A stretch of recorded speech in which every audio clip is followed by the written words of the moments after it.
So yeah, let's do another Kathryn Mueller Love It or Leave It Athletewear find of this year.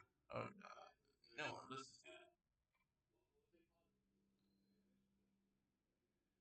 Hey guys, and welcome back to my channel. And today we're doing another Love It or Leave It. Kind of been doing these just whenever I get enough stuff to do mini reviews for you guys. So if you're new here, Love It or Leave It is kind of my quarterly activewear check-in where we do some mini reviews of brands that I wasn't able to do like full-on reviews for, but still felt like they needed a place on the channel, as well as any quality updates, and lastly, any favorites. So if you're new, make sure you're subscribed. I've been trying to post a little more than once in a week. And without further ado, let's start out with the mini reviews. So I'm gonna start out with the top that I'm wearing. These are the Butterbutter sculpted suede sets. So Butterbutter launched like maybe 2 years ago at this point. They're a small Australian brand and they're definitely on the pricey end of things. So when they first launched, they definitely had like high quality pieces, but sometimes for basics to be super expensive, it doesn't make me super excited. But they've actually come out with a lot of super cute, unique designs that I feel like are very wearable and very much my style lately. It would be something that I would consider more splurging on. And honestly, when there are so many brands out there that just kind of come out with the same leggings that like everyone sees all the time, I get excited about brands that are doing new things. So this is the Sculpted Suedes collection. I'm wearing the brown color. They also have this sage. Then they also have this cream color. So very much neutrals that I feel like are super cute for fall. This one I got in a medium, could probably wear it in a small. We'll try it on in a second. But I love like the kind of like almost looks like little leaves, you know, on the bust that from afar you might not think it has any detail to it, but it just has this super cute seam detail. There's no elastics in it, which sometimes I do prefer an elastic. This one's almost more of like a long line sports bra slash top, and then it has a racer back in the back. The only thing that I don't love about the sports bra, which is kind of an easy fix, is that they have like push-up padding in it. Personally, I don't really need any extra padding for the girls. I know some people like this because it can be a little more flattering, but as you can see right now, it's really like pushing my girls up, and I honestly just prefer a single layer of fabric for padding, so I would probably just swap these pads out with normal ones. So let's try these on. Okay, so here's the top. I do have it in a medium, and I would say maybe it runs like a teeny bit small, but I could definitely wear a small in this, which is my normal top size. Solid medium coverage on this one. Good side boob coverage. Nothing is gonna cut into you. There are no elastics. I really love the little seam contour detailing on this.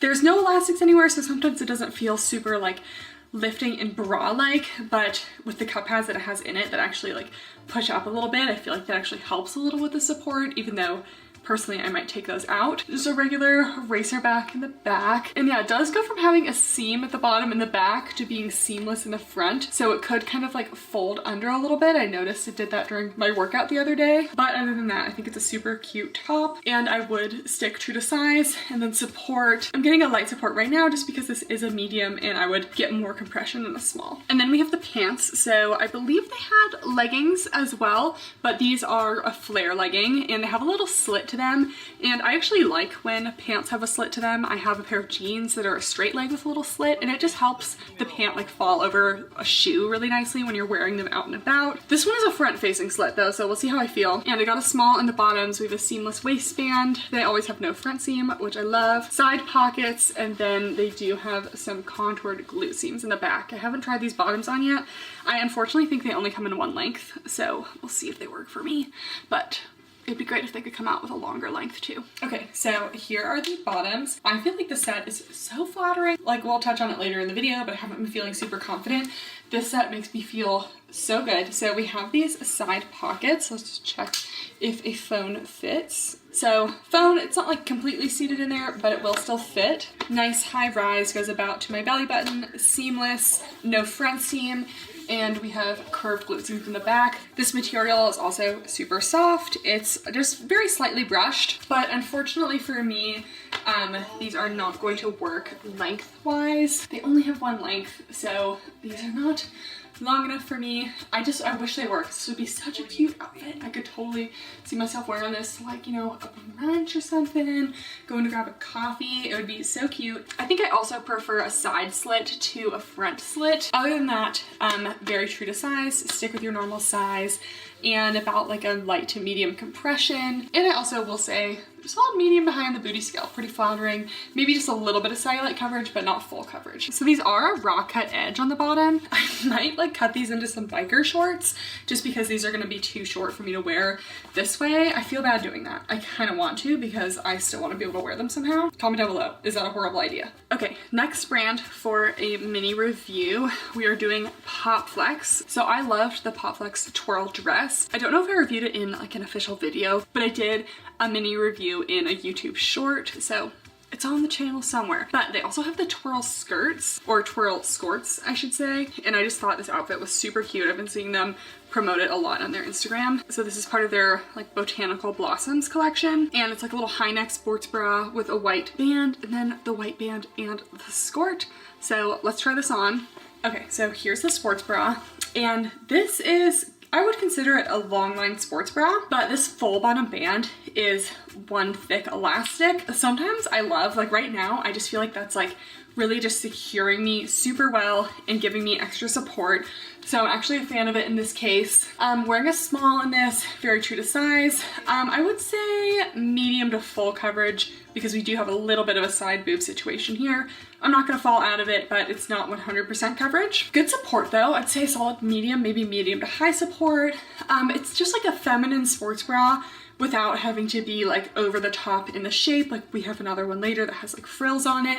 I just love that this is like feminine, but still good coverage. And like, I feel like I could still do a lot in it. And then yeah, just very simple in the back. So let's go over the skirt. So here's the twirl skirt. So it's definitely a very short skirt. I just feel like this has been happening with a lot of skirts lately, which doesn't necessarily bother me because you know it's a skirt. The shorts underneath, they match, but when you lean over, you are gonna see some definite shorts. So if you prefer a longer skirt, the Buffbunny skirts are like much longer, like they go like mid-thigh. But I love the waistband on this one. It's like a legging waistband, kind of matches with the top here. It's a circle skirt, so it's like has a lot of movement to it. It's super flowy. Only about a 4-inch inseam on the inner shorts, but we do have a side pocket that will fit a phone. Pretty thick thigh friendly on the inner shorts. I'm not getting squished or anything. And I just think this is such a fun little set. I haven't had a chance to wear it anywhere yet. I could definitely wear this on like a walk or something. But yeah, I think that they are killing it with the skirts lately. They just have been having a lot of cute designs, especially if you like a little more girly of a gym fit. Previously, Popflex gave me a code because they saw my review that I did of their stuff, but the code would kind of go like on and off the website. They did give me a review that should be like permanent, so you can use it anytime. It's Kathryn15 for 15% off, because they can be like, you know, kind of mid to high price range, so the 15% off really helps. So feel free to use that. And I don't really know if this should go in favorites or here, but I've been working out at my apartment gym recently because we had a little stocking situation at my main gym. Yeah, super fun. We love being a girl at the gym. Anyways, they used to have like 5 mats in there. Suddenly, all the mats just disappeared. People are clearly like stealing them. So I had to start bringing my own mat, and luckily Popflex just happened to send me one. And I have like never purchased my own yoga mat, like maybe way back, I think when I did like a ballet summer intensive when we had like morning Pilates, I might have bought one then. But this is definitely an upgrade. So this is their yoga mat. First of all, I really love this little strap. It makes it super easy to carry, and it's on this little loop, so you just kind of undo the strap thing. You just take it right off. Then you can put it back on when you're done rolling up your mat, and then just tighten it up. And there it is. And a super cool thing about this mat that I thought that I didn't like at first, but I've turned out to really like it, is that it's actually like a suede mat. So you can see it's actually like a suede and not a typical mat material. So if you're getting really sweaty at the gym, you don't like slide around on it. And this honestly makes me want to take a yoga class with this, because I just feel like this would actually be really good for that. My only thing is that the mat is not super thick. I honestly would prefer a thicker mat, but they actually have thicker mats. They just came out with like a super thick one, and listen, there's no such thing as too thick for a mat for me. I do push-ups and planks on my fists because I had like a ganglion cyst on this hand. So to fix that, I just do everything on my fists instead of my wrists, and it's a much like healthier position for me. And because I do that, I need a lot of cushioning, and this one I have to double up on it in order to get enough cushioning for that. So I can still make it work, but a thicker one would be nicer. But anyways, Popflex definitely has very nice yoga mats. Okay, one more set from Popflex. I definitely don't like this set quite as much. We have these little smocked running shorts. So they're a nice lightweight material. I really like the length of them. The waistband is a little thick and stiff for me. It also has underwear lining, and I personally prefer a short lining, but we'll try it on just to show. Then here are the shorts. These definitely have potential. Like, I really like the shape of the bottom part. I like the lightweight material. It's kind of that like windbreakery material. We don't have pockets though. There's just one butt pocket, and personally I just couldn't put anything in here and have it feel secure, so I need like a little zip pocket or something. But yeah, I like the length. They're not like overwhelmingly long, but I still feel like you're not gonna flash anyone.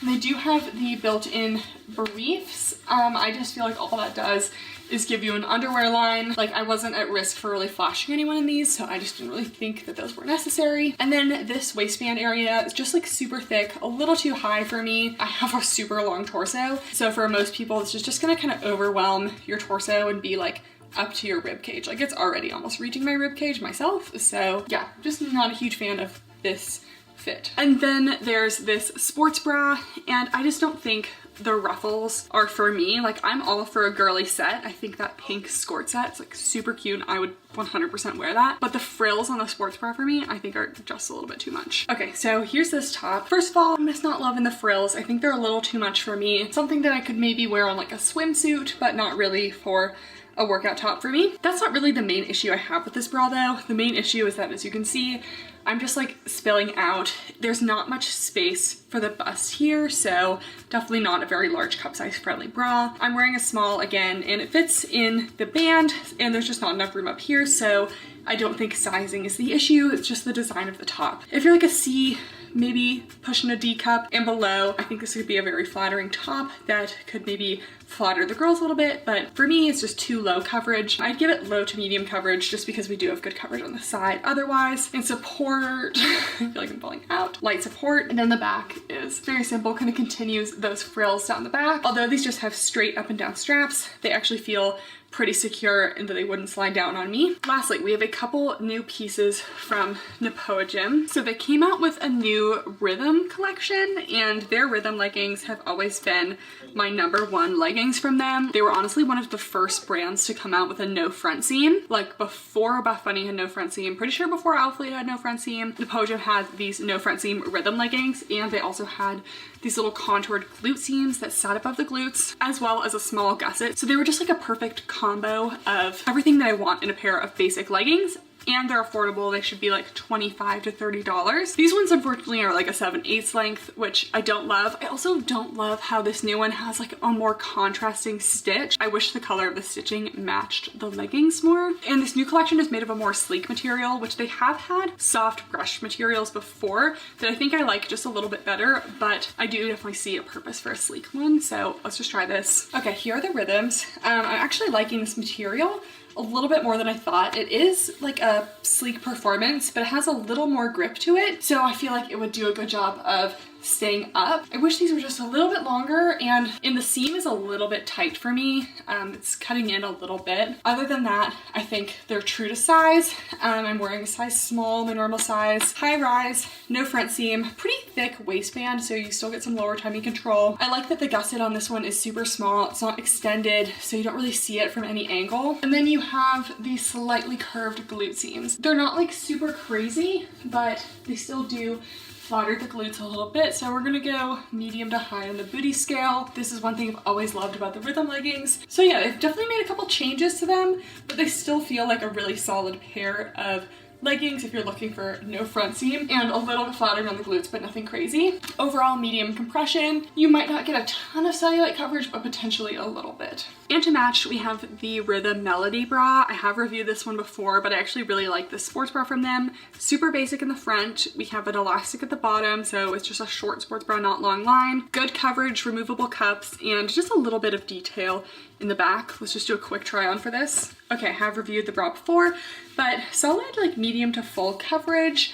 Little scooping around here, but no side boob spillage, and then just a little cleavage here, so not quite full coverage. True to size, pretty snug on the elastic down here, so I'm getting nice support. Solid medium support. And then here's the back. I just think it has like little bit of uniqueness, but I still like it. The straps come in together at the back, so there's no risk of straps falling down. I think I forgot to mention it at the beginning of the podium, but I do have a bunch of discount codes for their website. You kind of get more percentage off the more like pieces you add, so those will all be down below. But yeah, they tend to be on the affordable side anyway. Then they have a couple new leggings, which I don't really love them. First, they have the Rhythm River scrunch leggings. I feel like they're just doing too much with the glute seams here. They're like so high up, they're like so curved, and I just feel like it almost is too much. I like how the Rhythm leggings just have that like gentle curve that just contours the glutes without being super in your face. And these remind me of the first generation Whitney Simmons, like before the seams were like flat lock, and it also kind of reminds me of the material. And although I feel like the Whitney Simmons collection from Gymshark is their best collection, I still always feel like the material is just a little bit cheap. So here's what I mean by those seams. It's like kind of that like hidden seam, but it's not a flat lock. And then these do have a scrunch in the back. I was hoping they'd be the kind of scrunch that kind of stretches out and turns into like a glute separation seam, but it kind of stays as a scrunch. So I didn't love these. So here are these leggings. Compared to the other ones, these are definitely a more brushed material. The other ones were more sleek. Similar waistband to the Rhythms, but you can see the seam detail between the Rhythms, which are the flat lock seam, and this one, which is like the internal seam. I think I just prefer the Rhythms. And yeah, these are very much feeling like a Gymshark Whitney Simmons material that I don't know, something about it I don't love. They're also, again, just ridiculously short on me. Like, these are not a 25-inch inseam. Yeah, I just measured and I got like a 24-inch inseam. Just too short for me. That's like capri length. So I need like a 26 at least, but that's just me. And then we have the scrunch in the back, and I just don't like to see those little wrinkling of the scrunch. Definitely, you know, good glute separation. I'd say definitely at least medium to high on the booty scale.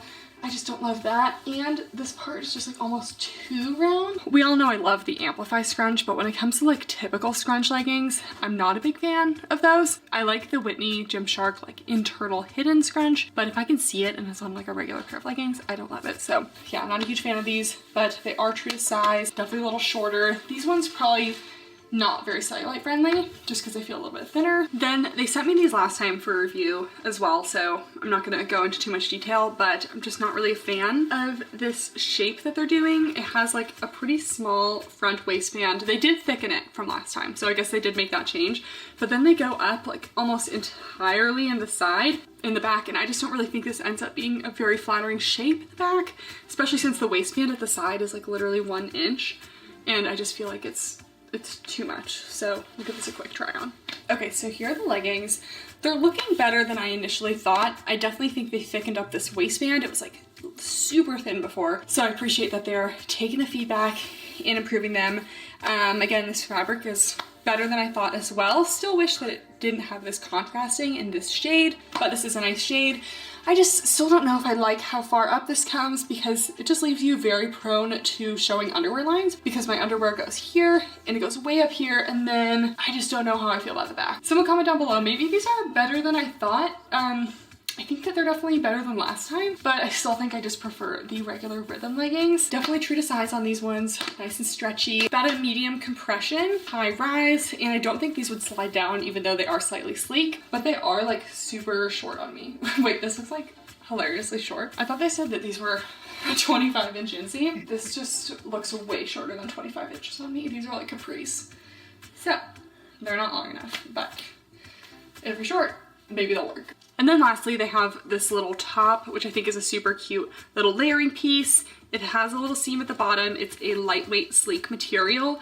And then it has this like kind of diamond cutout in the back, but it's reinforced. So it just doesn't really look like a seam, but it is. So let's try this one on. Okay, then here's this top. It could be just like a teeny bit longer for me, but I'd say overall true to size. If you have a larger bust, I'd consider sizing up because it is a little snug there for me. I love how sleek and lightweight this material is. We got a high neck, kind of scooped shoulder detail, and I do like wearing tops like this just to throw on over the gym, and then it has that little cutout in the back, so very simple, lightweight, still cropped, so you are going to see a little bit of skin, but yeah, definitely not the flowiest material. If you want it to be a little more boxy, I would size up, but you can stick to the size. Okay, next section of the video is quality updates. And the only quality update that I can think of is I got these Ptula shorts. So I reviewed these on my stories because I was out of town and I didn't have time to do a full review, but I was wearing these little shorts and they're made of a brushed material, and I was visiting home for the break, and my parents have like one of those little Vespa scooters, and Ian has a motorcycle license so he can drive them. So I was on the back of that and he was wearing a backpack and it was kind of like rubbing onto the front of my shorts a little bit, and we got some pretty major pilling. So that was definitely like a situation where I'm not normally in. Like, I wear brushed things all the time and they don't get this problem, but these were like essentially destroyed by that experience. So here's a little reminder to be careful what leggings you're wearing if you're going to be in a situation with any like rubbing, chafing of things. I had a similar thing happen to a Kamo Fitness Ellen tank when I visited my friend in Florida and we went to Universal, and I had a crossbody bag all day. With all the movement of that crossbody, it ended up creating a very similar pilling situation. So this isn't unique to the Ptula shorts, definitely something that's going to happen with brushed pieces. Just kind of a bummer because it's some pretty bad pilling. And then on to favorites. So I thought I would share like a little beauty favorite. So I don't know if I talked about this on my YouTube channel, definitely talked about it on Instagram, but about a year ago I started using Grande Lash MD. It's a lash serum and it like really grew my lashes. My lashes were super long, like I would get compliments on them and everything. But after a year of using it, I just felt like I couldn't deal with the irritation it was giving my eyes anymore. And I would only wear mascara like once a week. So it's like, you know, my eyelashes are blonde, so when I wasn't wearing mascara, it's not like you could really see them anyway. And any lash serum that like actually is gonna work is going to have prostaglandins in them, and it causes like orbital fat loss over time, which is aging to the eyes. So I was like, I just don't think it's really worth it for me anymore, because again, only like once a week would I go out. So instead, I thought I would start doing like a little lash situation. So if you're like, Kathryn, your lashes, they've been popping off lately. They are false lashes. I had been doing the little lash trios for a while and placing like 3 little individual sections, and that just got a little time consuming.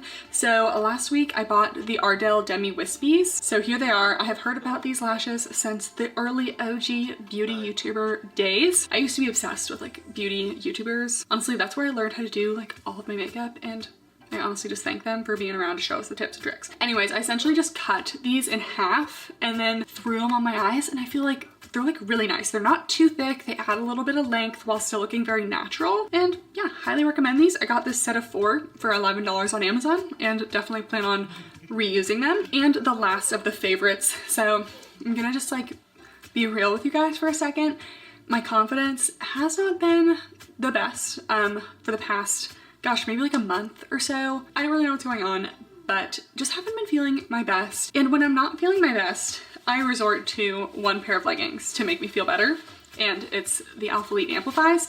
So for the past 2 weeks, I have worn like 8 gym outfits, and 7 out of 8 of them have been Amplify leggings or shorts, and they just make me feel so good. So I mean, these will just always be a favorite. I still have yet to have any of them rip on me. I even had Peach like slide down my leg with her claws. I still have like a scar on my leg. I didn't even cut a hole in these. So I just love them so much. I feel like I look at myself in the gym in these and I just feel very confident. I feel like it shows off the glute gains, snatches the waist, and they're also lightweight enough leggings that I can wear them in the summer and I don't overheat. I have never had a favorite pair of leggings like these ones. I feel like all my years of wearing leggings, I had ones that I loved, but there's nothing that I reach for more than these, like ever. I've never reached for a pair of leggings as much as these. And I would just like to thank Alphalete for making me feel confident when my confidence is not really there. Okay guys, I think that's it for this episode of Love It or Leave It. If you made it this far and you are not already subscribed, make sure to do so and give the video a thumbs up. Thank you guys so much for watching, and I'll see you next time. Bye! Bye, duh.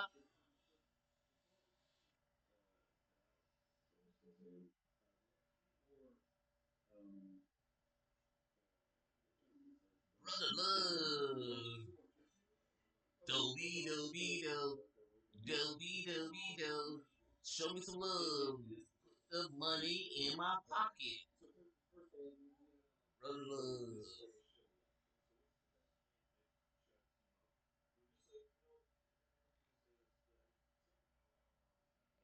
Today, me and Peach I can't believe we're actually filming in the middle of a biscuit making session. She's working on the weekends. Anyways, today we are reviewing the Buffbunny Off the Grid collection. This is launching on Saturday, November 5th at 1 p.m. CST. And I know what you're thinking.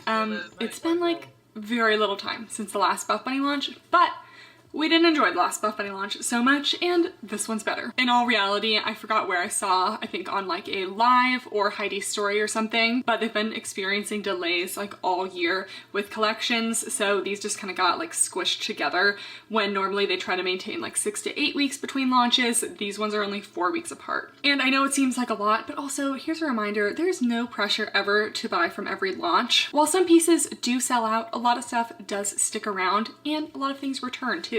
Like the candy wrap sports bra that I'm wearing right now. And another reminder that Black Friday is literally around the corner, and while the most recent collections don't tend to be a huge percentage off, usually just like 10 to 20, you are still able to get a little additional discount. On top of that, just a reminder that just a couple launches ago, they switched my code Kathryn from a support code to a discount code. So for the launches, you can use code Kathryn and get yourself an extra little 10% off. Anyways, this is the Off the Grid collection. Finally, a more like fall outdoorsy themed launch. This is all inspired by Heidi's home in Alaska. They filmed all the promos and did all the photo shoots in like her old home backyard, which I thought was super sweet. Anyways, we have a bunch of cute little fall colors, some classic jewel tones, some browns, and my literal favorite piece of like all time, the plaid. Oh my gosh, I can't wait to talk about this, but I need to buy this in every color, okay? Anyways, without further ado, let's get into it. So we are starting off with launch colors. There are a lot of launch colors. A couple of repeats though. So we have Vineyard Dark Red. This is one of my favorite colors from them. Used to be called Cabernet. There's also Secret Garden Dark Teal, which, you know, petition to change this name back to Teal Me More, because someone comes up to you, hey, what color is your top? Oh, it's Secret Garden Dark Teal. Too many words. You could just say, oh, Teal Me More. I just thought that was a cute name and I wish we'd bring it back. There's also Oak, a nice little like neutral brown. A couple other colors as well. There's Graham Cracker, which is kind of like a nude-ish tan. Carhartt, which seems like a warmer brown. Salsa Red is back. Grounded Dark Olive is back. There's Charged and Hazard, which are both neons. Midnight Navy, S'mores, Smoke Signal. So lots of neutrals. I did not get a lot of the colors, so I won't be able to share them all. And then there's a bunch of patterns. Like we already hinted to, there are 2 plaids, which I personally am all about the plaid. I've always been a plaid girl, like a little plaid flannel, just like, I've always loved those. They also have checkered prints, so these are going to be different than the plaids. Personally, I prefer plaid, but there are a lot more checkers as well. There are also camo prints. While I actually think that this blue one is kind of cute, like the blue one's kind of growing on me, the other ones, like the brown camo, I'm not really a big fan. In general, I feel like camo, we should maybe like retire that print for a little while, along with leopard print. I'm ready to say goodbye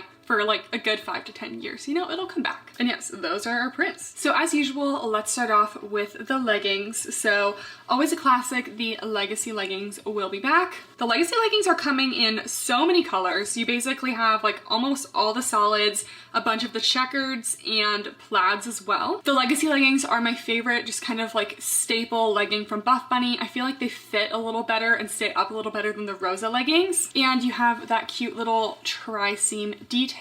They're made of the Newbury fabric, so they're nice and brushed, super soft. I always stick true to size with these, but generally if you're in between, I would size down. Sometimes in the prints, they feel a little bit more snug. I did not get any of the printed leggings, so I'm not sure. But I didn't feel like the plaid on the candy wrap sports bra was very tight, so in general I would stick true to size. The prints are definitely going to be very cellulite friendly. The other solids, just kind of a moderate cellulite friendly. I wouldn't expect a ton of coverage in lighter colors. They're always a solid medium to high on the booty scale, compression about a light to medium, and of course no front seam and no top band. So just a classic legging if you are just looking for a staple legging from Buffbunny. This is always a go-to for me. I have like 6 pairs of these.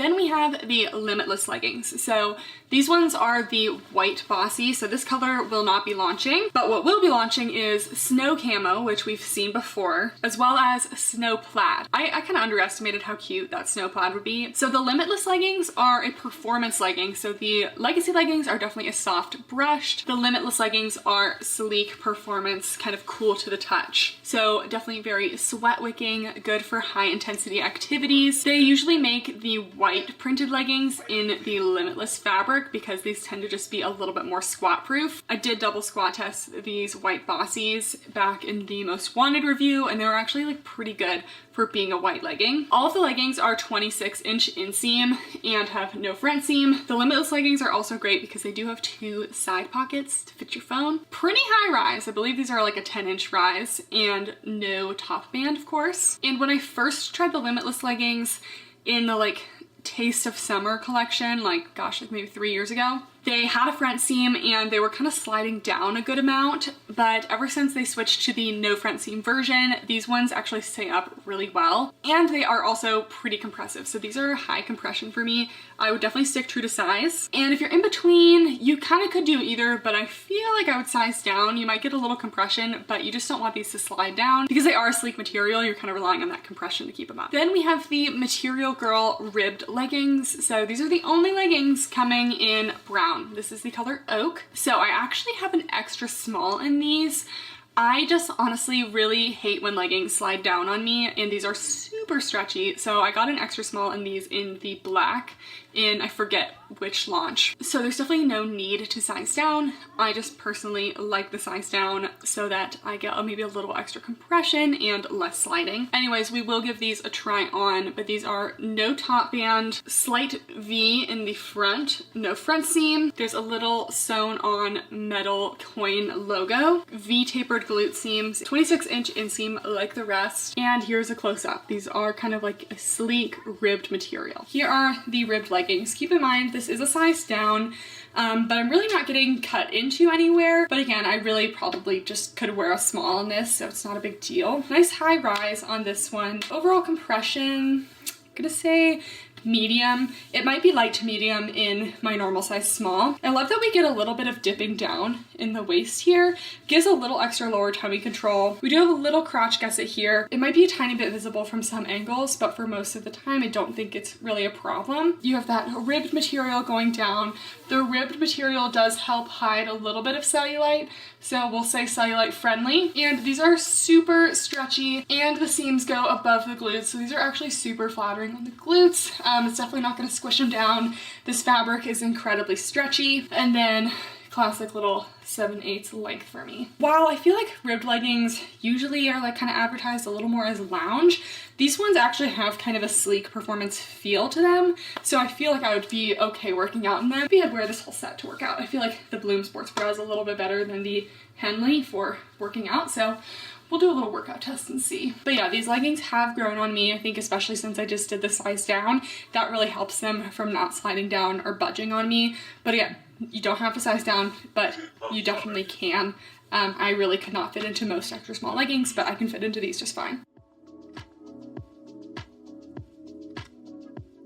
Then, a new pair of leggings. These are the Expedition leggings. So these are only coming in 2 colors. We have the Secret Garden Dark Teal with, I believe this is the color Caution on the side and the little piping. But these are another performance legging. They also come in black with white piping. So they have no front seam, no top band.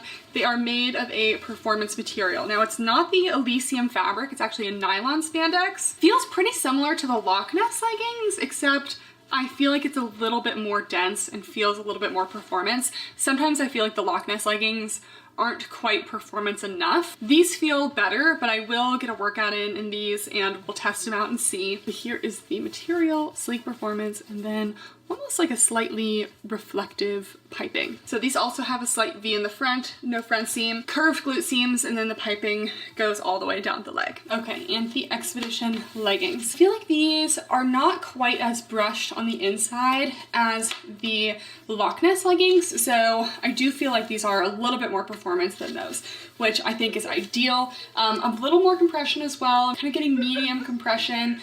but they are super stretchy, so I'm definitely not restricted. True to size, but if you're in between, I might size down just because they are so stretchy, but you could really go either way. Little gusset, not really seeing it from the front. We do have a little V dip down in the waist here, super high rise, and then the piping detail on the side I think is just really fun. It's not very soft though, like I'll say this about the sports bra in a bit, but like if your arms are like, you know, rubbing against your legs, it's a little bit itchy. So it's not itchy on the inside though. Like on my legs, these are totally soft, no problems, but just like externally. Should be pretty pill resistant and performance.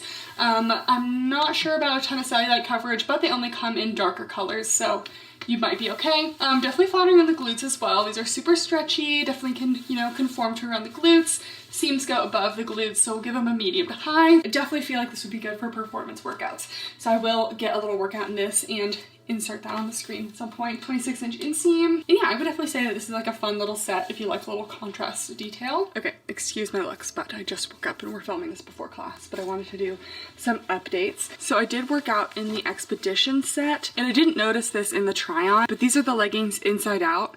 And the piping does go on the inside of the waistband, and like I was saying, it is pretty itchy, so this did kind of bother me throughout my workout. And I didn't find the Expedition bra super tight, but if you look on the back, some of the piping kind of like goes through and it just like makes these little like itchy points on your back. So as someone who really hates wearing like anything like itchy that's gonna like rub into you or like bother you like that, this was not my favorite for working out.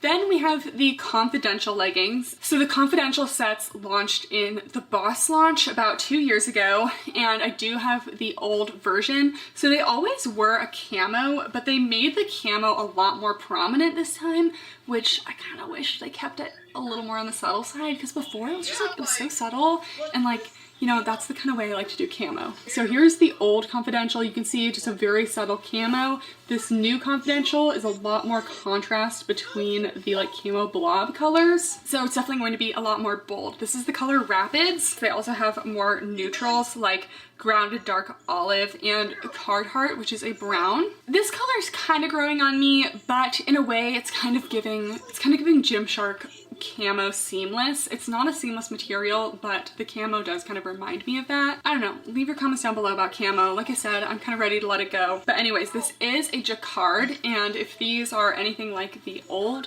Confidential sets, the jacquard is super stretchy. We've had a couple experiences with jacquard this year, some of them being the Flower Power leggings, also the Hellraiser leggings, and both of those jacquards were just like super, super heavy, and this is a much more lightweight jacquard material. So I prefer this jacquard a lot more. Again, we have no front seam. This one's just kind of flat across in the front, not much of a V taper. A very gentle V in the back, and 26-inch inseam. Let's give it a try. So here are the Confidential leggings. So we definitely got a solid high rise. Pretty consistent with Buffbunny. I find that they have like some super high rise stuff, which personally works for me because I have a long torso. So we have no front seam. The waistband is just flat across on this one, and the stitching is very thin and reminds me a lot of like Rosa legging stitching as opposed to Legacy legging stitching. No seams along the side of the leggings. We do have a little gusset, but I'm not finding it very noticeable. Seam going all the way down here, and the seams in the back, they do go above the glutes, and these are actually pretty stretchy, so you can definitely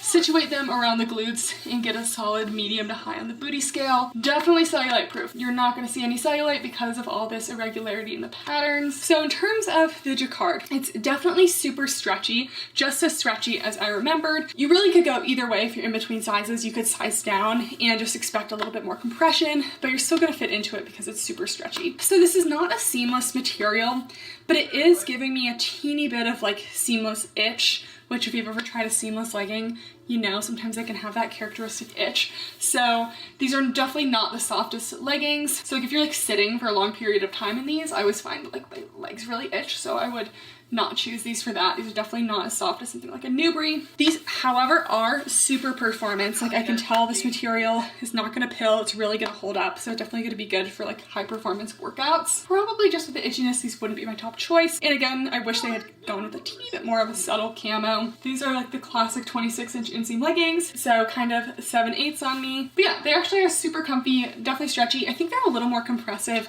than they were last time. Last time I was definitely getting like a solid light compression. These ones are more medium. Okay, workout update with the Confidential set. I actually thought this one was great for workouts. The material is really sweat wicking, hides sweat well, and is really performance. This is definitely going to hold up to your glute bands and any high intensity workouts, and it also stayed up really well too and didn't slide down. So I wish the print was a little bit more subtle potentially, but this one did work really well in the workouts. And then a classic is back, the Rosa Pocket leggings. So the Rosa Pocket leggings are always a go-to for me from Buffbunny as well. They're one of my favorite pocket leggings of all time, made of their Nubri fabric, so super soft and brushed, just like the Legacy leggings. These also have no front seam, kind of a similar shape to the Limitless leggings, but they are softer and something I'd wear a little more for like every day, not high intensity workouts. I still wear them to the gym, but my favorite way to wear them is just, you know, out and about, errands, walks, things like that. I stick true to size on these, but they always feel a little bit more like compressive than just regular Rosa leggings. So if you're in between, I would consider a size up. Medium to high on the booty scale as well. And compression is about a medium on these, so just a little step up from the Legacy leggings. And again, the classic 26-inch inseam. Next section of the video, we are moving on to shorts. So I didn't even get any shorts this launch, but I feel like we're definitely transitioning into legging season. But in case anyone was wondering, still no longer shorts. We got 3 pairs of 4-inch shorts. That's what we've dealt with all year, guys, okay? We're hoping in 2023 for some longer shorts, and I'm optimistic. So first we have the Legacy shorts. So this color is not launching. This is the Secret Garden Dark Teal. This is from another launch, but just so we have them. So the Legacy shorts, 4 inches. They're actually slightly less high rise than the Legacy leggings. They're about an inch shorter in the rise. So they're just a little less overwhelming to shorter torsos. We got that Nubri fabric, ultra soft. These are actually pretty thick thigh friendly. I always find the bottom seam to be very stretchy and forgiving. They do tend to roll on me. That's going to be any 4-inch short, so every short this launch is not roll friendly for me. And then like the Legacy leggings, we just have the tri seams in the back. So depending on the color of these, you can get like a light to medium compression. I expect the check prints to be a little bit more compressive than any solids. Then the Confidential shorts. So I did not get the Confidential shorts, but they are the same shape as the Confidential leggings, which we just tried, except they're in a 4-inch short version. So they're going to be high rise, no front seam, those camos, and I would expect these to be pretty thick thigh friendly as well because the jacquard material is so stretchy, so I wouldn't really worry about too much thigh compression. Personally, I would stick true to size with those. Same with the Material Girl ribbed shorts. So of course we used to have Material Girl ribbed bike shorts, but what they do, they shortened them to 4 inches. So now we have another pair of 4-inch shorts, as if we didn't have enough 4-inch shorts. I think everyone's drowning in 4-inch shorts this year. If you like 4-inch shorts, we're all envious of you. Hope you know that. Anyways, Material Girl ribbed shorts. So again, same shape as the Material Girl ribbed leggings. Although I do size down in the Material Girl leggings, I would not size down in the shorts just because I would worry about that thigh seam cutting into me. So I would stick true to size for these. They're going to be a sleek ribbed material, V contoured seams in the back, no front seam, no top band. And these are coming in some more neutral colors. Comes in Graham Cracker, which is a tan, Smoke, which is gray, Salsa Red, and Onyx Black, but these do not come in those nice little browns that the leggings come in. Next section is sports bras, and if there's one thing I love from Buffbunny, it's their sports bras, especially if you have a larger cup size, larger bust. While these may not be a she fit, you know, they're cute, but still functional. So I know everyone's excited. I have never reviewed this bra on the channel before, but we have the Bloom bra in this beautiful brown. So Buffbunny, they just continue to test me because my favorite bra from them used to be the Monarch bra. Then they kind of changed that one. So then it was the Rosa bra because I just felt like that was a classic bra for large cup sizes, good coverage, good support. And then they came out with the Candy Wrap bra. And this one, Honestly, this is probably still number one. But another cute and functional option for large cup sizes is the Bloom sports bra. This one's so cute. It's also made of the Nubri fabric, so it is soft and brushed. It's also long line, so kind of their classic long line Nubri sports bra. They have a little band here and then a double thickness of fabric for the long line section. Really great coverage in the front with little ruching detail to make it a little less uniboob. Nice thick tank straps. That's so important so they don't cut into you, and then they come back into a cute little almost racerback type situation. So we have removable cut pads as usual, and we weren't super pleased with the cut pads in the last launch, but they're feeling better now. So I feel like we're back to the normal cut pads. This one feels like a classic Buffbunny cut pad, and the color matches the bra, so that's what I always loved about Buffbunny. So I feel like last launch was just kind of a little bit of a fluke. This one also comes in a ton of colors and patterns. Okay, so here's the Bloom sports bra. Also, sorry for any noises we're hearing today. Super windy outside, and there's some sirens, so a little crazy. Another win for the large cup size ladies. Another win for us. It's a good day to have a large cup size. Okay, so we got a nice little long line situation, Nubri fabric, this brown. I just think this brown is so beautiful. It's such like a neutral brown, not too warm, not too cool. It'll be great on a lot of skin tones. Nice thick tank straps. These are definitely not going to cut in on your workouts, but because they do come into a racer back, they're not going to fall down. Absolutely full coverage on this one. You don't have quite as big of a little cleavage peak as the candy wrap, and you don't have the side boob of the Rosa sports bra. Got that nice little ruching here to just give you a little bit of separation, and it's kind of a squarish neckline. Support is about medium to full, and then again the back just has a tiny little strappy detail, not very much, and this really isn't cutting in anywhere. And while the candy wrap and Rosa sports bras can feel a little bit snug, this one definitely runs a little bit bigger, is a little more true to size. So no need to consider a size up in this one. I am perfectly happy in my normal small. And if I was in between, you can kind of go either way. Size up if you like a little more space, size down if you want a little bit more compression. But I think this bra is super cute. Coming in a ton of new colors and prints. I think I like candy wrap just a little bit better, but this one might be a better one to wear on a day where I don't want to be quite as compressed, but still nice and covered and supported. And then none other than the candy wrap sports bra. I love this bra so much, and listen guys, I don't get obsessed over clothing all that much. I can like a good pair of leggings, I can like a good sports bra, but I am obsessed with this bra. It is so cute. It can literally be paired with like any fall color, like white plaid with vineyard dark red, white plaid with a little brown, white plaid with a little teal. Like, it goes with everything. I know what you're saying. It's white. Of course it goes with everything. But there's just a certain vibe with it. But still, loving all the colors it pairs with. Anyways, we've already talked about this, but this is the candy wrap sports bra. I love the candy wrap sports bra. If you are a large cup size and you have not tried it yet, you're missing out. I now have 4 candy wraps, and listen, it secures you so well. So in terms of fit for the candy wrap, they are pretty snug.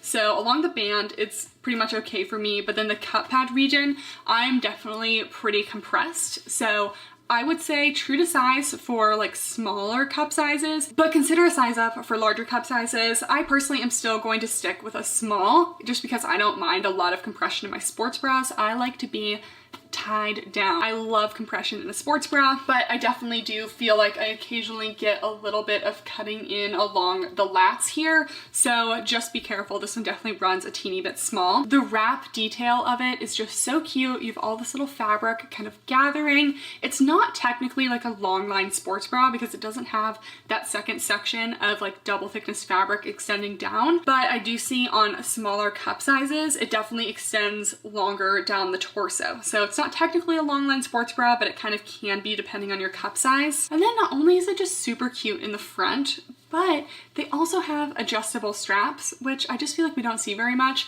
And these adjustable straps, it's made of like a thick, kind of softer elastic. Sometimes I see adjustable straps and they're those like super tiny, thin, shiny bra straps that just like cut into your neck like nothing else. These are so nice and thick that they really don't cut in. So it's just a comfortable type strap. Oh, Peach, you're back. Oh, let's not sit on all the leggings, okay? These are not all pet for friendly. Everyone thinks you're so cute. So these ones also have removable cups. I have not quite checked out what they are. So for the candy wrap sports bras, they don't have the usual oval cup pads. I feel like just due to the shape of the bra, they've been putting in these.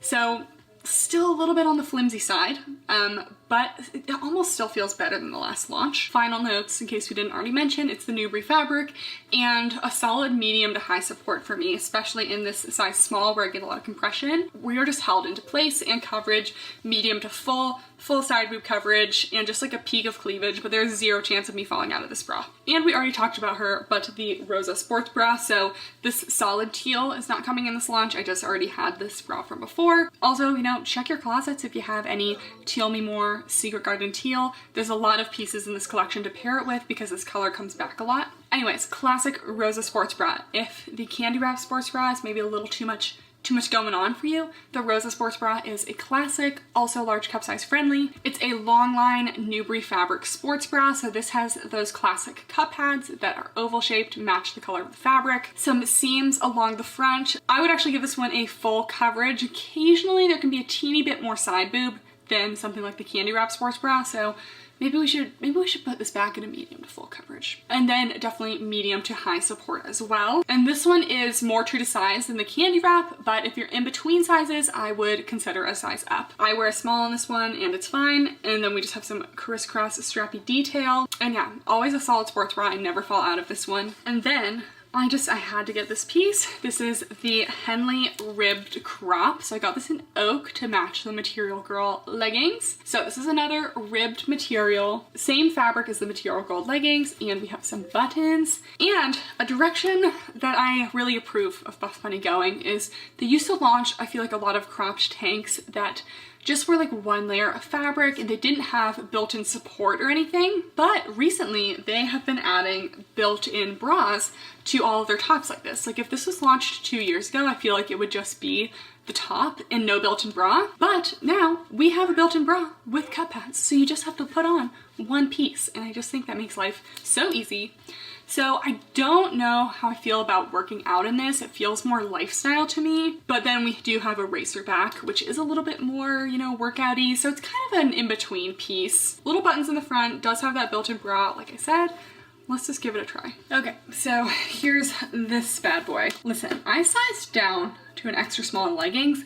I'm wearing a small on this top and I am getting cut into and it's super tight. So I think this runs small. Personally, I would have preferred a medium. Like especially, I think you can just see how much this is cutting into me back there. This would definitely hurt after a while. So not sure how much use I'm gonna get out of it because of that. So again, we do have the built-in bra. It's a little snug there too, so I could see sizing up for that purpose as well. We have 3 little buttons in the front. I unbuttoned them for a little peep of cleavage so we can examine with no buttons clipped, 1 button, 2 buttons, and all 3. I feel like having at least 1 or 2 unclipped kind of accentuates the fact that it is a Henley situation. So these straps over my shoulders are a little bit tight as well. In a size medium, I bet this would be okay. Then we just have a little racer back.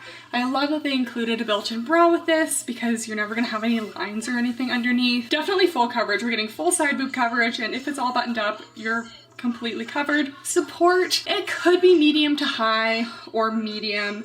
I still don't know how I feel about working out in this one. You definitely could, but for me it kind of looks a little bit more lifestyle. So yeah, I definitely would choose a size up for this. I also like how the ribbed material has it a little more soft on the inside so you don't get that itchiness like you do with the Confidential set. So if this was the right size, it would actually be super comfy and a cute little lounge piece. The Heartbreaker sports bra is back. We just saw this in the last collection. So this is going to be one of the 2 performance material bras this time. It is made of the Elysium fabric in these little square sections. Then it has elastics kind of lining all the little cutouts with adjustable straps. So it is quite a big cutout. So personally, I just don't really wear this one that much because it's just, I just feel like my girls kind of settle in too much and it's just not my favorite for working out. But other than that, true to size, if you're in between, I would probably size up. Medium coverage, medium support. I feel like I see more small to medium cup sizes wearing and loving this bra, but I definitely think it's cute on everyone. It's just not my top pick. Then the Confidential sports bra to match the Confidential leggings and shorts. So when we tried the Confidential sports bra in the Boss launch, I was falling out in every way possible. It just was not a lot of coverage, but they have upped the coverage. You can see it has more material on this little front rise part before the V. So we'll do a little side by side here, but yeah, we have a V neck. We do have an elastic band along the bottom, so this is not a long line, and kind of a little skinny racer back in the back, but I am definitely excited to see more coverage added because that's just like a little fix that I feel like just makes this bra more wearable to me. So made of that same jacquard material. We do have the matching colored cut pads again, and I don't know if this makes a difference to anyone else, but the cut pad is very easily retrievable in this design. So you can see just how large the space to grab the cut pad is, and some of Buffbunny's other bras, like especially their Rosa bra, I love the Rosa bra, but I hate reaching in that tiny little hole along the top to grab the cut pad out. It's just difficult, and this just makes my life easy. And let's be honest, when you're wearing it, the cut pad's not gonna fall out or anything anyway, so I just feel like that's a good little touch. Okay, updated confidential sports bra. So this one is way better than before. I actually feel like I could go work out in this. And leave me a comment down below. I feel like the confidential camos are maybe a little more wearable than the like legacy camos I've seen. I'm just like not really a fan of this like brown one.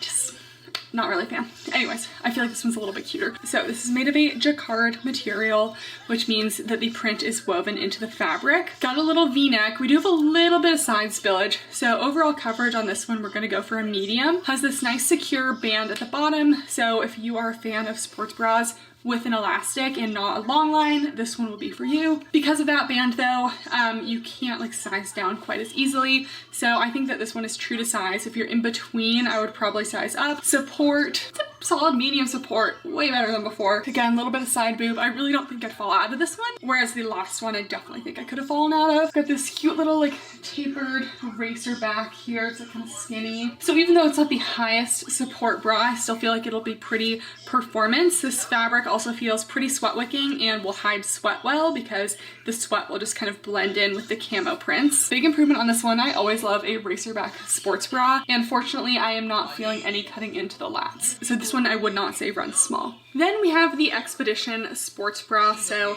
this one matches those Expedition leggings. It's made of that nylon spandex performance material, and the front is kind of giving Revolution bra. So it's got actually a pretty long line portion, it's almost like crop length here, and then a square neckline. That's why it's kind of reminding me of the Revolution bra.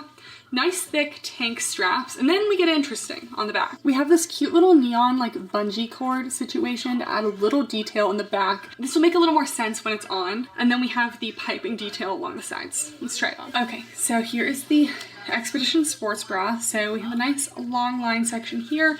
Super thick straps, so I would say that these are even thicker than the Revolution bra straps. Square neckline. I feel like at times the straps feel like a teeny bit long, or maybe it's just because they're straight up and down.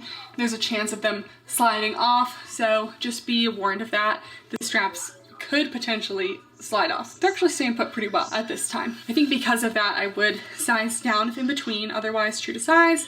Coverage, medium. I feel like I might be getting a teeny bit of spillage at the top, but generally this feels like a little bit more coverage than the Revolution bra. Support, also medium. And then at the back, you can really see those little bungee straps in action. So they're just kind of tacked down at the sides here, but it's literally like a bungee cord. So it's like stretchy, and it doesn't really add anything functionality wise, but I think it's super cute. I kind of wish they had more colors in this because I feel like this is one of like the more unique pieces. And then you have a little piping down the side. I will say this piping is a little bit rough, so if your arm rubs by it or like your arms are by your side for a long period of time, it might irritate the inside of your arm. For most purposes, I feel like that won't really be an issue. Just if you're super sensitive to some like sensory things, I would just be aware of that. But yeah, I definitely think this one's cute, super fun little detail, like something a little bit more exciting without being a crazy print. The Ivy crop is back, this time in more neutral colors. This one I want to say sold out pretty quickly last time, but it is a crop. It has built-in cup pads, but there's no elastic in there. It's just a seam to kind of keep the cup pads where they need to be. So it's definitely more like a light to medium support. Good good for hiding nippage and everything, but personally I would not do any high impact activities in this bra because I really need that elastic under the bust to just kind of lift the girls up a little bit. Thin little spaghetti straps. These can potentially cut into your neck a little bit, so be careful of that. I would say true to size. If you're in between, I honestly would size down. I feel like if anything, this is like a little bit bigger. It does have a band along the bottom, which I wish it didn't have because that can kind of cut into you. So it's not like a thick elastic or anything, it's just a little seam. And it's just not very seamless. I wish it was seamless on the bottom. It's made of the Energy fabric, which is similar to the Nubri, but a little bit thinner and about a medium full coverage. It has a high neck, it does scoop around the armpits a little bit, so there's a little bit of possibility for side boob. And yeah, overall, definitely a cute top. Oh, we haven't even talked about the back yet. We haven't even talked about the back. That's the most important part. Super cute little crisscross caged back detail. Definitely can be worn for gym and activities, but it's just not my favorite high support option. Okay, now we're moving on. We're moving on to tops. 3 just kind of general tops. None of these have built-in bras. So first we have the Roughin' It crop. So this is technically the color Evergreen, but it really does match the Secret Garden teal enough to wear them. I just feel like because it's made of a different fabric, they didn't want to call it the exact same color name because different fabrics kind of dye slightly differently. So it is made of the Nimbus fabric, which is a super soft, thin, flowy material that a lot of their tops are made out of. So here's a close-up of the Nimbus. You can see it's just very flowy, lightweight, stretchy, and it has that neon green yellowish piping. So I feel like you could pair this well with a pair of plain Secret Garden teal leggings or shorts, or with those Expedition leggings. It's got a little mock neck. We have thumb holes and a little seam down the front and back. So here's the Roughin' It crop. I have to say, I love the little lines on this. I love how it looks with the leggings. Like you have that like little seam that goes down the arm and then this goes down the leg, so it gives like this super cool like elongated look. Definitely now that I have these on, this definitely is giving more green and the leggings are giving more teal, so I think you can definitely tell it's a different color, unfortunately. I have to say, I like the top, I like the design, I love the details, but I just like don't feel like Nimbus fabric was the best choice for this one. I feel like making this in the fabric of that Naughty crop that I tried earlier would just be better, like because that one's a little more stretchy. I feel like the Nimbus, it's very flowy. For more form-fitting crops, I don't feel like it works quite as well. I feel like you can kind of see with like the seam ending here, it just feels like a little bit flimsy for a form-fitting top. Nimbus feels super luxurious and like flowy crops. Like I love my Rainforest crop, Horizon top, but for some reason I'm not liking it as much in this. I feel like it's a little tight on the thumb holes as well. And this like neck is super tight to get on over your head. I feel like the Nimbus has like a pretty stark end point in the stretch, or maybe it has to do with the seams. It's definitely not perfect, and I just feel like it's kind of hard to pair with things when the color isn't like a perfect match, but still is cute, still is soft and lightweight. Love that it has thumb holes, but it also is pretty cropped. It's actually more cropped than the Expedition sports bra, so if I wanted to hide the sports bra underneath, I'd kind of have to like tuck it in and then put the top on, and even then we might expose it. So I don't know, this one I feel like is like a little bit of a bummer. I personally would probably just do the Expedition sports bra and the bottom, and then maybe the Trail Mix top over top. It's not long sleeve, but it still goes with the colors of the Expedition set. And then in case if we didn't show the back thoroughly, here's what the back looks like. Then a top I did not get is the Trail Mix tank. So this is the only full length top option. I usually would like to see maybe a couple more. So it looks like it's made of the Nimbus fabric, which is the same as the last top. So it's going to be very flowy. It's got that little elastic band at the back in a fun little contrast color. And I want to say that looks like there's mesh on the top. So it's definitely kind of a relaxed fit, flowy, full length tank. Good for layering. And then the Twisted Tent crop. So it looks pretty similar to the Naughty crop. So this one's pretty old at this point. Looks similar to the Naughty crops with the little twisted detail kind of under the bust. So this one is also made of the Nimbus fabric. It's a high neckline, but it's not a mock neck like I feel like the Naughty crops were. It's pretty cropped. That little twist detail does go just right under the bust, and looks like it's long sleeve with thumb holes. So love to see it. Last category. Actually, it's the second to last. I lied. Outerwear. So they're launching a couple little outerwear pieces in this collection. We'll start with the BB bomber, which I did not get. It's reminding me of that Gymshark Whitney Simmons bomber because you can wear it with the sleek, like shiny portion out, or the fluffy Sherpa teddy lining on the inside. You can wear that on the outside as well, so it is reversible. Got some cute little colors. We have the color Natural, which is like a light tan. Mossy, which I can't decide. I can't decide what Mossy is. I think Mossy is like a bluish gray. And then Onyx Black. Looks like a semi-cropped bomber with teddy lining, full zip, hood, and side pockets. So this one I feel like looked super cute. I just personally was not in the mood for a bomber. I wanted to get this one instead. What I got is the Intense Fleece. So I got it in this taupe checkered color and it's super plush. This one is also reversible, so I could just wear it like white fluffiness on the outside. So it's made of a polyester fleece, semi-cropped as well. But personally, I like all of my jackets to be like slightly cropped, like just over my high-rise jeans or something, because when it's too long, it's just not a flattering shape for me. You have these long fluffy sleeves, but you can cuff them to get a little bit of the white on the outside. And there's also, if I can find it, oh yeah, and there's also a little bungee cord to kind of make it cinched in at the waist. Let's try it on. Okay, so it's a little more cropped than I wanted. I kind of like my jackets to go to like here. Listen, my belly, it's gonna be cold. So, a little short for me, but I am very tall. So if you're like 5'5" or below, this might be a better length for you. I also am just like generally confused about the draw cord situation here. Like, do I pull like this? Like, do I pull with both? It's not really making sense. Okay, I get it. They like tied it down to there so the drawstring wouldn't be like about everywhere. I still don't really get it. Okay, well, a little bit more cinched, but not a ton. This is actually quite warm. I didn't even think it was all warm in here, but feeling pretty toasty. Okay, it's 75. That's still pretty warm. And we have a little zipper with a little Buffbunny detail on it. It's very subtle. And let's zip this collar up. So I think the little plaid is super cute. It doesn't quite match the oak brown, but I think it's close enough. And the sleeves, unfortunately, when I do the cuff, which is a cute way to make the sleeves a little shorter and show off a little bit of the like fuzzy Sherpa inside, it's too short for me. So I have to have these sleeves full length. And then here's the back. It's like a little collar situation. I have to say, I did have a little Sherpa teddy coat phase. I just have a feeling that this one's gonna be a little more than I would want to pay for it. So I'm just gonna say it right now. If this is over like 55 to 60, I probably wouldn't buy it. So yeah, it's still cute. I don't have a problem with it, but I just don't know how much it's gonna be yet, so I can't really tell you if I feel like I would personally buy it, but I have this feeling that it's gonna be a no. Other than that, this one does say do not machine wash. So listen, I don't wash my jackets very much unless they're like visibly soiled or I'm like sweating in them, which I tend to not do. So it does say dry clean. You maybe could wash it.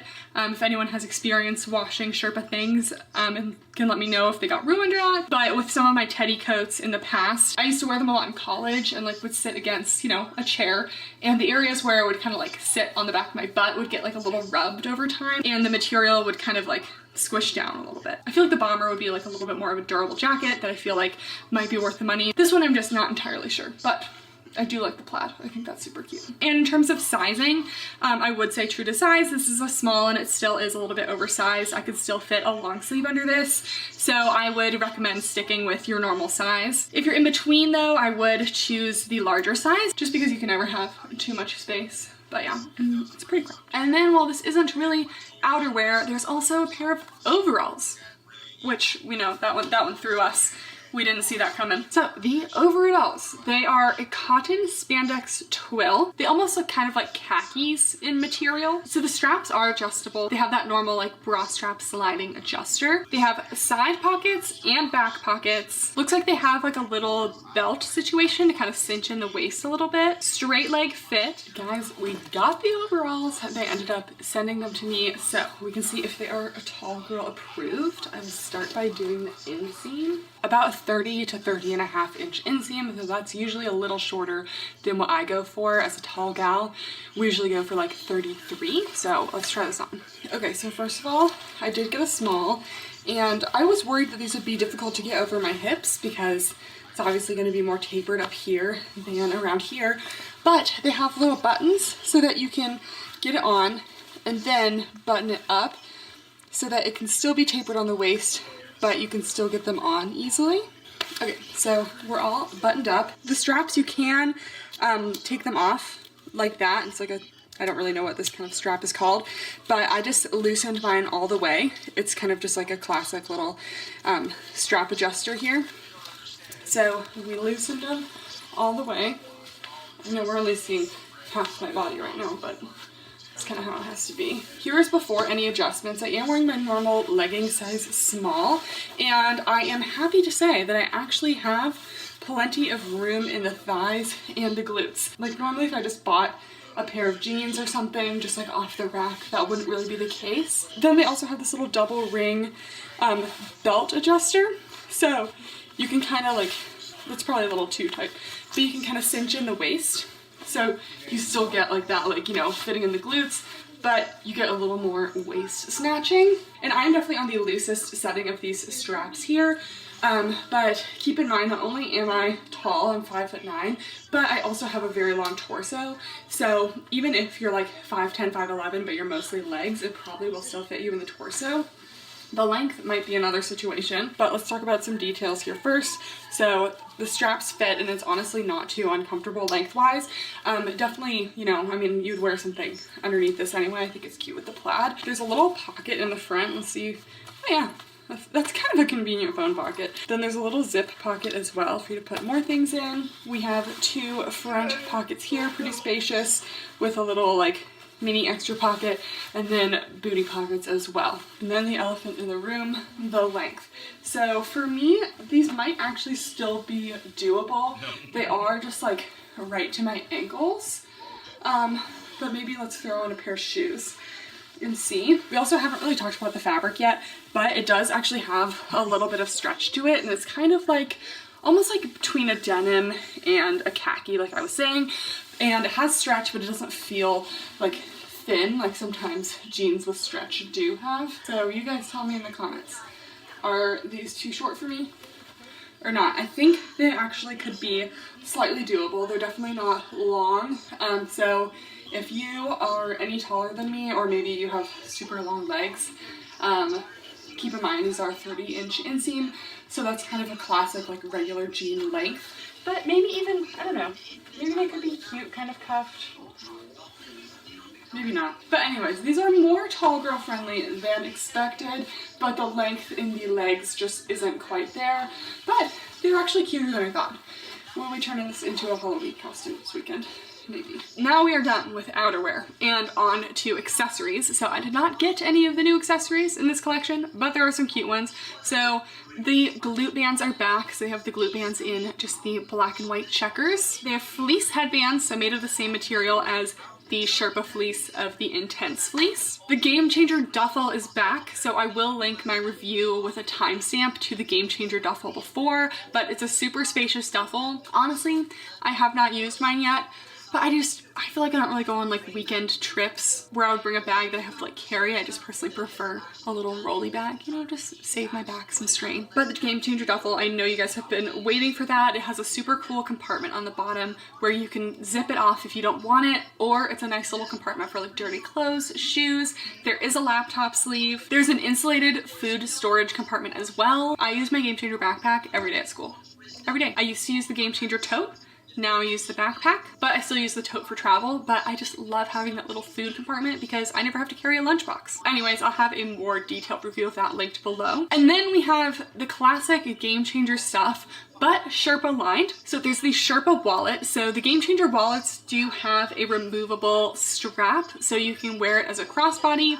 I've actually never received the Game Changer wallet, so I don't have a review of that to link, but the Sherpa version looks super soft and plush. Then the Sherpa belt bag. I do love my Buffbunny belt bag. It's actually really spacious. I have like the Amazon belt bags that kind of look like the Lululemon ones, and they're definitely smaller. So if you want a more spacious belt bag, the Buffbunny one holds a lot. It has gold zippers, gold buckle. So it's just kind of like a little more elevated of a belt bag. And listen, if you don't have a belt bag at this point, they are like amazing for even crossbody if you don't want to wear them like fanny pack style. I love belt bags. And lastly, the Sherpa tote. So this definitely reminds me of the Buffbunny Game Changer tote bag, except covered in like fuzziness instead of the faux leather. I would keep in mind for this one that it's not going to be quite as easy to clean or maintain as the classic Buffbunny tote bags, just because it does have, you know, fuzziness on the outside, so you're not just going to be able to wipe things off. So if you're planning on bringing this to work or anywhere where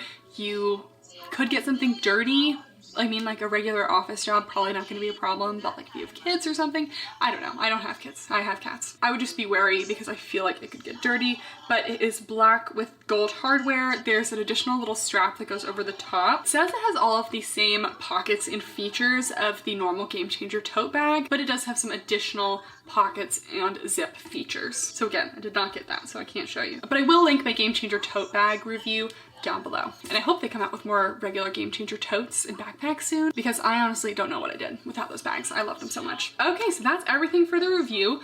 Luckily, a lot of these pieces were repeats because I still have a lot of the pieces to review from you guys, even though I didn't get a lot of stuff in my package to review. Top picks for the launch, I would definitely say maybe a candy wrap or Bloom sports bra, especially in the plaid. I just feel like they're so versatile. I'm just going to get a lot of use out of my little plaid. Maybe the little Henley crop too. I feel like that was also a cute option. And then the Legacy leggings are honestly always a classic. If you are planning on going for that plaid candy wrap sports bra, I would be quick. I would be quick at launch time because I just feel like that one's gonna sell out. A lot of other things, if you don't think they're gonna be like super high selling items, remember Black Friday is around the corner. And again, if you wanna save yourself 10%, you can use code Kathryn at checkout. As always, leave your launch questions down in the comments below. I will try to get back to them all. I also try to get back to all my Instagram DMs, but they only show me like 10 to 20 DMs at a time. So if I get a big flood of DMs, I lose like half of them. Anyways, thank you guys so much for watching, and I'll see you next time. Bye!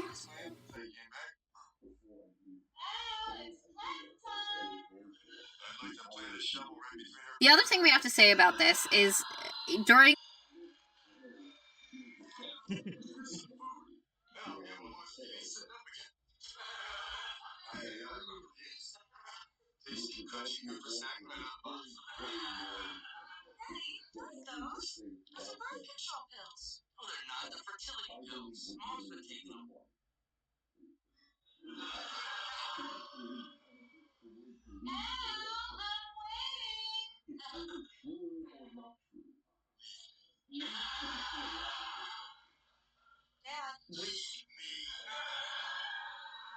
This video is for my girlies with the thick thighs, big hips, and small waists. To the girlies who would grow up jean shopping only to have to size up like 2 to 3 sizes just to get something over our butts and be giant on the waist. It seems like only recently brands have discovered that some women's body shapes are different from others. Not everyone is just straight up and down. Today we're reviewing a bunch of brands that have finally decided to start making jeans with extra room in the hips and a little bit less space in the waist so that we can actually wear jeans without having to get them altered that will fit our thicker thighs, larger hips, and no gaping in the waist. It's gonna save me a lot of tears in the dressing room if these types of jeans came out when I was like a preteen teenager, where I would have to size up to like sometimes like a size 6 in jeans, and I would just have to wear a belt all the time just to keep my jeans up because they would be so giant in the waist, but if I tried any smaller size, I would never be able to get them on. But the game for us with a slightly more hourglass figure has changed, and today I'm super excited because this is a very highly requested video. I know a lot of you guys struggle with this. We are reviewing curvy style jeans. So a lot of these jeans brands will call it their curvy line,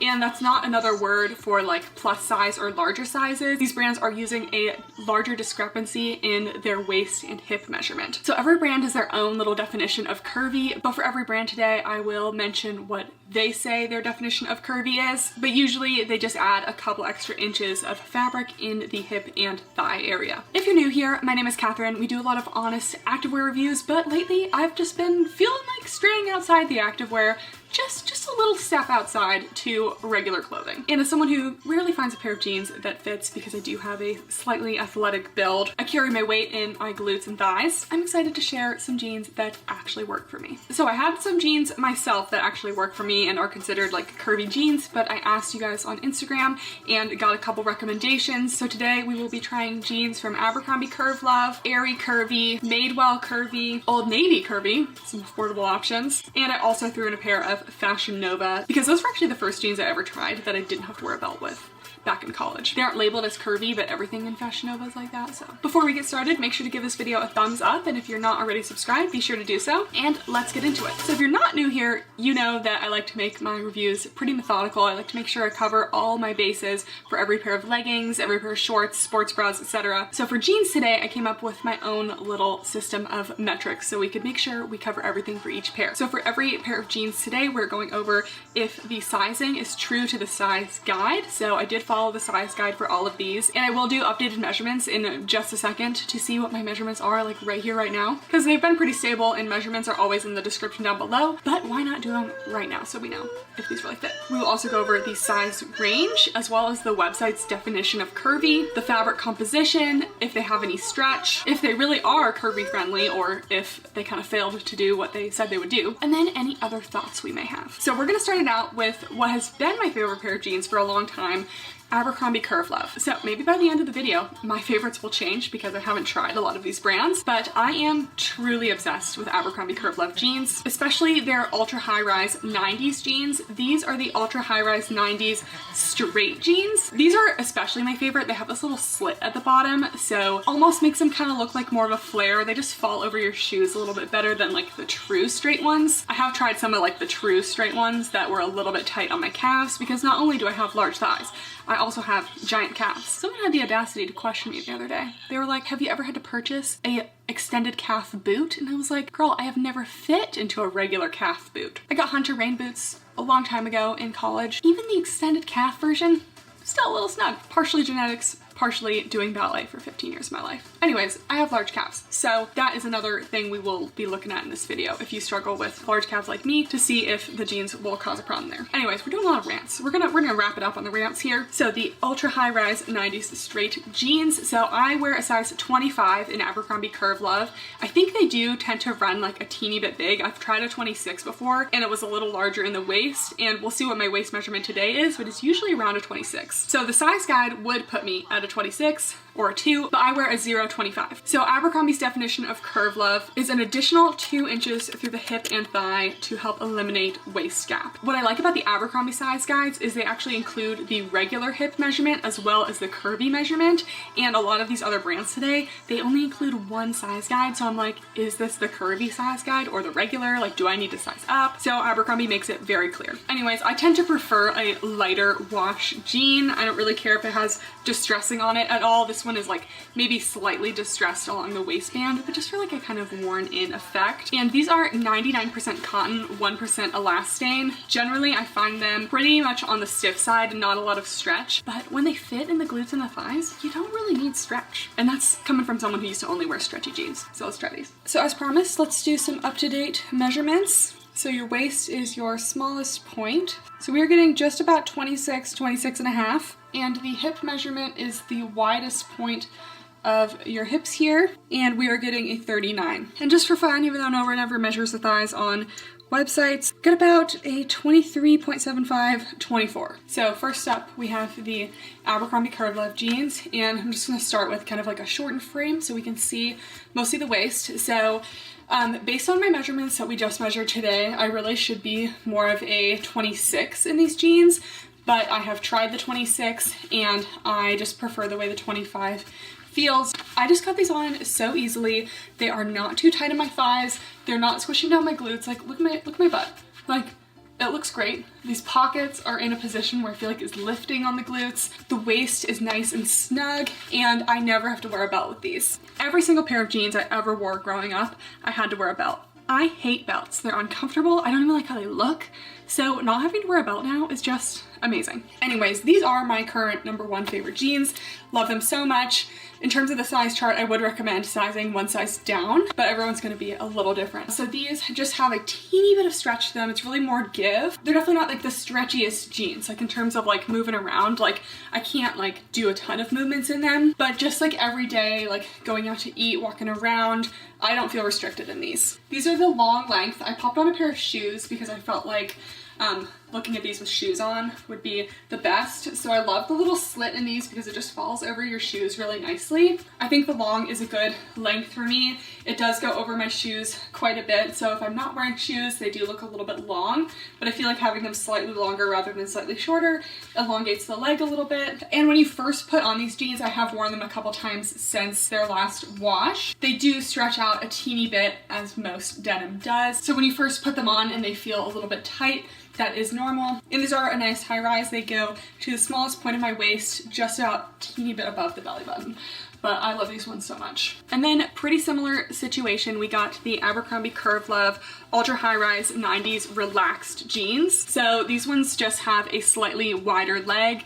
I'm just loving that we are kind of going more towards the wider leg, kind of looser jean style trend lately. Growing up having to wear skinny jeans and not having them fit in my waist, just a disaster. I find these not only more comfortable, but also just more flattering on my body type. So I love a slightly loose jean. I also get the tall lengths in all of these. Abercrombie is awesome, and they have extra short, short, regular, tall, and extra tall. I'm 5'9" and I wear the tall, and they're plenty tall. So this one's very similar to the last one, except just a slightly wider leg. And again, I got like a slightly distressed lightish wash just because I like a light wash. Okay, so here's the second pair. The rise is about the same. High rise goes to the smallest point of my waist. This is just the most flattering place for jeans to fall on me because it kind of draws the attention to my smallest point. It makes me look a little more hourglass rather than boxy. So this is kind of my go-to, and I will never wear a full-length top. I love tops that end right at the top of my jeans. So this one's a little cropped for me today. I'm just wearing it so we can really see the jeans. But for anyone who has a similar figure to me, where you carry a little more weight at the bottom and have a smaller waist, it's just much more flattering to have shirts end here because then you're not hiding the smallest point of you. Just my little take and what I've learned about dressing myself over the years. So these are the Relaxed jeans. Again, these are 25. I've not really any gaping in the waistband, maybe like a tiny bit of looseness. But again, these are a size smaller than what they say I should be. And again, just, you know, flattering on the glutes. Don't get me wrong, it's snug in this area, but it is not squishing me down at all. Really just tiny bit of give with these, wouldn't really call it stretch. And I'll throw on my shoes in a minute, but just wanted to show these are definitely more of a relaxed fit. So for my thick calf girlies, I still have a lot of space between my calf and these jeans. And for days where I'm just not looking to accentuate the calves, I really like these. To me, they don't really look like super baggy because they're still nice and like fitted up at the top. For me, these are a better straight leg fit than the actual Abercrombie straight leg jeans. And here they are with just my little Air Forces. They definitely go over the top a little bit, but this is kind of how I like the length to be. But yeah, I love these jeans. In terms of like bending over, I can do this very comfortably. So these relaxed fit ones are a more recent purchase for me, but I'll definitely be getting a lot of use out of them. Definitely curvy friendly. So we have a little surprise pair of jeans because I forgot that I ordered the 90s straight jeans in black to go with this sweater. Also got from Abercrombie. Guys, Abercrombie is easily my favorite store right now. It's a problem. I needed a new little fall sweater, okay? So I had to get the jeans. I don't have very many jeans, so that's how I'm justifying it. I like got rid of all the jeans that didn't fit me, and now I only have like 3 pairs. Anyways, let's check these out. So first, the waist again. Size 25 long. This is my usual size. Still have room in the glutes. So they definitely skim the calves a little bit, but I think they're still okay on me. If anyone has any, you know, thing to point out that doesn't look good, let me know. I don't take offense. So this is what the straight leg without the little slit in the side looks like. They almost look like slightly tapered to me, but they're definitely not skinny jeans.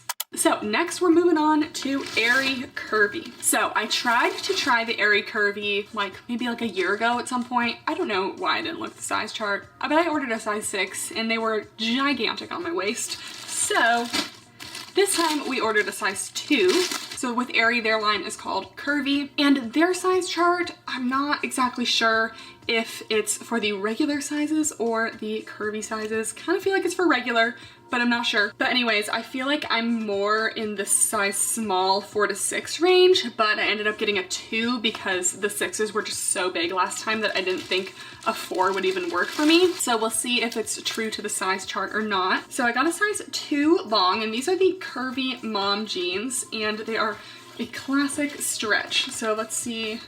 Oh yeah, these do have some good stretch to it, so definitely stretchier than Abercrombie's. They didn't have a ton of jean options. I wanted a more straight leg jean, but I just felt like Abercrombie had a much wider range of styles and like washes and everything. So anyways, we got to the curvy mom jeans, and Aerie's definition of curvy is most women's jeans use a 10-inch hip versus waist measurement, but curvy is designed with 13 inches. Okay, that looks like the size chart I was looking at is for curvy then. It just doesn't say it's for curvy. I used to wear a ton of American Eagle jeans growing up because they're kind of like mid-price range, and they've always had like a wide range of lengths and everything too. I've always had to buy tall jeans, so let's try these on. Okay, so I feel like size 2 was the right choice here because they're definitely fitting on my waist. I wouldn't say they're too big there.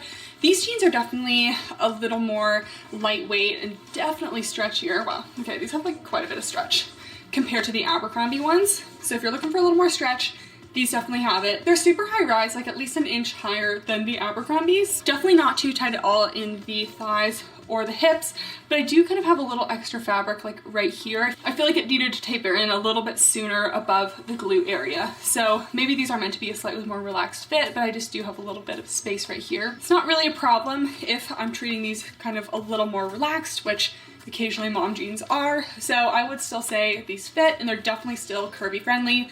They are good on the waist, and they have room in the hips and the thighs. So I did get the tall here again. I just cuffed them one little time here. Oh, Peach, you coming to join us? You joining us? I probably shouldn't be picking you up when I'm wearing a black shirt, but you're just too cute. You're just too cute.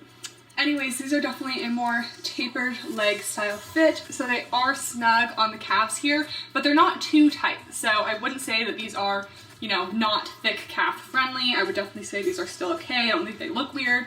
We got some cuts in the knees, which often just make them a little easier to move around in. They're definitely pretty stretchy. You can drop it in these jeans. So definitely a little more on the stretchy side, definitely a little more lightweight, so maybe more of like a fall spring jean rather than winter. But yeah, I would definitely say these are approved, a little more reasonably priced than the Abercrombies, and let's try on the other style. Okay, and then I got the curvy 90s boot cut jeans. So these definitely look to be, oh yeah, I wasn't sure about this little seam situation, but I wanted to try something other than a mom jean. These are a boot cut, which means they're like almost kind of a flare, but not like super exaggerated, and definitely more of a straight leg. Got them in the same size 2, which they call a 26, and these also say stretch, and it feels like a teeny bit of stretch, but not quite as much as the last ones. Let's try it on. So I just realized that I've been calling these the Aerie Curvies, but it's actually American Eagle, because American Eagle has the jeans. Aerie is like the underwear in the activewear.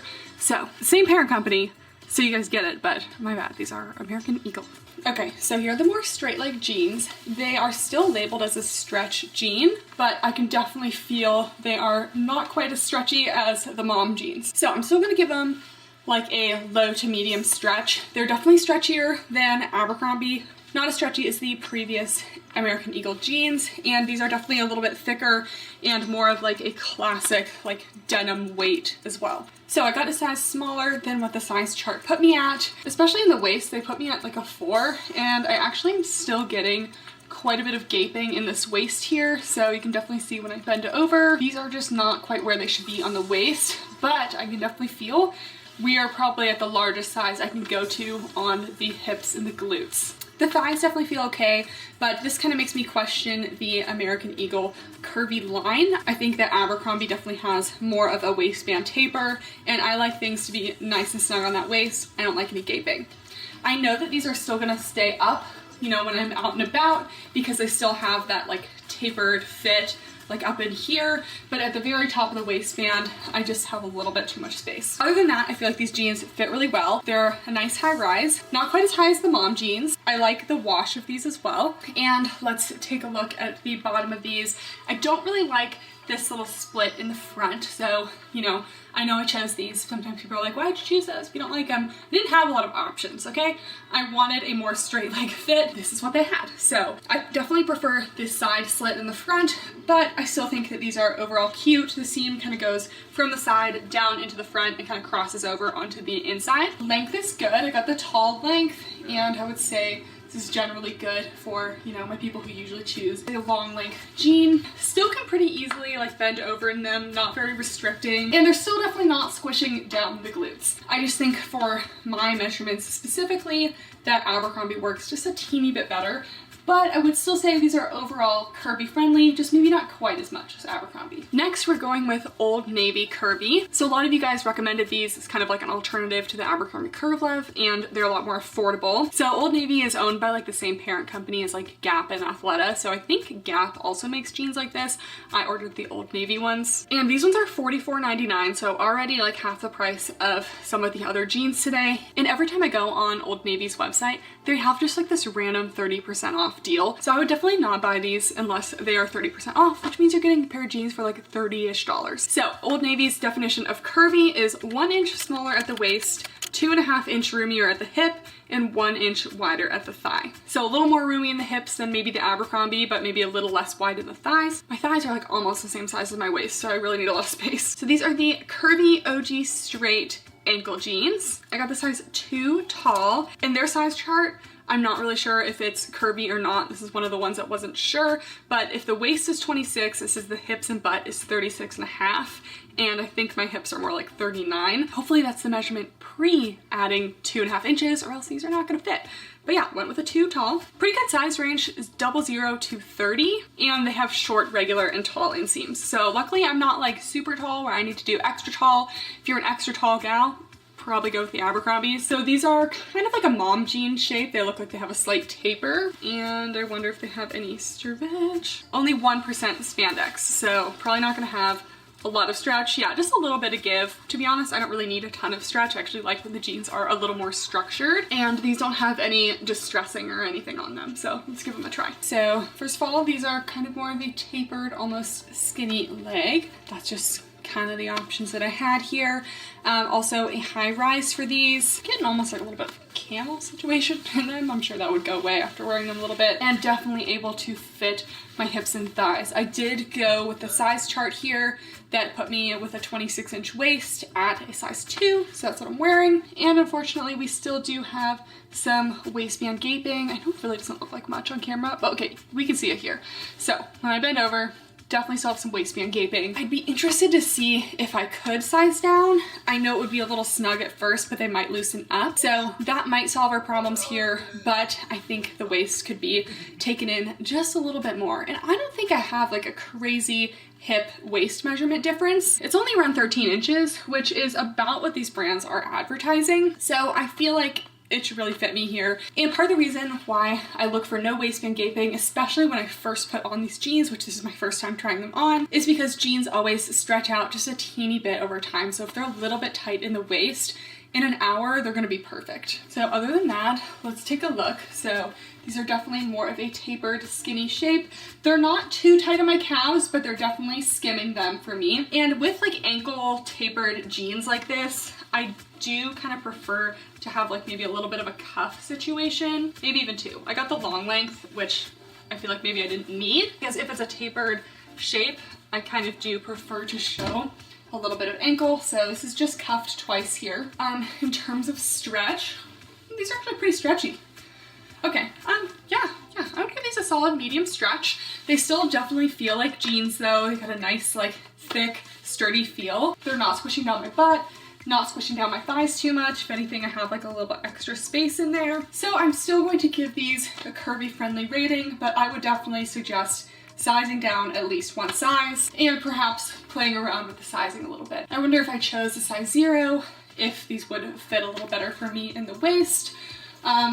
But yeah, for me, still don't beat the Abercrombie Curve Love. those are still more snug in the waist for me. So next we have by far our most expensive jeans of the day. We have Madewell Curvy. I remember it was probably a couple months ago at this point, but I was at home and the mall that I had back at home in California had a Madewell store and they had a ton of jeans. So like I tried a bunch on. All of them were like giant in the waist and super gaping. So when a lot of you guys recommended Madewell to me, I was like, yeah, no, like those did not work for me. But I didn't realize they had a curvy line that apparently they just like didn't have in store. I even had like a little sales rep like helping me out. She didn't give me any curvy stuff, even though I was clearly showing her I had like 6 inches too much in the waist. Anyways, we got the Madewell Curvy Perfect Vintage Straight Jeans. These were $138. Definitely a splurge. I think you can get them on sale or something too. And you know, if it's like a really good pair of jeans you're gonna wear a lot, jeans do last a long time. So personally, I like to spend a max of like $80 on jeans and I only own like 3 pairs. So anyways, the size range, at least for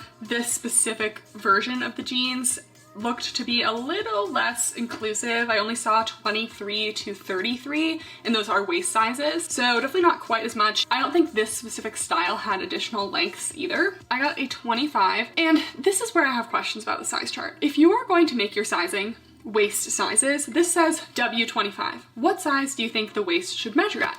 25 inches, right? You go to the size chart, it says US size 25, waist measurement 26. Like, let's not do that. Let's not. There's no reason to play around with vanity sizing. I don't care if my size says it's something slightly different because you know what? No one is pulling open my jeans, looking at the internal tag and seeing this girl's wearing a 26. You know, no one cares. So I just feel like they should adjust their size chart to not be like that. But anyways, got a 25 because I felt like that would fit me. And it says the waist is a 26 and the hip is a 36. I think that's their regular jean sizing because like we learned with Aerie, a 10-inch difference is like the average size difference, but most of these brands are adding a couple inches onto the hips, which is what this one said as well, but it doesn't give us specific hip numbers. I believe I got one with a slight amount of stretch. Madewell has a lot of different little metrics on their website, but one of them is the amount of stretch. And I didn't want to get something that was 100% rigid, but I also didn't want to get something super stretchy. So I got the second level of stretch, which is called comfort stretch, not fully rigid, but the lowest stretch. So what I would call that is more give than stretch, but we do have a little bit of give here. Looks like a nice high rise. These just have one little distress on the right knee and looks like a pretty straight leg overall. Let's give them a try. Listen guys, I'm a little scared because these are the most expensive things we're reviewing today. $138 for jeans. And I think that they're about to be my favorite. I don't want them to be. I don't want them to be my favorite. But if they deserve the #1 spot, they deserve it. So, okay, so these are the Madewells. Okay, and I did get the size that they recommended to me based on my waist. So these are the 25. And they're already feeling nice and good in the hip area. And, oh my gosh, okay. That literally fits so well. Oh my gosh, guys, if there's something I like, it's a good waist snatching moment. I love to be snatched. They're not cutting into me anywhere. They're not too tight anywhere. They're just perfect. And like, no gaping. I mean, there's always gonna be like teeny little bit, but this is very similar to Abercrombie. Okay, Madewell, you have redeemed yourself from betraying me in that dressing room just about a year ago. Okay, on to the rest of these. Definitely a high rise. I would say these are actually a little bit higher than Abercrombie. Love good high rise, so I'm not upset about it. I got the ones with a teeny bit of stretch, and I would agree these are about a low to medium stretch, even a teeny bit stretchier than Abercrombie. Definitely curvy friendly. We are contoured in the glutes back here. The pockets are still above the bottom of my glutes, so we're getting a little bit of lifting, and it's snug all the way from my glutes to my waist. The American Eagles had like this kind of gaping space right there. These are nice and snug, contouring, snatching. I feel great in these. I feel great. This is why people spend $138 on jeans, because these feel awesome. Now onto the rest of them. So I believe these ones only came in one length. So they are kind of like an ankle straight jean. They do just skim the calves. So they're not necessarily like not large calf friendly, but for me, they are skimming the calves a little bit, and they only came in one length. So these are an ankle length for me. Madewell definitely has multiple lengths in other styles of their jeans. I just felt like I liked this style the most. Got a little knee cut. I can like a good distressed moment, so that's fine for me. Yeah, definitely can still move around in these well. Definitely flattering. And these are definitely hourglass friendly. So in fact, probably more so than most of the ones we've done today. So Madewell, unfortunately, you are expensive, but they know what they're doing. I really like these. So last is a little honorable mention to Fashion Nova. I got these mom jeans in college, and you know, Fashion Nova, it's not a great brand or anything, but in college, you know, strict budgets, I needed a pair of jeans that fit me, and I think I spent like $30 on these jeans, and I've worn them a lot over the years and they're still holding up. So I don't think they have these ones specifically on the website right now, but any of their like boyfriend mom shape style jeans are similar to this. And I wear a size 5 in Fashion Nova jeans, and that's about what they put me at, like a 3 to 5 for a size small.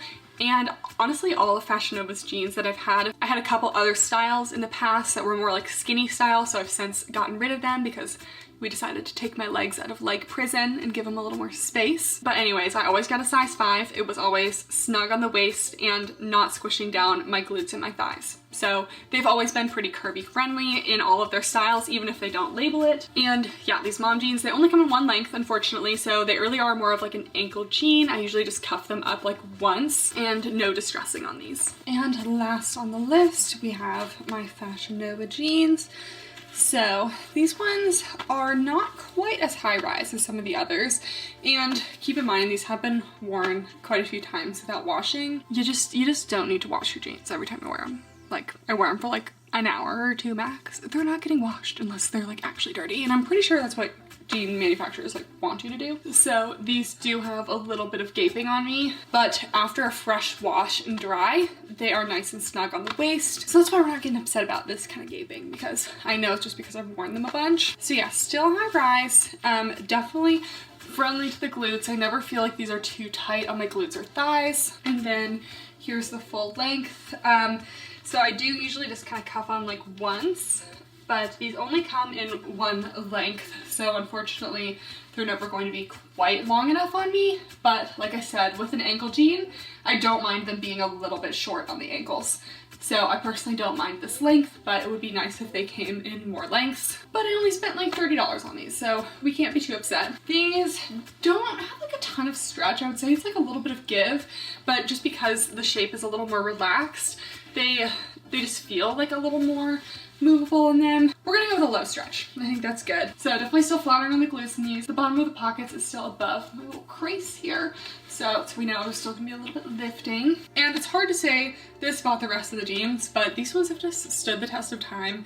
I've had them for like probably 6 years at this point, and I don't wear jeans that much, but I have gotten a good amount of use out of these, and they're just like soft, comfy. They don't really feel like jeans, which is why I like them. These were my first mom jeans, and you can just tell they have a little bit of room in the back of the knee here, just like a little bit of room throughout, and they're just very comfy. Some Fashion Nova jeans I think are a little bit out there wild, but these ones are just very basic and cute, no branding, and they're just solid jeans. Okay, so that is all of the jeans we got today. I tried on a lot of jeans today, and you guys have known from the occasional jean that I've tried on this channel, it doesn't usually go that well. Usually I like can't get them on over my thighs. They're just like gaping holes in the waist. While we had some waists today that weren't quite super snatched, none of them were as bad as any non-curvy style jean that I've tried. Anyone who's gone jean shopping knows that usually it's just a tough day for the confidence, but you know what? All those jeans today, I feel like I felt good in and really could recommend all of them. Some of them definitely fit me better than others. So if we had to do a ranking, I think Abercrombie is still number one.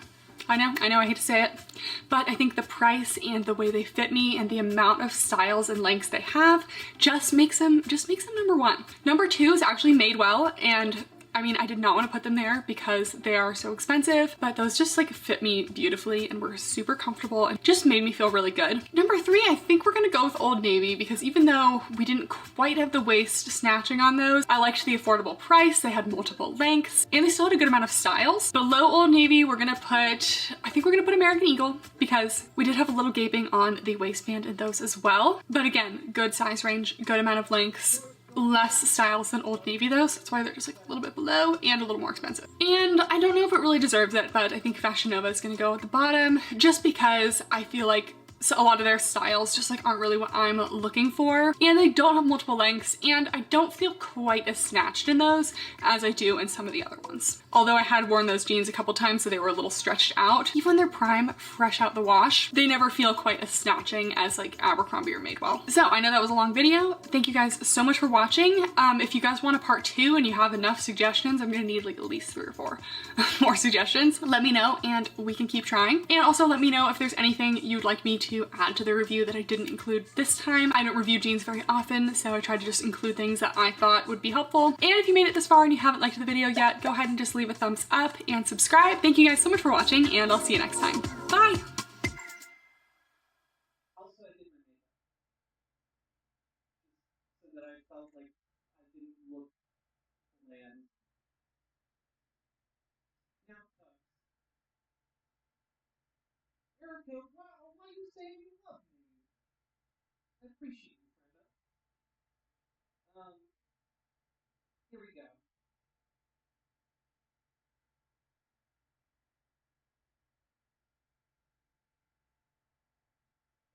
Yeah, Hey guys, and welcome back to my channel. And today we are doing an updated dental school Q&A. So it has been a while since I posted any sort of dental school content. I told you guys I'd keep doing dental school vlogs.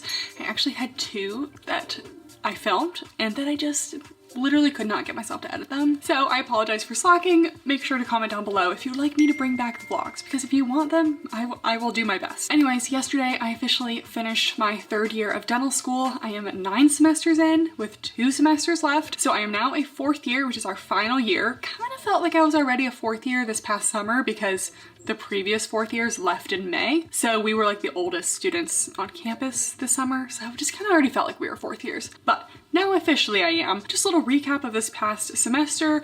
We had about like 4 or 5 classes, and they all were only like 1 hour per week. Pretty low credit classes. A lot of them were like unnecessarily hard for being like 1 credit, and some of the tests I didn't feel like were like super fair. But we made it through. I still did well, and at least it was less study intense than previous semesters. I had already finished my board exams in March of this year. This summer I really got to relax. I got back into reading. I read like 8 books. I was doing about a book a week. I didn't read anything this past week because we had finals. And now I'm on break until September. And then in September I'm going to be focused on taking my licensing exam. We have the endo and prost portion of the licensing exam in September. And I also need to sign up for the written portion of the licensing. I don't know why we had to take a written board exam and then a written portion of the licensing exam. I already studied for that, and I'm a little upset that I'm gonna have to like re-study, even though it's like relevant stuff that I'm gonna have to use in my daily life. But anyways, I had a nice summer kind of doing things I wanted to do. I got scuba dive certified. I bought some rollerblades. We did some fun things, and I wasn't coming home studying all the time. I also got a lot of my requirements done. I delivered my full denture, which went really well. It was an immediate denture. It just really went great. I finished all of my crown requirements in 1 summer. The first crown I did, I literally almost cried during the procedure because it really was just not going well. And then by the last crown, I was prepping it in like 30 minutes and it looked beautiful. And so we've made improvements. Anyways, that's a little background. Just thought we would do a Q&A and kind of keep you guys in the loop, things that you've been wondering about in general. So let's start answering. First question, what has been your favorite year of dental school so far? And in a way, I really loved first year because I was just with my friends like all the time. We were all in the same classes. We were all in sim lab together. And I just felt like the community was so strong. But first year was like kind of miserable in terms of how much we were studying. So definitely this past semester I feel like has been the best. I still see all my friends who are at least like in my like team. We like are separated into like 3 groups of students throughout clinic. So I'd say most of my friends are in my team, and we always get to like talk to each other in between patients and hang out. And it's just nice finally seeing patients every single day and really not worrying about classes so much, because let me tell you, after 7 years of higher education, about to go to 8, I am tired of studying. So yeah, I think dental school kind of gets better every year, but hopefully it'll be even better 4th year. Is your dental school like a residential thing? Do you get paid for it, or is it strictly schooling? You do not get paid. Even though 4th year, I'm seeing patients full time, like making money for the school essentially, we still do pay the same amount of tuition that we paid 1st year when we were in classes all the time. So yeah, dental school is not cheap. I think like the average amount of debt people graduate with is like $250,000, and that might be even on like the light side. I did choose a school that has in-state tuition, so it is slightly reduced. And I also chose my school because it's also affordable to live here, so I'm not spending a ton on like rent, gas, food, all that. I didn't want a lot of debt. I still have a lot of debt, but I don't have as much as I could have if I chose other schools. One of the big questions I got is, are you doing a residency?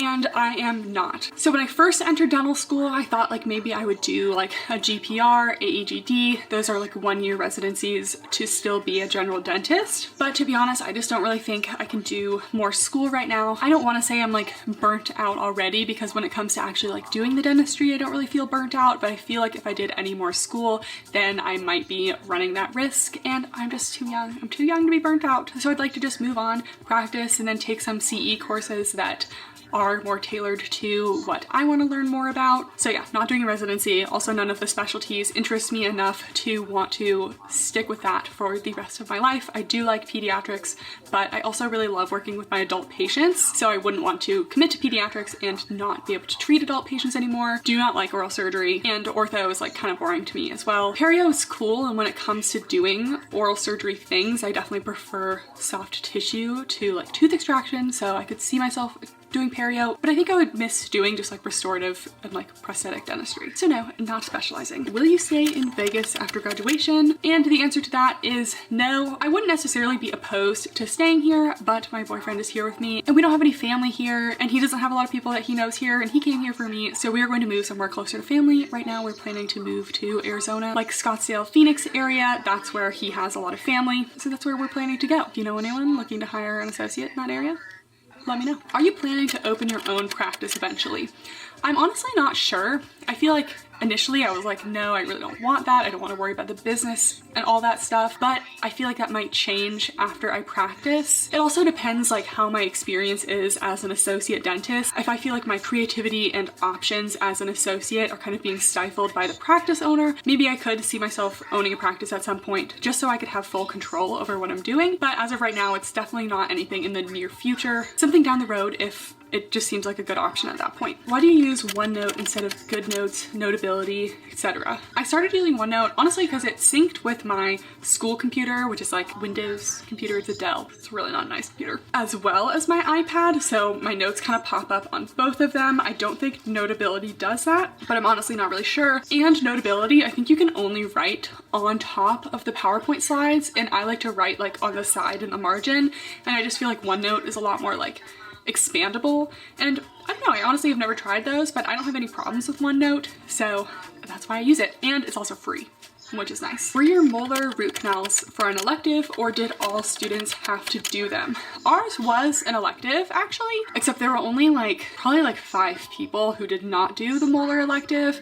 I think it's like kind of silly not to do it because it was like a 3-day class. I had my anterior root canals done before most of my class, so I was able to take a special like early molar root canal class, which was longer than like the 3-day, like we call it root camp course. So I was able to start doing molar root canals a little bit earlier than other people. But yeah, it was an elective, and especially at my school, we don't have an endodontic residency, so I already know people in my class who have done like 10, maybe 15 molar root canals, and they've only been doing them for 1 summer. So if you want to do endo, UNLV is really a great school for that. You get a lot of access to endo. I've done 5 root canals at this point, only 1 molar, but I do have some more coming up. I just had so many other requirements I was getting done this summer that I didn't really have time to do a lot of endo, but as I finish with more of my requirements, I definitely want to do more because I'm not feeling super confident with molars right now, and I would like to feel more confident by the time I graduate. How often do you attend classes?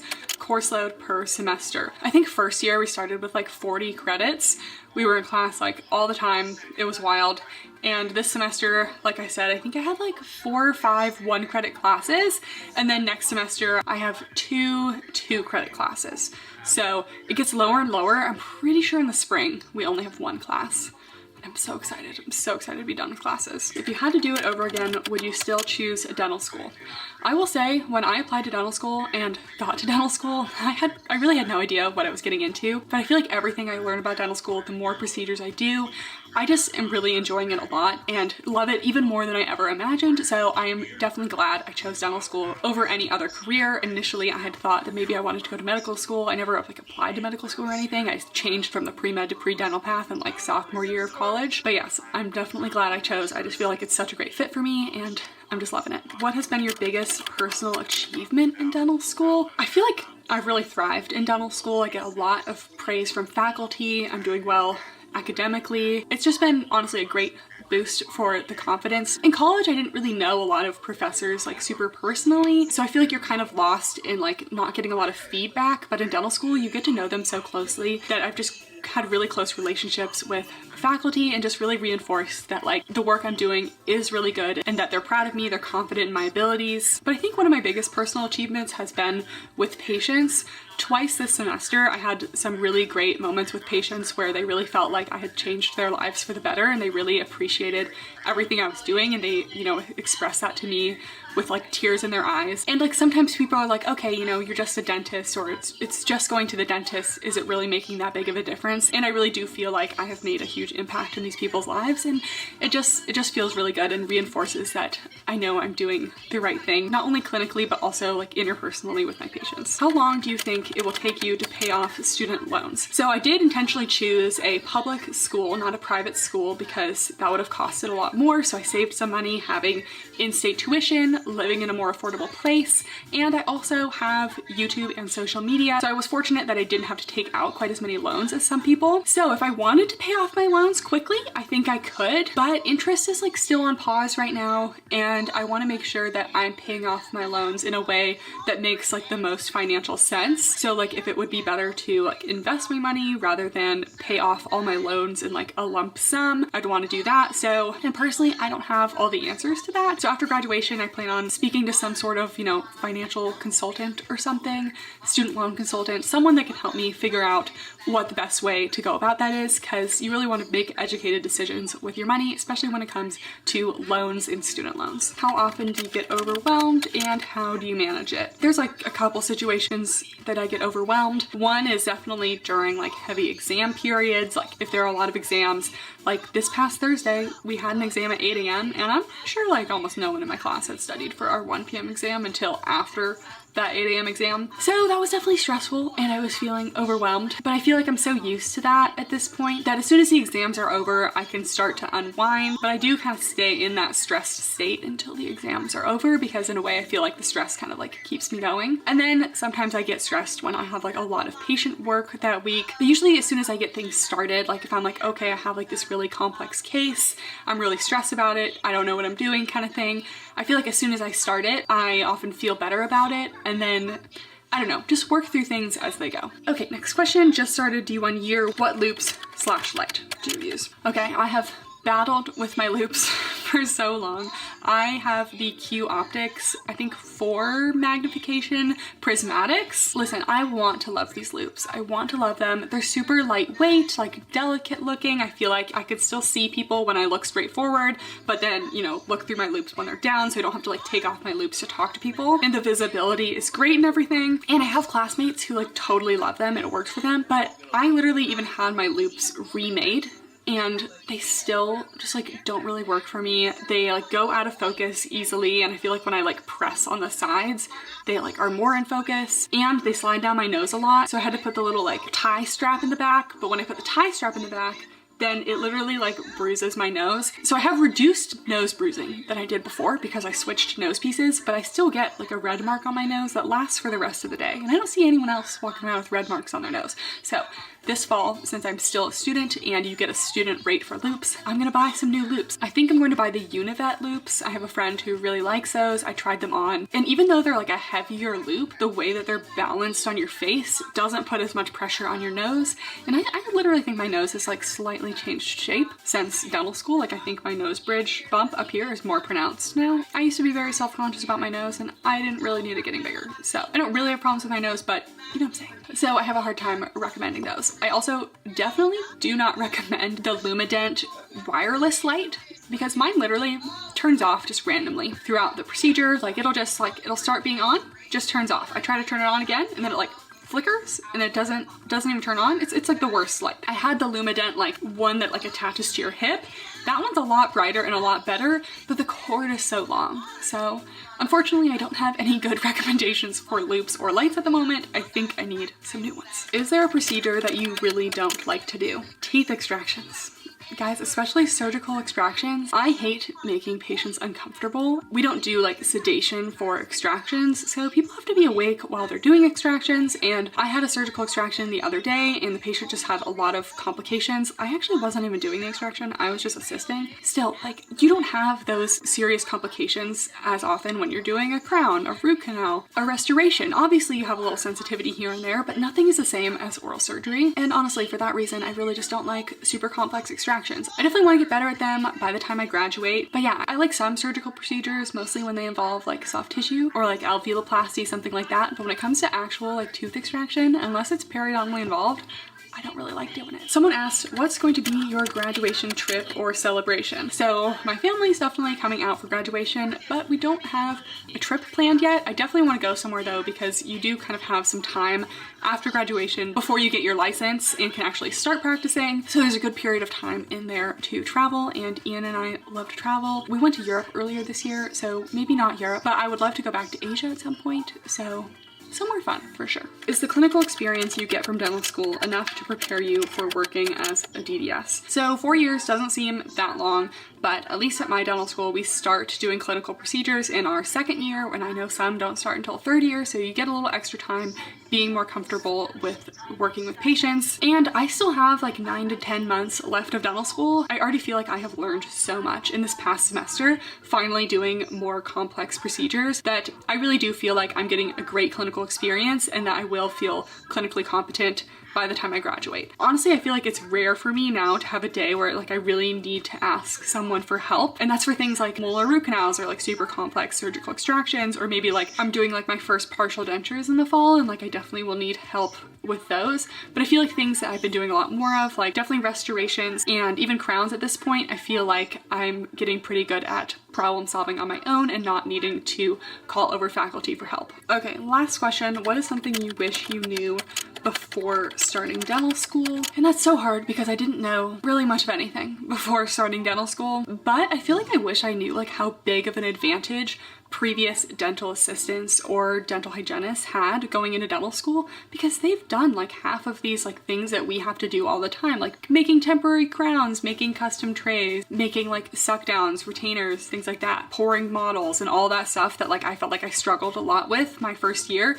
And even just like getting used to being in a patient's mouth, like the first time you actually are getting into a patient's mouth and you're like, this is like slippery and weird and like it just feels very strange, and like knowing that you have to like battle the tongue and things like that, I was 100% new to me. And I will say it didn't take me like that long to get used to it, but the people in my class who were previous dental assistants, they just jumped in so much faster, and I feel like their confidence was so much higher way before people like me who had literally no dental experience other than shadowing. Okay guys, that is it for the video. If you have any other questions, leave them in the comments down below and I'll try to answer as many as I can. And again, let me know if you want me to bring the vlogs back. I've been doing little mini vlogs here and there on my Instagram, but I can't really show like a lot in clinic, so it's hard, and sometimes I just enjoy, you know, not vlogging all the time. I don't know how people are vloggers, because I like to have my time that I film and my time that I live my life, you know? Anyways, give this video a thumbs up if you enjoyed. Thank you guys so much for watching, and I'll see you next time.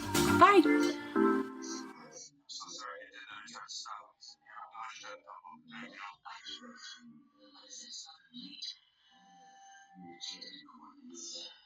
Yeah, Dean.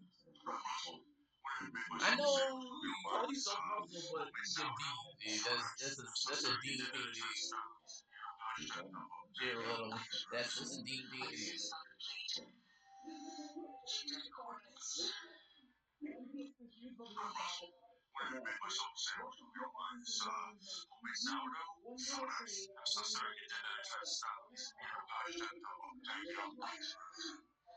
Hey guys, and welcome back to my channel. And today we are doing a huge Alphalete Black Friday review and sale info. So they are having a launch as well as their Black Friday sale on Saturday, November 19th at 12 p.m. CST. So that's when all of the new pieces that I will be going over will launch, and that's also when the Black Friday sale begins. But I believe the sale continues on through Black Friday. So while the sale is lasting a while and technically there's no rush, the super good deals do tend to go at the beginning, so I would try to be on there. And I'm really glad that they are doing the Black Friday sale on like a Saturday, a reasonable time now. They used to do this at midnight on Thanksgiving, which thankfully I'm on the West Coast, so that was only 10 p.m. But for like my East Coasters who had to like wake up like 1 a.m. to do the sale, like just not a good time. Anyways, I personally think the Alphalete Black Friday sale is always the best activewear sale. The items are from 10 to 80% off, and you can use my code Kathryn for 10% off in addition to that. So my discount code still does apply. And listen, some brands will have a Black Friday sale, have barely any stock on their website, and everything's like only 10% off. But Alphalete really does not mess around with their sales. A lot of their stuff is super cheap. I have shopped their Black Friday sale for like the past like probably 5 years. Like ever since I knew about the brand, I always bought at least something on Black Friday, and their Black Friday sale does get a ton of traffic. So just keep in mind, it is a very busy day on the website. I have placed Black Friday sale orders every year, even before they knew about me and sent me stuff. And my mom even placed orders last year because my brother likes Alphalete, so we like get him stuff for Christmas. But anyways, I have never had an issue getting my order. Usually it does take a little bit longer to ship, but I usually get mine like kind of beginning of December. But I know last year there were a lot of delayed orders. I'm hoping that will be fixed by the fact that they have a new distribution center now, so they can handle a lot larger of order volume. Some other things to note: all items that are over 30% off are final sale, so just keep that in mind. If it's 30% off or more, you cannot return it. And all orders that are $150 US and above will qualify for free shipping. So I will be going over all of my top Black Friday picks at the end of the video. I do have a list of some of the items and the percentage off that they will be, but I don't have it for every single item. They're also making a big Black Friday announcement on the 18th that has to do with the sale. They won't even share that with the affiliates, so I don't even know what it is. I will definitely keep you guys posted on my Instagram, and we'll also post like little reviews and top picks throughout the week. So now onto the new pieces launching and the review. So there are some new pieces that I haven't tried, as well as some collections that have returned. So in terms of gym collections, we have Surface is back in this new pebble print, Alpha Lux is back, and then we have some unisex pieces and fleece lined hoodies. Guys, I've been waiting for this all year. The fleece, so soft. Okay, let's get started.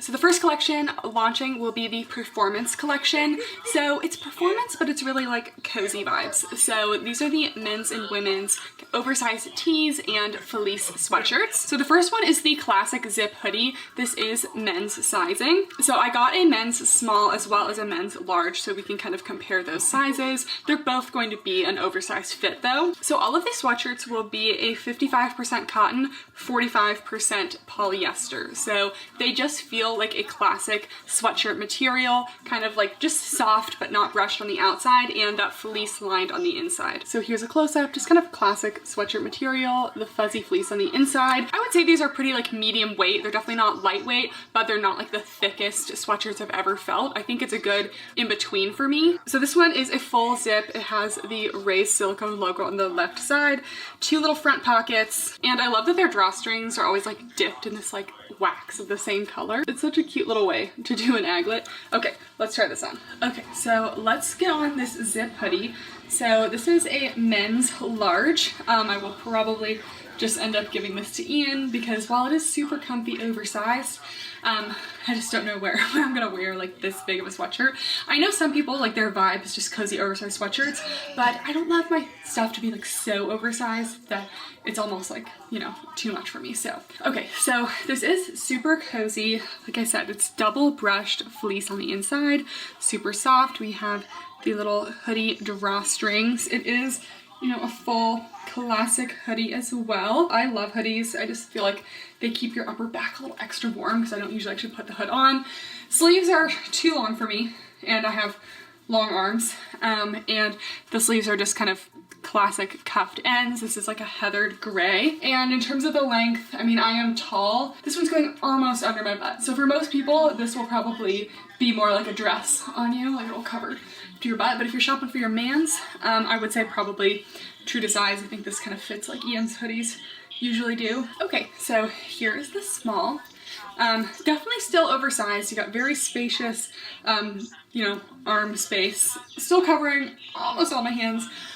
This one is a little bit shorter. The last one was hidden kind of around right below my butt. This one is kind of mid butt. So definitely still on the long side, but it is a men's sweatshirt. But yeah, let's zip this one up. The last one was like, I could fit all my legs in there, you know? But this one, yeah, still like oversized. Like here is how wide it goes, and that's me.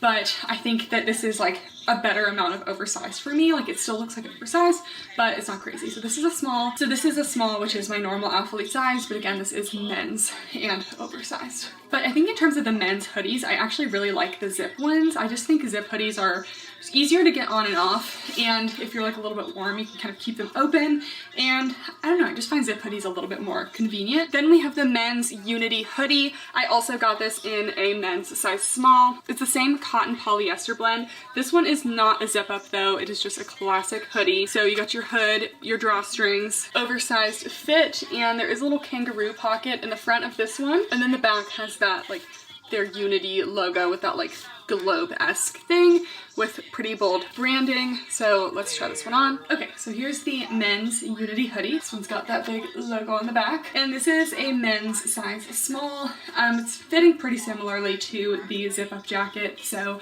definitely oversized. I think this is probably like, you know, either this or a medium would be kind of like my go-to for an oversized fit for my ladies. Nice long sleeves here, lots of room in the sleeves, got that cozy fleece feel. We do have the kangaroo pocket and drawstrings and hoodie, and the back has that little like globe logo thing. But yeah, I mean, it's kind of hard to go wrong with sizing for these types of hoodies because they're going to be oversized either way, so it's just how oversized do you want it.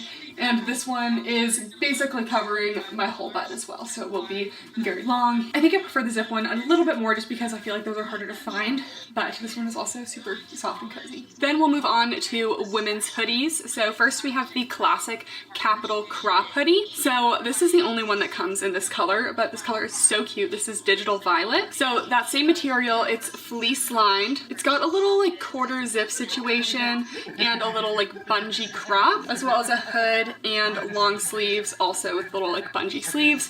We will try this one on. I have a size small. It's definitely oversized. I don't think you really need to size up in like any of these unless you want them to be like giant, which is totally fine. But I just don't think you need to if you're just looking for slightly oversized. Only thing about this one is it's so cropped. And I wish it wasn't so cropped because I would like a mid-length crop, you know? Like, I don't want to have to worry about showing my bra every time I lift my arms up, which I do with this one. So let's try this on. Okay, so here's the women's capital crop hoodie. I would be absolutely off the walls obsessed with this hoodie if it just went like to here. Honestly, I like this hoodie a lot. I think it's super cute, but I don't know if I would buy it myself just because of the length. Like, it's so cropped. For me, you lift it up and like your whole bra is like nearly exposed. Actually, not nearly exposed, like it is exposed. And I don't really think sizing up would help. They don't really get longer with larger sizes. So anyways, reviewing that aside, I think this color is so cute. So it's called Digital Violet, which is that same color of the Amplifies.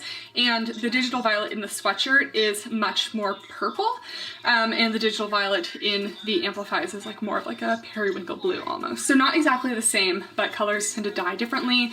So we have the little quarter zip situation here. The little zipper guy matches the color. The silicone logo, drawstring, We do have a full hoodie as well, and little kind of cuffed elasticized bottom of this, but it's not like snug. You can see it's definitely a little oversized down here. So this is a small, and this is a size that I would like best for myself. I think if I went any larger, it would just be too much, like it's already oversized. The sleeves are a good length. This is a women's sweatshirt, so the sleeves just like aren't as long as those men's hoodies. And yeah, it's just very cropped. The only situation really that I would wear this is to and from the gym when I want a little bit of warmth, but I really couldn't wear this much in like my normal life because all the shirts that I wear would be longer and show underneath it. So if you guys are watching this, a little mid-length crop would be so great. It would be so great because I don't think that many people like this length of crop. I don't know. The colors though, they killed it. I mean, we got this digital violet. We also have the misty lilac, some other cute colors. And then anyways, here is the back. I will throw the hood on for you. They always have nice like oversized hoods. I don't know, comment down below. If anyone does like this super cropped length, I would like to know, because I think mostly I get messages from people saying they wish things were longer. Anyways, this is also lined with a super fuzzy fleece, so it's very warm. Then we have the women's classic crew. So there's a men's classic crew and a women's. The women's is still oversized, so it looks to be a little shorter in shape. So if you want like a super long crew neck, maybe go for the men's. But yeah, we just have a crew neck, no hoodie, long sleeves obviously, and there are no pockets on this one. So this one's a little more simple, and then we just have that logo silicone in the corner. All right, then we have the women's classic crew. First of all, I just love this color. I think it's so cute, little powder blue. This is fog blue. The women's version, this is a size small women's, definitely still oversized. So sticking true to size is still going to give you an oversized fit. This is not snug on me in any way, and this is like probably what I'd say like many medium Alphalete sweatshirts feel like. So just keep that in mind. Lots of space here. So you could even size down if you don't want it to be quite as oversized, but for my girlies who just love the oversized look, feel free to size up. I mean, it's a sweatshirt, you know? The length of this one, if I kind of just wear it like, you know, with it all the way down, I mean, if I really pulled it, it could go nearly over my butt, but it's almost a little bit elasticized at the bottom. So kind of just wearing this around, I kind of just had it like rest on my hips a little bit to not be quite as long. Personally, I don't love like super long sweatshirts. Fuzzy fleece on the inside, logo there, definitely oversized sleeves. Then again, compared to the men's hoodies, the arm length is just not as long. So it ends at a really good place for me, right at the wrists. And this is a crew neck, so it's not super tight around my neck, but yeah, no hoodies or anything to get in the way. I would have to say this sweatshirt or the men's zip hoodie would be my top choices for the performance collection. I just like how those fit and looked the best. And then we have the first women's pump cover. So there are a couple pump covers in this video. If you're unfamiliar with the gym terms that are going around, pump cover is like an oversized tee that you wear to hide your gym pump. Nothing to do with breastfeeding, which that's what Ian thought it was for. But valid assumption, valid assumption. Anyways, this is the signature oversized tee. So it's very subtle, and I like that this one's a different material than the other pump covers. So we'll go over the other pump covers in a minute, but those ones are like a heavy cotton material.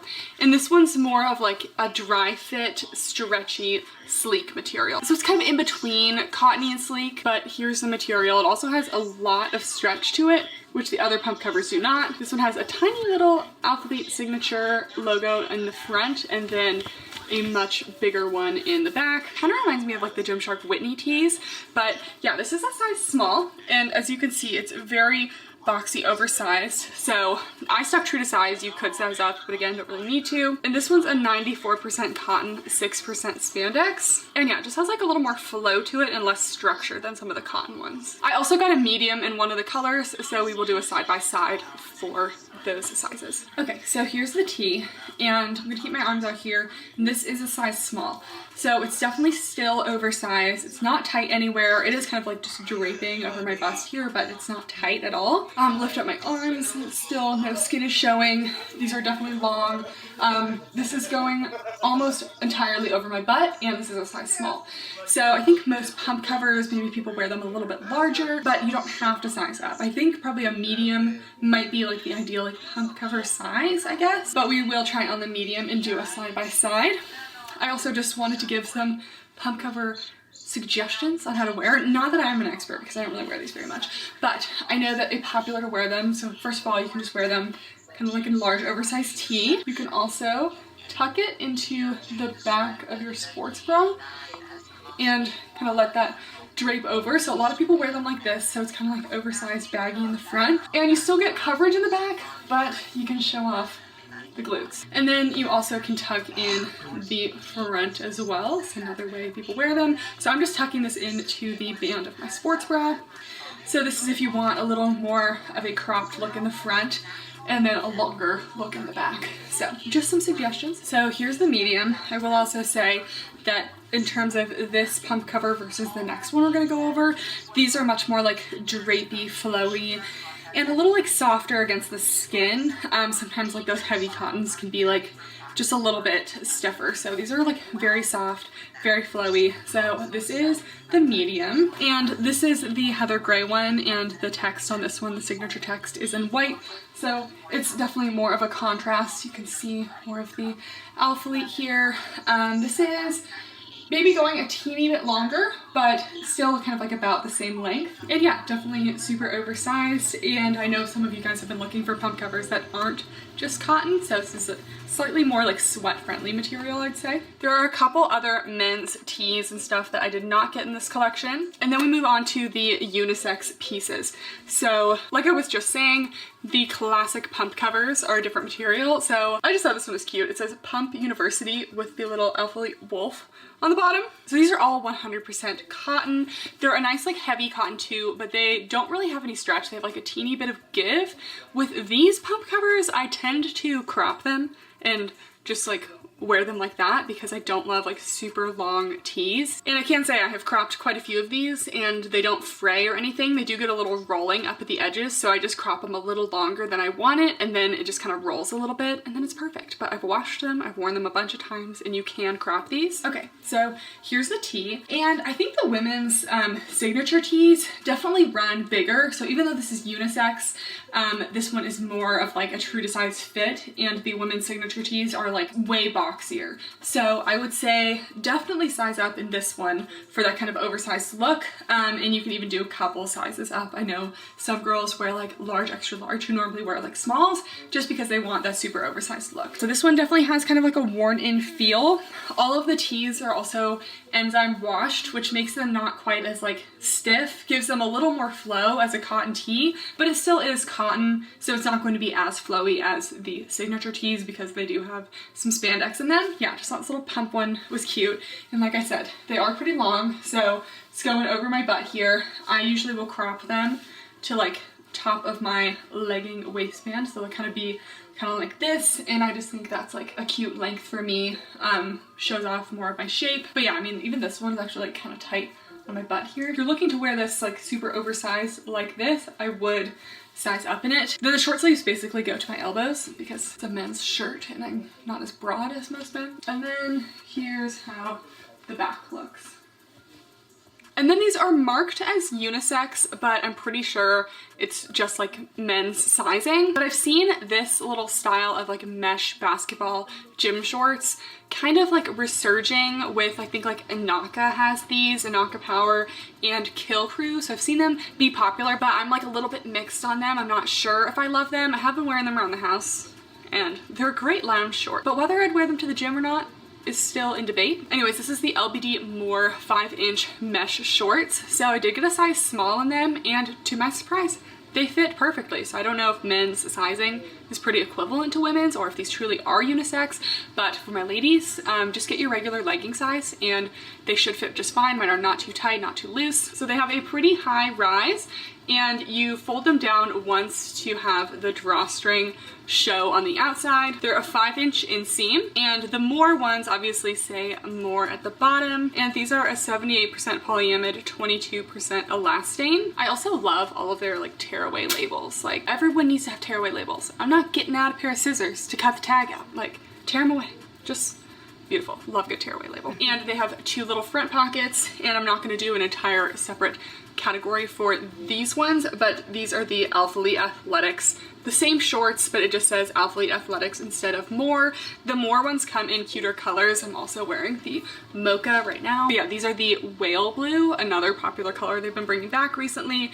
And then these are the oyster gray. Okay, so here are the shorts. And like I said, this is a size small, and they definitely are like have a little bit of space to them, but I would not size down in these. I think these fit just about how a short like this should fit. I mean, if anything, they're actually like, you know, they're not too tight on my thighs, but they're skimming the thighs. I think women's legging size would correlate to whatever size you'd want over here. So the drawstring is on the inside, technically. So if I don't roll them, they look like this, pretty high rise, 2 front pockets. These just like, honestly, just are really cozy. They have like that sleek feeling, but they're soft on the inside. They're not brushed, they're just like soft. It does kind of bring me back to my middle school gym short days, but like these are the shorts that we wish we had in middle school, like actually like kind of cute and not like totally, I don't know, itchy and unflattering. You may think that these are unflattering, I don't know. But how everyone's kind of been wearing them is like one little roll up, and I kind of just let the drawstrings be tucked in here because I don't really need to use the drawstring because they're snug enough as it is. But yeah, so they're a 5-inch inseam. They definitely can ride up a little bit just because they're a little bit loose, so if I'm like lounging around they might like ride up a little bit, but like I said, I'm kind of just wearing these for lounge right now. You got the More logo here. This is the mocha color, and you can take the drawstring out. This is kind of how they like advertise it to be worn, so you can take the drawstring out. You could tie it in front here. But yeah, comment down below if you are into this kind of like jersey knit basketball short look or not, because I feel like I could be. Maybe I will wear these to the gym this week, maybe my little apartment gym. I might not be brave enough to wear these to a real gym yet, but yeah, here they are. And I mean, they're not necessarily like flattering on the glutes or anything, but I wouldn't say they're unflattering. And you do see the tag in the back, whether you roll it or not. So it is up there. And then this one has a little like tear away tag. You just tear away. So these are the AA Alphalete Athletics shorts in the oyster gray. So they really fit the same, so the sizing is the same. Then you can roll the waistband down in these as well. The front pockets, again, the only difference is that these have the Alphalete Athletics logo down there, and they still have a little black logo in the back. But unfortunately I did not get a size that Ian could wear, so he can't try these on for me, but I think at least, you know, they should be pretty normal sizing. Just wanted to pop on super quick with the whale blue. I think that these are my favorite color, which is crazy because like I kind of don't really like navy blue, but the kind of grayish shade of this one I do like. So these are the More shorts, and I just did a little bow tie, you know, situation, how I would normally tie something for you guys to see. And these do have the wax dipped little aglets at the end. So and here's a close-up of the fabric. So it is a jersey. It is super stretchy as well, so it has that little like perforations, lightweight, and then the inside is just kind of like a softer, sleek material. Now moving on to what people probably care most about, the gym pieces. So we're going to start off with the Surface. So Surface has been brought back quite a few times. I think they always have Surface like on Black Friday, or at least for like the past like 3 years. Surface has been like the Black Friday collection, but this year all of the Surface is in this cute little pebble print. I like this better than their camo, like the brush camo they did last year, and I'm just a huge fan of their like subtle prints because it just makes everything like a little more interesting, hides a little more sweat, hides a little more cellulite if that is something that you look to hide. So here's an up close of the pebble print in the fabric, just very slightly brushed. So I'm wearing the mocha, and this is the stone gray, and then there's also misty lilac and whale blue. So a lot of these colors were previously Amplify colors, so I'll do some color comparisons on the screen of the Surface version of the colors versus the Amplify versions. So I think Surface is my favorite fabric behind the seamless, so obviously Amplifies are number one. If you're getting one thing on Black Friday, it better be Amplify leggings, especially if you haven't tried them before. You gotta try them. But I really like the Surface because it's a brushed fabric on the outside, so, you know, soft to the touch. It doesn't attract as much pet fur though as the Alphalete, which we'll talk about next. So I just find this one a little bit easier to wear. It's also a lot stretchier, super lightweight, and very naked feel, which I love that. It's also not brushed on the inside, so it's more of like a smooth feeling on the inside rather than the brush on the outside. But I'm never quite a big fan of Surface bras, unfortunately. They're definitely a little bit more for smaller cup sizes. So here's the Surface Limitless bra. I think I've tried messing around with the sizing a little bit on this one, but it doesn't really help me with the issues that I have with it that we'll get into in a second. But we have an elastic at the bottom, the Alphalete raised silicone logo right down here, spaghetti straps, very plain in the front, They do have removable cup pads, and then the back has this cute little crisscross, and the straps are adjustable. So they're just straight up and down straps, so I like that they're adjustable because if they were too long, they would be falling off my shoulders. But yeah, we'll see that this one just doesn't really have a whole lot of coverage for me. Okay, so here's the Surface Limitless bra. Like I said, like this one, I was wearing it at the gym today, and I went to my real gym, which I haven't been to in a while, and just like every step I take, the girls are jiggling, you know? It's just like a lot. So I felt like a little bit self-conscious. You know, sometimes, you know, I have my moments, but with this one, I just feel like I am being pushed out of it a little bit. I do fall out a little bit when I lean over, so I was like, how close am I to slipping a nip, you know? I didn't want to be very close. So coverage is, I'm gonna say low to medium again, because it's okay on the sides, and for most people it probably would be fine, but for large cup sizes, I'd say this one's a no. And support is very low. Very low support, so not a lot of support in this one. Again, the band at the bottom is not too tight or anything. I have sized down in this one before, and it just was super snug, so I would recommend staying true to size. And you have these spaghetti straps. They're not too bad because you can tighten them or loosen them, so I don't have an issue with them being too tight. But yeah, we just have those two little like bra strap adjusters in the back, and then this tiny little crisscross detail. So I think it's a super cute bra. It's basic, it's flattering, but definitely for like C to D cup, that's probably pushing it, and below, yeah, definitely not my top choice for bras. Other than that, it is very comfortable. It doesn't cut into me anywhere. Then we have the Surface Wrap bra. This one does work a little bit better for me, but it's still very, you know, Cleavalicious. So we have the wrap detail, a deep V, an elastic at the bottom of this one as well, Alphalete raised silicone logo, and then the back comes into a racer back with a little elastic section as well to kind of help with some of this strain on your back. So I do find this one to be a comfortable bra. It's just kind of a lot depending on how I'm feeling at the gym that day. Okay, so here's the Surface Wrap bra.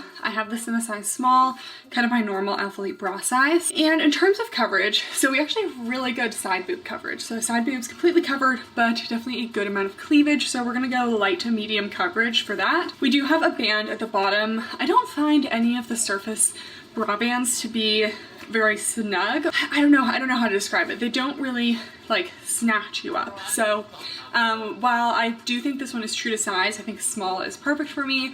If you're in between, I would size down. I did see a couple people size down outright. They were definitely smaller cup sizes though, so for like medium to larger cup sizes, I would stick true to size. Nice little triangle shape. I would say it's definitely a very flattering sports bra. I didn't necessarily like fall out of it throughout my workout, but I did come out like a teeny bit. So I never really needed to tuck myself back in because after I stopped like, you know, a bent over row, things would kind of settle back into place, but it's definitely not the most secure bra. Support is also like a light support. Maybe I could size down in this one. I don't know. I think if you are a smaller cup size, I would definitely size down in this one, but I think if I size down, I might be squishing out of it a little too much, but I'm definitely not super compressed as it is. And then I like the back. I like how they have the little elastic in there because it makes it not too tight on your neck. Very open back. Nothing's cutting into me on this bra. It's very stretchy and nothing is itchy. Everything's soft. So yeah, it's definitely a very cute, flattering bra. I feel like it's very flattering on small cup sizes as well because it kind of perks the girls up a little bit, but it's not my most functional option. And one last look at the back. Sometimes I feel like I don't show the back of things enough, so here it is. Then we have the Surface Power Shorts. These are a 5-inch short. I love that they made them a little bit longer. They changed this in the last Surface launch. I think it was the oil stain that they brought back. So these are made of that Surface material, so they're very lightweight. So the power leggings and shorts, that's the only thing launching in Surface, so we only have cross waist. And I will say, I am very tall, so the cross waist on these shows a lot of skin for me. It's kind of on the lower side of the rise. So personally, the height of like a Buffbunny cross waist is a lot better for me because it's super high rise.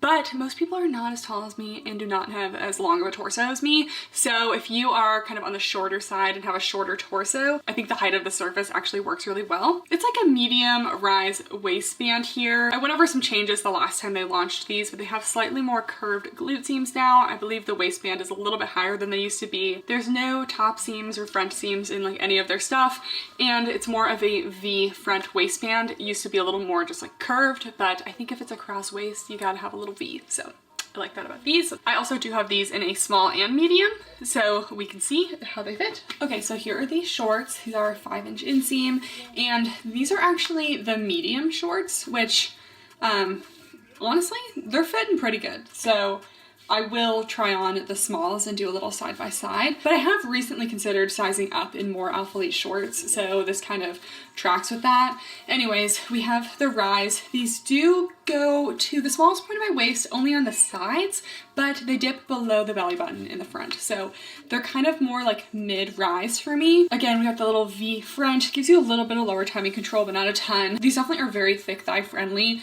The surface is super stretchy, so I've never had an issue with it cutting into my thighs. And I'd say like I maybe have like a teeny bit of fabric around the crotch area. Usually that's the area I find is a little bit baggier when I size up, but honestly it's really not bad. So I think you could really go true to size or size up in these. And then here's the back. So we have that little kind of curved situation, kind of just add some roundness like to the hips back there, some slightly curved seams. At least on the leggings, I feel like I get a little bit of dipping down in the waist in the back.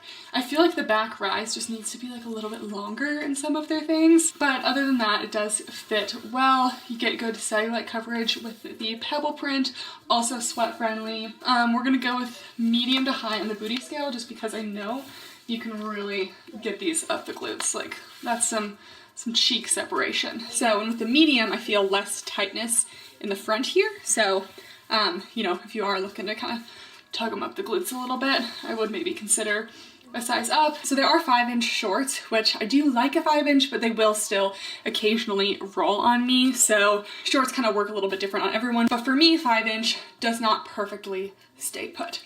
So I do like these shorts.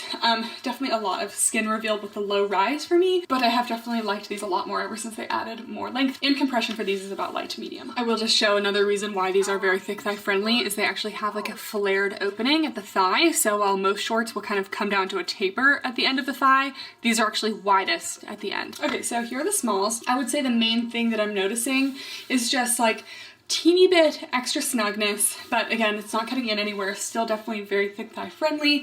I think the biggest thing is some extra tightness around the crotch area. Sometimes I feel like with their recent shorts, just with like the rise height, I've just been getting a little more tendency for some like camel. Like if I like pulled these up like in a way right now, they'd really be trying to give me camel toe. And the mediums just cause like less strain down there. So if you're getting a little tightness in the crotch, maybe a little camel in their recent shorts, I would actually consider a size up because that was not an issue at all in the mediums. But overall, I mean, these are very stretchy shorts, so I really could go either way. And then we have the Surface Power leggings. So very similar to the shorts, obviously. We got the cross waist, the V front, slightly curved glute seams, and just a slight contoured stitching as well. And these are a 27-inch inseam. Okay, so here are the Surface Power leggings. So these are 27 inches. These ones, I don't know, occasionally with the leggings, I can pull them up a little bit and make them a little bit higher rise, but I would still kind of give these like a mid to high rise overall. Definitely still light medium compression. These are super stretchy. There's like no limit to how much stretch these can be, so I love that. Just a very light brushing, so they're still kind of soft against the skin, but again, they don't collect so much pet fur and they don't pill easily. The pebble print will be very cellulite friendly. Hides sweat as well, and no front seam, but a couple things I don't absolutely love about these.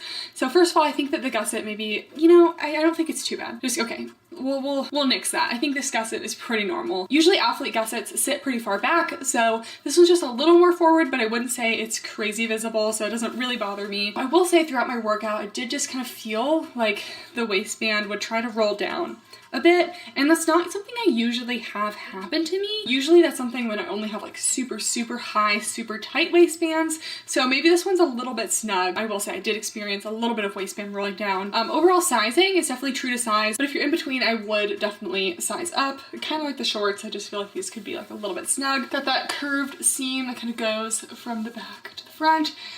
You could definitely get these up the cheeks, get a little cheek separation, so medium to high on the booty scale. And then I just get this little kind of dipping down on the waistband, especially in the leggings, not as much the shorts. but I feel like I don't see it on everyone, but it does happen to me quite a bit. So, you know, these aren't like total deal breakers, but if those are things that do bother you, I just like to point them out so you don't have to, you know, discover that on your own. And then we'll get a little view of the full length of these. So these are 27 inches.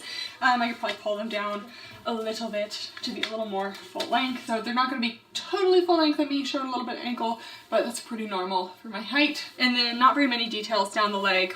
Some of the seams do kind of just travel back there, but I think the pebble print is probably the most notable detail of these. And then our last collection of the day is the Alphalete collection. So compared to Surface, Alphalete is brushed on the inside and the outside, and it's just a denser, thicker, kind of warmer material. So this one does attract pet fur a little bit more, and definitely on the thicker side, a little bit less stretch. So for that reason, I do prefer Surface just a little bit more. But if you prioritize like thickness and warmth in your leggings, the Alphalete are definitely doing that. So got a lot of cute colors with the Alphalete as well, and these are colors that used to be in Amplifys, but now are in Alphalete, so they will be slightly different from the seamless. So I got the colors Ivy and Black Cherry. Black Cherry was like one of my favorite seamless colors, so I'm glad that they have it back in this, although this one looks quite a bit different than the seamless Black Cherry. So there's two Alphalete bras. I do tend to like the Alphalete bras more than the Surface bras, at least in the shape. So we have the Alphalete Tri bra. This one also has an elastic on the bottom with the logo. This one has more coverage and more space in the cups than the Surface Limitless bra, so that's why this one works a little bit better for me. We kind of have two little straps that split and then they join in the back for this cute little 3-seam detail and classic removable cups. Okay, then we have the Alphalete Tri bra. So again, it feels pretty similar in the band to the Surface. The bands really aren't very tight or restrictive, and it does fit me well here. And then I could have a little bit more space on this one. So this is a size small, which is normal, and I have more coverage than the Surface Limitless bra, but it's still not a ton. Support is maybe like a light, nah, it's still light support. I was gonna say light to medium, but let's not kid ourselves. But coverage wise, if the last one was low to medium, this one might be a medium. I guess maybe a teeny bit of side boob coverage and maybe coming out a little bit. Okay, maybe it's about the same. Okay, a low to medium coverage. It just feels more secure than the Surface Limitless bra. Like I can walk around the gym in this one and not feel like I'm about to fall out, and that's just not the case with the Surface Limitless. And then we have the two straps here, or I guess, you know, two split into two more, and then the tri-seam detail in the back. It could, you know, it's not super tight up here, so I would say overall it's a pretty comfortable bra. I love the open back, and if I had to choose between this one and the Surface Limitless, it would definitely be this one. Then we have the Alphalete Wonder Bra. So this one's back, and this one was a bit of a letdown in the last Alphalete collection because I wanted to love this bra. The shape of it was so cute, but it was so tight on my neck that I could barely wear it. And I only got smalls last time. So this time I did size up to a medium in the bra, and I hope that this helps with some of the compression because my girls were getting squished up to my neck. So we sized up to a medium. This one's the only long line bra of the collection, so there's no elastic, there's just a seam and then double thickness fabric extending down. Removable cups as usual, V-neck. Then we have those kind of like shinier bra straps that connect to a T in the back, and then there's a strap adjuster on the back. I don't find this to be the most helpful place to put a strap adjuster because I wish it was on the front two of the straps because that's where I was having tightness, but we'll see if the medium helps. Maybe things will be changed. And the logo on this one is in the back. I thought sizing up would fix my issues with this bra, but it just doesn't. Like, it's a little bit better, but I still think I would have done better with a small. Like in this area, I almost have like a little bit of looseness, and that's an area where I would kind of like support. Still really good coverage. This one's like a medium to full coverage. I'm really not squishing out of it. It definitely kind of perks up the girls a little bit, but I would never fall out of this one. Support is about a medium support. But yeah, the long line thing doesn't really bother me. It's still just way too tight around my neck. There's like nothing really you can do to fix that because this strap, this is not causing any issues. It's just both of these together are just super tight against my neck. Like, they're not long enough straps, and it's not adjustable. So that really didn't improve much from the small to the medium. So I don't know if anyone else has tried this bra. and maybe has a similar experience, or maybe you don't have a similar experience and it's better for you. But just because of that neck issue, I wouldn't highly recommend this bra. I think I would probably go with a tri bra instead. But none of the bras launching in this collection are like really like my go-to for Alphalete. I really only either like the seamless bras or the pulse bras. Any of the other ones I just kind of like manage in them because I want to have a matching set, but they just don't fit me like quite right. So anyways, here's the back. Again, you can adjust this strap back here, but it doesn't really do much for me. And some people even like cut that one off entirely and make it a halter top, but it would still be tight on my neck in that case. So, and then there's only one style of bottoms for the Alphalete, just the Alphalete Wonder leggings. So they launched these earlier this year. So unlike the Surface Power, these are just straight across in the waist, got a tapered waistband, no front seam, no top band, Alphalete logo in the back, and they're just very basic plain leggings, really not a lot going on. And I just wanted to do a close-up of the Alphalete material. Definitely a lot fuzzier of a material, a lot thicker as well. So here are the Alphalete Wonder leggings. First things first, these are more compressive than the Surface leggings. I would give these like at least a medium compression, maybe even a little bit more. So these ones just have a flat across waistband. The waistband is tapered as well, so it helps them from sliding down. These are just like a thicker, warmer feel than the Surface. Again, flat across waistband, no front seam, and there's really no seams going on anywhere on these, so it's very simple. And then in terms of the back, you can definitely get these situated up the glutes quite a bit. I don't think these are dipping down in the back. They seem to be pretty flat across. I just feel like it could be a little bit higher up in the back for me, but I think mostly it's okay. So medium to high in the booty scale. You might get a little cellulite coverage in darker colors, but these lighter colors probably not. True to size, but if you're in between, I would size up. The length is about the same as the last ones. It's 27 inches, so gonna be like 7/8 on me personally. I always find that I hike leggings up a lot and then I can like get a little length out of them after I have them all on. Get like a little bit of tightness in the crotch around these ones as well. So if you're in between sizes, I would choose a size up, but I do think the size small is good for me. And I feel like if I were to create like my perfect legging, it might be like the Surface material in the shape of the Alphalete leggings, because I tend to like the Alphalete shapes better, but I like the Surface material a little bit more. But I am a big fan of like the colors of these. I think this one's so fun. And then we also have the black cherry color, which is very winter fall as well. Okay, now onto my Black Friday sale top picks. So I will put everything that I know about the sale and the amounts on the screen, but I don't have like every single piece, every single percentage. I will say everything is at least 10 to 80% off.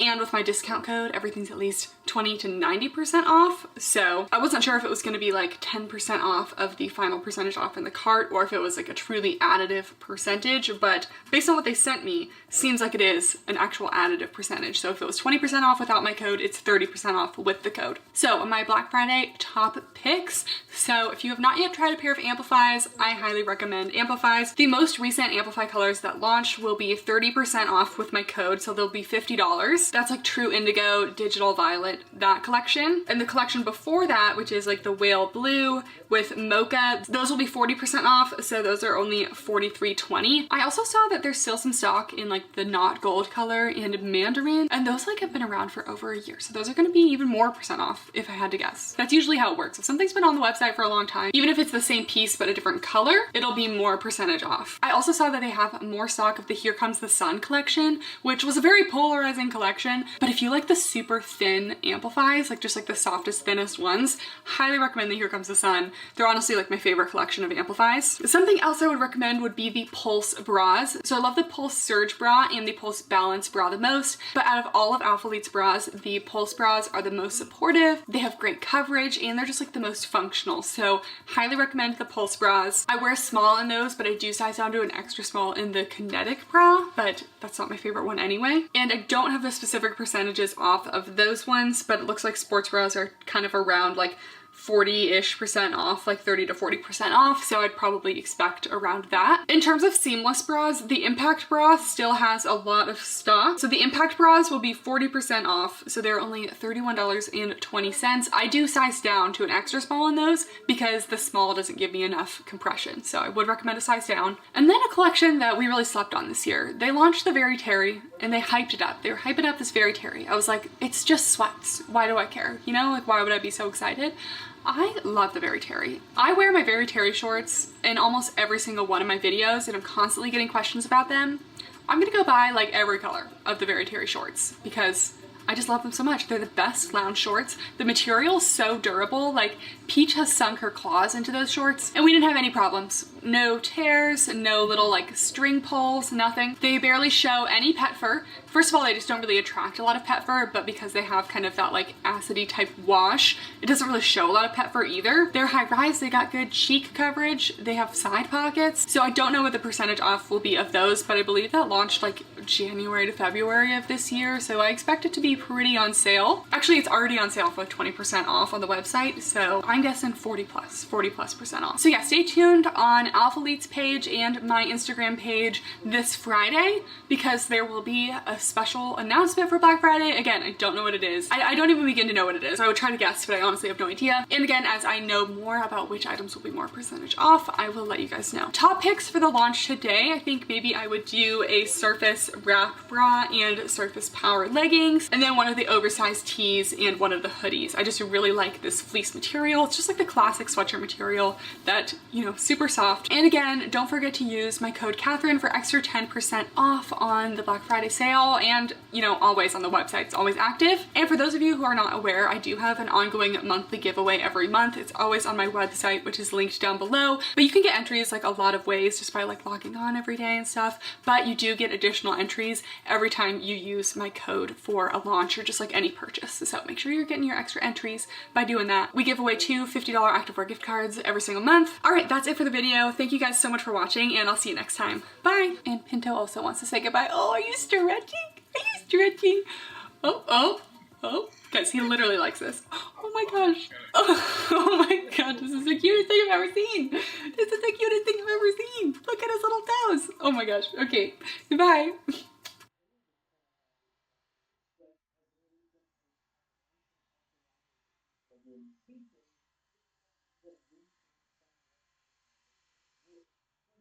English as a language doesn't exist now. Almost none of the terms that are being used are ones that make any logical sense to be used. Like, if you think it gets mad at the thing, and equally, I'm not saying everybody is going mad.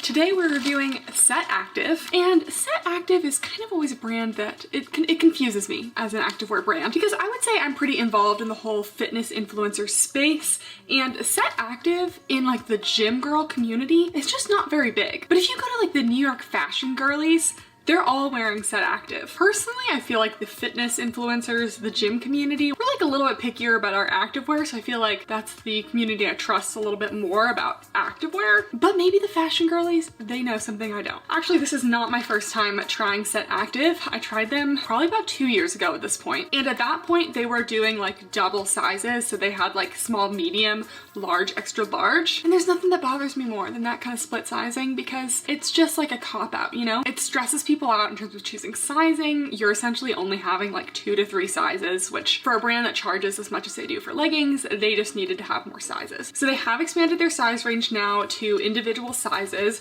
but it's still only extra small to extra large, so I feel like they could still add a couple sizes on there. And they also used to only have seamless. We're gonna get into a little chat here for just a second about my philosophy with seamless leggings. So when it comes to non-seamless leggings, think Lululemon Align, Buffbunny Legacy leggings. The affordable brands like the Amazon brands, AliExpress brands, for me, they haven't 100% nailed the softness of the fabric that more expensive brands have, and they also haven't quite nailed the shape. So I don't think anything is like a true 100% dupe for like a Lululemon Align, something like that. So I think there's a larger difference when you buy a more affordable legging with seams than a more expensive version. The affordable ones are still great, but there still is like a tiny bit of a difference for me, and I will splurge occasionally on a more expensive brushed legging. But when it comes to seamless, and we're specifically talking about like the unibutt seamless here, like classic like Gymshark seamless, I feel like scrunch seamless is a little bit different because sometimes the affordable brands don't quite get the scrunch quite right. But for the simple unibutt seamless, the affordable Amazon, AliExpress brands, they do a really good job. So for me, I don't feel like there's a huge difference when I buy a more affordable seamless versus a more expensive seamless, which is why I always kind of wasn't super interested in set active, especially because their seamless leggings are $72. So we'll see if they've stepped up their game. Last time I really was not a big fan of their seamless leggings. They were squishing down my butt. They didn't have a lot of stretch to them. They just really weren't very impressive for the price. Not only are we getting an updated pair of seamless leggings today, they also have brushed leggings with seams now. So they've definitely expanded since we last tried them. Anyways, before we get into the review, if you have not yet given this video a thumbs up, make sure to do so. And if you're not yet subscribed, make sure to do so below. And let's go ahead and start with these Sculpt Flex leggings. So these are the Sculpt Flex leggings. They are a seamless legging. Got them in a size small. And like as soon as I pick them up, these just remind me of that classic like Gymshark, even like AliExpress style seamless, which I think I randomly bought a pair of seamless leggings that have this kind of side ribbing like a while ago, and I like feel like they're in my drawer over there, so we'll check in a second. But anyways, these are the Sculpt Flex leggings. This is what I mean by the unibutt seamless. You can't even tell what's front versus the back, and I don't know about you guys, but my front looks different than my back. So last time I felt like their crotch seams were a little bit stiff, feeling like they're pretty stretchy right now. I do think this color is cute. It's kind of like a purpley brown, which I've been very into this fall. These were $72, and this is made of their Sculpt Flex material, which is a 93% microfiber nylon, 7% spandex. So they also only have one length in their leggings, which isn't that unusual. Most brands honestly only have one length. They just said 7/8 on the website. So something I think all activewear brands need to do is you can't just put 7/8 length on the website. You gotta put the inseam. Even brands that I consistently wear, like Buffbunny, I believe Alphalete, like they're just not putting the inseams on the website. And it's just such an easy thing to do that would just make a big difference when shopping. Cause I'm like, okay, these are 7/8, but I'm taller than 99% of the female population. So they're not gonna be 7/8 on me. They're gonna be short. Anyways, we gotta stop ranting. We've been doing a little rants lately. We have the little set logo embroidered into the bottom. I think this is a super cute place to put it. And here's an up close of the fabric, just kind of an opaque, non-marled seamless with some ribbing along the side and goes down to the bottom. And a lot of Gymshark seamless leggings, I know I refer to those as unibutt seamless as well. I hope we understand my term here. Unibutt as in like no separation between the glutes, one butt. I should stop saying that. But even the Gymshark ones, they usually have like a little raised pseudo seam in the back. That's another one of my terms. It's not a real seam, so I call it a pseudo seam. These don't even have that, so we're not gonna have much to separate the glutes. Anyways, let's stop chatting and let's try these on. Okay, so here are the seamless leggings, and they're just no better than they were a couple years ago. First of all, they are a little bit short on me. We kind of knew that would happen. And like I said before, like they're stretchy at first, and then they have a pretty harsh stopping point. And I feel like I still have a lot of stretch like in the waistband, but then like in the knee area, this is pretty tight to bend my knees.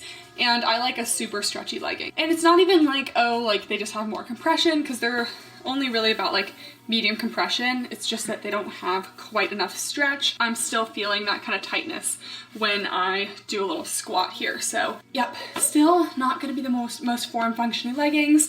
Also, I did my best to like, you know, pull them up where they need to be. First of all, these are a size small, and while the waist feels fine, if anything, it could be a little more compressive in the waistband. I'm definitely feeling a little bit tight on my glutes and on my thighs, especially where they meet right there. I tried to pull up as much fabric as possible to make these flattering on the glutes. This is kind of the best I can do. So this is what I mean by unibutt seamless.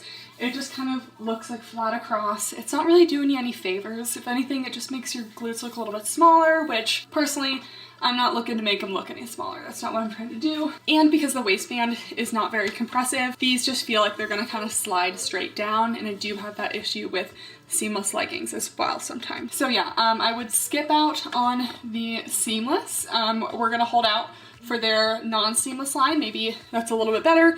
But in terms of the seamless, like I said, stick to the affordable brands, because I'm really not even impressed with these, and these are like $72. I would skip it. And just so we can have a full view of the leggings, they have like a little extra compressive area at the bottom. Logo is back there, and I'm 5'9" for reference, and they're actually not too short. Just wish they would have listed the inseam for me, but oh, we didn't give an actual booty scale rating. I think they deserve low. I hate to say it. They're not doing anything. So, oh, and cellulite coverage. I'd say they could be cellulite friendly. Definitely not gonna be cellulite proof.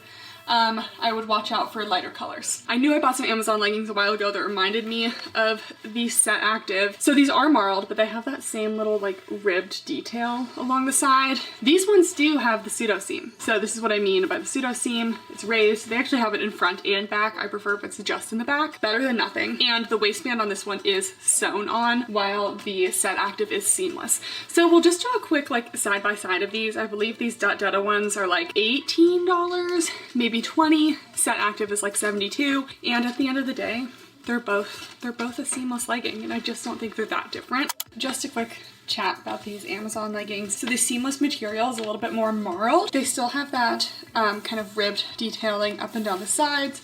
I would say that these still aren't great for the glutes, but they're a little more flattering because this material is a bit stretchier, and they have that raised seam, but you also have the raised seam in the front, which I feel like, you know, I could do without. Sometimes it accentuates a little bit of camel. Maybe a little more cellulite friendly on these as well because the material is marled. They're also about 7/8 length. And yeah, these are just like a lot more stretchy. I'm not getting that same restriction in the knees with these. But these do have a teeny bit more of that like itchy seamless sensation that a lot of marled seamless have, that I felt like the Set Active were a little bit softer. So I don't know what I was doing when shopping for these. Sometimes I do this, like I think I've added things to my cart and I just haven't, and like I don't like scour my cart like too much when I'm shopping for reviews because like I know it's for a review. It's not like, oh, I really need this one piece. So I ended up only getting one bra to review.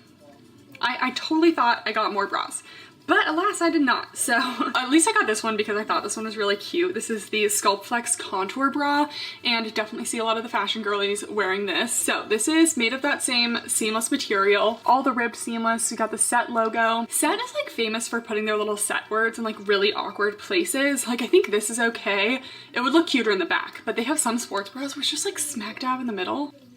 Why do we have to do that? If there's something I like, it's a subtle, well-placed logo.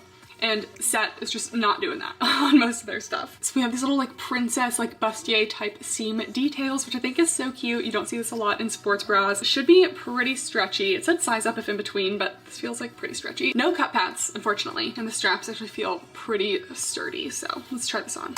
So, I didn't understand how small this is gonna be. Okay, you know, they said if you're in between sizes, size up. I'm very rarely in between a small and a medium. You know what? Okay, occasionally sometimes, but you know what? Actually, I really have very few medium sports bras. And this is extremely tight. I'm spilling out in every possible way. It's just unfortunate because it's actually a cute bra. In terms of support, even if I got the right size, like right now we're like light to medium, not very supported. But even if I got the right size, they actually don't have like any like elastics or anything, no band at the bottom to provide any support. So it's a very like short sports bra. Usually sports bras will have this and then like a little band, even non-long line sports bras. So for a short sports bra, which is okay, actually sometimes I like that. And even if I wasn't a large cup size, this would still be too small for me. It is so tight right here along my lats. And I don't even think I have like that big of lats, but it's just super, super tight.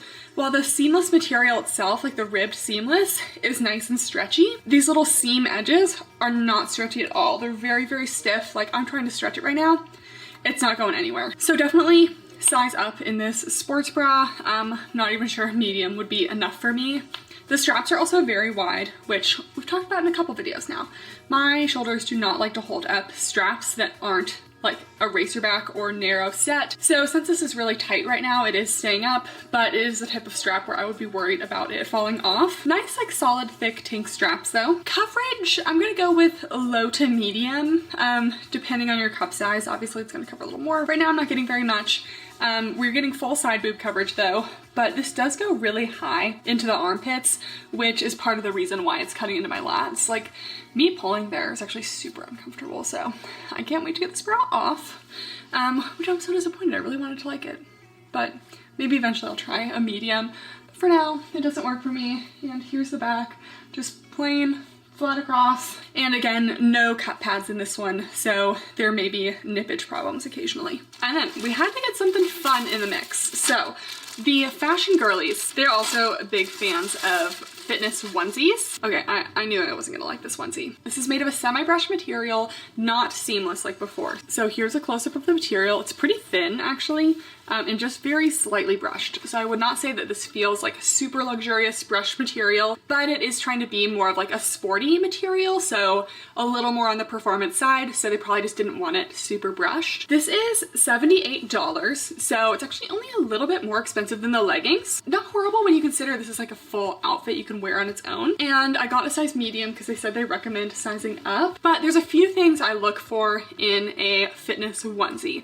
I don't wear them a ton personally myself because I have a long torso. It's hard to find ones that like fit me really well, and I just feel like I look like a toddler walking around. But if I am gonna wear one, couple things it needs. It needs to have a built-in bra, because why would I want to wear a bra under it? You know, if it's supposed to be like a one piece, I'm adding a piece. That's no longer one piece. And it needs to have no front seam, because my torso especially is long, so there's gonna be extra tension on that little front seam. It's gonna give me major camel. So we don't have either of those things with this one piece. There is no built-in bra. It's just a single layer, so really it's probably not going to cover very much nippage either, because I already said this material is a little bit on the thin side, which I don't mind a thin material, but if you're like worried about nippage and you're not wearing a bra, might have some issues here. The inseam looks pretty short on these. I'd guess probably about a 4-inch, which is usually a little short for me, but that's just my own personal preference. And we have a big old front seam going right down there. So that's gonna cause me some issues. And the seams are kind of boring. They're just kind of flat across. And this is a like tank style little situation. And the set logo is on the bottom of the leg there. And this is the Sport Body fabric, which is a 76% nylon, 24% spandex. So feels like it's gonna have a little bit of compression and a good amount of stretch. So let's try it on. Okay, so I just got on the bodysuit and this is feeling snug in a medium. Like I almost could wear a large. So I was like, okay, let me just check the size guide. They have some of the worst size guides I've ever seen. They don't even have measurements on them. I'm like shocked. I went to the size guide for the Sport Body jumpsuit. The only thing they have in the guide is the set size, your dress size, which also is just never consistent between brands. So not helpful. And then the inseams. They don't have a bust measurement, a waist measurement, a hip measurement. How are you supposed to determine sizes? Like, are you actually serious? How are people supposed to figure out their size? You don't even have a size guide that actually has measurements in it. Anyways, this runs incredibly small. Even on the website it said run small, size up. And in my mind, I'm like, okay, why don't you just fix your sizing then so that this medium is a small? If I'm wearing a small in all of their other pieces, why should I be wearing a medium in one other piece, you know? That's just me. Another thing about their size guide is it shows that all of their leggings are different inseams. So the larger size you get, the longer inseam you get, which we're not children. Like when you go up a size, you don't also like grow taller because you're a child who's growing. Like women can be all different sizes and all different heights. I don't think an extra large necessarily means you're going to need a longer inseam than a small, you know? So I had to put a sports bra underneath this because it was just gonna be too thin for me. So here is the Sport Body jumpsuit. The front seam is causing some egregious camel right there. Just not good. So I will not be standing with my legs together for the remainder of this review. It's feeling like it's snatching. One thing I will say is there's no gaping anywhere, which occasionally I can get with like bodysuits, one pieces. So no gaping, it is fitting like a glove. So this is a size medium. Their size chart, according to the best I can do, given their not so great size chart, would put me at a small. So size up at least one size. I could probably wear a large in this as well. It's actually cutting into my thigh pretty badly down there, so I would say that this is not super thick thigh friendly, and this is another reason why I think I could potentially wear a large. Everything else feels okay. It's not too tight on the butt or anything. Nice around here, and it is like providing pretty good compression in this top area, so you might be able to get away with not wearing a bra underneath, but personally with a thin fabric and no like underband support, I just don't really like wearing one pieces, active dresses and everything that don't have a built-in bra. Yeah, so the short inseam ranges with size, but this one is going to be about 4 inches. 4 inches tends to roll up on me at the gym, so I expect that could be an issue there. I like that this seam hits like right in the middle of your waist because I feel like it accentuates the waist a little bit instead of being super low, making you look like you have a super long torso, shorter legs, this kind of elongates the legs a little bit. Then the top is just this regular tank material. I actually don't mind this little sport body fabric. It's actually super stretchy, provides a nice amount of compression. In a way, it almost reminds me of a Buffbunny Energy fabric, so it's not super brushed, but there is a little bit of brushing to it. So I think we've went on long enough about this. It's not a bad bodysuit if you like bodysuits, but personally it's just missing some things that I look for in a bodysuit, and again, runs small. So now that we've run over like half the things, I feel like at some point someone's gonna be like, oh, it seems like you never even wanted to really like these pieces. Listen, if you're looking for a channel that only posts positive reviews, only glowing about everything, this is not the channel for you.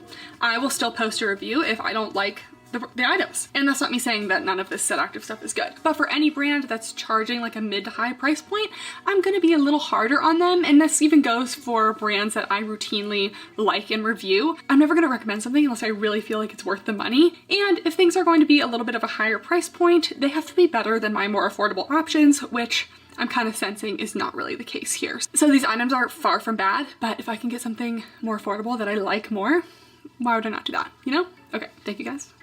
On with the review. Okay, then I got the Luxform leggings. Did I order 2 pairs of shorts? Guys, did I order 2 pairs of shorts? I ordered 2 pairs of shorts. Why would I do that? I thought I was ordering a short and a sports bra, and I ordered 2 pairs of the shorts. Clearly an expert online shopper. Anyways, let's do the Luxform leggings. So I'm super excited to try the Luxform because this is their non-seamless material that they're kind of, I don't know, that they've been advertising. Okay, so these Luxform leggings are $78, so same price as the little onesie, and you have to buy a top too. So, I mean, obviously you don't need to wear their brand of top. So one thing I like about these that honestly swayed me to review them is that they have no front seam. And a ton of the brands that like the fashion girlies, I don't know if that's like what people call them, the fashion influencers, whatever. A ton of the brands that the fashion influencers wear have a front seam still, like the Aritzia, like TNA Butter, Aloe Yoga, Lululemon, they all still have front seams. And while I want to review some of those brands sometimes, I end up like never liking the leggings because they have a front seam, and personally, I just get too much camel, and I have grown to just expect a no front seam. So I'm glad that Set Active has at least gone the no front seam route, okay? Even though they didn't do that on the shorty suit. Okay, so this is the Luxform. Fabric's actually super soft, so definitely liking that. Here's an up close of the fabric. It's pretty dense, feels nicely brushed. Definitely a little more brushed than the shorty suit. We have no top band too, so that's another thing that I love. No top seams. No front seam. Little triangular crotch gusset, I actually like those as well. The seams on the back are just flat across. I prefer some sort of taper contour around the glutes, but that's not a total deal breaker for me. And we just got some seams down the side of the leg as well. So they feel pretty basic, but they also feel pretty soft. So I don't know, we're keeping our hopes up for these ones, more than the seamless. Okay, so here they are. Love the high rise on these, and these ones are fitting really well in the waist. We're getting a nice little snatching effect, so has a little tapered waistband, so definitely liking up here. Good amount of compression in this waistband. Overall compression, medium, pushing medium to high, but this fabric is still nice and stretchy. Definitely has more of a stretch range than the seamless. I feel like I get kind of like a weird single camel situation in these leggings that just looks a little bit worse than like my normal no front seam situation. It's probably just like my anatomy, so wouldn't really worry about it, but yeah, I still like that there's no front seam. It's better than having a front seam like with the bodysuit. And the back, although there are no contoured seams, they do still go above the glutes. So we're sticking with a medium on the booty scale because they're definitely not harming the glutes, but this fabric is a little bit thick to the point where it's not going to be the most like thin, naked feel, pulling it up your glutes type thing. We're also going to get a little more cellulite coverage because this fabric is a little thicker, a little more dense. It's actually a really soft fabric, and I actually am really a fan. Feels very soft to the touch, it's very dense, so definitely like a good legging for like fall and winter. These are a little bit short. The website says that all of their leggings are like 23-inch inseam. These seem longer than that, so I'll measure it myself. but that's what they said for a size small. And yeah, we just have this little seam kind of down the side. So definitely pricey, but I actually am liking the leggings. I tried on the shorts before these actually, and the leggings are definitely fitting better. We're getting more of like a waist snatching. And yeah, the only thing that could make them better would be some contoured glute seams, but these are definitely better than their seamless. So if I had to get one thing from Set Active, it would definitely be these leggings and not the seamless. And like I said, I forgot to order another sports bra. I really wanted to get a sports bra in the Luxe Form material, but I like accidentally ordered 2 pairs of the shorts. I've done this before, and I apologize. But since I do like this Luxe Form material, I feel like the sports bras, you know, should be pretty decent. So these are the Luxe Form bike shorts, and these are $65. So again, they're like the same shape as the Luxe Form leggings, no top band, no front seam. They seem a little short, maybe like a 5-inch. We will measure the inseams and put them on the end of the screen as usual. But yeah, this material, they definitely did a good job. See, this is what I was talking about with the seamless versus the non-seamless. Definitely feeling a nice luxurious fabric with this non-seamless, but the seamless, just not impressive to me in terms of the fabric. So let's try this on. Okay, so here are the shorts. They are actually a 5-inch inseam, and this is a size small. I was a little worried about the size because the bodysuit was definitely small for me, but these are actually not squishing my thighs, so I would actually say that these are thick thigh friendly. I love a 5-inch inseam. It's just a little more secure than a 4-inch for me. Got a nice high rise. The waistband has no seam or anything, and the waistband's pretty thick, so it does give you a little bit of tummy control. Even though I don't love flat across seams, these are going above the glutes. So we're gonna keep them at like a medium on the booty scale. There's no contouring, so we're not gonna go with medium to high, but definitely not unflattering on the glutes. And the material is pretty thick, so it's definitely like a nice brush material, but you're not gonna get that like naked feel, able to like, you know, wedge it up the glutes kind of thing, like you would with a thinner brush material, like a Lululemon Nulu kind of thing. So on the thicker side, which again, one negative is that it's not quite as contouring on the glutes, but you get a little more cellulite coverage. So I would definitely consider these cellulite friendly. I feel like I'm getting a somewhat strange gathering in the front here because it's not like these are too big for me, but it's just a little more than I feel like I usually get. It's not going to deter me from these, and it's not going to happen on everyone's body shape. It's just kind of happening with my anatomy right here, but definitely far from getting any sort of camel toe. So yeah, I mean, they're solid shorts. They're a little bit pricey, but the material is nice, especially if you want kind of a more compressive, thicker brushed fabric rather than a more lightweight one. So like compression, I would still give these like a medium, definitely true to size. They're definitely a little bit on the basic side, and I'd probably go for something like a Kamo Fitness Serenity short, which has contoured glute seams and no front seam as well, and they're like $23 as opposed to $65, but definitely not bad shorts if you like the colors and want to get like a full set, because they have a lot of set options. Of course, their name is Set Active. I would go for it. Okay, that is it for the review. Definitely liking their Luxe Form a lot more than their seamless. So when they only had seamless a couple years back, I was a total no for Set Active, but the Luxe Form is definitely a step up for that. So doing better things. Set Active is definitely a brand that focuses on very like neutral, basic activewear sets. And for me, if we're gonna have an activewear set that's just very basic, it's gotta be like a little bit special. It's gotta like fit me better than anything I've worn, or have like some unique quality that really draws me to it. And while I feel like the leggings were definitely nice, a lot of the other pieces just didn't really wow me enough to spend the $70 on a pair of more basic leggings when I know I do have affordable options that I like just as much. That being said, they do have some cute colors, so I wouldn't say I would never like go pick up a pair of the Luxe Form leggings in a color that I just like really had to have. I definitely really liked these leggings, but overall this is definitely not going to be a new favorite brand for me, and I probably won't be buying a lot more, if not much at all. But yeah, let me know in the comments down below if you guys have tried Set Active, what your thoughts are, if you were wowed, if you were a little bit, you know, disappointed. And as always taking new video requests in the comments down below. If you made it this far and you're not yet subscribed, make sure to do so. Thank you guys so much for watching, and I'll see you next time. Bye!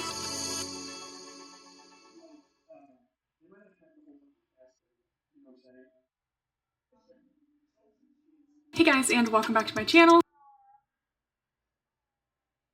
She's being neat. Look at this next scene, right? Immediately next, angry, downcast face, but she's also a very, very, very light-haired woman, i.e. her hair's fucking white because of magic blood reasons, so her eyebrows aren't showing up at all. She looks like she doesn't have any fucking eyebrow, and she's being threatening and mean. Hey guys, and welcome back to my channel. And it has been about 2 years since I posted a workout routine video, and I've definitely made a couple little tweaks since. So today we are sharing my updated workout routine. So if you guys didn't know, or, you know, needed an update, I am still in dental school. I am now a 4th year dental student, so I'm almost done. And with me being in the 4th year, I actually have a lot more time than I used to have. I don't have class at 8 a.m. every morning anymore, not constantly studying for exams. So I actually have my schedule slightly freed up to work out a little bit more. But even with that, I actually find myself still doing a 4-day workout routine, which is what I did before. So today I will be sharing that 4-day with little optional 5th day workout routine. The same as last time, I will also have a link to download my free plan down below if you guys want to join along with me, because I know it can be hard to like follow along with workouts on Instagram. And I know a lot of you guys who follow me, you're balling on a budget. You may be a student as well, or you maybe just have things that you'd rather spend money on than spending $300 a month on a coach or something, which working out does not have to be expensive. I pay $10 a month for my gym membership. I haven't even been going to that gym. I've just been going to my apartment gym, and I've never paid for a personal trainer. I've never paid for a coach. I just personally don't think that I would like that, and I don't think it would add a lot to my workout experience. I kind of like choosing what I'm doing. But if you guys want something to follow along, I really do love my current program, and I think that a lot of you guys will as well. Along with the free PDF, I will also be linking the workout templates on the Strong app. So this is not sponsored, but I have been using the Strong app for like 5 years now. I love this app. It helps me know what workout I'm doing next. All I do is click on my little template. It tells me you're starting out with pull-ups. I'm like, excellent. It tells me how many reps I did last time, how much weight I used for a certain exercise last time, so you don't like hop on the lat pull down and have to like figure out what weight you used before. It keeps track of all of that. It's super easy. It also keeps track of your rest time. So I always set my rest for around like 2 minutes for compound movements and like 1:15 to 1:30 for accessory movements. So I actually did upgrade to the premium Strong app, which I like because I can save more workout templates, but I was using the free version for years, and there is a ton you can do with the free version. So highly recommend the Strong app if you were not using that. It's a great tool, and it's free. So before we get started, I want to have a little chat of why are we working out? You know, what should our goals be? Can we have appearance related goals? Can we have health related goals? Absolutely. But I feel like for a long time I was like trying to have some sort of goal in terms of like, okay, should I have like a goal weight I want to be lifting, like a strength related goal? Should I have a physique related goal? And I'm here to come out and say, it's okay to enjoy your workouts and literally not have any goal. Like I straight up will go into the gym, lift the same weight essentially every week. Maybe some weeks I go a little bit up, some weeks I go a little bit down. And like, I just have a good time. If I never deadlift 2 plates, who cares? You know, like I'm not training for a competition. I don't need to look a certain way, you know? I just love going to the gym, having that me time. I love feeling strong for a good hour of the day. And for me, I feel like going to the gym and doing strength training helps me just like strengthen my overall like core muscles and prevent injury, because I've dealt with some back injuries in the past. And I actually feel like it helps me prevent injuries at school as well, because I really need to have good posture for doing dentistry and all that stuff. So here's to say, you know, it's okay if you're not lifting the most weight. It's, you know, you don't have to have goals like that. It's okay to just work out in ways that you enjoy. And personally, I enjoy lifting weight. Okay, without further ado, let's get into the routine. So a couple little core principles of my workout routine. I still have not changed from my full body push-pull split. So I do my workouts in kind of an interesting way that not very many people do, but I feel like more people should, because I think it's an incredible way to mix up your workouts. So I have a push full body day where we do the push muscles of the upper body, like chest, triceps, shoulders. And then I also do more of like squat focused movements for quads and glutes. So that's on my push day. What I like about doing a full body split is I'll start with an upper body exercise, then move on to a lower body exercise. And I feel like I can still give more exercises my all, as opposed to me doing a full day of upper body. Like if I went straight from doing overhead press to bench press, I just feel like I'd be a lot more tired. But because I do an upper body, a lower body, then an upper body again, allows my body to have a little more rest. And then I'm only doing like 3 to 4 upper body exercises a day, as opposed to like 6 to 7, which is just like a lot for one day. So if you haven't tried kind of a full body split like that, I highly recommend it. And then my second day of the split is a pull focused. That's where we do back, biceps, and hamstrings. It'll make sense when you get to the workouts. A couple other principles, just in general for working out, always start out with your heaviest compound lifts at first. In case you need it a little convincing, try to do a heavy compound lift at the beginning of your workout versus the end and compare how much weight you use. I notice it the most when I do pull-ups. If I don't do pull-ups the first thing in my pull day, I can do like maybe 2, but when I start out with them, I can do like 5 to 6. So your first exercise when you're nice and fresh in the gym should always be the exercise you're trying to do the heaviest. I tend to do 1 to 2 upper body compound lifts and 1 to 2 lower body compound lifts, and then a couple accessory lifts. Compound lifts are things like bench press, squat, deadlift, that kind of thing. Everything I do is around 3 sets. I just find that that's kind of ideal. Occasionally I'll do 4 sets on something like squats if I want to start out with a warm-up set of like just the bar or like 65 pounds. But if it's just like an accessory lift, I'll probably only be doing 3 sets, and I always try to aim for 8 to 10 reps and hitting failure at that 8 to 10 reps. So if you're doing 8 reps and you're like, yeah, I could do like 20 more, that's not the right amount of 8 reps, and kind of be struggling to hit that 8th or 10th rep. And take everything in my routine as with a little grain of salt. If you'd rather switch it for an exercise that works the same muscle, absolutely feel free. For a long time I was not doing barbell squats because I just like really didn't like them. They were not making my back feel very good, but now I have started working them into my routine. But if there's any exercise always that you feel like you shouldn't do, don't do it. If you don't like Bulgarian split squats, find something else. No one's forcing you to do those. And lastly, this is all kind of modified to be in my apartment gym. That's just been where I've been working out recently. I just haven't felt like driving to my gym recently, and I just feel like it's a lot more private in there, and I kind of like that. So okay, next we're going to break down the actual split in terms of what I do every day. I also feel like this is a good point to mention that I am not a personal trainer. I do not offer personal training services. Every once in a while I get a DM, people asking me to train them, and that's another reason why I just give away my plan for free. Like, I'm not going to charge for it because this is not my job. I'm not a personal trainer. But also keep in mind, sometimes if you're hiring someone that just has a personal training certificate, doesn't always mean that they're actually very knowledgeable about it. So definitely if you are hiring a personal trainer, make sure that they know what they're doing, because I have seen some questionable stuff on like Instagram fitness trainers who do have a certificate. That's not to say that the certificate doesn't mean anything, but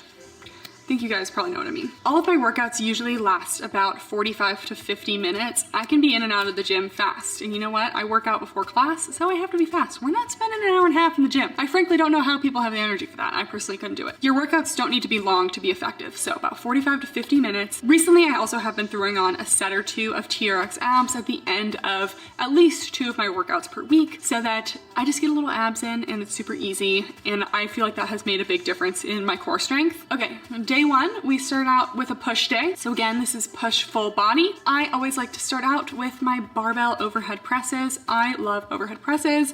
I do about 3 to 4 sets of these, and in between my sets of doing those, I start warming up my lower body so that I am ready for exercise number 2, which is barbell squats. I have started reincorporating barbell squats. For a while, they were not feeling good on my back, but I feel like in the past about 2 years of me not doing those squats, I've really strengthened my core, especially my lower core muscles. I just really try to engage those while I'm doing the squat so that I know my back is nice and secure. I also never use any sort of lifting belt or anything because I'm not going for like 1 rep maxes or anything, so I just don't really find it necessary. Also, you shouldn't rely on a belt to help you for lifting if you're doing it every day, like 10 to 12 reps. Like, it should really be if you're pushing yourself to your limit. And then next, like I said, we do upper, lower, upper. So next exercise is either a dumbbell or barbell bench press. So on day 1 of my push day, I will do a flat bench press. Then we switched up with lateral raises.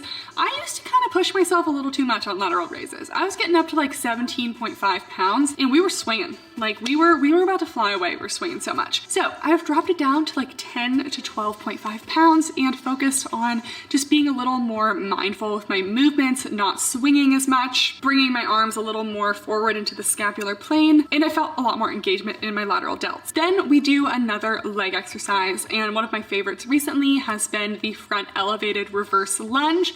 If I was at my regular gym, I would do this on the Smith machine.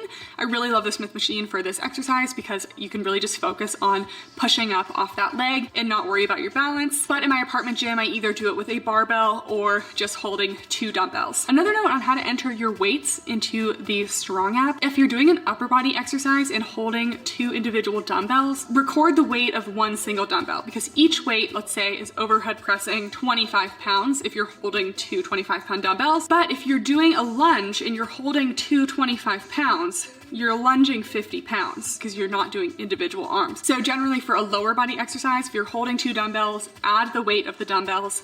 But if it's an upper body exercise and you're holding two individual dumbbells, record the weight of each individual one. Then our last upper body exercise of the first push day will be tricep extensions. I actually bought my own little rope to bring to my apartment gym because they didn't have a rope, and I love the rope for tricep extensions. I just really feel it engaging in the triceps. And then the final optional exercise, usually my legs will feel pretty worked by 2 heavy sets of squats and lunges. But if I'm feeling like I have a little bit of extra time, I'll just throw in a little leg extension to work the quads a little more isolated. Then we have day 2, which is our first pull day. So I start all of my pull days with a neutral grip pull-up. I find that that is most comfortable on my wrists. Chin-ups are okay sometimes. Regular pull-ups, I just feel like it's a lot of twisting in my wrist. So neutral grip just feels really good for me. And for a while I was doing those assisted with a light band, but recently I have gone back to doing those unassisted. Listen guys, I'm not even that strong. I'm not even that strong. If you guys feel like, hey, I'm lifting pretty similar weight to Kathryn, like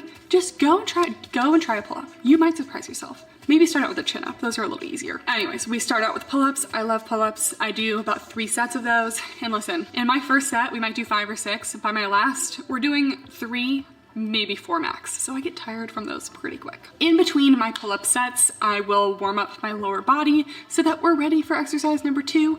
Deadlifts. For a while, I was kind of switching between the types of deadlifts that I was doing. I normally do sumo deadlifts, but when I was going to my other gym a little more frequently, I would actually use the hex bar pretty often. And then occasionally I throw in a set of conventional deadlifts. So do whatever kind of deadlifts you like best. I do just like sumo the best, so that's what I'm doing most often. Then we'll do a lat pull down. I usually just use the regular straight bar, but again, if I'm at my other gym, occasionally they have a fun little bar where you can get a hold on the side and pull it down instead of like this. So, you know, just use what you can, switch it up if you want. Then I've started to do a kneeling cable row. So the row machine at my apartment gym just doesn't feel right when you're doing a seated cable row. So actually kneel down and do a single row with the little single holder strap. And I find a lot better engagement in my mid back that way than when I'm doing the seated row. Then back to the lower body. Like I said, pull day is a little more hamstring focused. So we're gonna do some dumbbell RDLs. I think the last time I filmed a workout routine,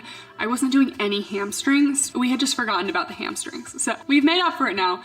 We will do dumbbell Romanian deadlifts. Then our last upper body exercise of the day, some bicep curls. You really don't need to do a ton of biceps every week. I don't know how some people are doing an entire day of like biceps. I do 2 bicep exercises the entire week, and I feel like I still have some biceps. We're not really proving our point very much here. I don't have the best arm muscles. Anyway, an optional final exercise is the leg curl. At my actual gym, they have a lying leg curl machine, and I love that one. But at my apartment gym, we just have a seated leg curl, which I feel like I don't like quite as much, but gets the job done for a little more isolated hamstring work. Okay, day 3, which is our second push day. We're working the same muscles, but I just switch it up a little bit to do slightly different exercises. So we start out with our overhead press. Generally on my second day of push, we'll do a seated dumbbell overhead press instead of a standing barbell. That kind of allows me to switch between some barbell work and then some more unilateral dumbbell work. It's a good idea to incorporate unilateral work every once in a while, which just you're holding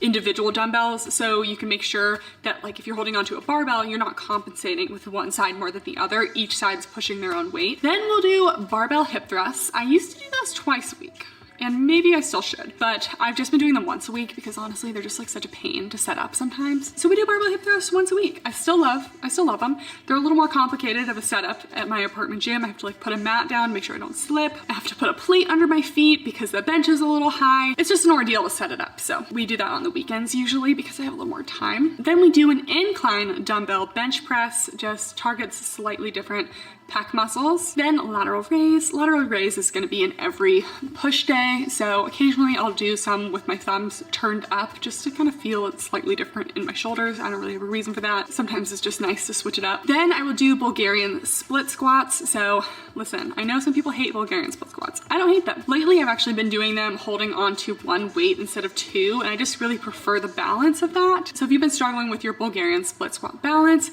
try holding one weight instead of 2, one heavier weight instead of 2 lighter weights and see how it is. I sometimes hold the second arm out to the side for a little balance, sometimes put it on my hip. There's a lot you can do. An alternative to the Bulgarian split squats, if I was going to a regular gym, I would maybe do leg press. Then we have overhead tricep extensions. If you just prefer the tricep pull downs kind of thing, by all means, go for it. But sometimes I feel like the extensions hit a little harder on some of the tricep heads. And then lastly, this is kind of an optional one. I haven't been doing it recently, but some good old side step ups. So I was doing these more at my actual gym because they have really high platforms, and I like to do like a nice like high step up. I usually just do body weight for these and just focus on going up and down very slowly. Then we are on to day 4, the last day of the split, and this is going to be our last pull day. Pull day doesn't switch it up too much for me. I start out the same with the neutral grip pull-ups followed by deadlifts. If I did a sumo on day 2, maybe I'll do a conventional day 4, but I don't always switch it up. Then I do lat pull downs again. I can't really find an alternative for those. Then I will do either a dumbbell single arm row or a bent over barbell row. So these are both rows to kind of target the mid back, using something other than the cables like I used on the other day. Then on day 2, we did dumbbell Romanian deadlifts. So on day 4, we will do barbell Romanian deadlifts. I actually kind of prefer dumbbell RDLs, but I feel like I push my weight a little further with the barbell. Then we do another set of bicep curls. If you want to switch it up, you can always do hammer curls instead. And then again, if the leg curl machine is available, you can go ahead and use that. Okay, so that concludes my main 4 days. If I feel like doing a 5th day, which recently I have not felt like doing a 5th day, with my current schedule, I have 5 possible days of the week where I can work out, but I just honestly feel like that's too much for strength training. So if I do an optional 5th day, and maybe I didn't do my core work earlier in the week, I'll do a couple sets of TRX abs, and I still kind of do the main TRX abs that I've done in the past. We do usually 10 reps of the body saws, 10 reps of the single leg crunches, kind of more like mountain climbers. And then I try to do 10 reps of the pikes, but the pikes are so hard that sometimes I only get to like 6 to 8 reps. So I try to do 2 to 3 sets of those. But again, like I said, I've kind of been just throwing in a set or 2 at the end of each workout, and then I don't feel like I need to do an additional day. I also have been doing some more Jefferson curls. So Jefferson curls allow you to load your spine when your spine is actually bent, like you're bent over. And for me, I feel like this helps me avoid injury, because I literally used to throw out my back whenever my spine was not completely in a neutral position. Like I would have to deadlift everything I picked up. But ever since I started incorporating these and a little more core work, I feel like I can lean over now, bend over, and I don't have little flare-ups like I used to. You're generally kind of hanging off a slight platform with these, and really just let your spine arch. They're actually a really nice exercise. And then I'll also occasionally throw in some kneeling kettlebell chops to kind of train rotation as well, because so many exercises are just so neutral with your spine. And then I may do a little stretching mobility. I have had a little, stretching mobility that I've been doing kind of every night, just because I feel like at the end of the day, I've been sitting up straight all day and I just kind of want to, get some movement back in my back. So I do a couple spine rotations, roll on my foam roller, and then just kind of exercises to just get a little movement back in my back. And yeah, that is basically it. So I shared kind of like what's in my gym bag in my last video, but I wanted to share one new little tool that I've been using that has really changed the game for RDLs. So on my pull days, I always use lifting gloves, and I love my gloves because I've seen people like so calloused up that they like bleed, and listen, I don't want to deal with that kind of pain. I feel like I can lift so much more when I'm not worrying about blisters popping on my hands. So I use lifting gloves. I was embarrassed about them for maybe a week, and now I don't even think about it. I love my gloves. But for Romanian deadlifts, before I got what I'm about to show you, I feel like my legs had so many more reps in them, but my hands couldn't carry the weight very long, because I would be holding like 50 pounds on each hand, and eventually like my hands just couldn't hold that anymore, but my legs weren't even tired. I know what you guys are thinking, like, oh yeah, like lifting straps. Lifting straps, I can't figure those things out. Those are complicated, and listen, there's better options. So I got these lifting hooks on Amazon, and these things are beautiful. They're by the brand, oh guys. Cats are being crazy. So these are by the brand D Moose, and they're literally just like lifting hooks. They're super strong, like I can't compress it at all. And this is how you wear them. I've even actually tried to let go of my hand while holding a heavy dumbbell. It stays in the hook. So even if you give out with your hands a little bit. Like I always brace the hook with my fingers, but even if like my hands give out, the dumbbell doesn't drop. So this has been such a game changer for me with Romanian deadlifts. And my mom actually recently had a hand injury, and she does a lot of home workouts, and when she was doing like squats and lunges at home, she couldn't really hold the weight because of her hand injury. So these are a great alternative because you don't have to be holding that weight to still do the exercise. So also for anyone who has hand dexterity problems, hand strength issues, even like hand disabilities, I just feel like these are a great tool to have. Never be embarrassed about using little things to help you at the gym. There's no rules. There's no rules at the gym. Who cares? Who cares? If someone's like, oh, you should just have stronger grip strength, I'm not gonna have stronger grip strength, okay? I'm just not. So I'm gonna use these and we're gonna train my legs, because when I'm doing Romanian deadlifts, I'm not working on my grip strength, I'm working on my legs. Okay guys, I think that is it for the video. Again, the free PDF will be linked down below, as well as links to the workout templates on the Strong app. I believe with the free version, you can save 3 templates. I hope this was helpful. I hope this helps you maybe enjoy working out a little bit. If you have any questions, of course, go ahead and leave them down below. I know I probably didn't cover like everything in this video, but we're losing our voice here. We've done a lot of talking today. If you made it this far and you have not yet subscribed, please sure to subscribe and give this video a thumbs up. Thank you guys so much for watching, and I'll see you next time. Bye.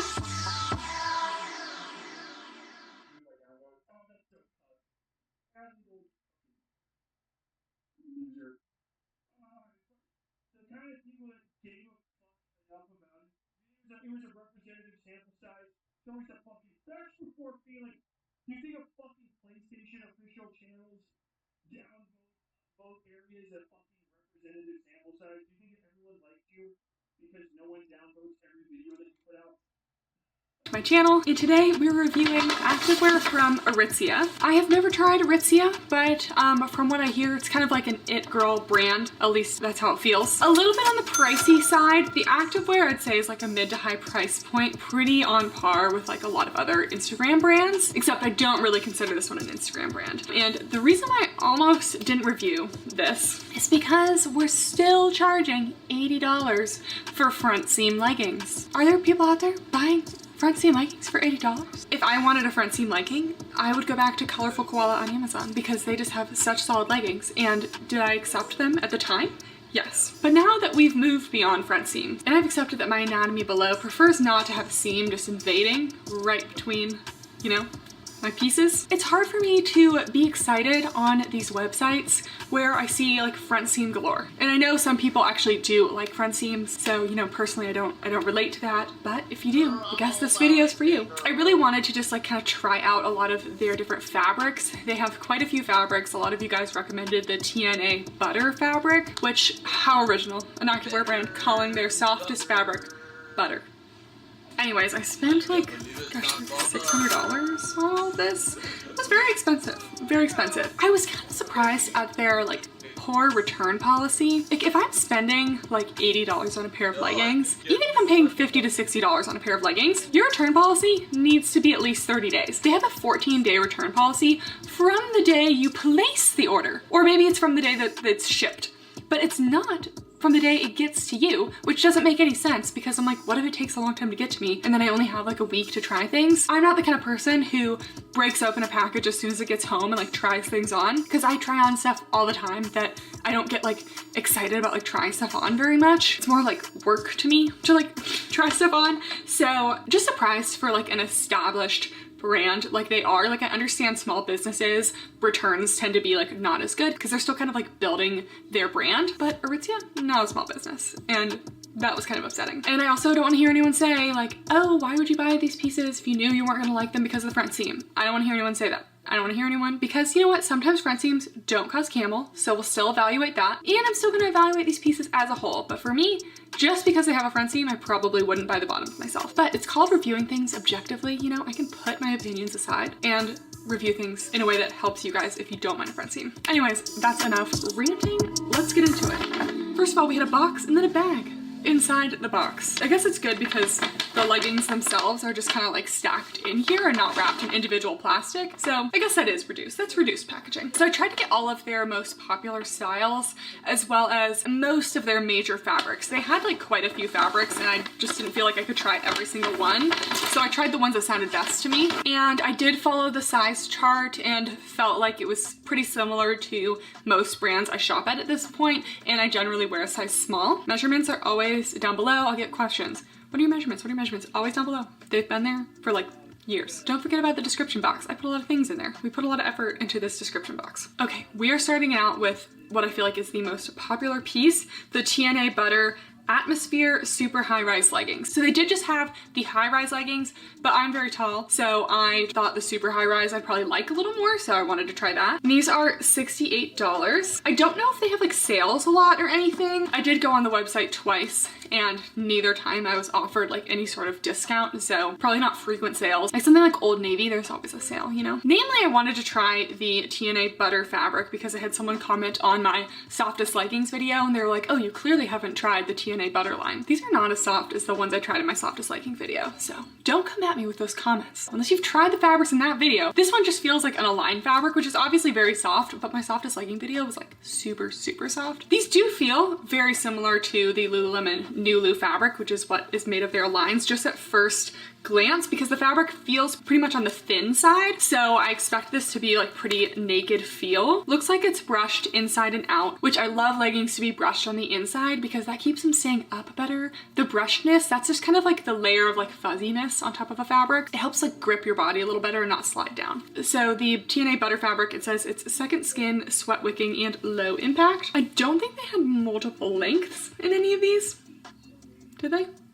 Okay, so the inseam is 25 inches and they do not have multiple lengths, at least on the items that I looked at, which is kind of a bummer because I do like multiple lengths.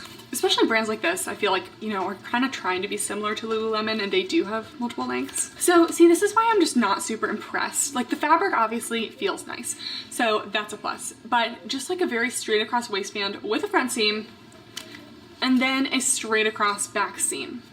Nothing to really like enhance, you know, the glutes. Not that everything needs to be like, wow, her butt is in my face, you know, which, you know, I will be that girl. But even just like a slight glute curve, I just feel like adds a lot more. And it's also just cheaper to make leggings with a front seam. So I just don't like paying for leggings with a front seam. Anyways, we'll get off the front seam chat. Just wanted to say that. So nice high-rise double thickness waistband. This is the logo here and 25-inch inseam. So these will be short on me. And here's the TNA Butter fabric close up. It's very lightweight, but brushed. So got that little like layer of fuzziness, super soft to touch, and let's try it on. I knew that these would kind of feel like Lululemon Aligns, and you know, I don't compare things to Lululemon Aligns lightly. I don't think I've ever found a legging that I really felt exactly the same. But this TNA Butter fabric, this is actually feeling like if I put on a pair of Lululemon Aligns, which I don't wear them much because they're not really my favorite leggings, but I know they're very popular. Someone back me up on this. Anyone who's tried both the TNA Butter and Lululemon Aligns, like these feel so similar, and they both have the front seam, and I will say this front seam is actually really not cutting into me, so you know what, we doubted you, Aritzia, I really did, but I'm actually impressed. So these are the ultra high rise ones, so they're definitely high rise. My belly button is here, they're significantly above, so I love to see that. Super stretchy and super lightweight. So this is definitely a light compression. Ultra stretchy. I'm not feeling any restriction in the stretch. And I'll mention this later in the video, but none of the Aritzia leggings have a top band, so you're not going to get any cutting in at the top. So I love that. These are only 25 inches, but we will also discover later in the video that they do have multiple lengths. To my surprise, the seam is actually above the glutes. So although it's just flat across, which I feel like it could be a little more flattering if it wasn't just flat across, the seam still does go completely above the glutes. So guys, we might get a medium to high on the booty scale with the seam in combination with the fact that these are just not squishing my glutes down, and you might even be able to like pull the seam up a little bit. Probably not a ton of cellulite coverage in lighter colors, but they're probably cellulite friendly in like medium to dark colors. I'm 5'9" and this is the length of me, just a little 25-inch inseam. So these are definitely going to collect a lot of pet fur, but all brush leggings do. You might get a little bit of pilling, but I find if I take really good care of my brush leggings, like washing them inside out, hanging them to dry, pilling isn't a huge problem. But I will say, I'm actually quite impressed with these. So while these are still like $68, they're definitely still on like the mid to high price point, but Lululemon Aligns are like $90 to even like $100, and some maybe even more expensive. I don't know. One time I think I bought a pair for like $118. I don't know. I think they were the tie-dye ones. Not bad for frenzied legging. My opinion's changed. These are actually quite nice. And I'm also just impressed that I'm not getting any Kamo from these. Like, I would actually wear these myself. I'm glad I ended up doing this review. Sometimes fancy deserve a chance. Lately, I've been trying to do like mini reviews of my like YouTube reviews on TikTok as well, but people on TikTok really don't like anything but a super positive review. It's like crazy. If you don't like something on TikTok, which I have high standards for like all of my clothing. I think if you're spending money on clothing, you should really love it.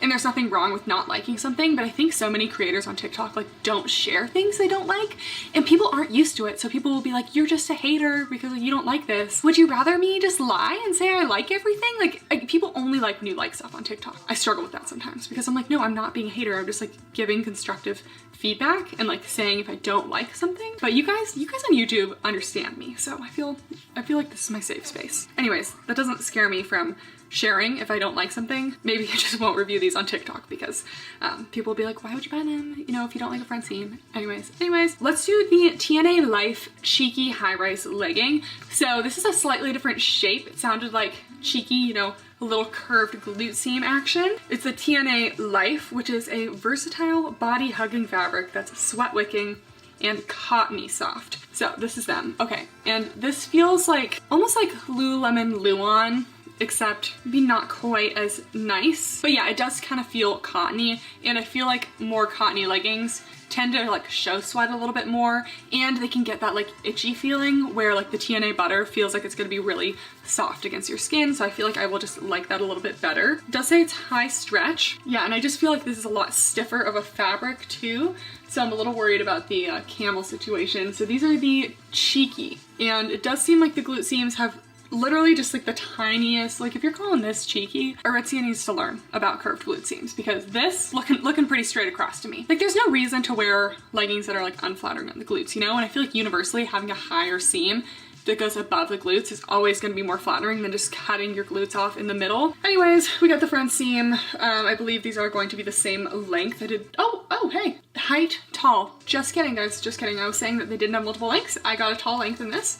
So we'll make sure to measure the inseam. And here is the fabric. It still has a little bit of brush to it, but it's a lot thicker and like more structured, where the TNA butter just flowed a little bit better. And this kind of feels like what leggings were before the Lululemon lines existed. Like they were all this kind of material, and we just kind of like lived with this when I didn't feel like this was like the best material that people really loved. So we've been talking for a while. Okay, it's a no for me. It's a no for me on these. First of all, again, kind of felt like mid to high rise. We could label this a high rise. We do have nice lower tummy control on this one. The waistband goes down a lot. The front seam is super invasive though, like very uncomfortable. For that reason alone, I could never wear these. The fabric is definitely thicker and more compressive. I would say medium compression. These aren't even like tight though, so they're just like a thicker legging. I would still say true to size, but I would size up if in between, because the front seam would definitely be causing some problems if you were sizing down. But these are called the cheeky legging. They're supposed to be more flattering on the glutes, and these are giving saggy butt. They're giving saggy butt, and I do not like that. The seams on the Atmosphere butter leggings were way up here, so they made the seams on a legging that's supposed to be cheeky lower. Like, Aritzia, make it make sense. Why would we do that? Seams always gotta be higher, so these are not flattering on the glutes. These are gonna be low on the booty scale. This fabric, I would definitely say, is going to be cellulite friendly. It's definitely on the thicker side. It still is super stretchy though, but it just kind of feels like that, again, like I was saying, that like older legging material that just used to pill like super easily. And I don't know if anyone else experienced this, but I had one pair of Lululemon Wonder Unders that I wore like all the time in high school. Like they were the cropped ones too. Like I only had one pair. I wore them like all the time because like I didn't really know that other legging brands like existed, and that's like all I had. And every time I would sit in like one of those like plastic like high school chairs or whatever, my butt would itch so much, and I just like did not understand. And this is that same itchy material that I would, if I sat in one of those plastic chairs, my butt would be itching. So Aligns, they don't do that to me. So like soft brush fabrics like the butter, that wouldn't do that with me, but this will do it. So it definitely feels like a more like sturdy material, more compressive, but it's just not for me. This is the longer length as well, so about like 27 inches if I had to guess. Definitely not worth the price. The first leggings did actually feel very high quality and very nice. These kind of feel like Yogalicious on Amazon, but not even like the super soft ones. Not a big fan. Another new fabric, the TNA Cozy Atmosphere High Rise 7-inch short. So I like that they had some longer like biker short options because that's personally what I like. And this fabric is like a marled soft fabric. Kind of reminded me of like Ptula Bear, Aloe Yoga, Beyond Yoga Space Dye, all those. Okay, so these were only $38. So their shorts are very reasonably priced. And TNA Cozy says a super soft touch, high stretch fabric with flexible support. Okay, side note, I hate little like tags like this that they like sew into the waistband because like it's always so hard to get them off. Be very careful like cutting off the little sewn part, and it's just, why did we need that if we already had this tag? So it's still the Atmosphere style, which means it has the flat across waistband on the front and the back, so not going to be like really enhancing to the glutes. And it does feel soft, but honestly it's not quite feeling as soft as the TNA Butter. Like that one really does feel softer, but this does have the marl to it, so I'm wondering if it's going to be stretchier. So here is the close-up for the fabric. You got that little marl to it. I love a marled fabric, helps hide a little bit of cellulite if that's something that you're interested in hiding, as well as hide a little bit of sweat. Okay, I wrongly assumed that I was gonna like this fabric more than the TNA Butter. Something about these shorts here are giving men's briefs. First of all, I do like the length. They are feeling actually pretty thick thigh friendly. Seam is pretty stretchy at the bottom. I'm not getting any cutting in, so nice biker length. These ones aren't hitting me quite as high as some of the other leggings with the same shape. Like they're supposed to be the same rise, so more like a mid to high rise on these. Got the seams. The front seam is definitely more invasive on this one. It's not feeling horrible, but I definitely would get Kamo at some point. Again, they're actually doing a pretty good job of making sure the seams go above the glutes, but I'm just not feeling like super flattered or anything back here, so we're just gonna stick with a medium on the booty scale. I would say cellulite friendly with the marled material and probably a little bit of sweat friendly as well, but something about this shape and this fabric is just not quite as hugging as the TNA Butter. So even though these were meant to be like cozier, I actually find the TNA Butter to be like a little more cozy, lightweight, super stretchy kind of thing. So I think that these ones are going to be a no for me. Okay, let's try a sports bra. Scrolling on their website, I just don't really feel like I saw a lot of really good, like more coverage options. Seemed like their best selling bra was this like literally called like a micro bra or something. And I'm like, that's gonna be, it's gonna be too much for my girls. Okay, so this is the TNA Butter Altitude Sports Bra. So this is the color Kombu. So I'm always kind of baffled when like sports bras are more expensive than tops, but made of that same TNA Butter material. And it's definitely not gonna be a high support, but I can do a spaghetti strap sports bra if it has enough coverage in the front. I like that it has the seams to separate the cup pads, as well as what feel like pretty decent removable cups. Oh, this is actually nice. Okay, I do like the removable cups that are kind of like almost mesh. So they have that like almost mesh look. I just feel like it's a little bit more flexible, but still has shape. And it's a triangle shaped cup pad, which I just feel like blends in like really well, just because the sports bras tend to have like some sort of point at the top with the strap. So I just feel like a triangle cup pad just hides really well, and it looks good there. And then the back has like some cute strappy details. So I just thought it was a little more exciting than like a basic tank sports bra. Okay, so here's a sports bra. I do like the little like strap that goes down there. Oh, that is a cute back. Okay, Aritzia. It does have a little elastic at the bottom, just a very tiny one, so it's not getting in. I'm wearing a small here, that's my normal sports bra size. And I would actually say I have like a light to medium coverage, but the side boob is covered. There may be just like a teeny little peak on the sides. Under boob is covered, just a little cleavage here, but I'm not being like squished out of it. And I can tell that this would contain me well during my workout, so I wouldn't worry about falling out of this one. So while it's light to medium coverage, I still feel secure. Support is also like light to medium. It has spaghetti straps, so I wasn't expecting very much. The straps don't feel like they're going to be too tight. Sometimes spaghetti straps can get a little tight on the traps, so just be careful of that. Made of the TNA Butter, which is like super soft, but they double lined it for the sports bra, so it's a little more supportive. And then the back is super cute. This like little strap detail that they went around with the front really kind of like draws it all in the back to make this cute little design.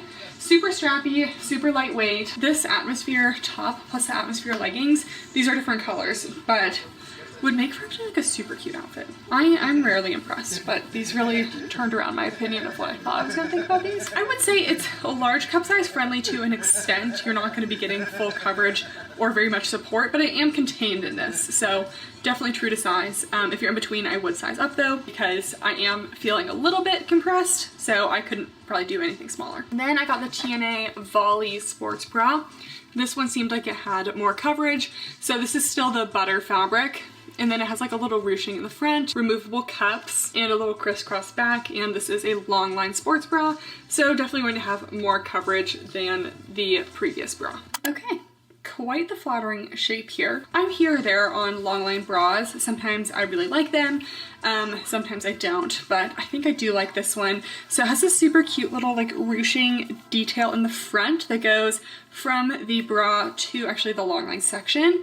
There's a little seam here in the middle, but there are no elastics in this one, so nothing's gonna like cut into you. You just have a double thickness of the fabric to kind of act as that support underneath the bra. We have cut pads, but they're really not noticeable, so I'm really enjoying their cut pads as well. Maybe a teeny bit of side boob here and a lot of cleavage. So this one is also a low to medium coverage. So again, I kind of thought this one would be our more coverage option, but it's still pretty low coverage. But again, I still do feel covered. Like I wouldn't like fall out of this one if I was working out. So you can still have cleavage and still not fall out of your sports bras. It just kind of depends. Nice supportive straps here though. Support is more like a medium. And then a pretty basic back. We have a little connecting strap here, kind of open, and the little logo down there. So super comfy in the butter fabric. Gosh, I mean, you guys weren't joking. You guys weren't joking when you said this is a nice fabric. I just thought it was going to be another kind of soft brush fabric, but this is pretty impressive. We do have a little seam around here, but this bra does feel really soft and that it's not cutting in, and I would say true to size, but again, if you're in between, I would definitely consider a size up. And then I had to try the flared high-rise Atmosphere leggings. So they didn't have like the basic colors, so I went with the same green color that we got in the leggings before, but these are the Atmosphere leggings in a flare, and as we know, flare leggings are super popular. And I also got a tall height on these as well. I'm not sure if they actually like listed the inseams anywhere, but this is the same shape as the Atmosphere leggings, just with a flared leg, so we're just gonna focus on the flare part. Got a little ahead of ourselves with the Atmosphere leggings, because these ones are the Atmosphere flare leggings, and first of all, feel totally different. I'm having camel problems, and they're not long enough, and I got the long length. That says tall, right there. Anyways, let's start out with the top part. As we can see, the front seam on these ones, which I don't understand, because they're supposed to be the same leggings as the very first ones we tried, which that seam is not causing me any issues. We're getting some problems. Like, it's not the worst I've seen, but it would prevent me from wearing these because I hate feeling like, you know, at any moment if I put my legs together, we might have an issue. So that's kind of strange. These are also just the regular high rise, and I think that these are a good rise. They go just right over my belly button. The other ones went even a little bit higher. So for most torso lengths, I think that the regular high rise would be good. We do get a tiny bit of lower tummy control in these because the waistband is pretty thick. No top bands. These do have a seam down the front and the side, pretty standard with flare leggings. In the back, the seams do just go right above the glutes. So I think we're gonna stick to a medium on the booty scale with these because something about them doesn't seem quite as flattering as the first pair. And then for the length, so I'm 5'9", but I don't have like the longest legs, and these are not long enough for me. Like, I'm seeing ankle, and that's not what I like to see in my long length leggings. So obviously I'll measure the inseam, but hopefully they have like a super tall or something, because this is like a 5'7" and below.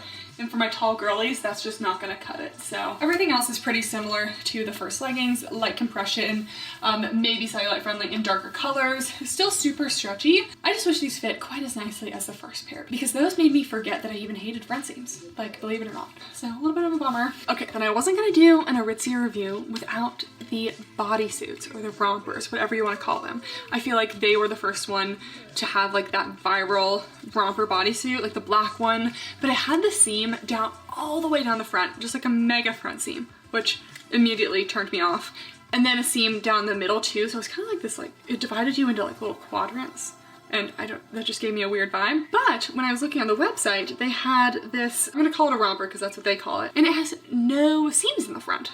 I'm like, okay, so if we can do a romper with no seams. What about the leggings with no seams? Like, let's continue that to that. So I thought this one I had a better chance of liking it. But for me, there's like 3 things I need in a bodysuit romper. 1, it's gotta have no front seam because I have a long torso, and when you have a seam all the way down it, it's even worse than a legging front seam. 2, it has to have a built-in bra. Why would I buy a spaghetti strap to not have a bra under it? Because then I'm gonna have to wear something underneath it and ruin the look of the spaghetti strap. And 3, it has to be long torso friendly. Those are just my qualifications because those are what I look for. And I don't know about the long torso friendly, but this does not have any sort of built-in bra. And in fact, it's a pretty thin fabric. Even if you don't have a bust that really needs support, nippage is going to be an issue in this. So just something to think about. It does have a seam all the way up the back, and then adjustable straps, which is nice to see. I really don't find myself ever being like, you know what I want to wear today? A bodysuit romper. I just feel like it's so hard to like go through your day, and like, you know, going to the bathroom is such an ordeal, and I just don't really like how I look in them. I don't know, I feel like I like to have a little bit of separation from my torso to my like shorts or leggings, but I do see other people who look cute in them. Just personally, I just don't really reach for them very much. Okay, so I had to throw on the sports bra underneath this because I was getting no support and we were nipping because it's a little bit cold. So it's kind of the first bummer of this little onesie is that you really don't have any support or anything. So I hate to have to wear something under a one piece, but if some people are okay with that. But in other news, it is super stretchy. So, I mean, it is that butter fabric that I've been really liking. There's no front seam, so I'm not getting any issues with that. So it's actually super comfy. Like, just wearing this, I do feel very comfortable. I maybe have a teeny bit of looseness in the back right here, but nothing looks baggy. There's nothing to really separate the back though. It's not like super flattering on the glutes because it's just like one seam down the back. I almost kind of liked that little waist seam they had in the other version of the romper that I didn't want because it had the front seam too. But just like something to kind of like define the waist a little bit would be nice. These are a nice inseam. It's like a biker length, and the seam down here is super stretchy. So this also just makes me think that any of their like butter shorts would also be super thick thigh friendly. I just like really feel like I look like I'm wearing a wrestling singlet in this. Like, we did a little pose like this. Like, it's just not, I don't know who looks good in these, but these are just not giving me my best possible looks. So it's not for me. But if you have a small chest and you are looking for a onesie, it's not bad. Like, it's one of the better onesies, I would say, comfort-wise. Except, you know, there isn't going to be any support, so keep that in mind if you need to wear a bra under things. But I would say true to size. Probably go with your like bottom size because I just feel like that would be most important. Take into account your waist size so you don't get a lot of gaping, but it's super stretchy, so I don't feel like the top size matters quite as much. And then we also have adjustable straps, which is nice to see as well. But yeah, just not really my style, but better than I thought their onesies were gonna be because I didn't know they made them without the front seams. Another fabric, we have the TNA Slick Cheeky High-Rise Ankle Leggings. So this is the color Rich Mocha Brown. Definitely went for the fall shades this time. These are $68, and the Slick, TNA Slick, says a sculpting, breathable fabric that's sweat wicking for a smooth, cool feel. And yeah, immediately I'm getting performance fabric from this. I actually do like this kind of performance fabric because it's not so slick that it's like slippery and it's gonna slide down, but it still is going to be that fabric that's going to be really good for like sweaty workouts and not collect pet fur, which for me is number one. Because, oh, speaking of, hey buddy, wanna come in? Okay, he doesn't really want to be in the video, but you've been called. It was perfect timing because you're a pet and you have fur. And I was just talking about pet fur leggings, so this is Pinto for everyone who's new here. Anyways, I also haven't mentioned at this point that none of the leggings have top bands. So we do have a front seam, but at least we are top band free, which is something that I would, you know, I tend to like to say goodbye to. So this one says ultra stretch, sweat wicking, and sculpting. So I'm guessing this is going to be a pretty compressive legging. And this is the cheeky style, which has the like very slightly tapered glute seams. All of the gussets are just little triangle gussets, which I do prefer because they tend not to be very visible, and it's like just enough gusset. I don't like a super huge gusset, and I believe these are just like the regular length. This one individually only came in one length. Here's a close-up of the TNA Slick. It's got a slight shininess, and it's not brushed, so it also just kind of brushes pet fur right off of it. Okay, so I got another one of the Cheekies because I thought I would like those better, but I am not liking them better. Anyways, these are the Slick leggings. Definitely feel like a nice performance material. I'm getting medium to high compression, so these are definitely compressive. They're definitely going to be sweat wicking and probably pretty pill resistant as well. Cellulite, maybe a little bit friendly, but I would stick to medium to dark colors if that's a concern for you. But again, low booty scale. The seam goes right over my glutes, so not super flattering. And I feel like it's because this waistband is longer than the Atmosphere leggings that the seam here is just so much shorter and like really wanting to cause camel. So definitely getting camel in these as well. I would stick to the Atmosphere shape. I just think it's a more flattering shape. I also am like randomly getting some like waistband gaping at the top of these, which like I really don't feel like I should be. I'm not on the small side of the size small on the size chart. Especially for sleek leggings, I want the waistband to be extra compressive so that it stays up really well, because these are pretty slick, you know, you don't want them sliding down. The length is still about 7/8 on me.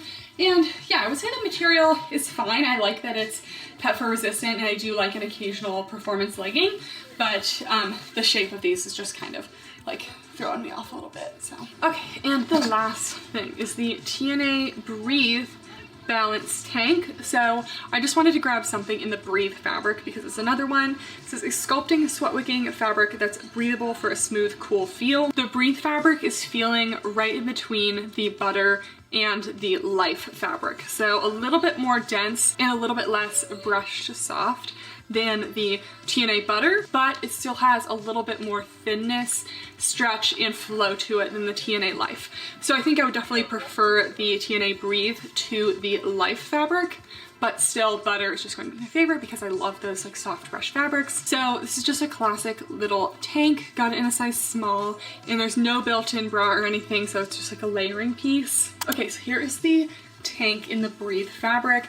This is a size small and definitely giving me a little extra compression in the sports bra up here, but I would stay true to size for a snug fit. If you're in between, maybe size up if you don't want it quite as snug. I just don't really love tanks like this at this point because so many brands have started making like built-in bra tanks. So if I don't have to buy like a whole separate piece to wear under it to get support, like I don't really want to at this point, but if you are someone who does like to choose your own bra under a tank, this one actually is nice. It's very thin, but still has a little bit of hold to it. I do really like this fabric. It's soft, but it's a little bit thicker than the Butter. Just kind of classic tank straps up and down. I think it would still hide a racerback pretty well though, because the straps do kind of come up here, but the bra I'm wearing underneath it is showing a little bit. It's like a mid-length crop. It'll probably go about to your legging waistband, but it's definitely not a full length top. So I do have a long torso. I'm just showing a teeny bit of skin here, but if I was wearing the like Atmosphere super high leggings, I don't think I would be showing any skin. So yeah, there's nothing really wrong with it. I just don't really wear tanks like this a lot, but this does make me think that the Breathe fabric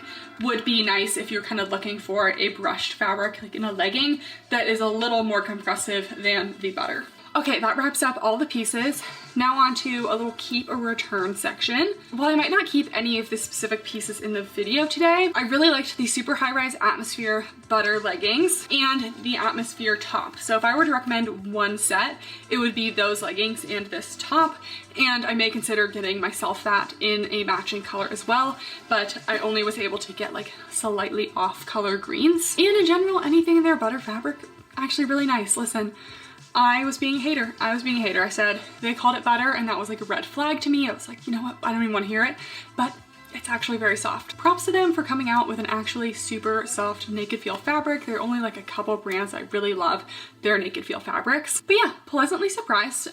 Hopefully they do have occasional sales. Someone let me know in the comments down below if you shop Aritzia a lot, if they do have sales often or not. And if you made it this far and you're not yet subscribed, make sure to do so and make sure to give the video a thumbs up if you haven't already. Thank you guys so much for watching and I'll see you next time. Bye!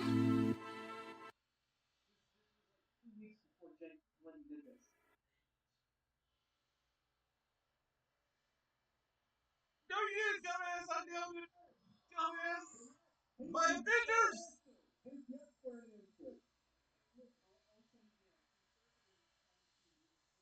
Very specific kind of person that we talked about low lift. They're not usually talking about. Hey guys, and welcome back to my channel. And today we're reviewing a super cozy lounge collection from Ptula. This is the last launch of the year. obviously, because it's like on December 26th.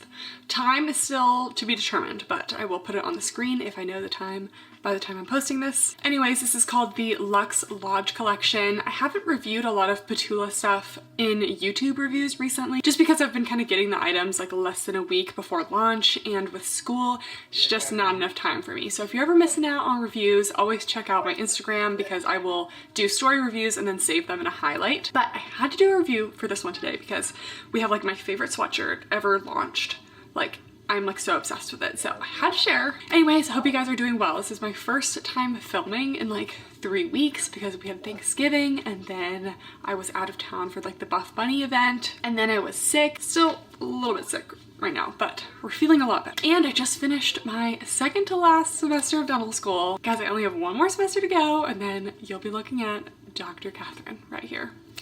We're almost there. I forgot to mention, I do have a code with Ptula. If you guys were not aware, it's code Kathryn, and it gives 5% off at checkout, so save yourself a little extra money. Without further ado, let's start talking about everything. So I'm just gonna start out with a super quick little review of this like cozy little lounge set they launched like a couple weeks ago. Still was in stock on the website, so I felt like it was still worth a review. Also, for people who are wondering about reviews for the Bare Warmth collection, first of all, Instagram stories. Second of all, I will be doing a whole fleece-lined warm legging review coming up, putting a lot of effort into it. Really excited about it. Anyways, it's coming. So we have the cozy cropped zip and the cozy sweat shorts. Everything today I will be wearing a size small. So in general with Ptula, I'm really loving the length of their crops.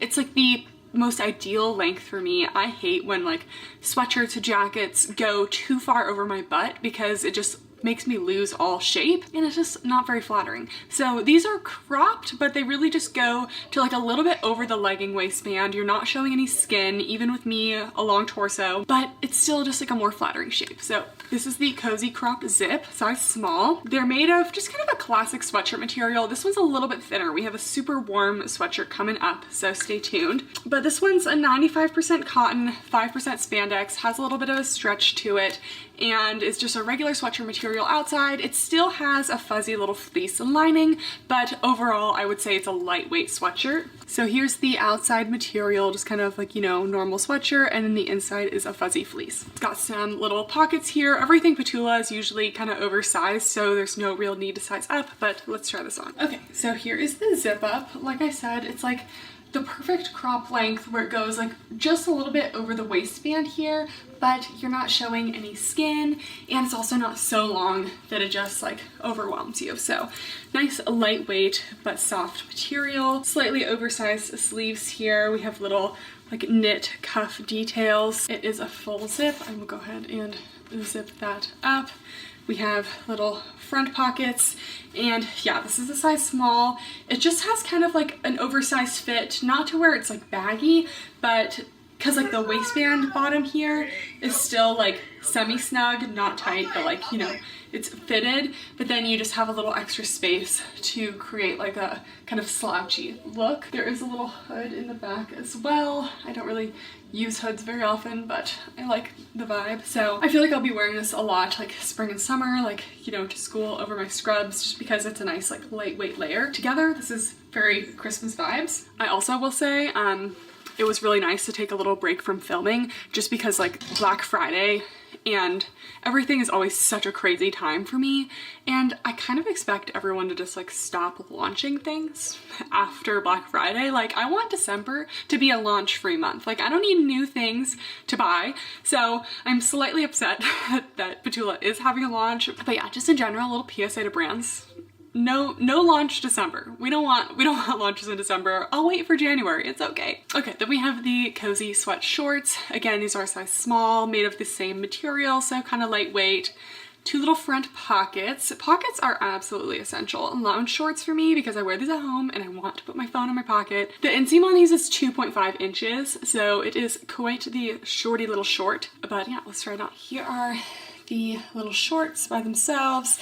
Without tying the waistband, they still have a pretty good fit. These are small. I'd say mid to high rise because they are still showing the belly button just a little bit. So we have this little like rope draw cord waistband. Again, 2 little front pockets, and they are lined with the fleece on the inside of the pockets, but they are very short. So they're 2.5 inch, so definitely a chance of kind of like, you know, flashing people with the cheeks. So for me, this would be like an at-home only lounge short. I think they're cute.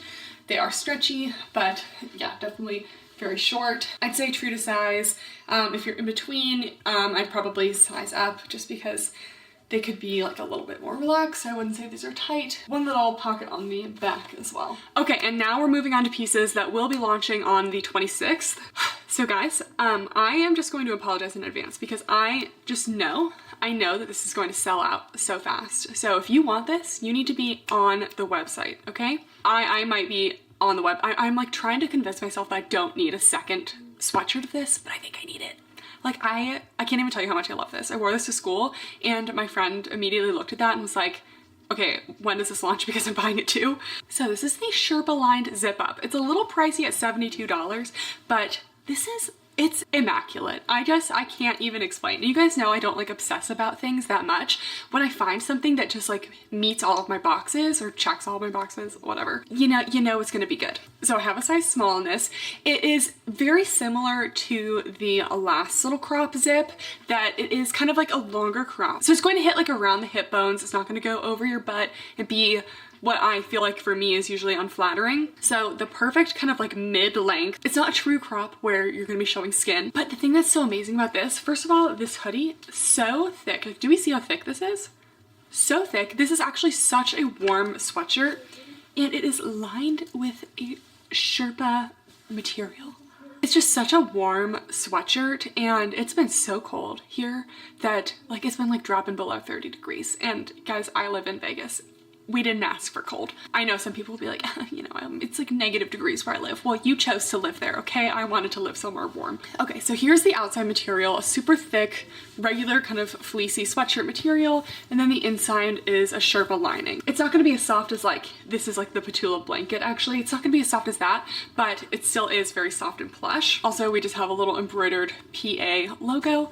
I don't know what's been going on, but I kind of miss the old Ptula like logo that was like a little, I don't know, I always thought it looked like a leaf. I think it was like a sweat drop or something. I haven't seen that in a while, and I don't know why they're not doing that anymore because I liked that logo. I thought it was like unique. Anyways, let's try this on. Here it is. This will now be known as the hoodie because it's the only hoodie I want. I just love it so much. I'm going to be wearing it so much. I've already worn it like 3 times at school, and I think I only had 3 days left of the semester after I got this. But yeah, so I think the main thing I love about this is the length is just like so perfect. It still hits to a point where people are like, okay, you know, you still know that I have a little booty here. I like to be able to see some shape, all right? I like to be able to see some shape. So it hits right about at the top of the hip bones.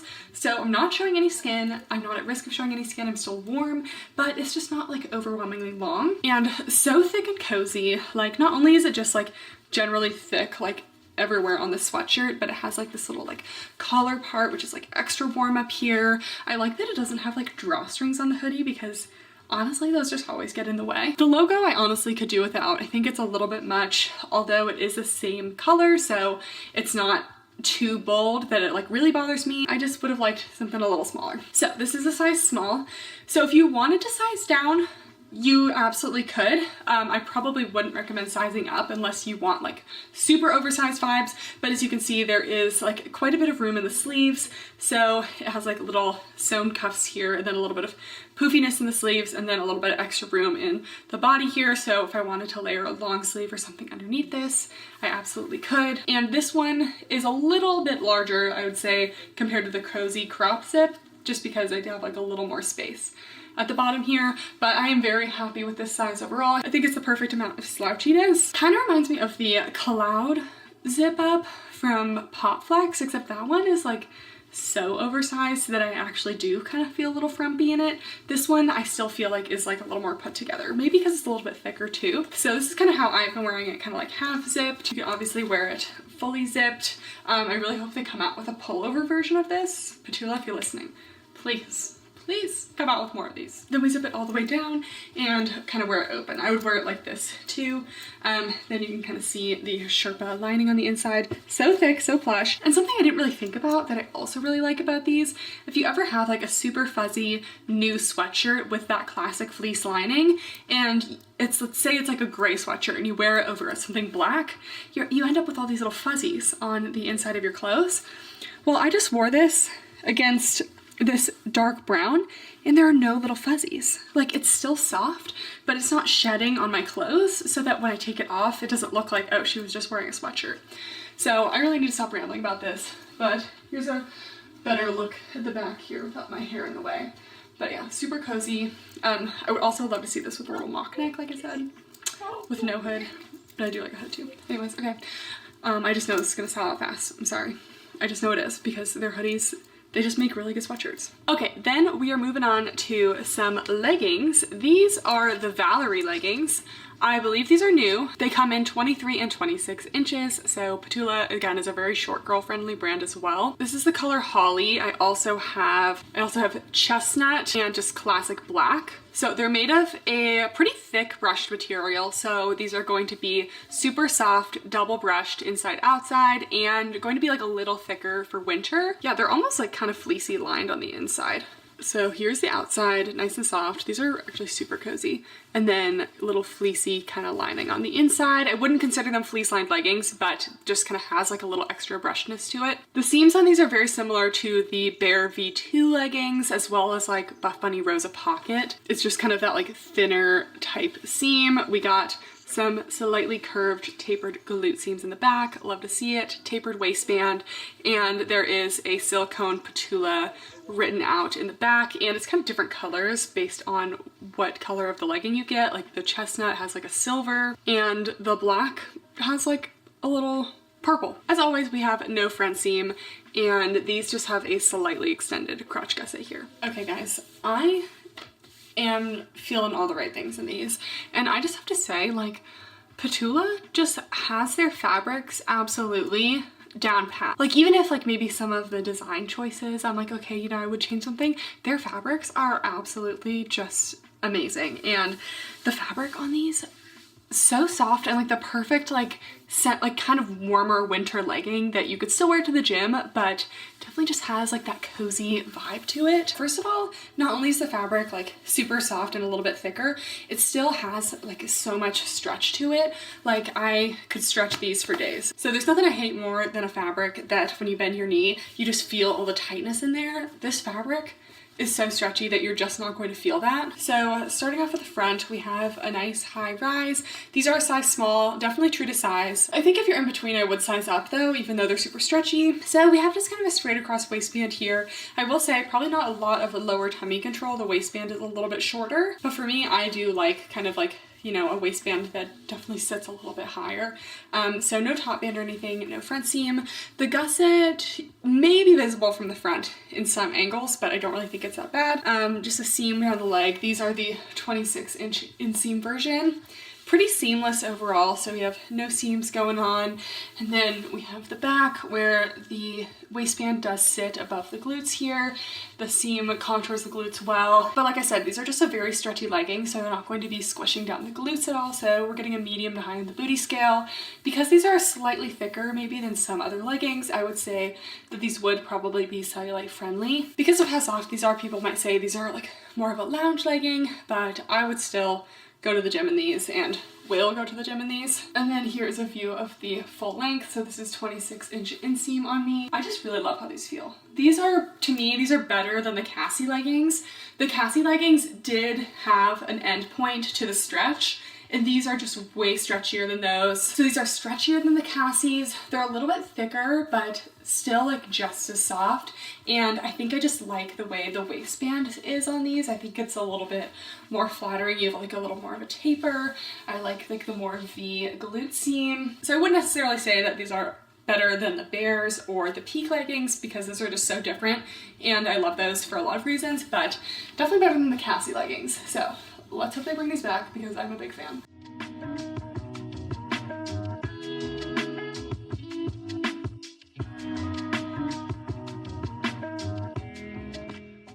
Then we have the Faith V crop. This one is new to me, but I don't think it's new overall. It's a built-in bra style top. Definitely reminds me of a Lululemon Align tank. Hopefully this one has a little more space for the girls, because sometimes the like Align tank, actually I don't know if I've ever actually tried the Lululemon one. I've just tried the ones from Amazon. Built-in bra with removable cut pads, made of the same material as the Valerie leggings. And the back also has more of a scoop like V situation, and then the same Ptula silicone logos. Okay, so this is the Faith V crop. Like I said, I did get this in a medium, and I think that I should stick to the small. I think whenever I size up to a medium Ptula bras, in some select cases it absolutely works, but I feel like for the most part I end up with a little bit of gaping. Again, this is a medium. I normally wear smalls in sports bras, but sometimes Ptula runs small, so we definitely have a lot of gaping in this area here. So for that reason, I would say true to size with your regular sports bra size, and if you sometimes size up in Ptula bras, I would not size up in this one. That being said, I mean, this band, it fits, but it's not tight at all, so it should be okay to size down. We have the cut pads here. Again, this is just such soft fabric. Like, guys, I worked a lot more with Ptula this year, and I just like am really happy about it because I just really think that they sell very high quality stuff. So yeah, little cropped length of this, still gonna show some skin depending on your height. And another thing I like about this is that sometimes with little cropped tank bras like this, I get like a lot of like gaping of the fabric down here, and this is a medium and it still is fitting like pretty snug here, not tight, but just like not baggy. So I just think that the fit is really good. And then here is the back. It's got that like nice like elegant V, which I think is cuter than like the normal scooped design that people go for. So overall coverage, I would actually say the coverage on this is better than most V-neck tank bras like this. So I'm gonna go with, gosh, if this wasn't like gaping, I'm gonna go with medium to full coverage, and support is probably like a medium support. Okay, next we have the Polar Fleece hoodie. So this one I'm less excited for, and I will explain. Like from first glance, it looks like something that I would totally love, and I will definitely lounge in this. I believe this is the color Chocolate. So it's a hoodie with this like teddy material. So here's the outside. But the thing that made me sad was it's so cozy on the outside with this teddy material, right?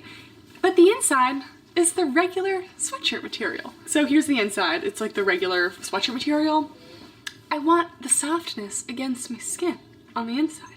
So I really wanted this little teddy material inside and out, but it is only out. So felt like that was a missed opportunity. This is also a full length. So again, not like my ideal hoodie length, but if you're someone who likes a hoodie to like occasionally go over your butt, keep you nice and cozy, then this will do that. And there is okay, it's not a kangaroo pocket, but there are two separate pockets on either side of the front. And then we have the Ptula embroidered logo. I like that they kept the logos a little more subtle this time. They had a lounge collection recently that the logos were just like really bold and like different colors. So I like to keep the branding a little bit mellowed. Okay, so as a contrast to the Sherpa lined hoodie, we can see this is definitely what I'm talking about with the long. I know some people love like the oversized hoodie look where they like literally it's over their butt like a dress, but for me, I don't know. I just feel like for a day-to-day wear, this is just like a less flattering look for me. I understand it's not necessarily supposed to be flattering, but you know, it's very Ariana Grande hoodie dress, you know? And I am not Ariana Grande. So got this super soft little teddy material on the outside. Again, this is a size small, guys. No need to oversize. It is very oversized already. So if you want it to be less oversized, you could probably size down once and it would still be oversized. So keep that in mind. The length goes literally over my butt, and I'm 5'9". People forget how tall I am. And then I went to the Buffbunny event like 2 weeks ago. Every single person I met was like, were you always this tall? I'm like, I don't look tall here because I am always by myself filming, but if you ever meet me in person, I am large. Anyways, very long. So this is going to be very long on basically everyone. Like I said, has two little pockets here. So I can kind of feel them connecting in the middle, but it is not a full like connected kangaroo pocket. It's just like a one, a two. The sleeves are also long and oversized, and I will say the inside is not like rough by any means, but remember it's just like the regular sweatshirt material, so I wish it was this fuzzy coziness on the inside because that would just be way more soft cozy vibes. And here is the back. The hood is lined with the fuzzy material on the inside, so if you wear the hood you will be full coziness. But yeah, this would be like a great teddy bear costume for any occasion. It is also very warm. I will say it's definitely not as thick as the Sherpa lined, so don't expect quite as much warmth, but you also have the longer length for that. So and then the logo is here, same as the Sherpa lined, except brown to match the brown hoodie. Next we have the men's long sleeve, which I feel like I was kind of sleeping on. I didn't realize it was made out of this material, but it's made out of like a really lightweight brushed material, so kind of like a legging material in flowy long sleeve form, which they've done this with a couple of their short sleeve crops that I loved. I just didn't realize it was the same material as the shirt. So I did get a small, but it's oversized. They call it the men's long sleeve, but I just feel like I see more of the like women wearing it, but you know, unisex, if you will. Little Ptula logo sewn into the side at the bottom here, and it'll be easier to go over details with this on. This is the color oatmeal. Here's the men's long sleeve. So it's very long. Does go like over my butt here. I have the joggers on and they're not tightened up, but yeah, very long. Got little like slits at the very bottom here with the logo on the right side. The sleeves also have a little extra room in them as well, very spacious. So generally this does have a pretty oversized fit. So again, if you wanted a little more of a snug fit, I would size down. I love that it's made of like just a soft legging material. There just aren't enough soft shirts like this. Just got a thin little seam along the crew neck. The sleeves are also very long and they have like a little cuff at the end. And then the back has like a little seam detailing at the top. But yeah, overall very plain, lightweight, stretchy, almost like a good like pump cover shirt for like over at the gym, but I've just been wearing it as like a cozy lounge shirt.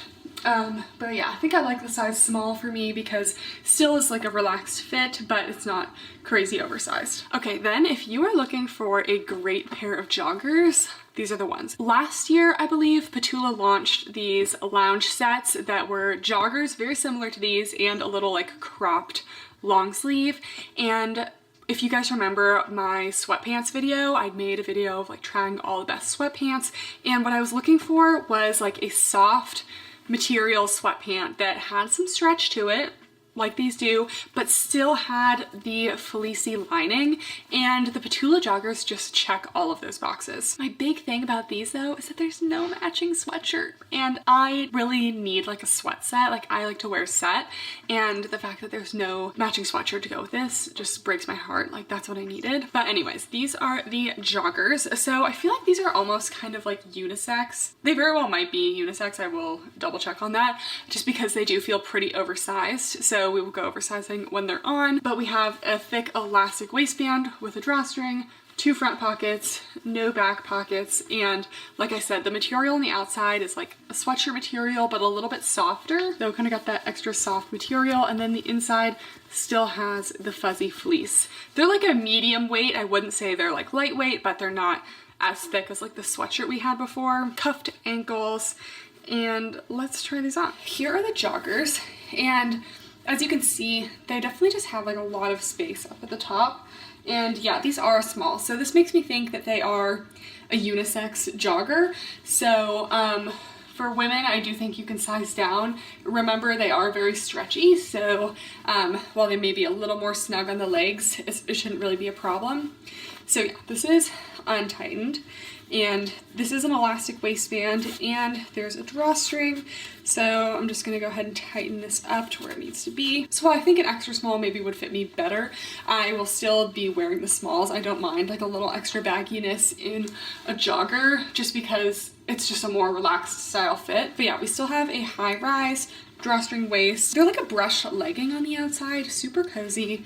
We have the logo here. They brought back the kind of like cursive style logo. I'm not really a big fan of this one, but at least for these ones, it's the same like tonal color. Like it's not like black on a light gray. We have 2 little pockets here. Again, no pockets in the back. So these are slightly shorter at a 28-inch inseam, but they still feel full length to me. So yeah, super cozy jogger, and I just love that they have like stretch to them, and I wish that they came with like a little like semi-cropped sweatshirt in this color too, but they don't, unfortunately. And then I'm sure you guys have been like, what have you been wearing this whole video? I am wearing the waffle knit set, so I also have it in another color. So first we have the waffle knit top. I'm wearing a small in these, definitely an oversized fit, but it's made of a surprise like waffle knit material. So here is the waffle material. I will say like it is soft to the touch and has some stretch, but when you're wearing it, it's not as soft as like the fleece lined sweatshirt materials. So I did find myself like being like, you know, if you sit on it for a while, you're like, yeah, like this could be a little bit itchy. So this probably isn't like my go-to. I love how it looks and the fit of it, but I just wish it was like brushed with some fleece on the inside because I do get a little bit of itchiness occasionally. That being said, it is still kind of like a lighter weight. I do definitely feel warm in this, so maybe it's more like medium weight, but it's not like too heavy. So we have some kind of poofy sleeves that come to a little cuff and an oversized fit. And then let's talk about the joggers. Okay, final thoughts on the waffle set. I filmed that after only having worn it like once. And the more I wear, especially the like dusk colored set, I have not really been feeling any itchiness. So I talked to a friend of mine who also works with Ptula, and she was like, yeah, I don't really think it's itchy. I just don't think it's quite as soft as some of the other things. So I would say the itchiness is probably not a big concern. I have not felt the itchiness since the first time I wore it. So I don't really know if that was really a thing, but it's not going to be as soft as the fleece lined things. Okay, here it is. So it is a full length top. It is going kind of over my hip bones here, maybe ending like right above the glutes. Obviously it's gonna raise a little bit when you lift it up, but yeah, made of this like stretchy waffle material that on the outside is, you know, kind of brushed and soft. The inside I would say is maybe like a teeny bit softer. You have this little like cross stitch detail in the front, crew neck.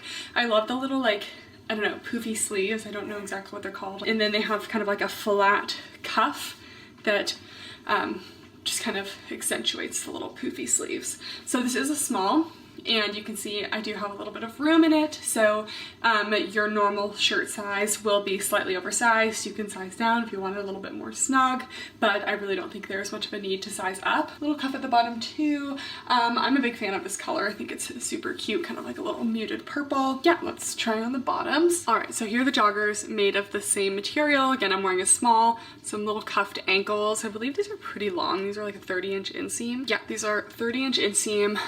And they have an elastic waistband, but there's no drawstring.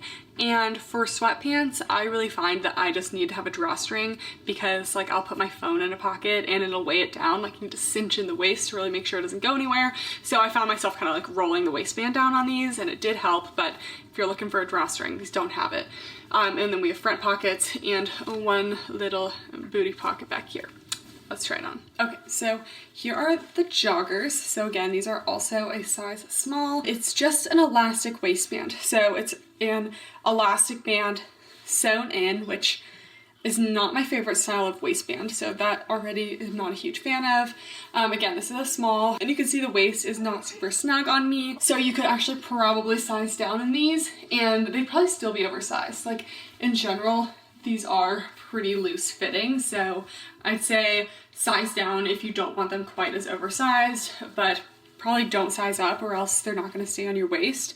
So I've been rolling them over one single time, and that kind of snugs them up a little bit to the point where I'm able to wear them without them falling down, but I will need to like cut out the tag or something because it does kind of stick out when I do that. So we have one little back pocket here. It's a little bit high because I don't know, I would not wear them this low like on my hips because then it's like baggy in the crotch. So I feel like when I wear it like, you know, where it's not baggy in the crotch, it's like super high up. Two little front pockets here, and they are 30-inch inseam. So they are very long, tall, I would say pretty tall girl friendly. They're joggers, so they can be like a little bit shorter, but they do go like over my ankles for me. I'm wearing my socks because they're cozy. I like the waffle set. I think I would have preferred a wide leg rather than a jogger, and I wish that they were lined with something a little softer. So overall, just not my top choice And then some accessories. They will have beanies as usual. Guys, I curled my hair with a new curling iron today, and I just don't really feel like the curls are staying very well. Anyways, that's a side note. There is a headband, so has like a little elastic to go around the back, and then a little slightly wider section, and this feels like it's made of the same material as the Valerie leggings. And then there are also the chenille socks. So they're just like a thin, fuzzy little sock, and I'm wearing them because my toes get so cold, even when it's not that cold outside, that they just turn white. I think it's like a little Raynaud's of the toes. I don't know if that exists, but I think I have it. Okay, now on to must-haves. I think if you're looking for like a nice, like thicker, warm brushed legging, I really do like the Valerie leggings. Obviously, my number one is going to be the Sherpa-lined hoodie because I think I might need a second on myself. And listen, it's coming from a girl with a lot of sweatshirts. This was just like way better than my other sweatshirts. And if you're someone who doesn't necessarily need like a full sweat set, definitely the joggers are amazing. They're soft, they're cozy, they're just a great jogger. They got a little bit of stretch to them, very important. I don't like things that are stiff. Okay guys, that is it for the video. Again, if you are shopping the launch, again, I'm sorry it's in December. I wish it wasn't. But if you are and want to get a little extra 5% off, feel free to use code Kathryn at checkout. Hope you guys are having a great holiday season, whatever you celebrate. I'll be going home soon to spend a little time with family. Thank you guys so much for watching, and I'll see you next time. Bye!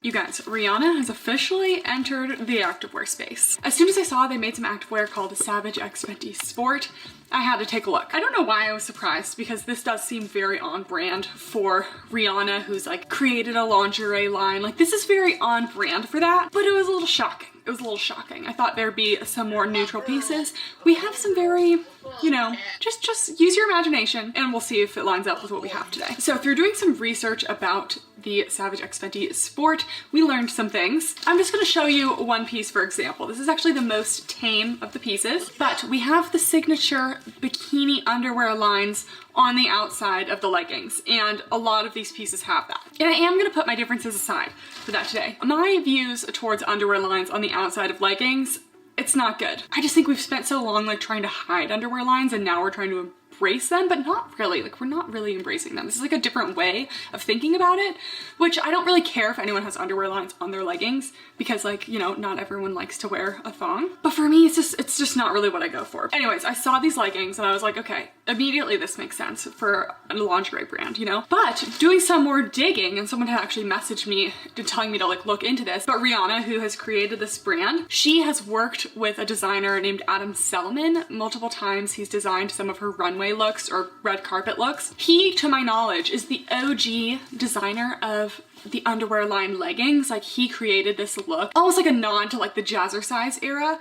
So he created this look, and he collaborated with her on Savage X Fenty Sport. So I feel like that changes the way I look around this a little bit, because he was the one who like came up with this and he's bringing it into her pieces. So I think that's a really fun collaboration for her to have. And while I am not personally for the underwear lines on the outside of your leggings, I feel like people kind of get into like a dangerous discourse around the whole underwear lines around your leggings thing, where I see some people saying like, oh, like you're asking for attention, like, oh, you're asking. And that's just not an okay way to think about things. I don't care what you're wearing to the gym. I don't care if you're wearing an arrow that's pointing directly at your parts. I don't care. No one's ever asking for any sort of harassment about the way they're dressing or looking. So we're gonna step away from the judgment, just so things don't get to that point, because if you are someone who's kind of mentioned that before, just like, you know, women don't deserve any blame for the harassment that we get in the gym or outside the gym, anywhere. You know what I'm saying? I think you guys understand. So I went on the website to shop this collection, and I was hit with something I was not expecting. I've never shopped Savage X Fenty before, so I didn't know about this. But guys, we found another victim of the Fabletics effect, and this is not an effect that I like. Subscription services have just taken over the internet, and they've entered the clothing space, which is just so unnecessary. So you need to have a VIP membership to even get on this website, guys. And I looked in the fine print of their terms and services, and I like control F'd Fabletics, and alas, Fabletics was in there. So Fabletics is behind Savage X Fenty, just like they did for Yitty by Lizzo. I just don't think Fabletics is great. You know, I don't really like their stuff. And I just kind of get a sketchy feeling behind a brand that is going to automatically charge your credit card $49 at the beginning of every month to have this membership, even though you can use that $49 towards buying things, or I guess you can skip it as well. But it just seems like they're trying to sucker people in to paying money into a service that they're not really getting anything from. So we will also put aside our reviews on that and just review the pieces, but I was very upset to learn that they are also one of those brands. So after I do this review and, you know, keep whatever I want, return whatever I want, I will have to cancel my membership so I don't get charged random amounts of money. So unfortunate. That being said, let's go over some of the pricing. Anything that's associated with Fabletics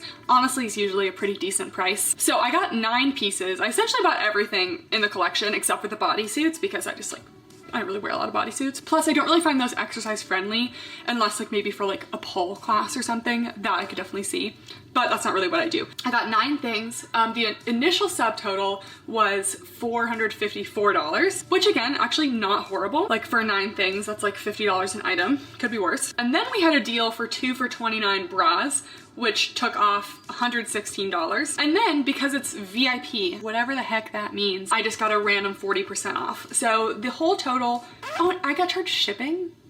Guys, why are we charging shipping when I just spent $200? Why are we charging shipping? Anyways, I got charged shipping and tax, and then everything with the discounts came down to $260 for 9 things. So that's like $28 per piece, which I would actually say is like on the low end of price ranges. So it is affordable. You do just have to go through that whole membership thing, which I just think is kind of sketchy. Okay, so without further ado, let's start talking about the individual pieces. So since we already opened these up, let's just give these ones a try. So these are the Curve Alert ribbed high-waisted leggings. So just like initial thoughts, it does feel kind of like a thicker performance type fabric with some ribbed materials. So I would say, like, in terms of the underwear type leggings, this isn't the most obvious one. Like, there's no contrast stitching like the Buffbunny ones. Skims also has a similar look to this, but it's also not contrast stitching, so it's pretty similar, but I feel like the addition of the ribbed panels kind of like distracts from it a little bit. So I would say these are probably the most wearable leggings. Unfortunately, this does have a top band, so I don't like to see that, but I just don't find that like very flattering. And then the back, we do have some curved glute seams with that ribbed insert and a little under glute contour. This is very Gymshark, like this little style here. There were only one length of all the leggings, so I'm not exactly sure what the length is. It's probably around 25 inches, but I will measure that. And then just a regular little triangle gusset. The pro of having these little underwear lines is that there's no true like front seam, so usually camel isn't like too big of an issue. I did get a small and everything. That's kind of where their size chart put me and what I generally wear, and these are a 79% polyester, 21% elastane, so pretty typical. I forget what the size range was. Okay, so the size range is extra small to 4X, which is kind of like a pretty standard range for like a more inclusive brand. I do usually like to see like extra small, because if I am a small, I'm not even that small of a person, so I just feel like there should be an extra small. But anyways, let's try this on. And here are the leggings, and these feel pretty weird. It literally does feel like I'm wearing a pair of underwear on the outside of my leggings, so that's an interesting feeling from the front. I appreciate how there's at least no front seam. These two seams though, like if these are a little too snug on you, they could be pretty uncomfortable down there, so just keep that in mind. It does have a top band, but that's not necessarily cutting into me. And this is an issue I have with Fabletics, where I feel like the legs are tight and the waist I have too much space. Like, I mean, yeah, I guess I would say I have a little bit of gaping on these. So I just feel like Fabletics doesn't quite have like a snatched enough a waist for me, just because I do have a pretty big difference between my hip glute measurement and waist measurement. So I wish that was a little better. The mesh cutouts are cute. I like how they kind of seamlessly go down under the glutes. This is a pretty like bold under glute contour. It's kind of giving monkey butt to me, which I prefer a more subtle glute contour. Like on our Active Effortless, for example, I like how their glute contour is very subtle. This one's a little more bold. So this is not my favorite look. I also don't tend to find like the monkey butt type contours to be super flattering on the glutes. Like definitely, this is not low on the booty scale or anything. I just don't know how lifting it is. These seams though do go above the glutes, so we're gonna give it medium high on the booty scale overall. The fabric is pretty thick though, so you're not gonna get any sort of glute separation with this seam. With that being said, you probably will get some good cellulite coverage just because this fabric's on the thicker side. And for me, the length is about 7/8. So again, I'll put the inseam on the screen, but it's probably like 26 inches or something. Overall compression is about a medium. You can definitely feel the extra compression going on under the glutes here. So you can definitely feel like a little lift there. These have a performance feel, but they're not super sleek. Like they almost do have just a teeny bit of brushness to them. So they're a little like more dense, a little more warm, less sleek and slippery than like a performance legging we'll try on later in the video. Honest opinions.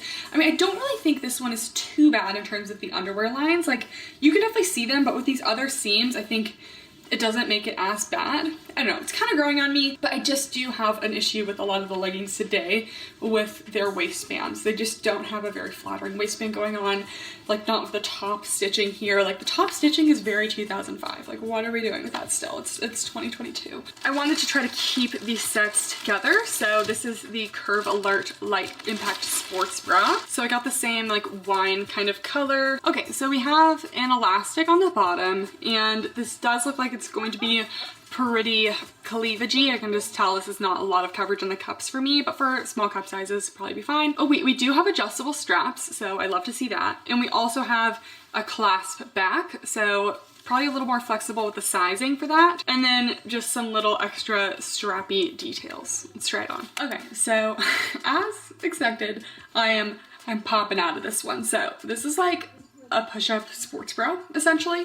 This is the only bra today that has removable cups. So this is the only one that's going to be like nippage safe. I didn't think it would be like that sexy of like a sports bra, but it is definitely pushing the girls up. I feel like I'm gonna slip out of this one at any point. So if you have a large cup size, this one is going to be very low coverage.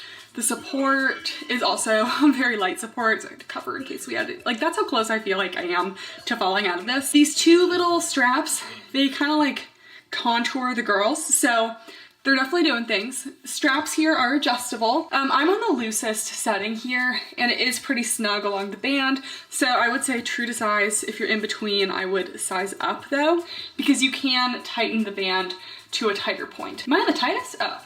Just kidding, I'm on the tightest, that's why.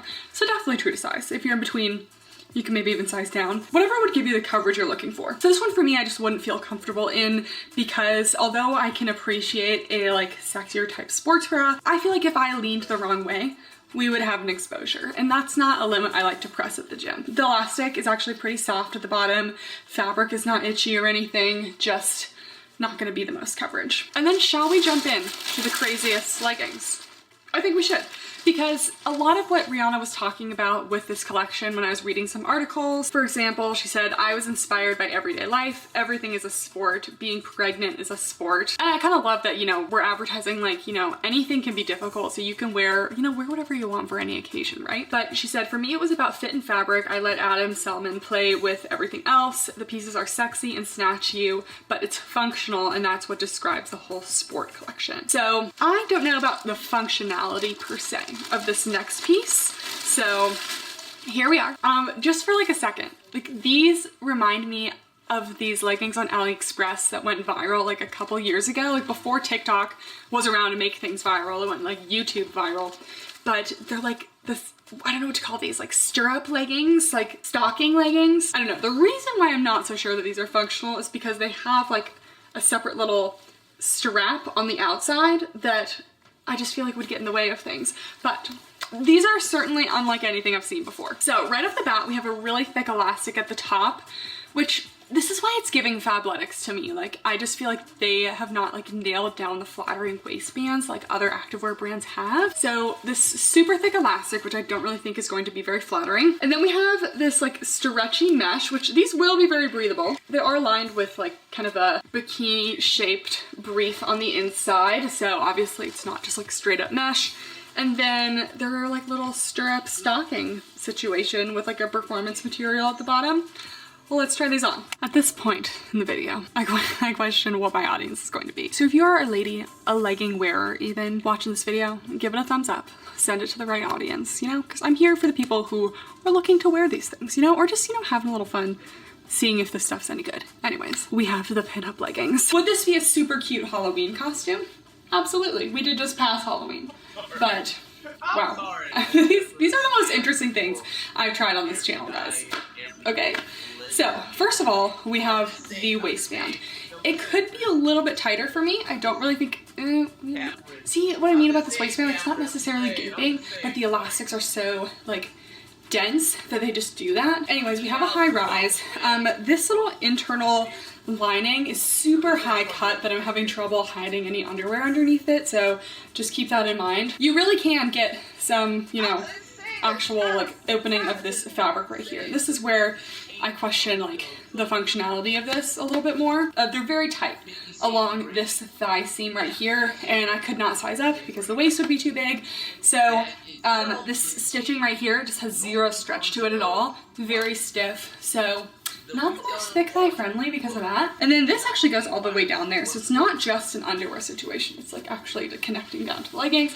And then the back is, it's giving Incredibles, you know? This really feels like a Mrs. Incredible costume, so I actually like the shape of this. It's not too full coverage, but it's not fawn, so I like that it's kind of in between. I appreciate that. I think it's still a flattering look, but not, you know, not something you couldn't wear outside.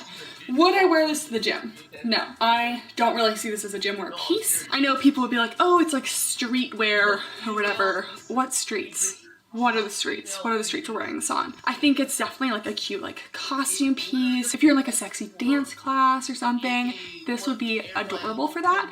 But it's very niche. Like I wonder if this would ever kind of sell out just because it feels so niche. But you know what? You know, comment down below where you would wear this. I do think it actually is cute. Like it does snatch the waist. It's just not the most comfortable.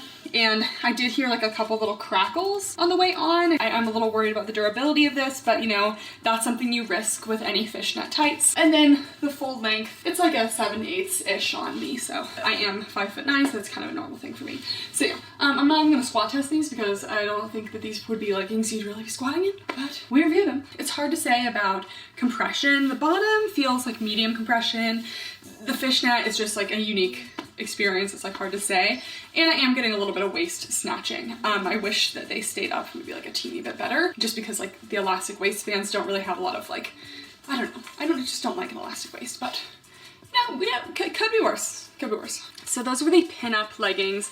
Next we have the oh man, this is gonna be worse than I thought. The pinup sports bra. So essentially it's just like teeny little sports bra. So no cup pads in this one or anything. I believe there were cup pads in the last one. They do have adjustable straps though. So it's like this teeny little triangle sports bra with a mesh overlay. So lots of mesh, definitely ties into the bottoms. And then we also have an elastic just at the bottom of the sports bra. I love an elastic at the bottom of sports bras to kind of like lift as long as it's not cutting in. But for legging waistbands, I just don't think it's a good thing to have just because it can cut into the waist so easily. But let's try this on. Okay, so this is another one where it's just going to be very boobalicious, very sexy. Fortunately with this one, I feel more secure because the mesh does kind of like compress a little bit, and I just feel like it keeps me in a little bit better. So this one does not have any cut pads. The elastic it's not too tight. It is like sliding up a little bit just because I just don't have a lot of room in the cups.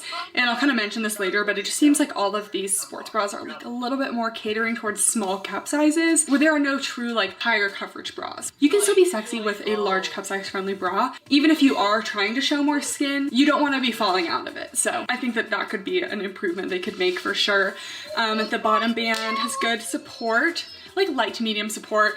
I'm gonna go with low coverage still though, because even though this mesh is technically coverage, it's sheer coverage, so that doesn't really count. Side boob is pretty minimal actually. It's all just, you know, front situation. Wearing these with the leggings, it is a little bit itchy. So I don't know, for me in my activewear, I do want to be really comfortable. I like soft leggings, I like soft sports bras, even if they had good support. These are just a little bit itchy for me, so it's not something I could wear for a long period of time. Yeah, just like even this little band along here, a little bit itchy.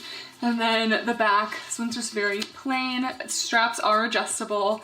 I would definitely say true to size. If you're in between though, I would go with a size up. Personally, I wouldn't have anywhere to wear this. It's not something I would like to wear to like my normal gym, even though I do like a good mesh look occasionally. I think it's mostly because of like the fishnet. That isn't my thing quite as much. Okay, next we have the Peak Performance high-waisted leggings. And I have to say, I think these ones are like actually kind of cute, but they're looking a little sheer.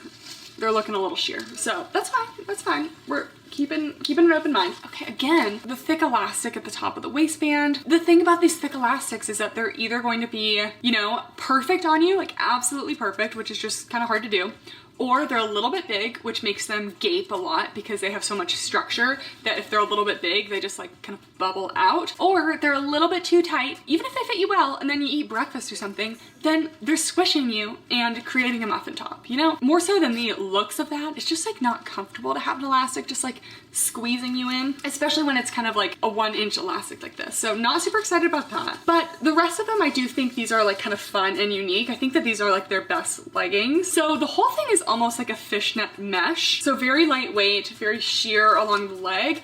And these do almost have that kind of underwear type shape, except it's less like obvious to me that it's like that bikini type underwear shape. I think just because it almost looks like just like a triangle of the fabric to create some opacity. And then they have that on the back as well, which might not be super flattering on the glutes. So we'll see. But I did think that these were just like kind of cool looking. Like this is what I would expect out of like Savage X Fenty Sport, right? Like almost like a lingerie type feel in leggings. So let's try them on. Okay guys, I actually like wanted to like these because I think the mesh is like actually pretty cute.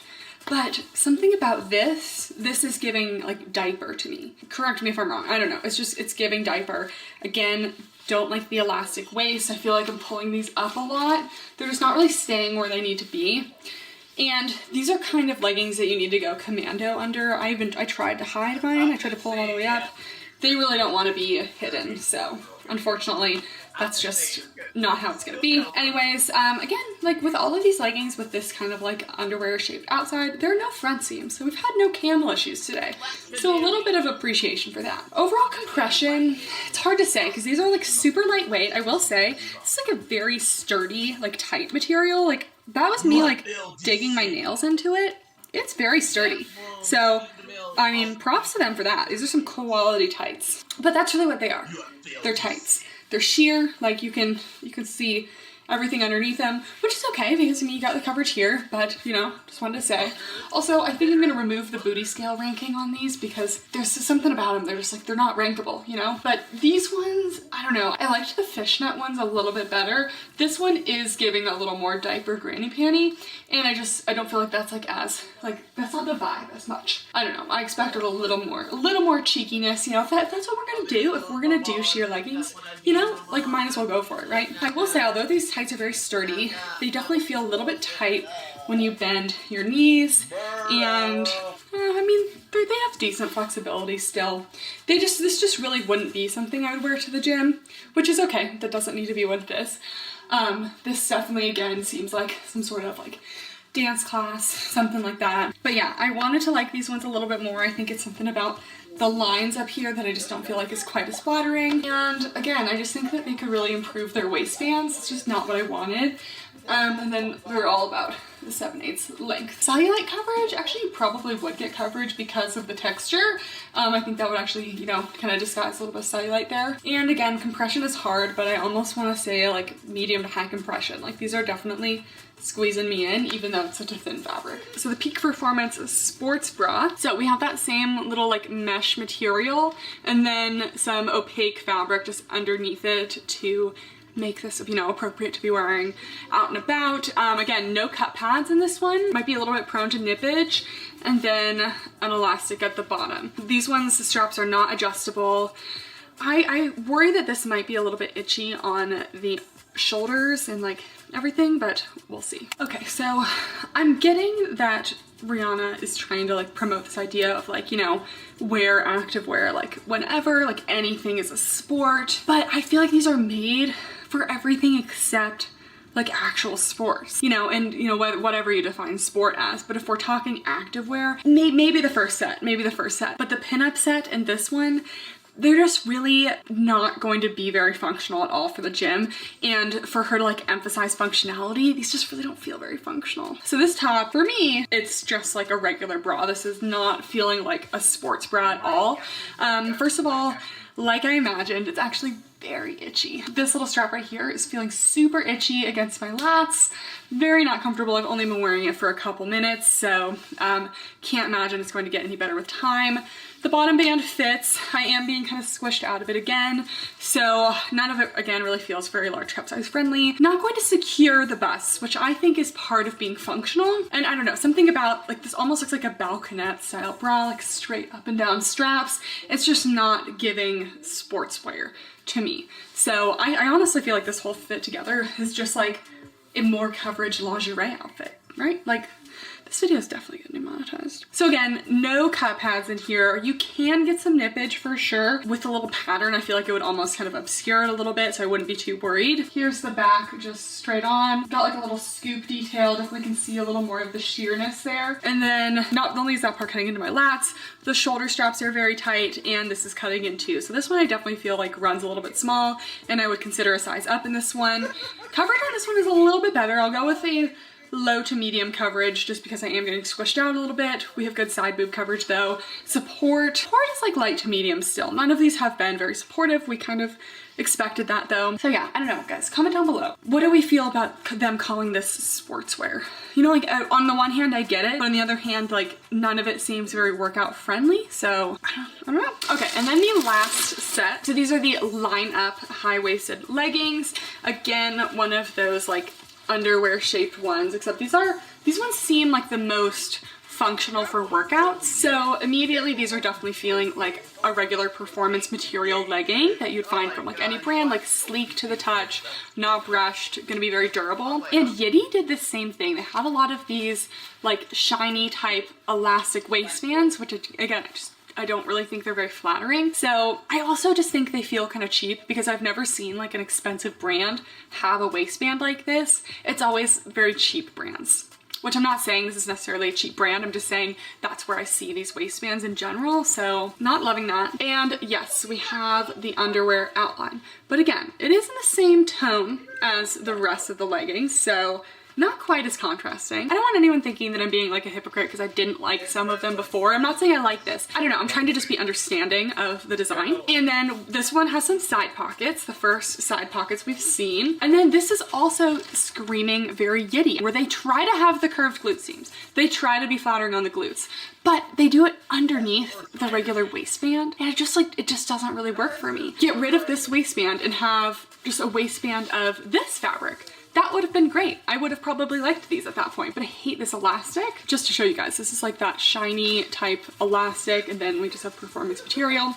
But this makes me think that this curved glute seam is going to be too low for me. And for me, it has to be sitting above the hip bones to be flattering and lifting on the glutes. And then again, just all kind of one length leggings here. Okay, so here we are in the leggings, almost like these ones. Like these are definitely probably the most classic legging feeling. Like if someone was at the gym in these, it would make sense. Like these are definitely a gym type legging. First of all, these are the most truly performance legging today.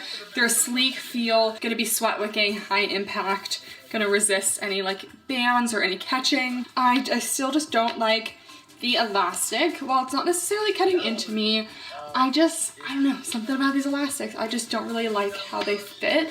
Also, if they're not tight, like if they're not actually tight on you, this is the only piece that's actually like holding up the legging. So I prefer more of a thick style like legging waistband. I would say you don't get the lower tummy control of a thick waistband with this, but you do have a double thickness with this little underwear line section to give a little more compression here.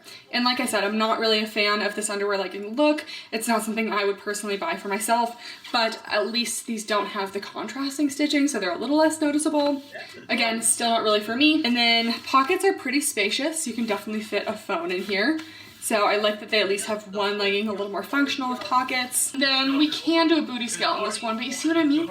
These seams, like they're just a little bit low. They're a little bit low. My hip bones are like here. So they should be a little bit higher. We're gonna go with medium on the booty scale because of that, but I really just am not a big fan of this double waistband seam look. It's just not for me. Probably not a lot of cellulite coverage on these, just because you don't tend to get a lot with fabrics like this. It's not the thickest, but compression is about medium, potentially medium to high. So these could be pretty compressive. And then like everything today, about 7/8 length, and we will squat test these ones. But yeah, these are definitely the most classic leggings. But if I'm going for a performance legging like this, like I don't feel like there's anything too special about these that would make me buy these over another brand in performance. It's the waistband for me. Just don't love this type of waistband. So. And then I actually got 2 sports bras to go with those highlighter pink leggings. So the first one is actually meant to go with that collection. This is the Lineup Low Impact Sports Bra.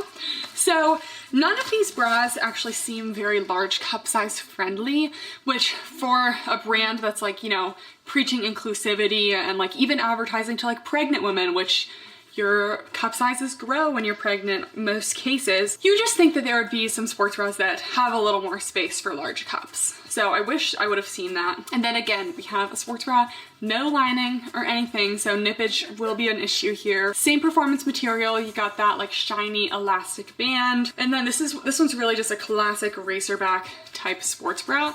But again, it just doesn't really look like there's a lot of space for the cups. This one might be okay. All of the sports bras are advertised as like a low impact. Where's the high impact, you know? Like if they're supposed to be functional, why is nothing high impact? Okay, here's the sports bra. So we got a pretty intense scoop going on.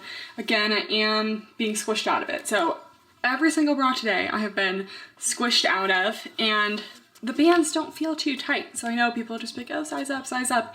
It won't fit otherwise. Like if the band is good on a small but I'm still spilling out of it, that becomes a coverage issue, not a sizing issue. Anyways, this one has just like double lining, so there's no cut pads, which means you do have a chance for some nippage. Very scooped, so we're gonna go with low to medium coverage again. Side boob coverage is good. I'm just really not a big fan of the fabric choices. I honestly was feeling the same for Yitty and Fabletics. I just really am not a big fan of their fabrics, especially Yitty. Like this one totally reminds me of that one Yitty outfit that also had like the shininess going on. Something about the seams on this one are just a little bit itchy as well. So again, this isn't something that I would wear and feel comfortable in long term at the gym, although I do think this one does look like the most like classic sports bra shape that we've tried today. And support, again, I just feel like I'm falling out of it every time I jump.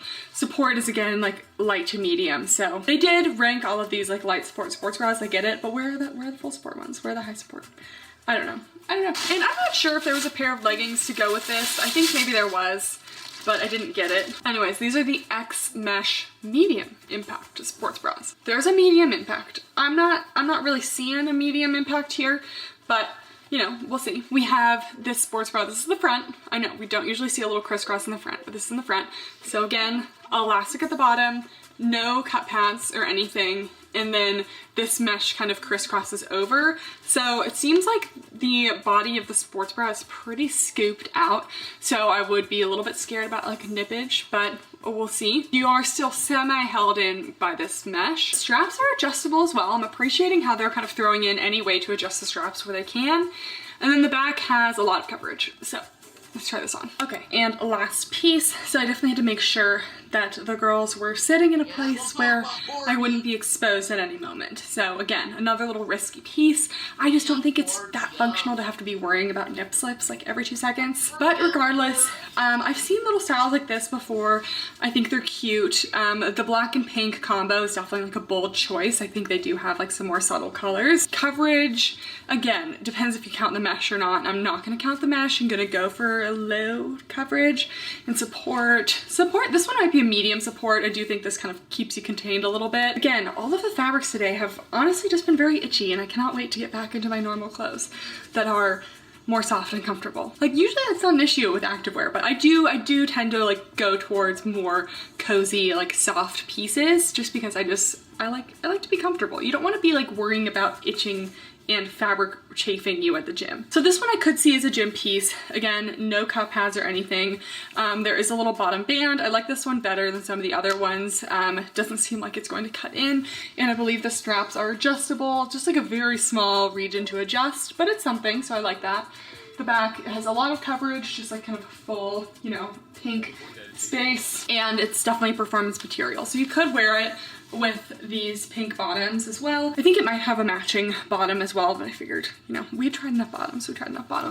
So yeah, it's almost giving swimsuit. I really think you could wear this as a swim top as well, and could be functional at the gym if you are a smaller cup size. Honestly, I do feel like I'm more secure in this one than some of the other tops, so it could work. It could work. And I wish this kind of extended a little bit more, like maybe to the midline instead of like the front, but okay guys, that's it for the review. I think that my main issue with it is that there was such an emphasis on this being very functional and none of it was like very comfortable at all, and none of the waistbands I feel like really kept anything up. Even if the designs were something I wouldn't like or like were very out there, I could still appreciate a good, like, you know, comfortable functional pair of leggings that like snatch you up, make you feel good, but none of these really did that for me. So I just feel like it fell a little bit short. And you know what, I think it's just because like I felt the same way about Yitty. Like technically Yitty is shapewear, but they made activewear as well and none of it was very good. It just doesn't feel high quality. Like none of these pieces, you feel them and you're like, yeah, this is like a high quality piece. So I don't know, I think brands should stop partnering with Fabletics. You're better off on your own. Like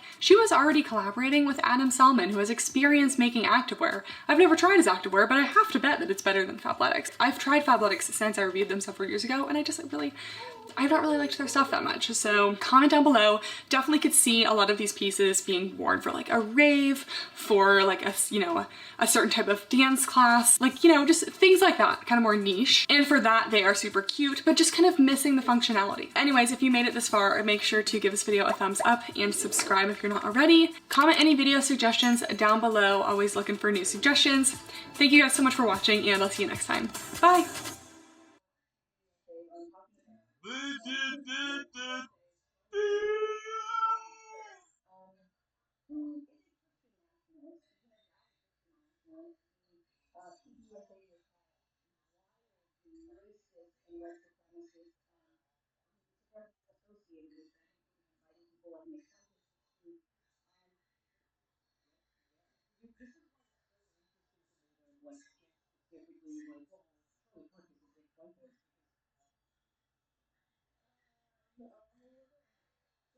Hey guys, and welcome back to my channel.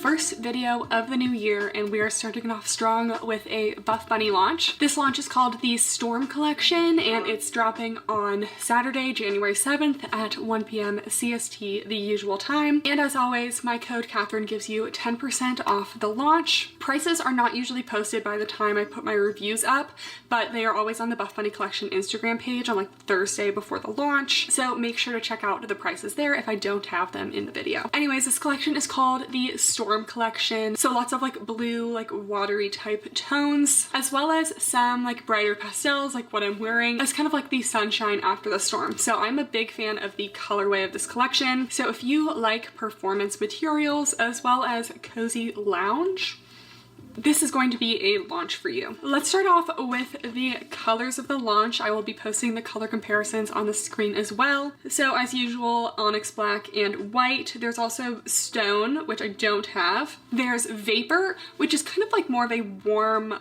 washed out kind of purple. I'll have the color comparisons on the screen, but just much more purpley than something like rainwater blue, which leans a lot more blue. There's rainfall, which is the base of this hustle print that I have. Hustle print is back, we'll say that in a minute. There's also the color mist, which is this really nice powder blue, always a favorite for me. Aquifer, which is like a deeper teal. Tea leaf, which is kind of a deeper minty type green. Dawn, which is kind of a deeper off-white kind of tone. Candlelight, which I didn't get very much of this, but this might be one of my favorite colors of the launch. Pastel yellows can be so washed out, but they made this one like so bright and so bold, and it's just so beautiful and goes with so many colors. Like it goes with this, it goes with this, it goes with the vapor, just like Midnight Navy is back. Mojave Mint, which is what I'm wearing right here. Pebble, which is a little heathered gray. Raindrop, which I don't have. Some other ones I don't have. Storm Gray, Oat Milk, Ivory. I do have Off-White. Gray Ombre, and Thunderbolt. Thunderbolt looks pretty close to Vapor.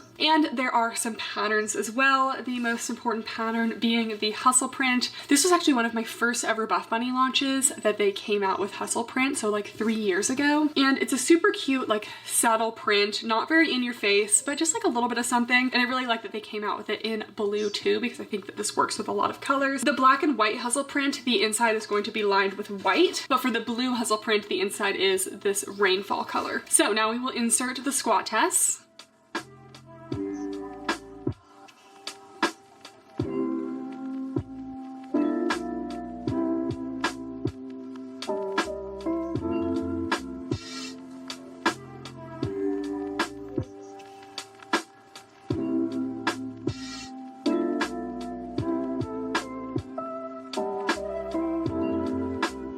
So let's jump right in. I'm going to section this review into like loungewear, and then we'll do like leggings, shorts, sports bras, etc. So we are starting out with the new Cloud collection. I am super excited about this. I went out to the Buffbunny event in Houston in early December, and I didn't actually get to try on any of the Cloud pieces, but I did get to feel the fabric, and I already knew I was going to love it. And guys, infinitely better than the Untamed sets. Like, they compare these to the Untamed sets.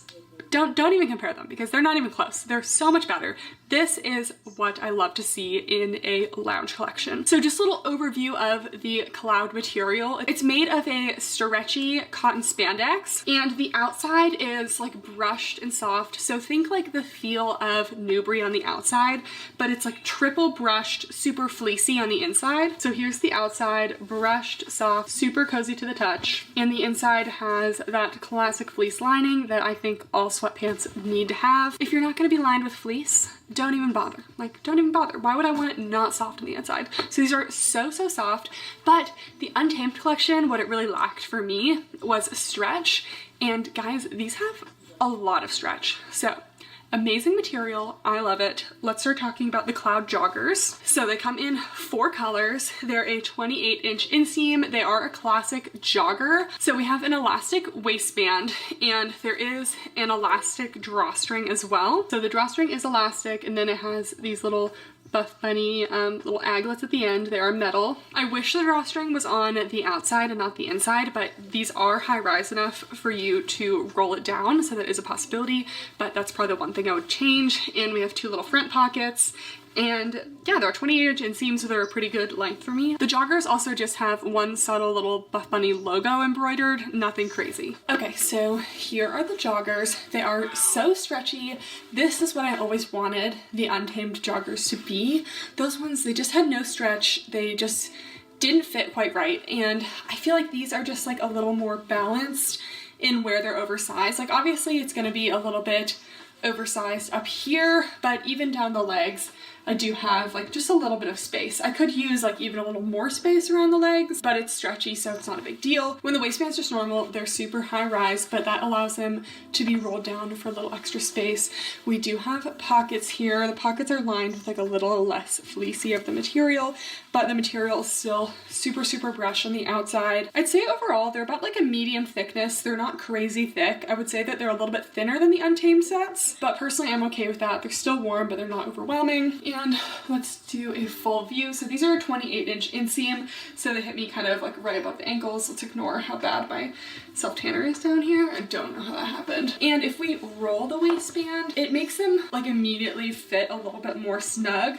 So keep in mind, I'll say the same thing for the shorts, but if you are interested in rolling the waistband, I would say kind of consider a size up. These do have a front seam, but I mean, most joggers do. No back pockets. So yeah, if you're looking for a little more of a relaxed fit, I would size up. I'd say that these are pretty like semi-relaxed, even slightly snug some places on the legs. So yeah, just keep in mind, but super stretchy, very cozy. I've been wearing these both for lounge, like inside my house, and also kind of like out and about as a little sweatsuit. And here's a better view at the back, no pockets. Very simple. So next, let's do the Cloud hoodie. So there is a Cloud pullover as well that I'll talk about in a minute, but I don't have that one. I prefer to get the hoodie. So made of that same material, has this nice like oversized hood. The inside of the hood is not brushed though. It's the only part of it that's not super soft, which I wish they would have just brushed the inside, but a little bit of like a wrap detail just at the top of the hood here, no drawstrings. There is a little cuff detail at the sleeves and the bottom. There's a kangaroo pocket and a little detailing at the left sleeve for the logo. I did roll down the waistband of the joggers just to kind of show the length of this. So I've said this before on my channel, but I don't find sweatshirts super flattering on me if they go like too far over my hips. I feel like I kind of lose all my shape. So I actually really love the length of this. I hesitate to say semi-cropped because I don't want anyone to get scared because I'm not showing any skin, no skin showing, but it just ends kind of right at the perfect point, like right at the hip bones. So like if you lift your arms, you might show a teeny bit, but it's still full length, just not going over the butt and hips. I would say it's not like as relaxed as I thought the hoodie would be. So if you are looking to layer a lot of pieces underneath, I would choose a size up. I can't comfortably wear the crop underneath this. It kind of gathers in a funny way just because this is like a little bit snug, especially in the bust area. So if I was just wearing this with the bralette underneath, not a problem. But for my like bigger chested ladies, definitely consider a size up. Just have a little more room there. But ultimately for me, it's not a huge issue because it is super stretchy. Little cuffed sleeves here, the logo embroidery. We have the kangaroo pocket, very important for me. I love to have a little kangaroo pocket, and we have a hood as well, and there's no drawstrings to the hood, which I kind of like because I never use the drawstrings and they always just get in the way. So I like that they just kept it simple, almost even like a slight little wrap detail. So here's a view from the back. Definitely got some bulk with the hood here. Definitely very large, oversized. But yeah, I think that this could actually just be super cute, like not even as a set, but just wearing it like as a cozy hoodie. I like that they made the branding like on the sleeve and not in the front. Just it makes it a little more subtle. Like I said, I did not get the Cloud Crew pullover. I always prefer a hoodie with a little pocket. The pullover is really just kind of like an oversized long sleeve, so I bet it fits similarly to everything else, being kind of like semi-relaxed. So if you want it a little more oversized, definitely size up. And it looks like there's also an embroidered logo on the sleeve like the rest of everything. Then the Cloud Crop. So I did size up to a medium in this just because it looked pretty cropped, so I wanted to get a little more length. I think the medium was the move for me. So this one is the most heavily branded. You have the Buffbunny Collection script logo, giant across the front, and then you have the little logo, the actual logo, embroidered in the back top area. Super soft, cozy. It is really hard to layer this underneath the sweatshirts, so it's kind of like more meant to be worn on its own. And we do have some little raw cut edges like the shorts will have as well. So here are the sleeves. They have a seam, but they really are like kind of raw cut. I haven't noticed any fraying yet though. And it has that same seam at the bottom and it kind of rolls a little bit. Okay, so here's the crop, and this is actually in a size medium. So I think that this one, if I got a small, it would be like super snug on the girls, and it would probably be like way too short for me. Just when you have a little bit of a bust, little crops like this, they just tend to shorten up a lot. So yeah, so if you do have more of a bust and you are interested in this top, I would suggest a size up. So I think that the medium is a good size for me. So super stretchy, pretty lightweight. This is definitely the most heavily branded piece. I know some of you guys aren't a big fan of this. Personally, I like more subtle branding as well, but just for a crop, like I'm glad they didn't do this on the sweatshirts. On the crop, I think it's okay. And this top does have that same kind of like free cut edge that the shorts did, and I am getting some rolling with it, so sometimes that's like a style choice for it to kind of roll, but just keep in mind if you don't like that little rolled edge, you're going to potentially show your sports bra when you raise your arms. I would say just kind of a generally boxy shape. But again, I did size up, but because this fabric does have like a little bit of structure to it, it's not going to be like the flowiest of the tops. Next, let's go back to the Cloud shorts. I can't hold them up right now because I am wearing them. I'm wearing the whole Mojave Mint little set here. So they are a 2-inch inseam short, little on the short side, but for a looser short, it gives more coverage than you'd think. Still super high rise, very similar to the joggers, except there's no front pockets, which I've been wearing this around my apartment today, and it is bothering me not to have those pockets because I always like to put my phone in my pocket when I'm just lounging at home, or like a chapstick or something, and they didn't want it to be like too bulky, but I'd rather have some bulk than not have my pockets. So I am missing the pockets for sure. sure. Okay, so here are the shorts. They have a 2-inch inseam, so definitely on the shorter side, but when shorts are looser, smaller inseams just like they tend to like cover a little more, like compared to the 2.5-inch other shorts we're gonna see today. I would say these even cover more. So definitely on the short side, but I really don't think I'm going to be like flashing anyone, so I am actually okay with this length. These do have like, it's not really a raw cut edge because there is a seam there, but it is not like a folded over seam at the bottom, so it is kind of raw cut. Honestly, just makes it kind of not super bulky, and I'm not seeing any signs of fraying, so I'm okay with that. The overall fit, I would say, is like semi-relaxed. This is my true size, and I think sticking true to size is good, but if you are planning to roll the waistband down to have the drawstring on the outside, I think sizing up could be a good idea because this does make the fit just overall a little bit more snug. So if you're gonna be someone who's rolling over the waistband, consider a size up. But yeah, I just don't love an internal drawstring. I just think it's a lot cuter on the outside. I always talk about this. Let me know if you guys like an internal drawstring. At least for these, I'm not getting a lot of bulkiness with the internal drawstring, but anyways, high rise. And then if you kind of fold it over, it's like kind of more mid to high rise. And you're also gonna have to take care of the little tag situation if you do that. It just, everything gets a little shorter when you roll it up. But yeah, super cozy shorts. The inside is just like so brushed and soft, and I love that they finally got some stretch in the mix.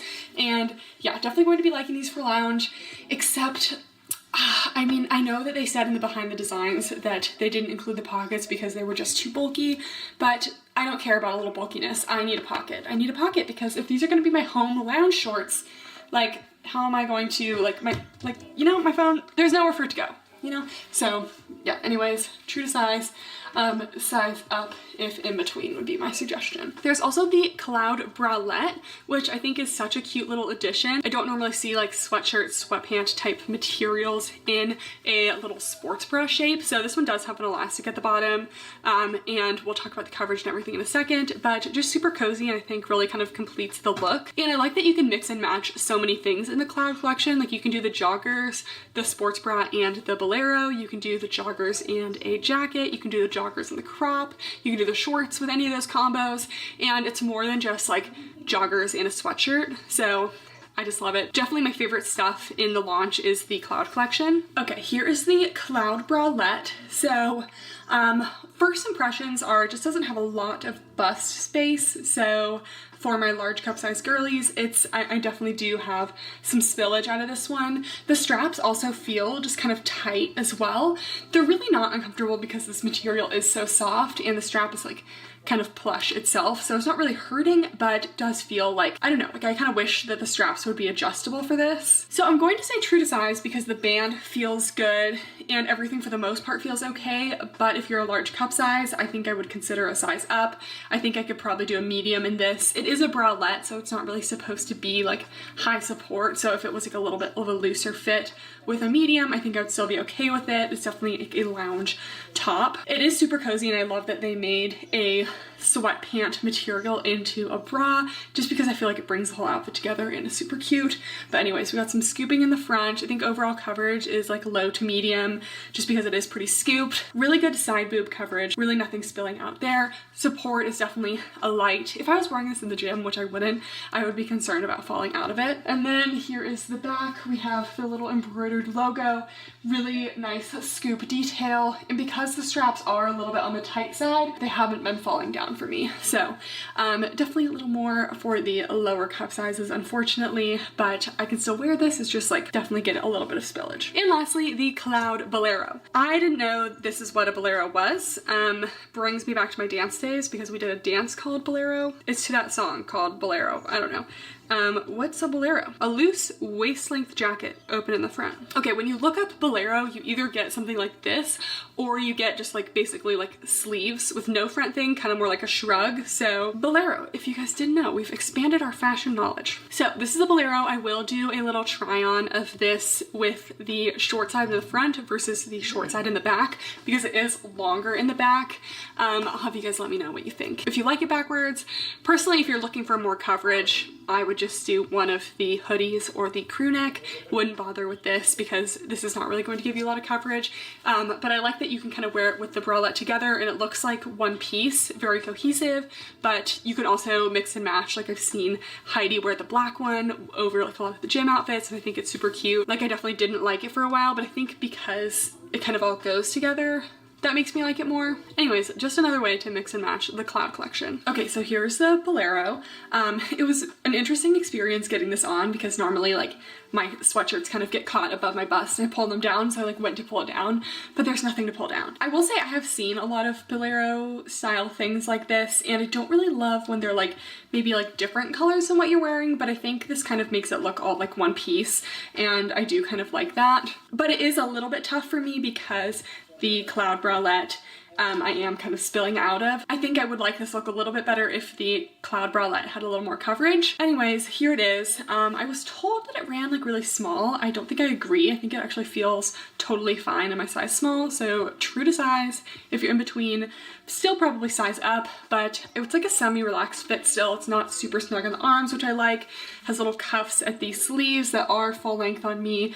Little embroidered logo. I like that the embroidered logos are very tonal, so they're still definitely there when you see them, but they're not like in your face. And then even in the back, it doesn't completely cover the sports bra. So if you wear any sports bra, really any sports bra, not even just long line ones, the bolero will not really cover the whole thing. So keep that in mind. It is obviously as cropped can be. Let's try this on backwards. So here it is backwards. You know, I wanted it to work like this. It just doesn't really look right. I feel like you get just kind of a weird fabric gathering here. Obviously it might look a little bit different depending on your cup size, but in general, it is like kind of a little extra fabric back there. So even if you're a small cup size, it might like kind of look a little bit baggy. It doesn't just look like a cropped hoodie when you go to the back.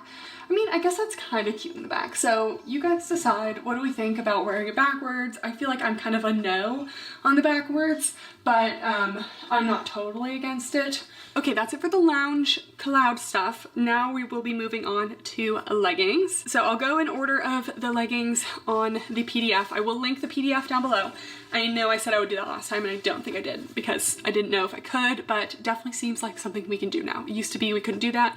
Now I can share the info with you guys so you have all the details. So first we have the Wanderlust leggings. I did not get these leggings, but they're going to be very similar in shape to the Rebel leggings. So nice high rise, no front seam, and very flattering tapered glute seams. So you're going to be at least a good medium high on the booty scale. It's made of the Elysium fabric, so that's a performance material. It still has good stretch to it, but it's going to be sweat wicking. It doesn't collect pet fur. And this one has a like reflective print detailing, like these little waves along the bottom.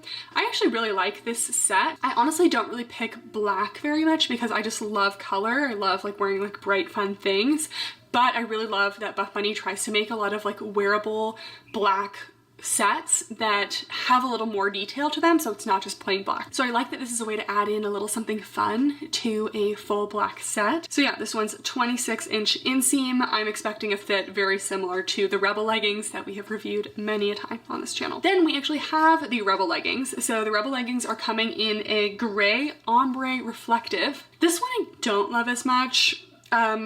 I don't know, there's only certain ombres that I really like. I feel like ombre can be a little bit outdated. I did like the Alphalete Here Comes the Sun ombre because it was like very subtle, but like the gray to white is giving like Gymshark 2017 or whenever that was. So, and that on top of the sparkly too. This one's just really not my thing. It's going to be very similar to the holographic Rebel leggings that we saw in like the Undead collection, Mad Scientist. So those are going to be a little more compressive, definitely true to size, flattering on the glutes. The material, it can be like a teeny bit itchy at times, so definitely wouldn't be like a lounge legging, but has good compression and definitely still performance. And it's still sweat wicking even though it's a little bit shiny. So again, this one's also 26-inch inseam and just kind of the classic Rebel shape. Then we have these Storm leggings. So these are my favorite 4 new leggings launching today. They unfortunately only come in 2 colors. So I have the color Mist, and they also come in Onyx Black.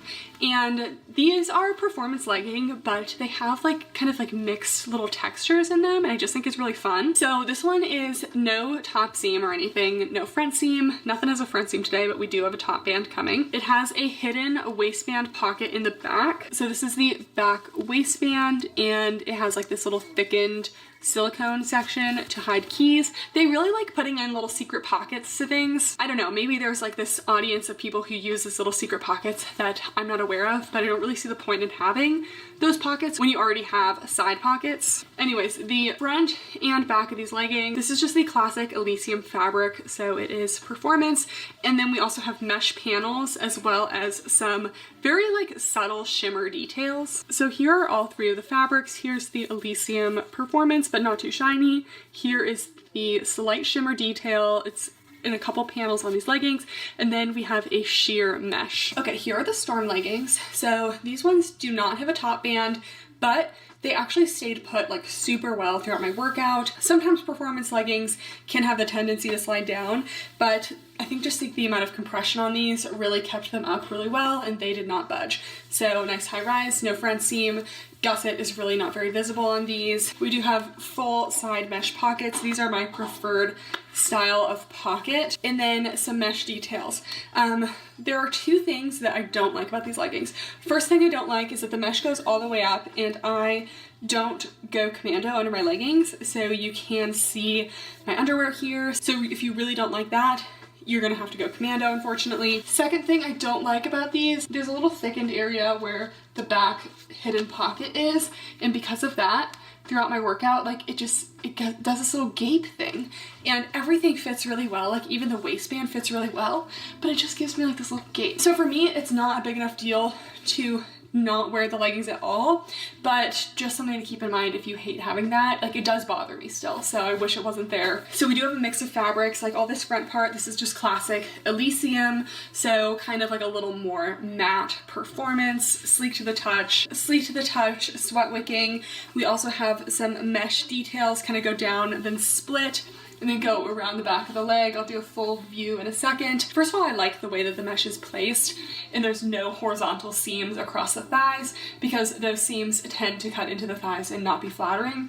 So there's none of those seams, so they're all very well placed, but they can be a little bit on the itchy side, so it doesn't bother me to a point where I can't wear it, but these would not be a lounge legging for me. And here is our full view. You can see the mesh kind of wraps around and kind of shows a little bit more of the calf there. These are a 26-inch inseam. And this bottom section here, that's where you get some of the shiny fabric. They color matched it really well, so like it almost doesn't really look like much of a difference, but there is just like a very slight sheen to it. And then booty scale, I'd say that these are more flattering than the Infinity leggings.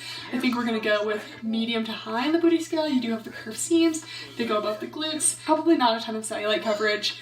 And I don't know if we already went over compression, but these are about medium to high. Moving on to the other pair of performance leggings that I got. So these are definitely aimed towards runners. They have a couple cool features. We have a dipped down waistband in the front, good for tummy control, no front seam, and there is a top band on this legging. So here's a close-up. First of all, this is a recycled polyester spandex, so it's not Elysium, a little bit different. And you can see there is a top band along here, so there is some potential to cut in, but there's also an internal loop cord drawstring, and we will tie that together soon, but that feature I think is really helpful for runners who struggle with their leggings sliding down. So these will definitely be a legging that I wear on like hikes and walks, just because I know I can tie that drawstring and keep it up. So this is almost like a new and improved, what were they, the Outlaw leggings? But those ones, even though they had a top band, slid down on me a little bit. I think this little drawstring will help a lot with that. We also have these little side loops. So there's these little reflective loops, and you can like, I don't know, throw a towel in here if you're a runner. Silicone logo detailing in the back,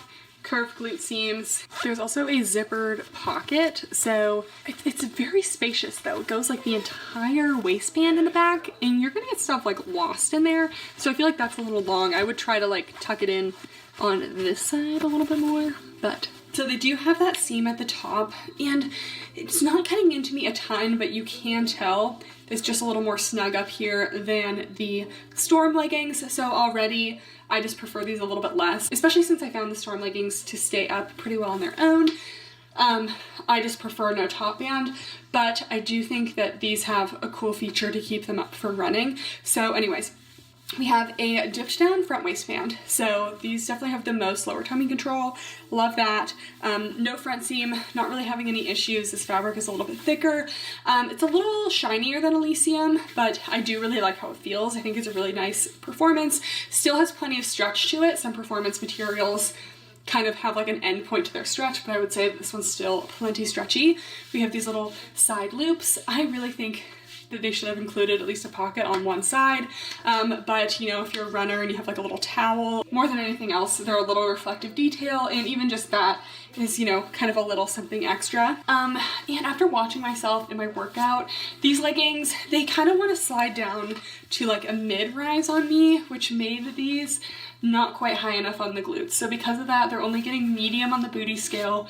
I really didn't find them like super flattering for me.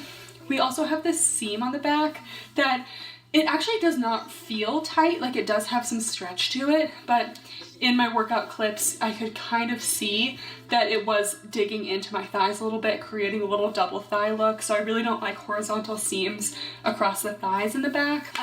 Time to talk about the elastic drawstring. So I know I've seen this on like the Lululemon, like, I don't know, whatever their performance leggings are called. I tried the fleece lined version recently for my fleece line review. It's coming, guys, it's coming, okay? And I'm never quite sure how to tie a drawstring like this, but I did just watch a YouTube video, and you can kind of tie it, just like separate it into two, kind of like you have two little strings, and then just kind of tie those in a little knot or bow yourself, and then just kind of tuck it in. And this really will keep them from riding down. So yeah, if you're out running with these, definitely use that little elastic waistband. And then final full length view, 26-inch inseam, a little reflective detailing. Again, these are definitely kind of like made for runners in mind.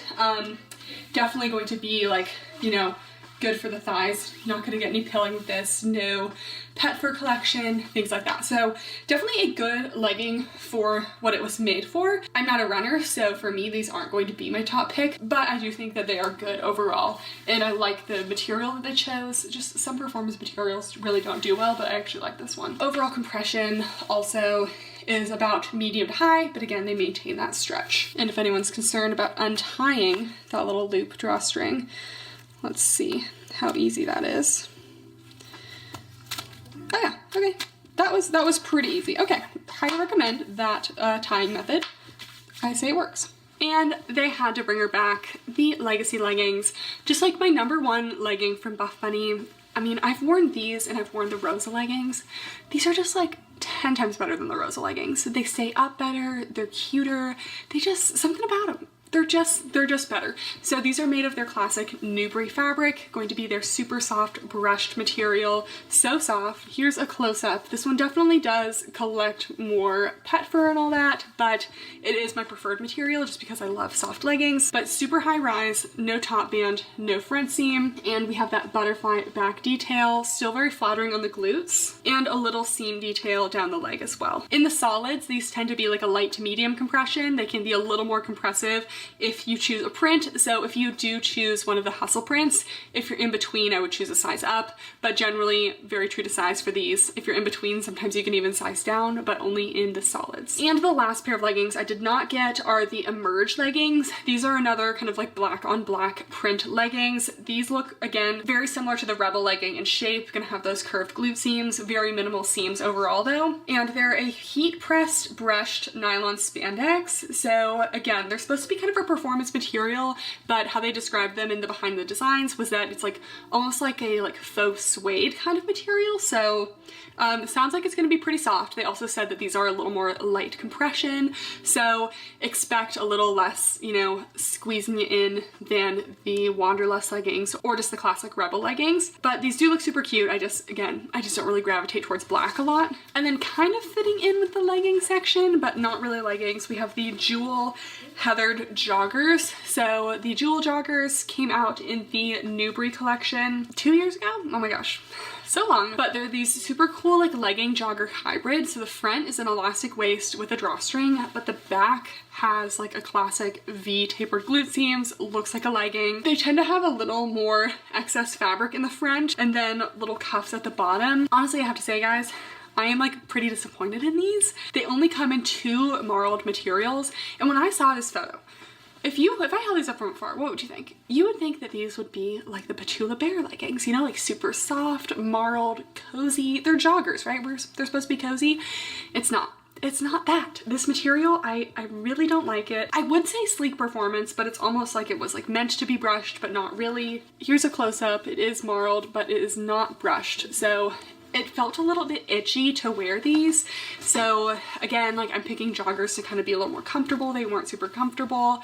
And it's honestly, I'm a little worried about the sheerness. Like you can see a lot of light through these, and I don't know, I wish that they had just brought back the regular Jewel joggers because those were amazing and I feel like I really liked those, but not a big fan of the heathered ones. Okay, I really feel like there was an opportunity to make these joggers super soft like the first ones. The first ones were made out of Newbury fabric. They were super soft, but these ones, they're borderline itchy. I love the shape of these overall. Like I loved the shape of these ever since they came out. These ones are actually seeming even more snatched in the waist than the first round. So I'd say that these would be like even a little more on the snug side. Love that we have the like elastic waistband in the front with a little drawstring so you can make it a little bit tighter. I'm not really a fan of the drawstring they chose. I don't really think it goes very well. We do have a front seam as we do with most joggers, not really causing me any problems. I love that there are zippered pockets. Zipper pockets just make me feel so much more secure, lined with a kind of like nylon stretchy material. And when you zip the pockets up, they're hidden very well. Then you go to the back and they have these like curved seams and they kind of look like leggings in the back. So I just almost feel like there's not enough fabric in the back here. We're gonna go with just medium on the booty scale. Actually, they could be medium to high. They're joggers, so it's kind of hard to tell, but medium to high-ish. Could be slightly cellulite friendly because of the marled material, but they are pretty thin, so probably not totally cellulite proof. These are 27-inch inseam, so a little longer than their classic leggings, but a little shorter than their classic joggers. Joggers are usually around like 28 inches for Buffbunny. But yeah, just as I wear them, like they're not a very cozy jogger. The material feels like almost like itchy seamless in a way, and just not a huge fan. But if you like joggers that really aren't going to collect pet fur, these are really not going to collect any. They're definitely more of a sleek performance feel, like, you know, the thighs slide over each other well. But for me, I just feel like a different material would have been a better choice for these. All right, I need a little boost before we talk about the shorts. All right, guys, we are moving on to the shorts. So we'll start it out by saying that Buffbunny is releasing a 6-inch short.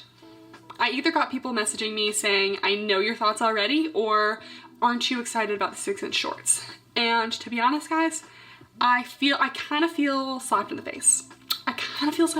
And listen, we've had many a Buffbunny short rant on my channel. We already know the drill. We know I like a slightly longer short. Buffbunny is famous for their 4-inch inseam shorts, which are great and all, but personally they always roll on me, and as someone who carries their weight in their thighs, I just need a little extra length to prevent the shorts from rolling. So I always gravitate towards a 5 to 7 inch. 6-inch is kind of like my prime. So last year there were only, I think, 2 biker shorts that launched all year. The rest were strictly 4-inch inseam shorts, which was just like devastating. Like, why would you spend an entire year basically only launching one length of short? It doesn't make sense. It doesn't make sense. I didn't think it could get any worse, and we've been asking for 6-inch shorts all year. That's all I saw anyone asking for. Some longer shorts. We weren't asking for a 10-inch biker. It's not what we were doing. And you know what we really weren't asking for? We were not asking for 2-inch booty shorts.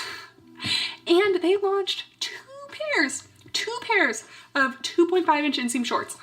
Guys, I was so shocked at this. Like, I was truly taken aback that I posted on my story and I asked you guys, what length of shorts do you guys prefer? 2-inch option, 4-inch, 6-inch, and 8+ inch, so like longer bike shorts. And we got over 3,000 votes for the 6-inch option. That was by far the most preferred length. Nearly 70% of people wanted the 6-inch shorts, and a staggering 66 people, that's it, wanted 2-inch shorts.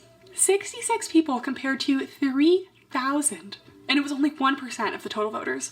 And what gets me about this is like, absolutely, if you want to throw in a pair of 2.5-inch shorts, sure, let's offer more short options. But for the 2.5-inch shorts, they have 2 options, 6 colors in one, 4 colors in the other. And for the 6-inch shorts that we'd all been asking for, only black. Only black. We already know, I already talked about how I don't really love black because I just think it's boring. But it's just like, it's just kind of a betrayal, you know? Like, we'd all been asking for these 6-inch shorts, and to just throw in one pair of 6-inch shorts, I don't really feel like that's listening, you know? Like, that's not enough. I've heard people say like, oh, they just want to test how the 6-inch shorts do.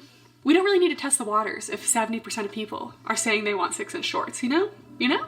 But anyways, I'm not super pleased about one pair of 6-inch black shorts because it just doesn't really make sense. The salt is going over there, okay? Putting the salt aside. You guys know I have to speak my truth, okay? And that's how I was feeling.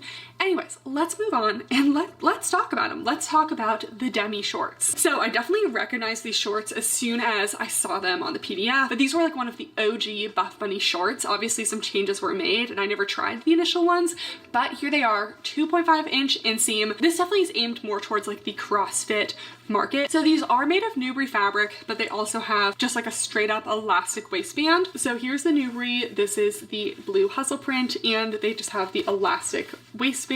I don't like waistbands like this. I don't think they're very forgiving or flattering, but that's just me. These are definitely giving like Nike Pro. A little bit of seam detailing and really not much to flatter the glutes in the back. And the seams on the bottom are just like classic seams. So with the 2.5-inch, you're really not going to be getting a lot of glute coverage, but the one pro is that if your 4-inch shorts are rolling up anyway, it's just less fabric to roll. Like, I still did experience a little bit of riding up rolling.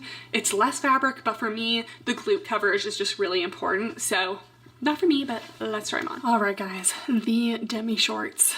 So I wore these for a workout yesterday and it was just like a little treadmill walk and core, but watching that back really hit the self-confidence. I felt like I looked so horrible. Here we go.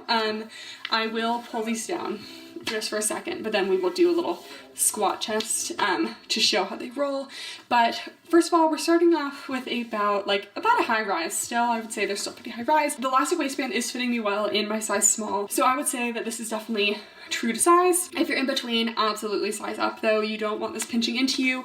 And although like I'm not getting any gaping of this waistband, so it does fit, if you bend over, like I was doing my core exercises and this kind of waistband just really likes to cut in to any rolls when you bend over. So just like keep in mind, and it's not as much of an appearance thing as like, it's just not the most comfortable because it is like, I don't know, it's not really sharp, but it's just not soft like a normal waistband is. I personally don't love a waistband like this. They do stay up really well, but they're also shorts. So generally I feel like shorts stay up well. No front seam. The seam on the bottom of these is like a pretty conventional seam. Going to be a little bit more forgiving than the training shorts we'll talk about in a minute, but still I really hesitate to call these thick thigh friendly because like, I don't know, you just like, there's no room for any thighs or butt. So I wouldn't really say they're thick thigh friendly, although the seam is not cutting in. We have a little seam detail around the back here, and then we have the back. And I think a teeny bit of my actual like glute is out of the bottom, but then you definitely get like my little double butt section down here, which I personally just find more flattering to have covered. I also just don't really find these flattering on the glutes at all. I'm honestly gonna give them low to medium on the booty scale. There's nothing to flatter them back here, and I just feel like it's more flattering to have a little fabric below the glute to kind of show the curve of the body back there. Overall, these are about a medium compression, so a little more compressive, probably because of the pattern. Patterns just tend to be a little bit more compressive. This one is lined with a blue. Let me do a little squat testies here. So these ones more like ride up because they want to be above the thighs, so not as much rolling. The training shorts definitely give more rolling. Then we get into the rest of the short. We're now going to do a side by side of 4 different inseams of shorts. So we have the 2.5 2.5-inch training shorts that we'll get into in a second. We have the 4-inch Legacy shorts, kind of their classic length. We have the new 6-inch Legacy shorts, and then we have the old Legacy bike shorts, which were 7 inches. So kind of just so you see all the different lengths on me. For me, the 2.5 and the 4-inch, the 2.5 rolled in my little squat test that I did for the little length comparison. 4-inch shorts definitely roll up on me at the gym, and 6-inch and 7-inch, they stay put really well on me and do not roll. So let's go for the training short shorts. So these are going to be a much more classic shape short. They're just super short. So they're a 2.5-inch inseam again. These are actually super high rise. I measured the rise and it's actually a 10-inch rise compared to the Legacy 4-inch shorts, which are like 8.5, and the Legacy 6-inch shorts, which are a 9-inch rise. So they're the highest rise, but they're the shortest inseam, and I just feel like it gives like a weird ratio thing for me. Anyways, they're there. They're kind of like the, I don't want to say Rosa leggings because they're not really a Rosa legging shape. It's almost like a Rebel legging shape with no front seam, no top band, tapered waistband, and they have kind of those like curved Rebel legging seams in the back, but they do have a seam on the side, which Rebel leggings don't have. And then the bottom seam kind of like trips me out a little bit for these. Okay, oh, I didn't notice that. Okay. Oh, these actually do kind of scoop around in the front here. Again, the whole point of the super short shorts is to kind of get all of the fabric away from your thighs and really like expose all the quads. I've seen this kind of curve in the Gymshark KK Fit shorts, and Fleo, which is a really popular CrossFit brand, they also come out with super short shorts like this. So just kind of getting everything away from the quads. Again, I don't do CrossFit. I like to wear things that cover a little bit more for me, so this isn't my type of thing, but it's here. And we do have a little interesting seam detail. It's not your typical seam. Anyway, so this is the front part of the seam. It's a little bit shorter, and the back part is almost thickened, kind of like almost like a sports bra. But here's a classic way that they tend to do their seams, and then here is the training short. So it's a little bit thickened, which I'm not sure I'm a fan of, but these are Nubri fabric, super cozy. Honestly, I'd kind of wear them as underwear. They're so short that they almost remind me of like boy short underwear. Maybe I'll try to sleep in them. All right, guys, here are the shorts, if we can even call them shorts. So I think what like kind of like shocks me about these is how high rise they are, because the Legacy 4-inch shorts, they have a shorter rise than the Legacy leggings. So I don't know, they kind of just like don't hit you quite as high, which I think makes a little more sense for a short like that. But these go up like super high, and they're like so tiny here. I don't know, it just makes me feel like I'm wearing like super granny panties because there's just so much more height here than here. Anyways, I mean, this is the Nubri fabric. It's super soft, lightweight, and brush.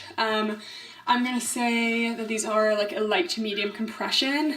No front seam, I'm not getting any issues. Again, high rise, no bands or anything. There is a little seam at the side here, and you can really kind of see. So the front seam here is a little bit snug, a little bit thick, but it gets like this extra like thick layer on the back. I feel like that's to try to keep it from riding up and exposing the glutes. I don't think my glutes in like the anatomic region are really spilling out, but I do kind of get a little like double butt here on me. I don't really know what to call it. And this length of short just exposes all of that. And personally, this is still kind of part of my butt. So I like the shorts to be a little bit longer, you know? Definitely more flattering than the demi shorts. They have the curved glute seams and just kind of look more like a regular pair of shorts in the back. So these shorts kind of feel like if the Legacy shorts became a 2.5-inch inseam. Okay, and let's test the rolling.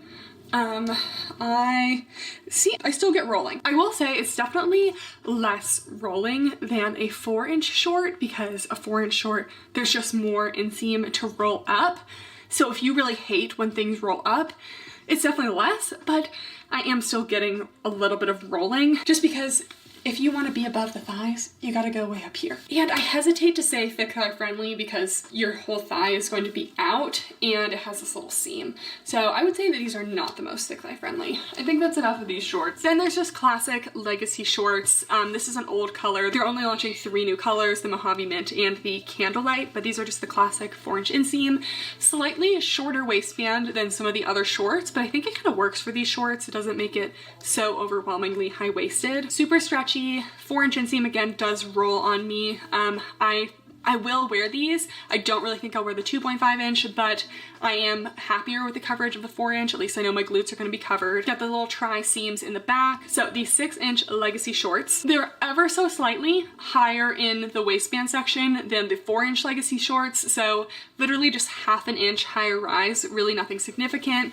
No front seam. We have the classic Legacy detail in the back, and I think these are actually better than the old Legacy bike shorts. So they launched Legacy bike shorts a couple times. I really loved them, but the seams at the bottom were kind of tapered on the Legacy bike shorts. But the new Legacy 6 inch shorts, they're almost a more flared leg opening. So they're more thick thigh friendly, but you can kind of lay the leg openings on top of each other, and you do get like a solid inch more leg opening on the new 6 inch shorts. So would love to see more of these. Okay guys, the 6 inch Legacy shorts. Super excited about these. We would love to see more than black, but anyways, these are just like a teeny bit higher rise than the Legacy 4 inch shorts, which I just think makes sense. They also have more of a flared thigh opening than the Legacy biker shorts, so already I'm liking these more than the Legacy bike shorts. I'm not getting any cutting into the thighs and still have a good amount of stretch down here, so definitely thick thigh friendly. These are not going to roll up, at least for me. 6 inch shorts, unless they're like super loose at the bottom, they don't really ride up and roll. So these are going to stay put really well. I just think that 6 inch shorts, even on my shorter ladies, I just feel like they look flattering and they just perform really well. Nice high rise, about a medium compression, definitely true to size, but if you're in between, size up. They only come in black, and black can be just like a little more compressive at times. And then just classic medium high on the booty scale. See, just kind of covers up a little bit more of the thighs. You see more of a little like curve situation than those super teeny tiny shorts, and just a more flattering short for me. So I really need to see these. It's not a want, it's a need. I need to see more of these in 2023. We demand more 6 inch shorts. We demand the cute colors. I want the cute colors. I don't just want black. But yeah, definitely a good short. I'm liking these more than the Legacy bikers. Let's talk about sports bras. So the sports bras in this collection, all of them have pretty good coverage. Buffbunny always is really good about making great coverage sports bras for larger busts, but this being a more performance leaning launch, we definitely have some extra good sports bras in the mix. So starting off with the Infinity sports bra. So this one goes with the Infinity leggings, obviously. Very similar shape in the front to the Twilight sports bra, a little bit snug like that too, but we have like this very subtle like sweetheart type detail. Lots of room for the girls though, so definitely big bust friendly. Some little reflective details in the back, and then these little like mesh pockets. I don't really know what you would do with those, but they're there. Unfortunately, the cut pads do enter on the top part of the sports bra. I personally like it on the side so I can like reach my hand in and like fix the cut pads, because they can get a little twisted up when you try them on. So I wish it was on the side, but that's just me nitpicking. Let's check out the Storm cut pads while we're at it, okay? A little bit thin for the Storm cut pads. They're those kind of like almost meshy cut pads. It's okay, but mine does have like a little crease in it. At least they're matched to the color, but I feel like I like a little bit more structure in my cut pads. Okay, here is the Infinity bra. So it's a performance material, a little bit different from Elysium.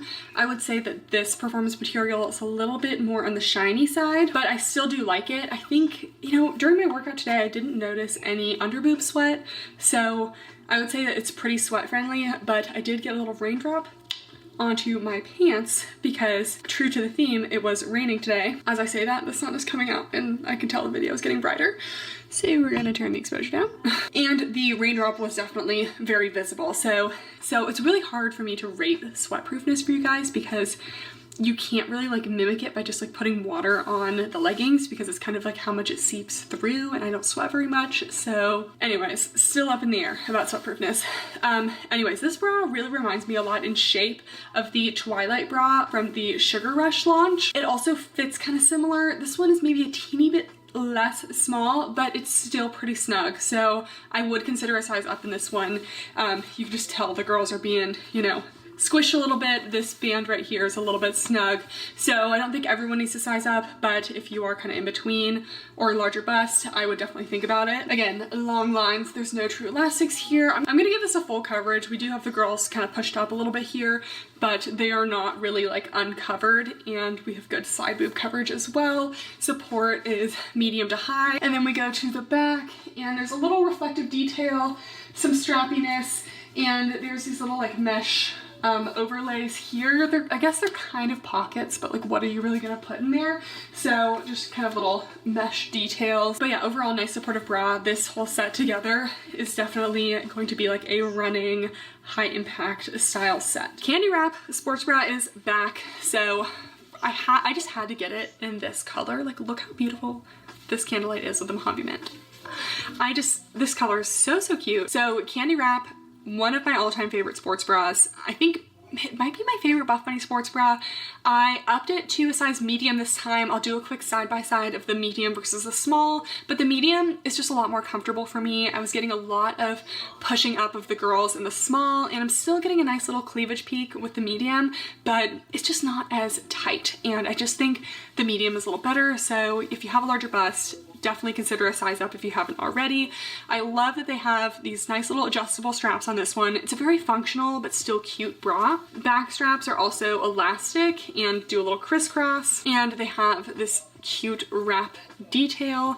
And let's check out the cup pads. Let's check out the cup pads for this, because they never put the right cup pads in Candy Wrap.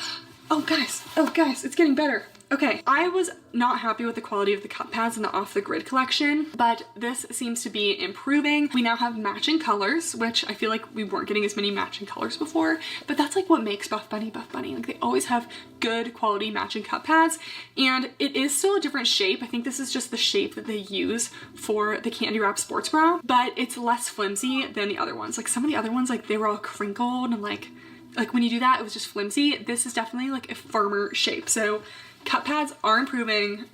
Love to see it. Okay, I'm angry at myself. Angry at myself because I should have been getting a medium in this bra the whole time. This feels so much better. I'm still getting like the girls are girlin', you know, they're perked, but I don't feel quite as squeezed. So I'm still getting a nice snug fit around the band. So if you guys have not already tried to size up in the Candy Wrap bra, especially if you have a little bit of a bust, highly recommend it. I just think that this is a much more comfortable but still secure fit for me. You guys know I don't like a loose bra. I like them tight, and I still feel like this is nice and snug. Still a little peak of cleavage. We're going medium to full coverage because we really do have really good side boob coverage. There's no risk of falling out of this one, but you do just get a little peak of cleavage here. Love the adjustable straps. I love the wrap detail. It's just so flattering, and there's no elastics or anything. It just is a little bit thickened at the bottom. It is kind of a long line fit, but it doesn't have a separate like band section like some of the long line bras do. Support is, I'd say medium to high support. I did get a little more snugness here in the small, so I definitely like that this is a little bit loosened up in the medium, and then we just have the strappiness in the back. And I just think this candlelight color just makes you glow. Like it's so flattering, even on me who can be like a little bit pale. We did obviously self tan. This is me in the darkest of dark self tans. Isn't that crazy? I still look pale. Anyways, still super flattering, and I just feel like yellow sports bras go with so many things. Like with this little vapor purple color, so cute, so cute. It would also go well with mist. Like, oh my gosh, yes. Can go with so many. A pink would be so cute. So, yeah. Loved the size up for me. All right, 2 sports bras I did not get. The Emerge sports bra, so it's going to be that kind of like black on black print, almost suede type material of the Emerge leggings, but it's in the shape of the Alpha sports bra. I hope this is a sign that the Alpha sports bra is coming back, because you guys have been asking for it for like a year and a half. It has not come back in solid colors, I think since like the Newbury collection, so we need to see Alpha sports bras. I love those, but it is coming in a black. It's a very cleavagey sports bra, so not the most large cup size friendly. You're gonna get a lot of cleavage. I still do wear it, but it's definitely not for a day where you're feeling shy in the gym. Super cute crisscross back detail, no elastics, it's a long line, just like a cute sports bra. There's also the Rosa V2 sports bra to go with that gray ombre rebel legging, so kind of a reflective reflective shimmer material, Elysium, and Rosa bra is just a classic sports bra, like medium to full coverage, medium high support, long line, and just like a good coverage classic sports bra. I would also say that this one is large cup size friendly as well. We have the Storm sports bra to go with the Storm leggings. So this one also has a lot of different textures, got a little bit of shininess up in the front, actually pretty good coverage up in the front here. They do have these little like pin seams that go there, but it doesn't really like look like nippage or anything. This mesh overlay goes across like the whole sports bra, but it is meant to kind of like overlay the front, give a little peekaboo detail. They say the back is like a phone pocket, but I just kind of imagine my phone like hanging out halfway. Yeah, like besties, this isn't a phone pocket. That phone is falling right out. Don't put your phones back there. I think let's keep the pockets to the leggings and jackets, maybe not the sports bras. It's still like a cute little mesh overlay detail that I like, but I wouldn't really call this a pocket. Little cutout details, little strappiness. I actually really loved this sports bra, so let's try it on. Okay, so here's the Storm sports bra. I actually really like this one. I think it's like a nice little like papa cleavage, but I actually still feel very covered and supported. So overall for sizing, it's a little bit on the snug side, not enough for me to want to size up in this one, so true to size mostly, but if you are like slightly in between, definitely pick the size up because it is a little bit snug some places. For me, that's just kind of offering maybe a little bit more support. So it is a long line sports bra made of kind of the same fabric compositions as the leggings. So there's some Elysium in there, there's a little bit of a shimmer in there. There's more of the shimmer than the leggings, so just a very subtle amount. It definitely is not giving the same effect as like the Rebel holographic leggings, like from Mad Scientist. It's nothing crazy like that, so it's a lot more subtle and I like it more. But we do have a little bit of a mesh overlay, so this is built into the bra. It's not like an additional top piece. Kind of gives a little keyhole effect. Overall coverage is about medium. We actually have really good side boob coverage, but there's quite the peekaboo here. Definitely more peekaboo than like the candy wrap kind of thing, but I'm still actually really supported. I'd say medium to high support. And then we have the back, just a couple little strap details here. This is meant to be like a phone pocket. I don't know who'd be putting their phone in there. I certainly wouldn't. And then there's a little logo here. I think this is definitely my favorite performance set that's launching. It's a little bit unique, fun, and I just think that the sports bra is just a little more exciting than some of the other sports bras. The Wanderlust sports bra I did not get, but it's very similar to the Wanderlust leggings, black Elysium fabric, little reflective wave detail. I think it's super cute, and it's a very similar shape to the Geo sports bra, except a little more tapered in the straps. So it looks like it's going to not really have the gaping issue that the Geo sports bra had. So that looks like a really good full coverage supportive option. It also has a 3-hook closure in the back with a little bra extender too. And then the Monarch sports bra is back. This one has not been changed. I did hear a little peep that the Monarch sports bra may be changing again this year, but not this launch. I still get like a little too much side boob, and there's more full coverage than before, which I know some of you guys kind of liked the like low coverage that it had like when it first launched a while ago. But I always love the Monarch sports bra. The back is just beautiful. It used to be one of my favorites from Buffbunny, but with the side boob issue that I have with it now, it's definitely not a favorite. I lean more towards candy wrap, Bloom, and Rosa, but definitely still a cute option, especially if you don't like a racerback sports bra. This one doesn't impinge on the traps or anything, just goes straight up and down, still stays up well for me. About a medium coverage, medium support, and the prints definitely run a little bit smaller, so if you're in between on the prints, I would size up. Okay, that's it for the sports bras. Now we just have 3 little tops, and that wraps up the video. So I did not get these tops, but so first we have the Storm crop.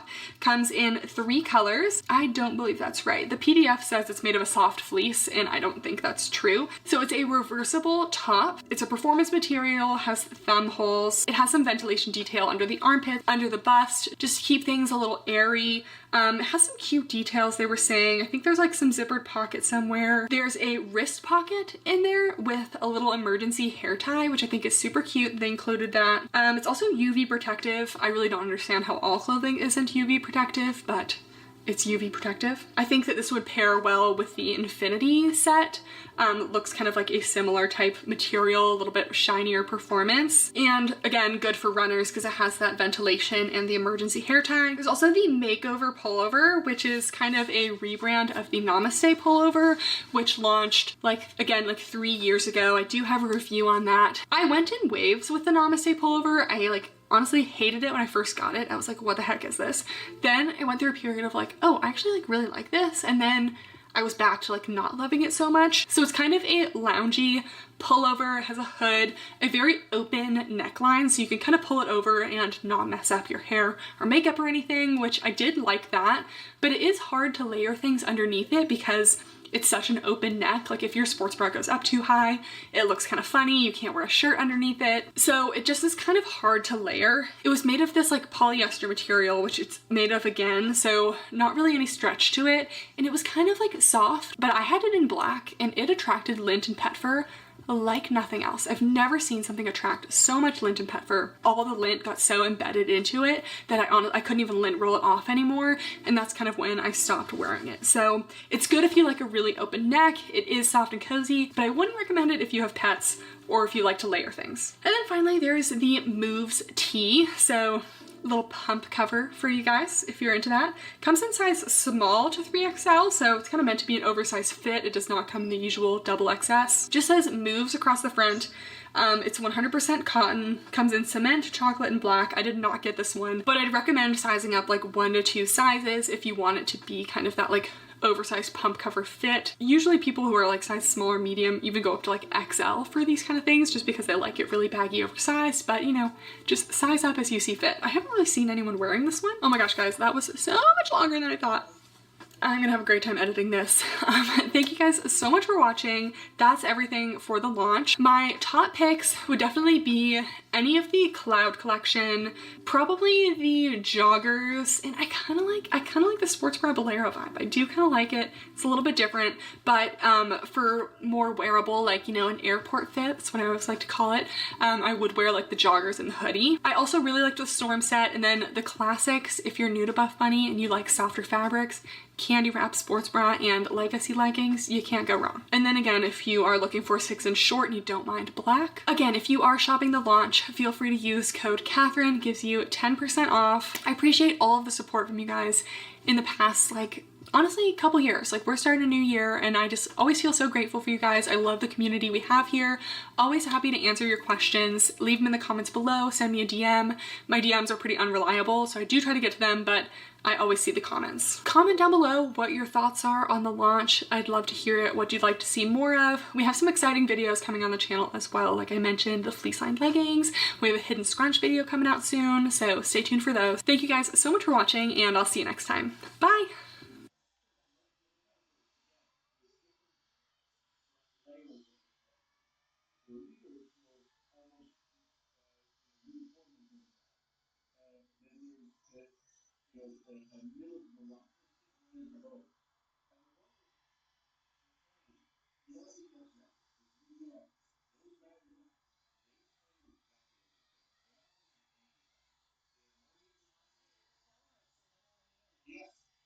Hidden scrunch leggings. Kathryn, what does that mean? Well, I don't know if that's the official term for this, but this all started back with the Gymshark X Whitney Simmons legging, and I have them right here because I've saved all of my Gymshark Whitney Simmons leggings. Arguably their best collection, even though I still don't wear it very much. So what a hidden scrunch is it's a little piece of elastic that is sewn into the back rise seam to give you some glute separation.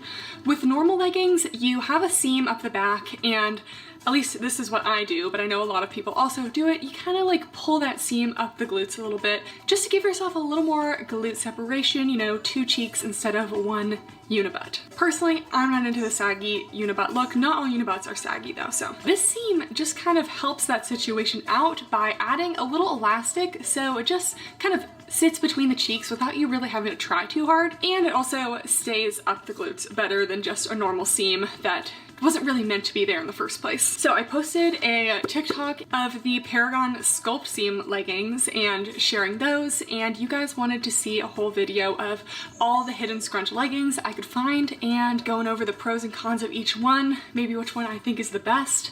I don't know, everyone has their own taste, so obviously I'm just gonna give pros and cons of each one. Before we get started, if you are new here, make sure to subscribe, it's free, and give the video a thumbs up if you like these kind of collective legging style reviews. We have like 5-ish different brands to try today, including affordable options, because I hate to give a video of all expensive leggings for you guys, because for my girlies on a budget, or if you're just not looking to splurge, we always like to have at least one option. So we're specifically only talking about non-seamless type leggings that have the hidden scrunch.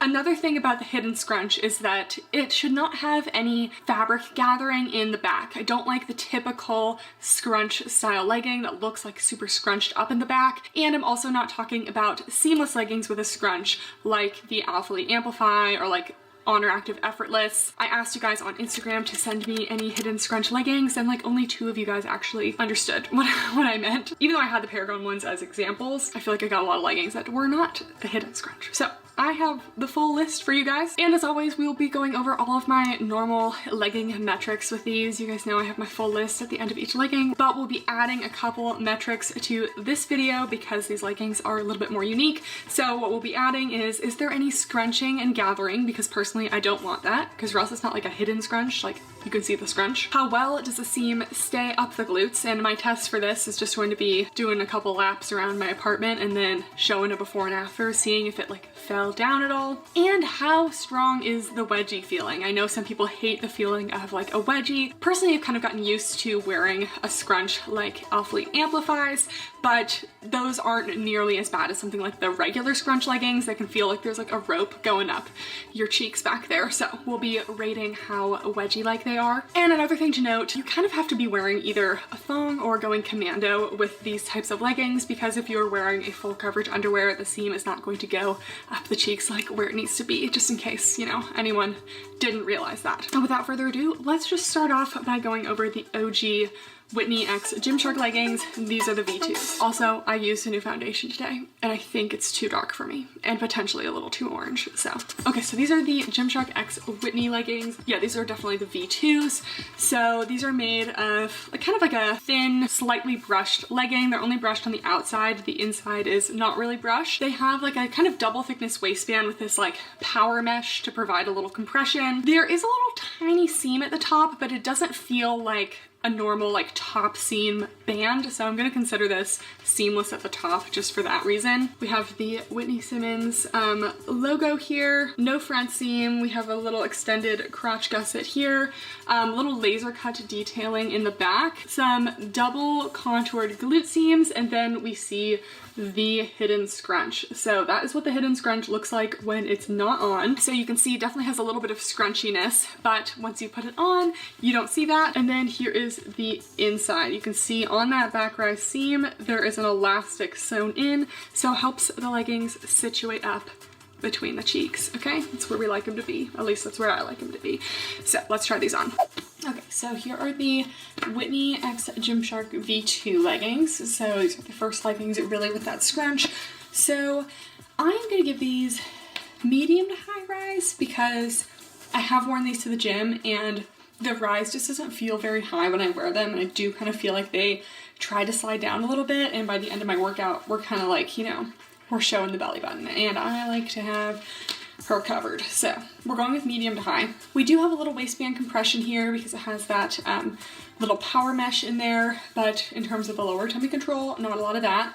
No front seam. I know I'm not the only one who deals with this, but with these leggings, I do kind of feel like they're a little bit uncomfortable in the crotch area sometimes, and definitely like to settle up there. So they're like a light to medium thickness. I'd say medium compression just because they do kind of have like an end point to their stretch, and while these are a size small and I would say mostly true to size, they do run a teeny bit small, so definitely was a legging that I suggested sizing up in. These are no longer available, by the way, but she has brought back a couple of her leggings, so just in case they ever come back. We're just gonna be using this to compare the future leggings. These just definitely are not very tall girl friendly. They're probably like a 24, 25 inch inseam. Then we get to the back, and these definitely are not the most scrunchy of the hidden scrunch leggings. So we at least don't have any fabric gathering, and you can see we do get a little extra separation of the glutes here, but it doesn't really like sit between the cheeks. It just kind of brings it in a teeny bit so you don't have like flat across, but it doesn't really sit up between the glutes like some of the future leggings will. So just keep that in mind. That being said, these really don't feel like a wedgie at all, so very low on the wedgie feeling. Again, no scrunching. These are still medium to high on the booty scale because they do go above the glutes, contour a little bit. Not going to get a lot of cellulite coverage in these. These are pretty thin. And like I said, I could walk around a little more, but these don't stay up like super well. So, I mean, they definitely don't fall down like too much, but they don't stay up quite where I want them to be. So we'll give them like a medium on that. And I just walked around a little bit and you can see my belly button's already starting to show. So if they're sliding down altogether, they're going to be sliding out of the glutes a little bit. So yeah, that is it for the first pair. Actually, let's just show the full length real quick. Next pair of leggings, the leggings that kind of inspired this video, are the Paragon Sculpt Seam leggings. So if you're familiar with my channel, you know that we have reviewed Paragon once before, and that was when the company was quite different. These leggings cannot be found on AliExpress, Amazon, to my knowledge, and from my searching, these are original leggings. Paragon has definitely changed a lot since I filmed that review. I wouldn't be talking about these if that was the same situation, and I hope you guys would know that. So these are the Paragon Sculpt Seam leggings. I have the regular and the pocket version, but these have a hidden scratch. Anyways, I'm wearing a size small in these. These are the Sculpt Seam naked leggings. They're very thin. A lot of you guys were concerned about the squat proofness of these, so I will test that out, but they're made of a very lightweight legging. Based on the website photos, I thought these were going to be more of a sleek performance material, but they're sleek on the inside, but they are brushed on the outside, so they actually are pretty soft. Here is the outside of the leggings, just like a light brushness, but they are actually pretty soft to the touch. They're a very classic shape. They are just seamless at the top, as you can see, very stretchy. No top band, no front seam, and they just have kind of a slight glute contour seam with the Paragon logo back here. And here's a close-up. From holding them up, you wouldn't really think that they have the hidden scrunch, but when you look inside, you can see the back rise seam is actually an elastic, and it's got that stretch to it. So let's try these on. Okay, I just quickly wanted to show the process of getting these on. So this is just right after I slid them on, and then I always gather up the fabric a little bit and pull it back into the glutes, and boom, look at that. The seam is separating the cheeks, guys. These are like truly one of the lightest weight, stretchy, naked feel leggings I've tried, and I just feel like that is the perfect legging for this kind of scrunch thing. So I am actually a big fan of these. So starting off with the rise, we got a nice high rise. Everything is a light compression, so if you're into super light compression, naked feel, that'll be these. No front seam, and this one's also really not uncomfortable in the front just because they're such a stretchy legging that there's not going to be much like settling into the bits. That's another reason why I like a very stretchy legging. They are slightly brushed, so we'll collect a little bit of pet fur, but these are not like huge pet fur magnets compared to some of the other leggings like the Stachy Serenity leggings. Those are really holding on to pet fur. These are just kind of like moderate. Because these are so thin in lighter colors, you will not get a lot of cellulite coverage. I think that these would actually be good for performance workouts too. They just feel like really lightweight. Good summer legging as well, because they're not super heavy. Then we have the Sculpt Seam. So these are actually going to get a high on the booty scale. These seams really sit well above the glutes. They're just so naked feel that you can just like really situate them up the glutes, and that little elastic seam just kind of holds them where they need to be. And you can see compared to the Whitney leggings, which just kind of like allowed for like a little bit of contouring, this one really goes up and sits between the cheeks. So this one is very flattering. They could be longer. I don't know if they come in multiple lengths. Let's do a little full length view here. So again, I'm 5'9". These do come in multiple colors.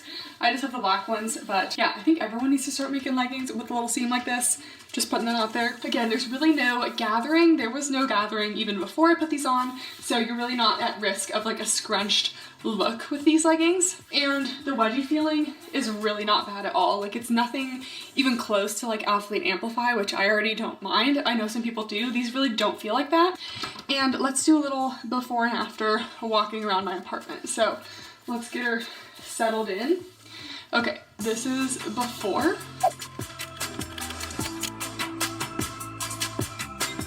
And this is after walking around a little bit.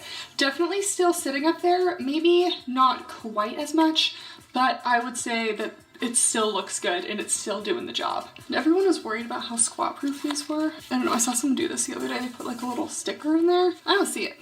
I think that they're just fine. Maybe not in like lighter colors, but like, don't expect yellow leggings to be squat proof, guys. They never are. Okay, final thoughts. I did wear these leggings to the gym for a test, and I think that the sculpt seam could be a little bit tighter. So when I wear Alphalete Amplifies, the scrunch throughout the workout, it like settles more and more into the glutes so that it's even more flattering at the end of the workout than at the beginning, because it just has like settled right into the right spot. But for the sculpt seam leggings, I did definitely feel like at the end of the workout, the seam had fallen out of the glutes a little bit.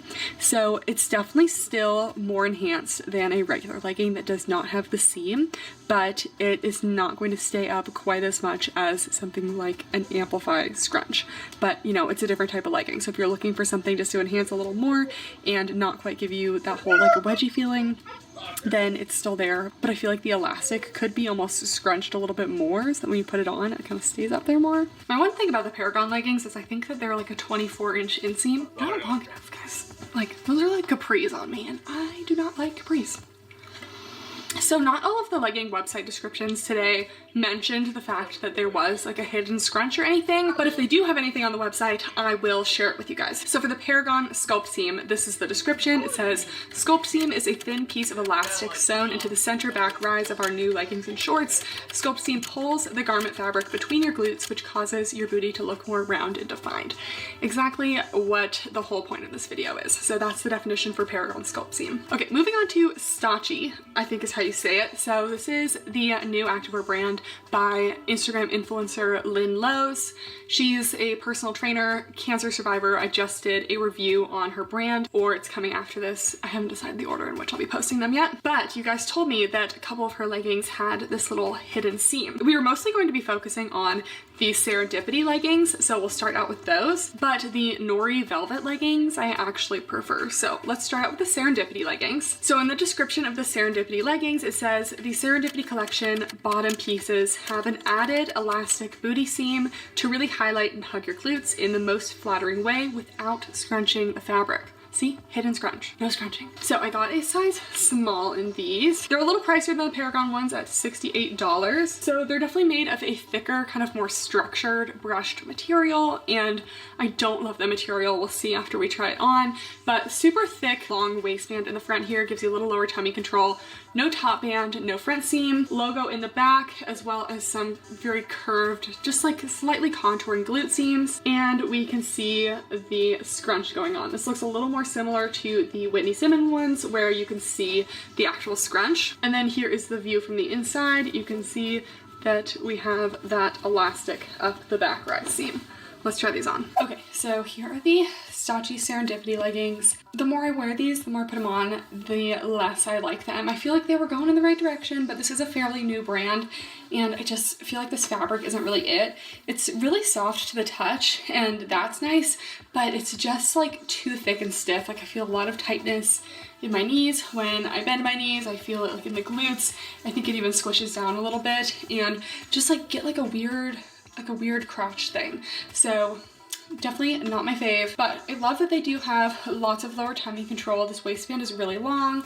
No top band, no front seam, but again, still do have a little bit of an issue there. Compression overall is about a medium. It's not like super crazy, but I feel like a lot of it just comes from the fact that it's just not quite stretchy enough. And then let's move on to the back. First of all, we will actually get a pretty good amount of cellulite coverage here. They're thicker legging, they're brushed, so going to be pretty cellulite friendly. And then we have the glute seams, the little curved seams. They do go above the glutes. They still deserve like a medium high on the booty scale, but the internal scrunch here, because the fabric is so thick, it just doesn't really work because you can't really pull the fabric up between the glutes like something like the Paragon ones. So I also, although I definitely could not fit into an extra small, still get like a little bit of wrinkling of the fabric there, and I would like something a little more seamless. And again, just like definitely a little bit of contouring around the glutes, but far from like that like super contoured two cheek kind of separation. I will put the inseam on the screen, but these are definitely longer than most. Like they kind of feel like they're about like 27, 28 inch inseam. And let's do a little before and after. Let's get these nice and situated. So here's our before walking, and here is after walking. You guys can make your own judgments. I mean, it's still like pretty much there. I would say maybe lost a little bit, but it was never super up there to begin with. So, and these were not originally planned to be in the video. I didn't know they had the seam until I was doing the review yesterday, but the Stotchy Nori Velvet leggings.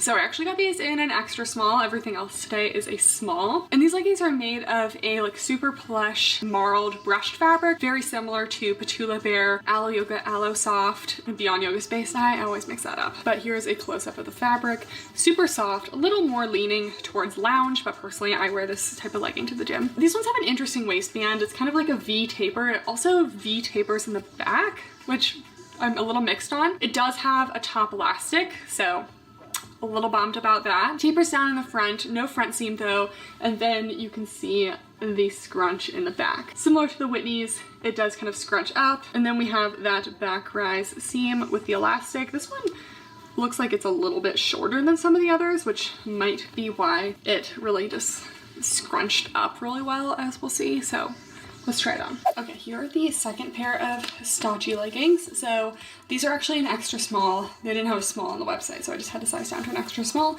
which works out everywhere really well, except for there is a pretty strong little top elastic here. So it's hitting me right at the smallest point of my waist, but just, you know, keep in mind, I don't feel like anyone really loves these top bands.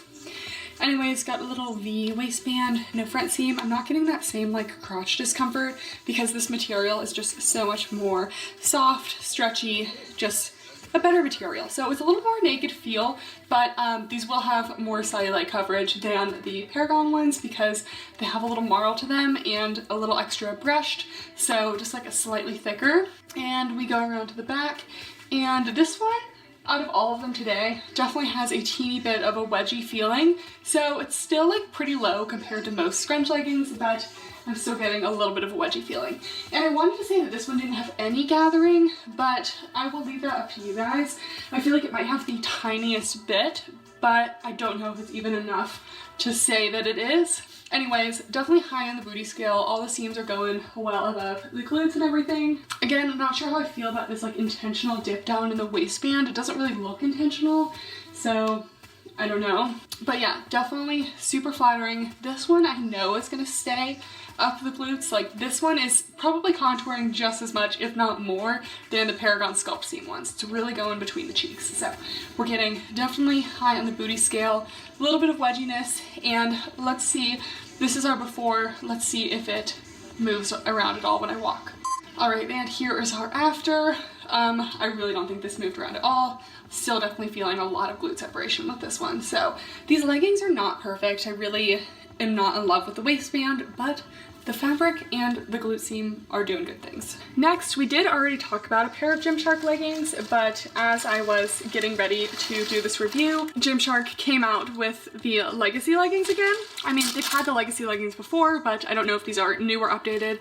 I really don't stay too on top of Gymshark stuff. You guys know, I just don't really wear Gymshark anymore. I don't really feel like it's very flattering on me, but I saw Whitney wearing these and she looked so cute in the pink, so we had to try it. So these are the Gymshark Legacy leggings. Got a size small, my normal Gymshark size.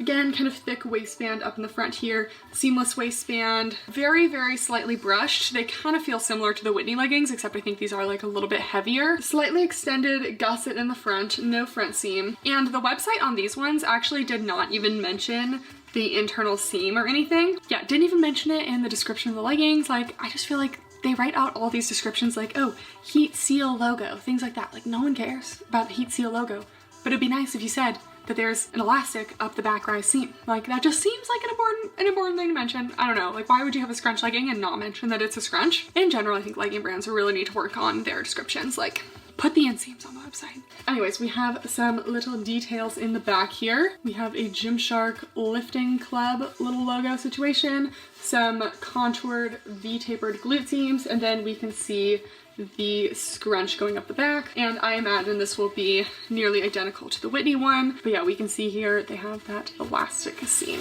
So Gymshark, I feel like, never really makes their leggings long enough. They're definitely aimed towards the shorter gals. So they end up being kind of awkwardly short on me. Anyways, let's try these on. Okay, so here are the Gymshark Legacy leggings. Definitely feel like a higher rise than the Whitney leggings. We have much longer waistband section too. So no top band or seam or anything on these, no front seam. Potentially, it's doing okay right now.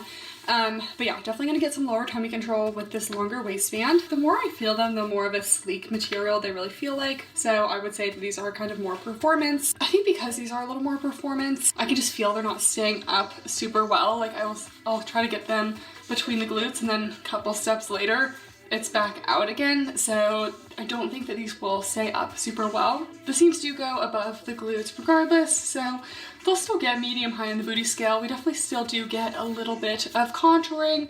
Again, pretty similar to the Whitney Simmons leggings, although I think the Whitney leggings do just like a little bit better. Got that big logo here. I'm not a huge fan, but at least it's in the same kind of like tonal color, so it's not too distracting. Probably not a ton of cellulite coverage. These are kind of more like a medium thickness, medium compression, but I just find the performance leggings like don't often hide cellulite very well. And yeah, here's the seam again. Like I just can't really get a lot of separation. It just kind of falls right out as soon as I do.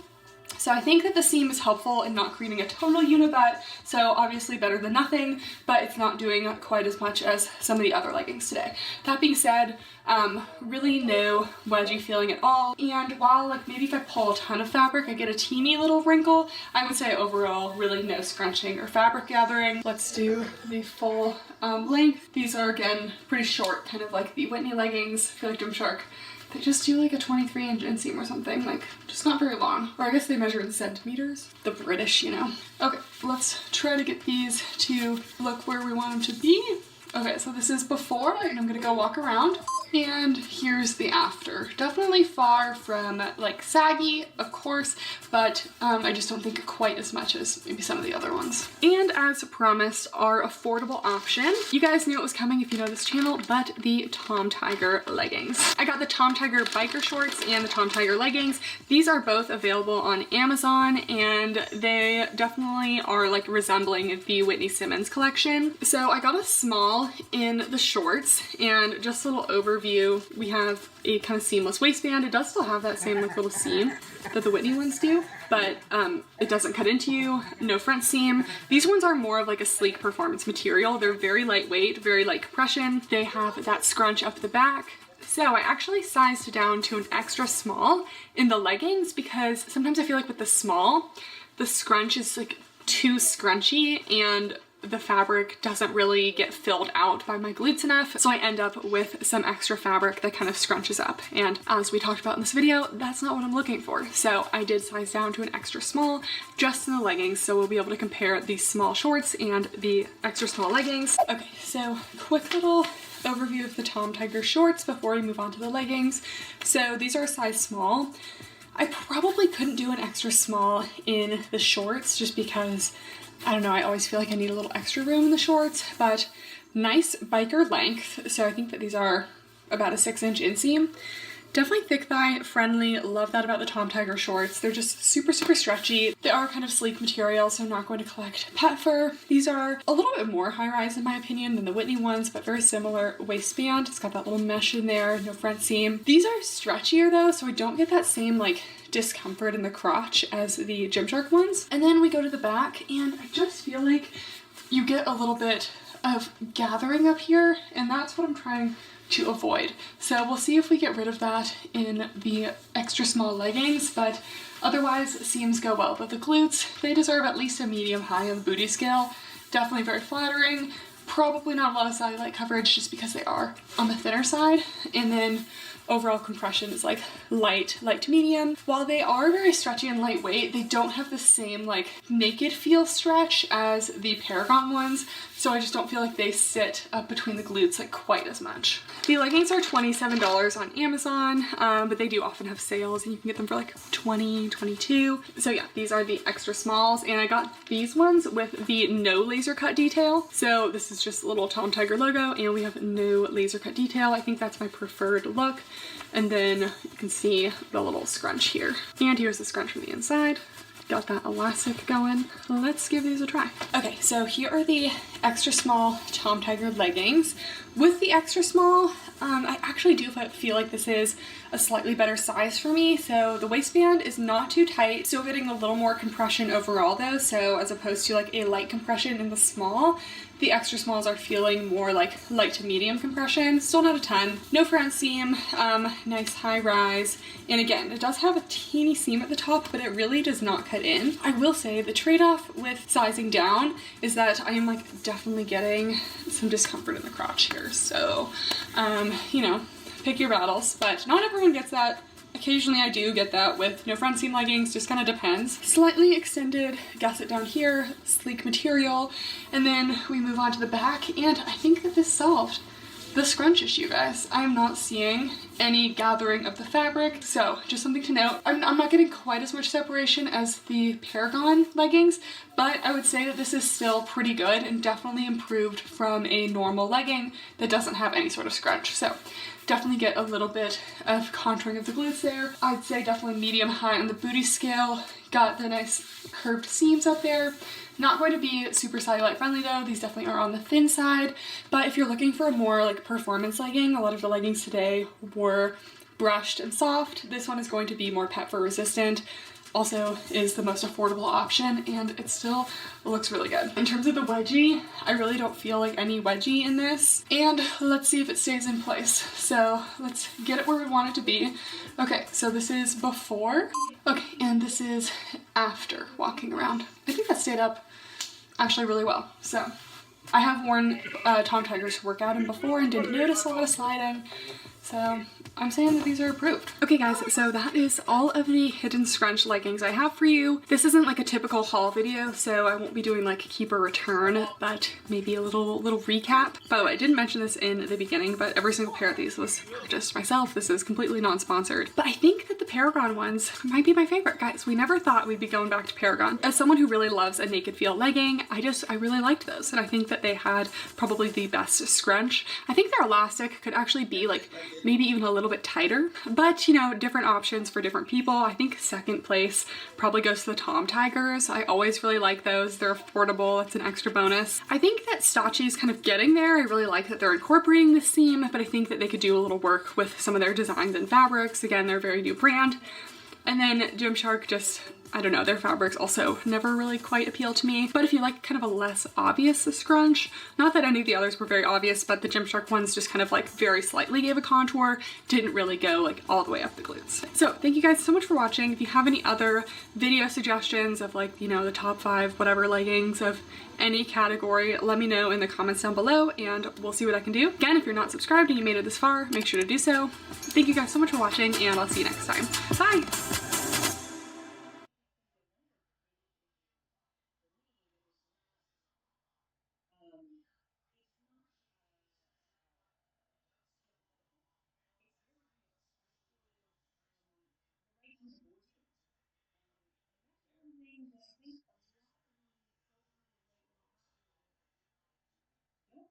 Shit about, especially on the of Dr. Kamo.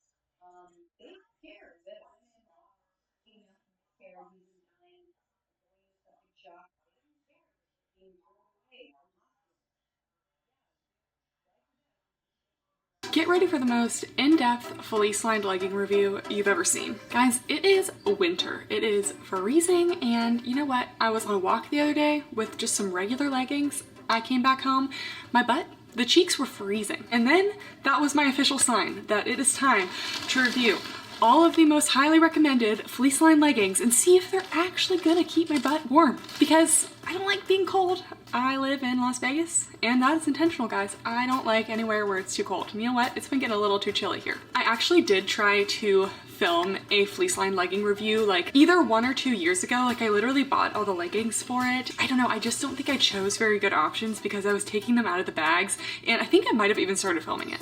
But I hated every single legging, so we scrapped the idea.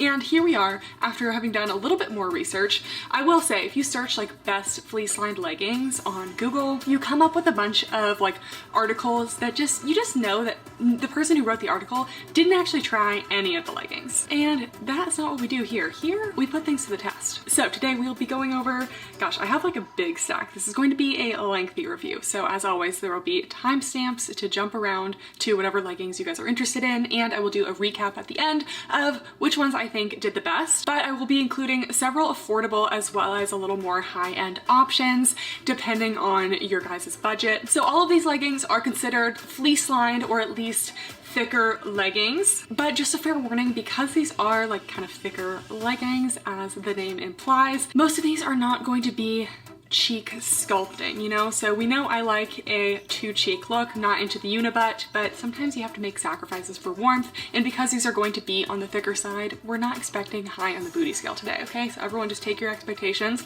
down a notch. Today we're prioritizing warmth. I'll also be including a lot of like evergreen type options in this video too. I do review a lot of launch-based brands on this channel just because that's what you guys ask for a lot, but if you're finding this video like a year later and you still want to find a pair of these leggings, hopefully they're still selling them, because a lot of these brands do tend to bring back these leggings year after year. And as I was reading through a lot of those articles suggesting the best fleece lined leggings, a lot of them were kind of more like leggings you're meant to wear like under a dress, which is like, what is this, the early 2000s? Like I understand that the trends are coming back, but I'm not wearing leggings under my dresses. I guess, you know, if you have to, if you live somewhere super cold. Personally, you know, I don't live somewhere where I need to go that way, but in this video we are focusing more on leggings that can be worn by themselves. So not the kind of leggings you need to wear under something, not like tights, but something with like an actual waistband that should actually be squat proof, functional as actual pants alone, if that makes sense. So we all know that I have my normal list of legging metrics that I go through each video, like compression, how flatter they are on the glutes, etc. But this video we will also be adding in a little comparison of the actual thickness of the leggings. Not that thickness always equates to heat, but I think, you know, sometimes it does. So we'll be looking at how thick the leggings are. I'll also be weighing all of the leggings. Obviously this is going to vary a little bit. I did get a size small in everything, or if the brand had number sizes, I got a 4. If the leggings are longer inseam and things like that, obviously the weight will be different, but just kind of like a general idea. We'll also be talking about wearability. Are they more of a layering legging like we talked before, or they're a legging that can be worn by themselves? We'll also be looking at the inside lining of the legging. Is it an actual fleece lining? What is it? And finally, I think this is a great idea. Personally, I did come up with it myself, but I can't obviously go on like a walk in each of these leggings just because I don't have that many days to do this. But I am going to wear these outside on my patio for we'll say a set amount of time, and then I'm going to sit on my unpadded patio furniture that is cold, and we're gonna see if my butt is cold or not after that. So I just feel like that's the ultimate test, because my butt always gets cold when my leggings aren't thick enough. Without further ado, let's start talking about the leggings. Okay, so we're starting out with a pair of leggings that kind of inspired this video. These are the Ptula Bare Warmth leggings. These are not a true fleece line legging, but these are going to be the ideal legging if you're looking for something a little bit thicker, but still kind of flattering on the glutes, still no front seam. If you guys know Ptula, you know their bare leggings are one of my favorites. They're a fan favorite favorite too. They're just ultra soft and cozy, ultra thin. So these are the Bare Warmth, which are a thicker version of the Ptula Bare leggings, and they have a more dense internal lining. They called them a fleece lining, but it's just really not. It's just really not fleece. Anyways, these have a crisscross waistband, no front seam, and slightly tapered glute seams in the back. I would say that these are definitely warmer than all of my like average leggings, but they're not going to be nearly as thick as some of the other leggings we're trying today because those, we got some thick boys. We got some thick ones here. Okay, so in terms of legging thickness, we'll do a comparison of all of them at the end, but you could see, you know, it's not super thick. Fabric up close is an ultra soft marled material, very similar to the classic Ptula Bare, but it is just a little more densely brushed. And then here is the inside, again, just a little more brushed. So if you're watching this video and you're like, those aren't gonna be warm enough for me, stay tuned, we have a lot more. I just really wanted to go over these, so let's try these on. All right guys, so here are the Bare Warmth leggings. So these are, in terms of thickness, I would still say that they're a thin legging. Doesn't necessarily mean that they're not warm, but that's how I would rate them. They are a seamless waistband, no front seam, the only no front seam legging of the day. Definitely the most like gym friendly. Like you could still wear this to the gym, you could still wear this for lifestyle, so I would say that this is definitely a very wearable legging. It does have a crisscross waistband. I would say that these are quite a bit more compressive than the regular Ptula Bare leggings, so this is a size small. I could probably do a medium as well and not have it be loose, just maybe a little less compressive.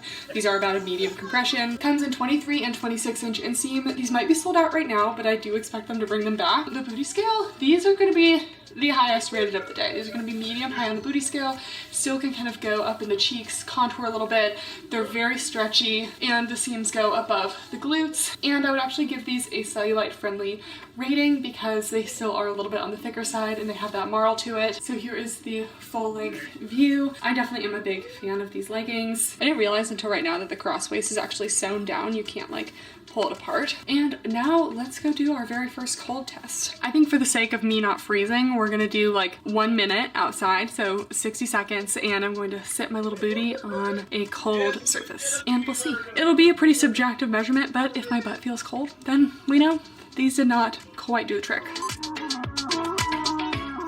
Okay guys, I went out, I sat. My hands are definitely significantly colder than my butt. I was really excited about this cold test, guys, and then it's 50 degrees today. So not as cold as I expected, but it was still cold enough for me to be cold out there.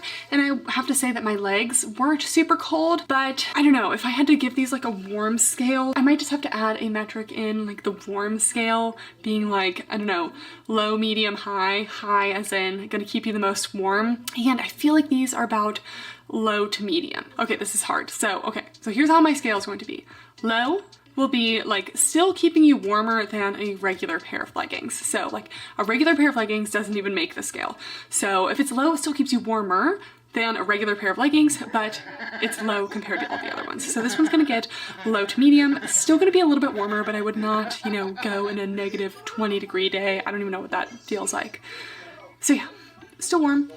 Not crazy warm. Next, I got the Athleta Altitude Stash Tight in Polar Tech Power Stretch. So Polar Tech is their like ultra warm fleece lined line, I guess. So I have tried the Athleta Stash Tights before. Those are their pocket leggings, and these feel significantly different. Like these are like a almost squishy, it's almost like a sweatshirt material in legging form. So these are definitely on the higher price point. They were $119. I bought them for $99. I was kind of shopping around Black Friday times, so there were some sales. I got a size small. Size range is pretty good for these. It's extra, extra small to 3XL, and they have 3 lengths. I don't think I got the tall length because they did not have that in my size. Okay, we have a classic legging waistband in the front. It does have thick elastic at the top. It doesn't seem like the kind of elastic that's going to be so thin and constricting that is going to give you a muffin top, but there's definitely an elastic up there. It might need it because these leggings are like, well, actually they're not that heavy, but they're just like, you know, they could weigh you down a little bit. But it does have one of those internal loop drawstrings that I still have never figured out how to tie these. Maybe we'll figure that out one day. I'll list all of the fabric compositions as I always do at the end of each item, but this one's a 53% polyester, 38% nylon, 9% spandex. There is a zippered pocket in the back of the waistband that is fleece lined as well. So here's the inside of the lining. So the outside of the legging is this like plush material. It probably will attract a little bit of pet fur. It's not like a sleek performance material, but it's also not your classic brushed legging material. Side pockets, and it does have that little seam that a lot of pocket leggings have. And so these are a true fleece lined legging, completely fleece lined. I hope that they're not, oh my gosh guys, they might be a little bit sheer. You charged too much money for these to be sheer. Are we serious? We'll see how they are. I obviously will have to squat test all of these. And then when it comes to thickness of the leggings, these are definitely significantly thicker than the Ptula ones. Let's try this on. Okay, so here are the Athletas. So these are surprisingly lower compression than I expected. The material, while being thick, is actually like very lightweight, very stretchy, and does not really compress you at all. So they are very comfy. Liking them more than I thought. I will say this material does collect quite a bit of pet fur and kind of wants to hold on to it, although it's not a brushed material. So it has that elastic at the top. This was an issue I had with some of Athleta's leggings before. They kind of fit everywhere else, but then the top elastic is a little bit loose for me. So we do have that drawstring here that you can tighten. I don't know if this is the right way to tighten that, but you can tighten that. We have a little front seam, could cause some problems, but everything has a front seam today, so we're just gonna have to live with it. Side pocket, pretty spacious over here. Booty scale, you know, it's actually not as bad as I thought. I really thought we'd get a lot of flattening, but we're gonna go with a medium on the booty scale. Not great, but it's really not squishing me down. The seams could be a little bit higher. Definitely going to be cellulite proof. These are quite thick and just a very plush material. And here's the full length view. These are the regular inseam length, so maybe a tad short for me, but really not like too bad. I can kind of pull them down. And just wearing these right now, they do feel pretty warm. Like I feel like I could get hot in these easily, so definitely gonna be a little warmer on the warm scale. These are also definitely very wearable. They're not going to be a type of legging that you have to wear underneath something. You can exercise in these. Do a quick little squat test with these. I was a little worried about the sheerness, but when they're on, I don't think it's that bad. Yeah, in terms of the thickness, definitely would go for a thick for these. These might be like the thickest or second thickest of the day. And let's go take these outside. Post cold test, and I would say I'm still feeling pretty warm. So while my cold test may not be quite as accurate as I thought, I'm like really focusing on if I can feel how cold the seat is underneath me, because it has metal on it and it gets pretty cold. I really wasn't feeling the cold in these that much, so maybe a teeny bit. So we're gonna go with medium to high on the cold scale. I think that these actually would be pretty good. All right, let's throw an affordable pair into the mix. These are the Amazon Willet fleece lined leggings. These are $30.99, and I got a size small, size extra small to 3XL. I believe these were the highest rated fleece lined leggings on Amazon. Already just taking these out of the bag, they feel like more of a classic legging material than the Athleta ones. Those definitely just felt like a sweatshirt in legging form. So these ones might give a little more shape. There is a top seam on these ones, but not an elastic like the Athleta ones. Actually, these are very similar to the Athleta ones. They also have that zippered pocket in the back. These ones are not fleece lined though, or at least the pocket isn't. Most of these leggings today are going to have front seams. Very unfortunate. A lot of the brands that I like that don't make front seams don't make fleece lined leggings. So, ooh, the side pockets though, they are fleece lined, and this fleece is soft. Side pockets again, just kind of straight across seams at the back. I do prefer this to that little arch seam that the Athleta ones had. And here is the fleece lining. Super, super soft. So definitely considered a fleece lined legging. And these ones look less sheer than the Athleta ones too. And here is just a little look at the thickness. Okay. So here these are. These are a size small and pretty snug everywhere on the legs, which I could just call, you know, compression, but I am getting a little gaping at the top of the waistband. Probably won't happen to everyone. I do have kind of like a smaller waist compared to my like hip measurement, so I still would consider these pretty true to size. It just would actually be nice if these had a drawstring like the Athleta and Lulu ones. These definitely feel like more of a classic legging material on the outside, not quite as sleek as some of the other ones today, so maybe more like Lululemon Luon type material. We have good side pockets. They can still fit a phone. Side pockets are lined with that fleece interior. Overall thickness, they're definitely not as thick as the Athleta ones, so we're gonna go with medium thickness. I don't know if I already mentioned, but these do have a front seam. They could cause some problems, so just beware. And then here is the back. I actually think I might give these low to medium on the booty scale, just because these actually have about a medium high compression. They're pretty compressive and they do get a little tight when I bend my leg here, so they are squishing me down just a little bit, giving me a little pancake butt. So I don't think they quite deserve low, but just low to medium. You have the little zip pocket back here. Oh, it is actually fleece lined. I think I said it wasn't, but it does have the fuzzy lining. The top band is not cutting into me. Oh, and these will also be cellulite friendly as well. Here is the full length view. Definitely, I would say a good affordable option. They still feel like they're going to be warm, but I wish they were just a little bit stretchier. Let's go do the cold test. Okay, cold test results. I do feel a little bit of cold. I have to say, when I was out there, I felt cold except for the bottom. Like I didn't really feel cold, but I think these maybe are a step down from the Athleta ones actually. So we're gonna go the warmth scale. We're gonna give them a solid medium. Still definitely gonna keep you warm, but not the warmest of the warm today.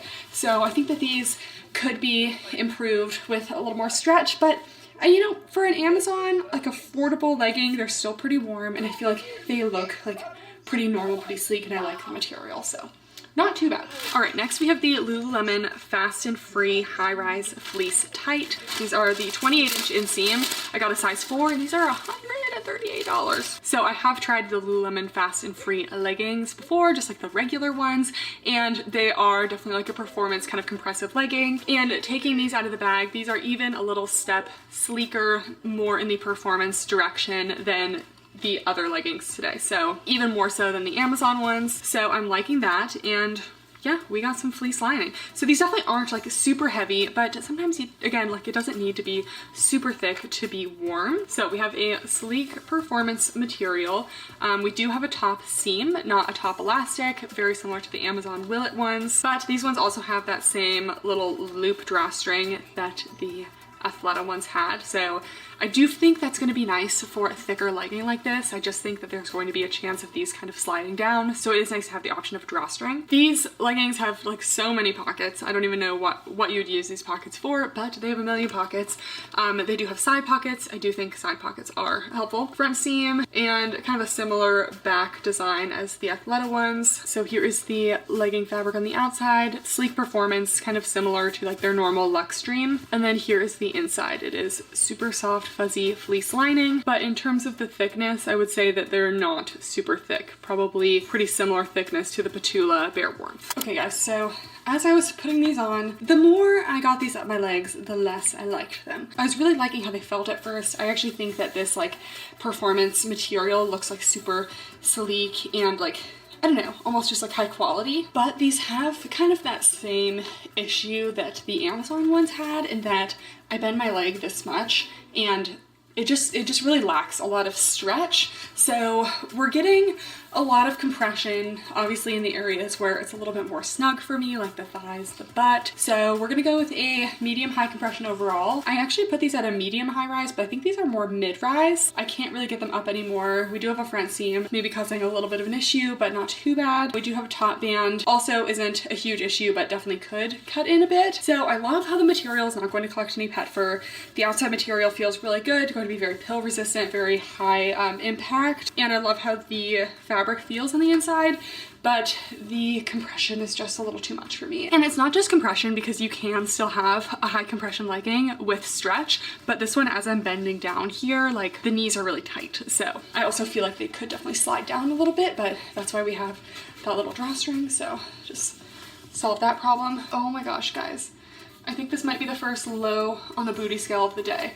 Like, I feel so squished down. This seam is literally like, I like the seams to be way up here.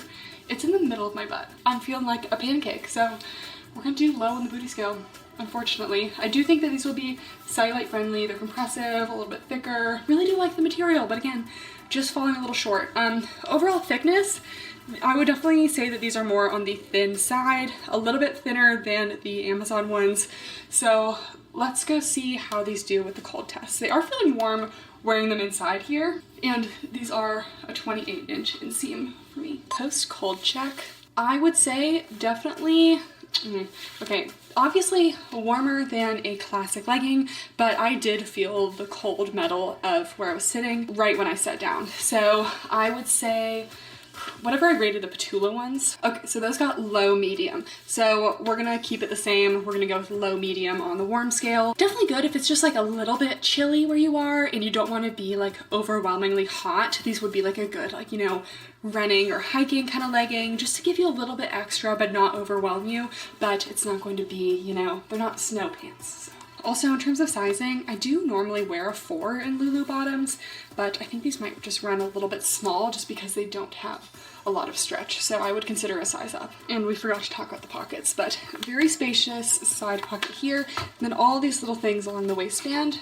are all little pockets. Again, they're not very secure, but you could probably fit a credit card in there. Next, we have another kind of affordable option. We have, actually pretty affordable. These are the Old Navy high-waisted, ultra cozy, fleece-lined leggings. Got a size small, originally $49, but never buy full price Old Navy.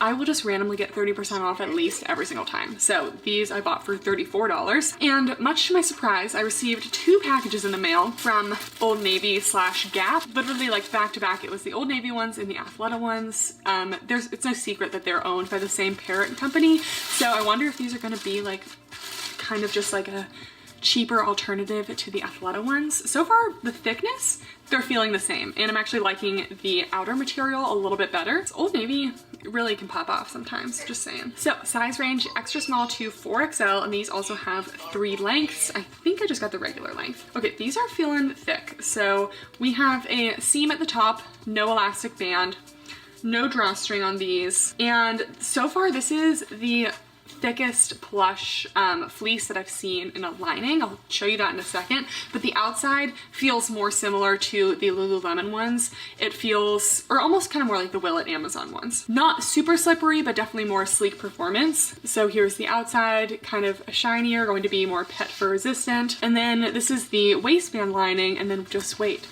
This is the lining on the inside. It is totally like you're wearing a fleece sweatshirt, and this one looks totally opaque. So already that wins compared to the Athleta ones, because I had a lot of hope for Athleta. I really liked them. They just betrayed me with the sheerness, you know? Old Navy? This is dense. This is dense. Might keep these just for any winter activities. And here's the thickness of the Old Navy ones. Might be the thickest, maybe just behind the Athletas. Okay, so we have some side zip pockets, which is a nice alternative. Oh, these might actually be vents. Oh my gosh, I think these are little vents. Yeah, I think this is a little vent. It's got mesh. Okay, what are these, ski pants? Similar little back seams there, and let's give it a try. I have high hopes for these. Okay, so here are the Old Navy leggings. So definitely some immediate pros and cons. So these are by far the thickest leggings of the day. I'm already predicting these are going to be a high on the warm scale. We do have that top band. It's not causing me any problems. We do have a front seam as well. I like how basic these look in the front, and they're definitely still a sleek performance feel, but not quite as shiny as the Lululemon ones. We do have these little side vent pockets, like I think that's my skin underneath. Yeah, so these are definitely little vent pockets, which is nice because these are for sure a warm legging, but you can also fit some stuff in the pocket too. I don't know if it's gonna be big enough for a phone. Oh, maybe. Okay. Looks like we can fit a phone in the vent pocket. We'll love to see it. This is also a slightly different material. It's like almost more of a windbreaker material, so you hear definitely a little difference in fabric, and there's a little bit down the leg as well. So these are definitely a heavier legging, and I think that these could really benefit from an internal drawstring like the Lulu and Athleta ones had. So kind of bummed that they don't have it. I feel like we were talking a little too negatively about the Athleta ones, and then after I tried them on, I did actually like them a little more. So just so we know. Athleta ones, not so bad. Okay, and then we get to the back, lots of seams going on, and okay, so this fabric is definitely, it's more of a medium compression, so I'm not being squished and restricted nearly as much as the last two. We definitely have a little more range of motion, but I still feel like because these are so thick, they're gonna get a low on the booty scale. They're just really not doing anything to flatter, and this seam is really low, so unfortunately these are gonna be low on the booty scale. Definitely going to be very cellulite friendly though. This is a very thick plush material. Full length view, these are a 28-inch inseam, and let's go do the warmth test. Okay, so we just did the cold test, and I think I accidentally like sat out there for longer than a minute because I didn't feel any cold in these. Like, these are high on the warm scale. Like, I could really be out in the cold with these and feel very confident. So I feel like these are honestly the warmest of the day. Very warm. They do have their drawbacks, but if you're just strictly looking for warmth, these might be the ones for you. All right, next we have the Aerie Offline, or Offline by Aerie, warm up draw cord leggings, size small long, originally $50, but again, Aerie is also a brand that has a lot of sales, and I got these for $27, so technically the cheapest of the day. Okay, so these are the warm up by Aerie's, and their description is, this is our warm up fabric, feels like a cloud, aka cozy and brushed on the inside to warm you up. These leggings have pockets and a super brushed inside for extra warm and cozy. XXS to XXL, 3 lengths. I did get the long length of these. These are definitely not quite as thick, but maybe they're just, you know, a step warmer than some of the other ones. And again, I don't know why I've been kind of attracted to the drawstrings, but I just feel like with a heavier legging, a drawstring can work. And I also feel like occasionally having a drawstring on the outside of leggings is like cute. It makes them kind of look like they have a more jogger feel. So these are a heathered material. Feels pretty sleek to the touch. So again, drawstring at the front. They do have these little sewn on pockets. And this one is kind of reminding me of the Ptula Bare Warmth, except the Bare Warmth was brushed inside and out. These ones are mostly just brushed on the inside. So here's the outer fabric. It is a marled material, but this one is not brushed on the outside. So it doesn't have that super fuzziness on the outside, but it does on the inside. And here is the inside. Hopefully you can tell the difference. This is the non-brushed, this is the brushed. It is pretty soft. Here's a little look at the thickness. Probably pretty similar to the Bare Warmth leggings. They do have little cuffs at the bottom as well. I mean, these still are leggings, so I expect them to be snug all the way down, but again, they kind of have a jogger-like feel, and just straight across in the back. Let's try these on. Okay, so here are the Aerie warm-up leggings.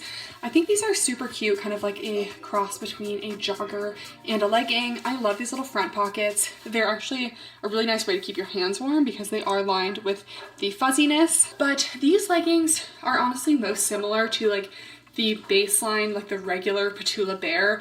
They're not as thick as the warmth leggings. At least they don't feel as thick because they are just single brushed inside only, so they're not brushed on the outside, and usually having that brushedness makes them a little bit thicker. The glute seams are actually not bad. We're gonna go a medium on the booty scale because it's not, you know, doing anything bad, but I wouldn't say it's necessarily enhancing the glutes, just definitely not squishing them down, which I appreciate. Probably not as much cellulite coverage as some of the other ones. These are actually very tall girl friendly. I have the tall length, and they're a 29-inch inseam.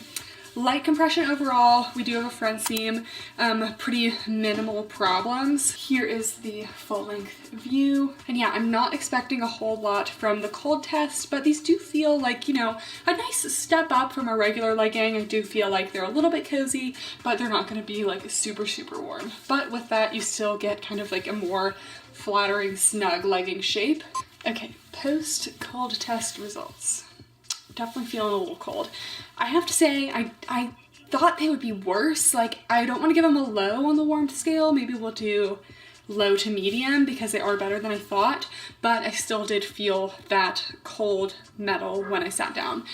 So it wasn't horrible, but definitely could be better on the warmth scale. But overall, I think these are like a super cute legging. Just, you know, don't expect the most warmth. Then I did buy a couple pairs that I felt like were advertised a lot on those like fleece lined legging websites, or not websites, you know, like blog posts that I feel like, you know, the people who wrote the posts never actually tried the leggings. I'm like, I could almost put money on the fact that they never tried the leggings. Like, how could you suggest things that you've never tried. Anyways, a lot of them suggested the fleece line leggings from UGG, and we all know UGG like the slippers, so those are really soft on the inside. I figured they might have some good fleece line leggings. Definitely a little bit pricey, especially when you see what the leggings are. So these are the UGG women's Ashley double knit leggings, and I got a size small. You can get these on Amazon, that's where I got mine. But like we said at the beginning, I wanted more of like, I don't know, just like not a legging like this, you know, you'll see what I mean. So these just came in black, and these are just kind of like those Target leggings or those Hue leggings that anyone ever buy.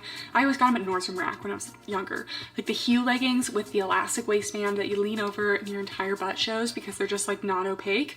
These kind of remind me of those. So we have, you see, this is not up to the standard of what I think leggings are in 2022, nearly 2023. It's probably 2023 by the time I post this, so blast from the past. But we have a thick elastic waistband. We have a front seam. The UGG logo in the corner. It's not that bold, it just kind of looks bold with the lighting here. A little seam here. And the outside just has like, they're just cotton leggings. And I think that's really what I mean by like the old style of leggings when they were just cotton before they came out with like better athletic materials. But I will say the inside of these is like, it's like a fuzzy blanket. It's so soft. So, you know, I'm willing to sacrifice for the fuzziness, but it's looking pretty opaque as well. All right, UGG, prove me wrong, prove me wrong. And then the thickness, not as thick as the Old Navy ones, but still got some thickness there. So let's try these. I think I'm mostly worried that these are just gonna make my butt look really saggy. That's not what I want, that's not what I want. Okay, so we saved the worst for last. Not necessarily, these are just like not exactly what I was looking for.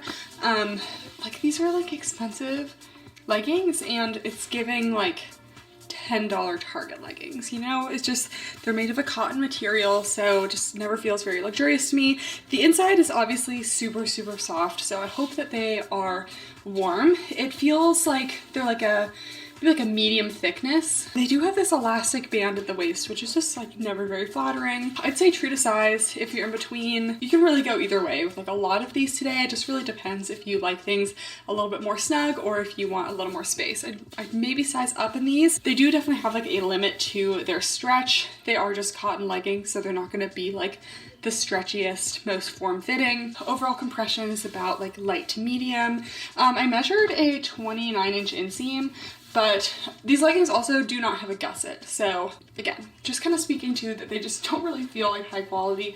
I got a 29-inch inseam for measuring, and it just doesn't really look like that. I think because there's no gusset, so that kind of takes away some of the length. I don't even know if this is worth a booty scale measurement. We're just gonna go low to medium.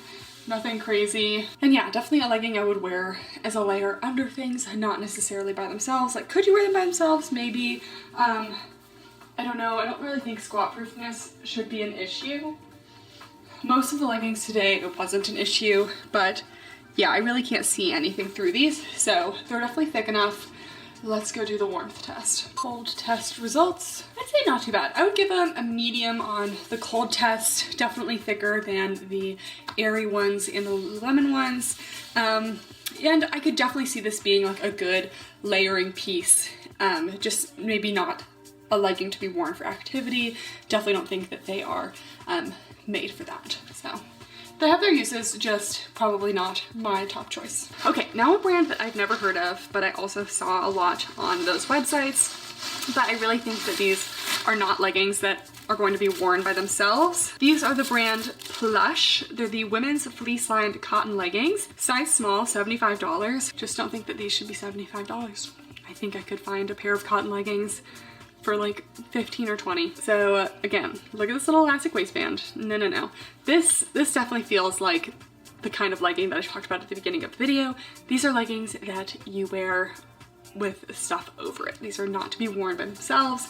We got a front seam. The cotton on the outside isn't quite as soft as UGG, and the inside feels like a fleece sweatshirt material. So the UGG ones were like more of like a furry fuzzy. These definitely feel like a classic fleece sweatshirt. So yeah, we'll just see how these are. Okay, the fact that there were multiple websites ranking these as like the best fleece line leggings. Are you guys okay? are you guys okay? Because these are $75 cotton leggings. Even if these are okay in the end, they're just truly not worth the money, honestly. Like the UGG ones, unfortunately I did not include an Amazon fleece line legging that is cotton based in case any of you guys are looking for that, but I am absolutely sure that they're out there. I even saw some on Amazon, so I would absolutely try those first. They're like $20 compared to $75, and cotton leggings are just never worth it. So this cotton specifically just doesn't feel very soft on the outside. It's actually just really not soft. The UGG one was softer, thinner elastic up here. I like that these are a little more high rise. These are like mid to high, but these have a lot less stretch to them, even less so than the UGGs. So we're getting more of a medium compression. It's just really hard to rank any of these in the booty scale because these weren't really meant to be worn by themselves. Again, just definitely a layering piece, and if they're meant to be layering, it doesn't really matter how they look. Again, like I'd rather not spend $75 on them. Like if these are even more expensive than some of the other leggings today that were actually like meant to be worn by themselves, have more just elements to the fabric and construction, I just don't really think these are going to be the ones that are worth it. But let's go outside and do the cold test. Okay, cold test results. Feeling a little bit cold. I would say these are just like a step down from the UGG ones. UGG ones were definitely a little bit warmer, so these get a low to medium on the warmth scale. So in case anyone is worried about the sheerness of these, I really don't think I can see much through it. And lastly, for every one of these videos, I have like a big thing of like notes that I go through, so you know we don't forget anything. And I did not include these in my notes, so I guess I forgot I bought these, but these are the CRZ Yoga, I don't know the exact name, but CRZ Yoga fleece line leggings. CRZ Yoga is a very popular Amazon brand. They actually make really high quality activewear. I really like their sports bras, some of their bottoms, but again, they do have a lot of front seams. So these feel like a classic legging material on the outside, kind of like a sleek performance. They have a little top band, top seam, nothing crazy. Little internal pocket as well. Pretty tall waistband here. These ones might be the most like basic looking, like they just kind of look like a classic legging. And let's see the inside. We have like a light fleece lining. So here's the outside, kind of sleek performance. Here's the thickness, not super thick I would say. And then here's the inside. Definitely got a little fleece lining going on, nothing crazy thick, but let's give these a try. Okay guys, I am so sorry I saved these for last because these are amazing. I was putting them on and the whole time I was like, yes, yes, yes, this is what I was looking for. So these are truly like a sleek performance legging that maintain a ton of stretch. Like I am not compressed, well I'm a little bit compressed, but I'm not restricted at all, but they're a little bit thicker and they have a fleece lining. So if you are still looking for something to keep you active and just add a little extra layer of warmth, CRZ Yoga, they know where it's at. I feel like these are what I wanted the Lululemon ones to be, but they were so tight, where these I have so much more freedom of motion. We also have a high rise. I'm getting the teeniest bit of gaping in the waist, but it's really not bad. I do think that these are going to stay up pretty well.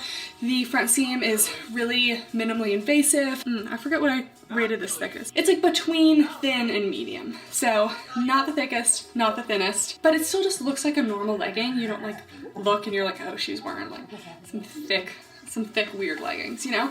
So no seams down the side. The seams in the back are just very simple. I think we're gonna do medium on the booty scale. It's not unflattering, it's not squishing the glutes down, but the seams could be just a teeny bit higher, so you know, could improve a little bit. Definitely going to get some cellulite coverage. These are a little bit thicker. I'm for sure keeping these just as a nice warmer legging, and I like that they're warm but they still have that sleek performance material, so they're not going to cling to all the pet fur. And we know that, you know, I always have pet fur on my clothes, so it's just nice to have something I don't have to lint roll every 2 seconds. These are also a nice 28-inch inseam, so pretty tall girl friendly. I'd say true to size. If you're in between, you could maybe size down because they are so stretchy, and compression is like light to medium. So again, not super compressive, still maintains a lot of stretch. The fleece lining it's like on the thinner side, but it's still there. But let's go do the cold test. Post cold test, a little bit cold. I would say I'm kind of between, I think that these are more like low to medium on the warmth test. So definitely, you know, not going to be as warm as some of them, but a little bit warmer than like the Ptula Bare warmth. So these are definitely going to be a good like walking legging for me, just because keep me a little bit warmer than my usual leggings, but they still feel like leggings and don't squish me down in weird ways. We are now going to weigh all of the leggings. I have my food scale. Maybe we'll do grams. That seems reasonable.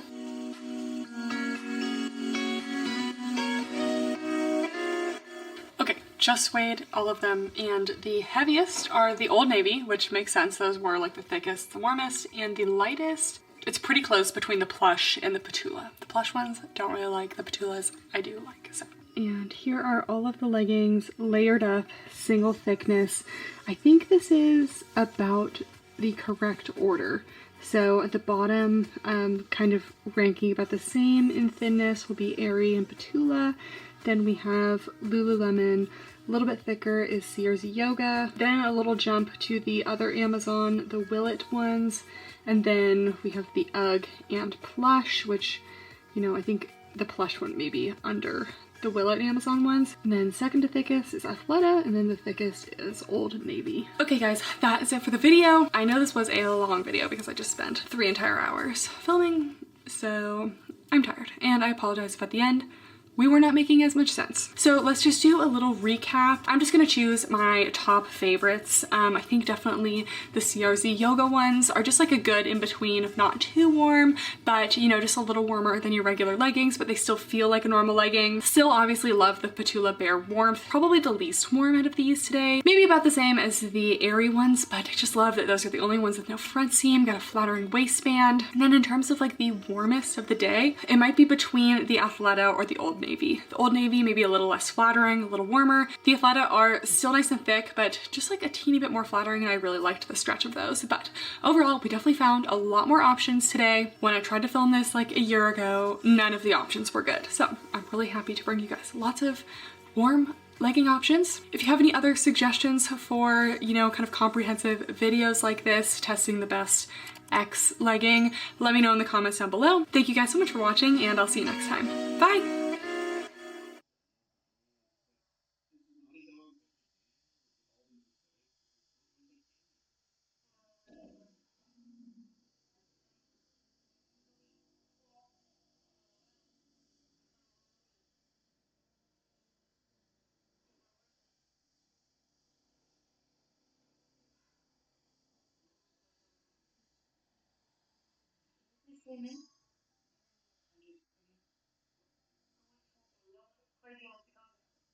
Alright guys, the best activewear of 2022. You guys have been asking for it, you've been waiting for it, I have been working on it, and we are finally here. I'm not gonna lie guys, it was a little bit hard this year to make the video. I just feel like there's always so much pressure around like choosing the best activewear of the year, and I really feel like I settled into like a lot of favorites this year, and I feel like a lot of the brands that I normally reach for didn't like come out with a ton of new like styles this year. It was like a lot of new colors, so it was hard coming up with new things that I wasn't like already a fan of in 2021, but I did my best. I tried to keep the repeats very minimal so that I could be bringing you guys new stuff. And I'm always a little delayed on this video. I should always start working on it a little bit sooner, but things get overwhelming over the holidays and I took my time. If you guys are new here, my name is Kathryn and I review a lot of activewear. I did not count how many new brands I tried this year, but I'm thinking next year I'm going to do like a whole like activewear unwrapped video, like the Spotify unwrapped, but like activewear unwrapped, and maybe keep track of how many times I wear every piece of activewear, how many new brands I try, things like that. That kind of effort. We're a little too late for 2022 because I can't possibly go back and do all that now, so maybe next year. But give this video a thumbs up or comment down below if you would like to see that. Also, just a little transparency, a lot of the pieces we mentioned today are from brands that I work with consistently, but I just feel like that makes the most sense for a couple reasons. First of all, when I try new brands, I'm not able to try like every single piece that has launched, but with brands that I work with consistently, I'm getting almost every single new piece, so I can find like those hidden gems that I wouldn't normally know that would be my favorite. Also, with brands that I may just try and do like a one-off review, I often will either return the stuff that I don't immediately love or save it to eventually do like my like bundle sales. But there's always a couple pieces that I start out doing a review on, not really understanding like why I would really like the piece or just not really liking it at all. And this is normally for brands that I work with consistently. And then if I'm just keeping the piece around for a while, eventually I'll start reaching for it and it'll become a favorite and I didn't immediately like it. So we do have some of those today. And lastly, the brands that I work with, I work with them because I like them. I don't just like the stuff because I work with them. Like, I work with them because I really like their stuff, and that's the stuff that I reach for the most. So it'd be a little concerning if the brands that I work with the most weren't my favorites, because that just wouldn't add up. So I hope that makes sense, and I also would love if you guys would comment down below a piece that you really loved this year, any of your favorites, because we all have different tastes, and I always love getting opinions down in the comments. On my last fleece lined legging video, you guys were sharing your favorites and giving me a lot of ideas, and I just love to chat. So without further ado, let's get into it. I just want to start out with like a few like honorable brand mentions. I would say the brand that like surprised me the most this year would probably be Ptula. I worked with them more consistently this year, and they just continued to deliver. Like, if you're like a soft fabric girl, they just have the most luxurious fabrics. Anything from their loungewear to their performance wear, like, they just did an excellent job. And they're one of the only brands I consistently see bringing out 2 lengths of leggings. They almost always have every legging in a 23 and 26 inch. We could use a little bit taller for the tall girlies, but it's a start. And shorts, almost every single short they launch has a 4 inch and a 6 inch. So I just love that they are prioritizing having different lengths, and I just feel like that's something not a lot of brands are doing. And the best affordable brand, honestly, as always, is Kamo Fitness. They continue to keep their prices very low, like $20 to $22 for tops and shorts, around $30 to $32, $33 for leggings, and they're one of the only affordable brands that's actually coming out with unique designs. A lot of affordable brands are not really doing that, so I really appreciate that Kamo is doing that, and I would love to find more brands like that this year. I would love to delve a little bit more back into the affordable activewear space, maybe revisit a little more AliExpress. 2022, honestly guys, it kind of flew by. It was a busy year for school for me, so I feel like setting some goals for new things to try on this channel this year is a good way to start. Okay, let's jump into best leggings. So as always with these best of the year videos, we don't just do like best leggings, best sports bras. I try to like narrow it down into smaller little categories. So best leggings for the glutes. Unfortunately guys, I do have to do a repeat here. They just have to be the Alphalete Amplify leggings. And if I had to pick a number 1 legging for myself this whole year, it would also be the Alphalete Amplifies. They were my most worn legging. I always feel super confident wearing them. They are so flattering on the glutes. I love the compression in the waistband. And I also want to give a little shout out to the Here Comes the Sun collection, because this was like my favorite Amplify launch of the year. And I know what you guys are thinking. The ombre, really? But like, I absolutely loved the colors in the Here Comes the Sun collection. I loved the colors they chose for the ombre. I loved how the waistband embroidery was the cursive Alphalete logo instead of the regular like block letters. And the material of this collection was just like extra soft and stretchy. I just like loved these colors so much. So we already knew that Amplify had to be mentioned, okay, so don't be surprised. And then best flare leggings. Guys, we did a whole video on flare leggings. Might have been 2021, maybe 2022. I don't know. The time kind of flies by. But it was not a legging that we found in that video. It was a legging I found afterwards, but the Popflex flare leggings. So I don't know if they have these exact ones anymore. They've really been focusing on the cross waist ones.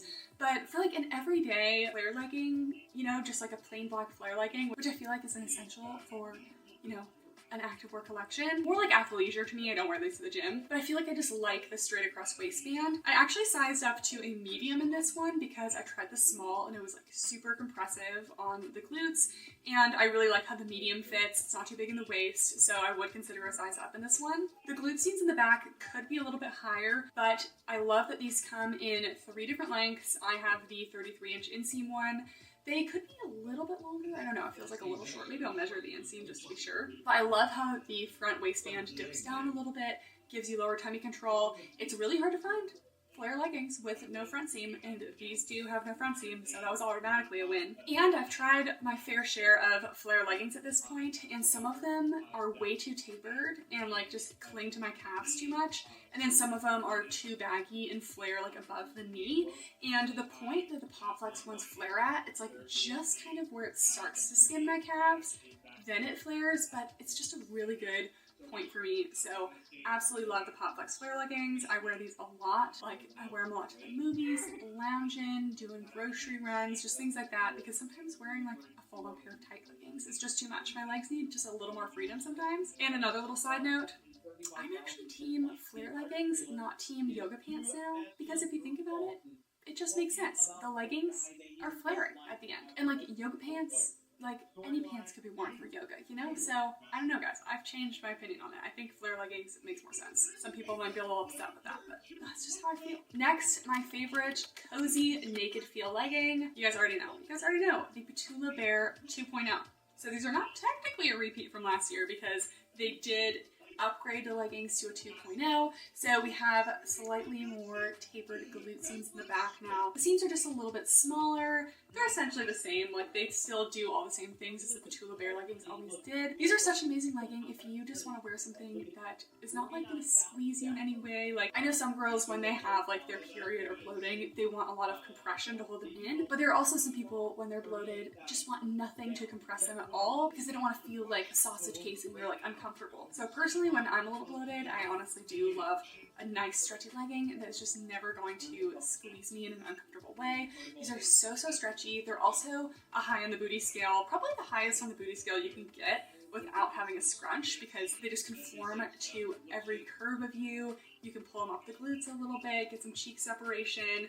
Again, these come in 2 different lengths and just so soft. They are maybe a little bit on the delicate side. Personally, I have not experienced a lot of pilling or anything with these. I also wouldn't wear them for like running or something. Know your leggings. I still absolutely wear them to the gym, but they wouldn't be like my most high performance option. And my best cross waist. I picked these leggings specifically because I love the cross waist part of it. I feel like some of the other things could be slightly improved, but the Butterbutter cross waist leggings. So I think that they did such an amazing job on this cross waist. Last year, the winner of the cross waist was the Buffbunny Monarch leggings. I still absolutely love those, but I think the cross waist, like the waistband itself, is a little bit high for a lot of people, and this is a very similar waistband situation where you have a little bit of a dip down, but the waist isn't quite so high. So for people who maybe don't have as long of a torso as I have, these are just a nice, still high rise, but not overwhelming cross waist. I love that they also have the tapered glute seams in the back. Butterbutter, obviously, like with the name, it would be not acceptable if they didn't have great fabrics. So love their fabric, super soft. And these also have side pockets. So they got a lot of details. I wish they were a little bit longer though. I forget the exact length of these, but just for me, it could be a hair on the longer side. But I think Butterbutter did an absolutely amazing job with the cross waist on this. And a piece that surprised me with how well it wore over time and the longevity, it's not necessarily like a specific piece. I just realized the other day that I have had these Buffbunny Wanderlust leggings for like 3 years, 3 entire years, and they're actually one of my most worn joggers of all time. I absolutely love them. I wear them on walks all the time. They just feel a little bit warmer than my regular leggings. And listen, if I'm gonna get pilling in one place, it's gonna be between the thighs because, like a lot of people, my thighs touch when I walk. So it's rare that a fabric on like a jogger or like a soft legging doesn't pill between my thighs.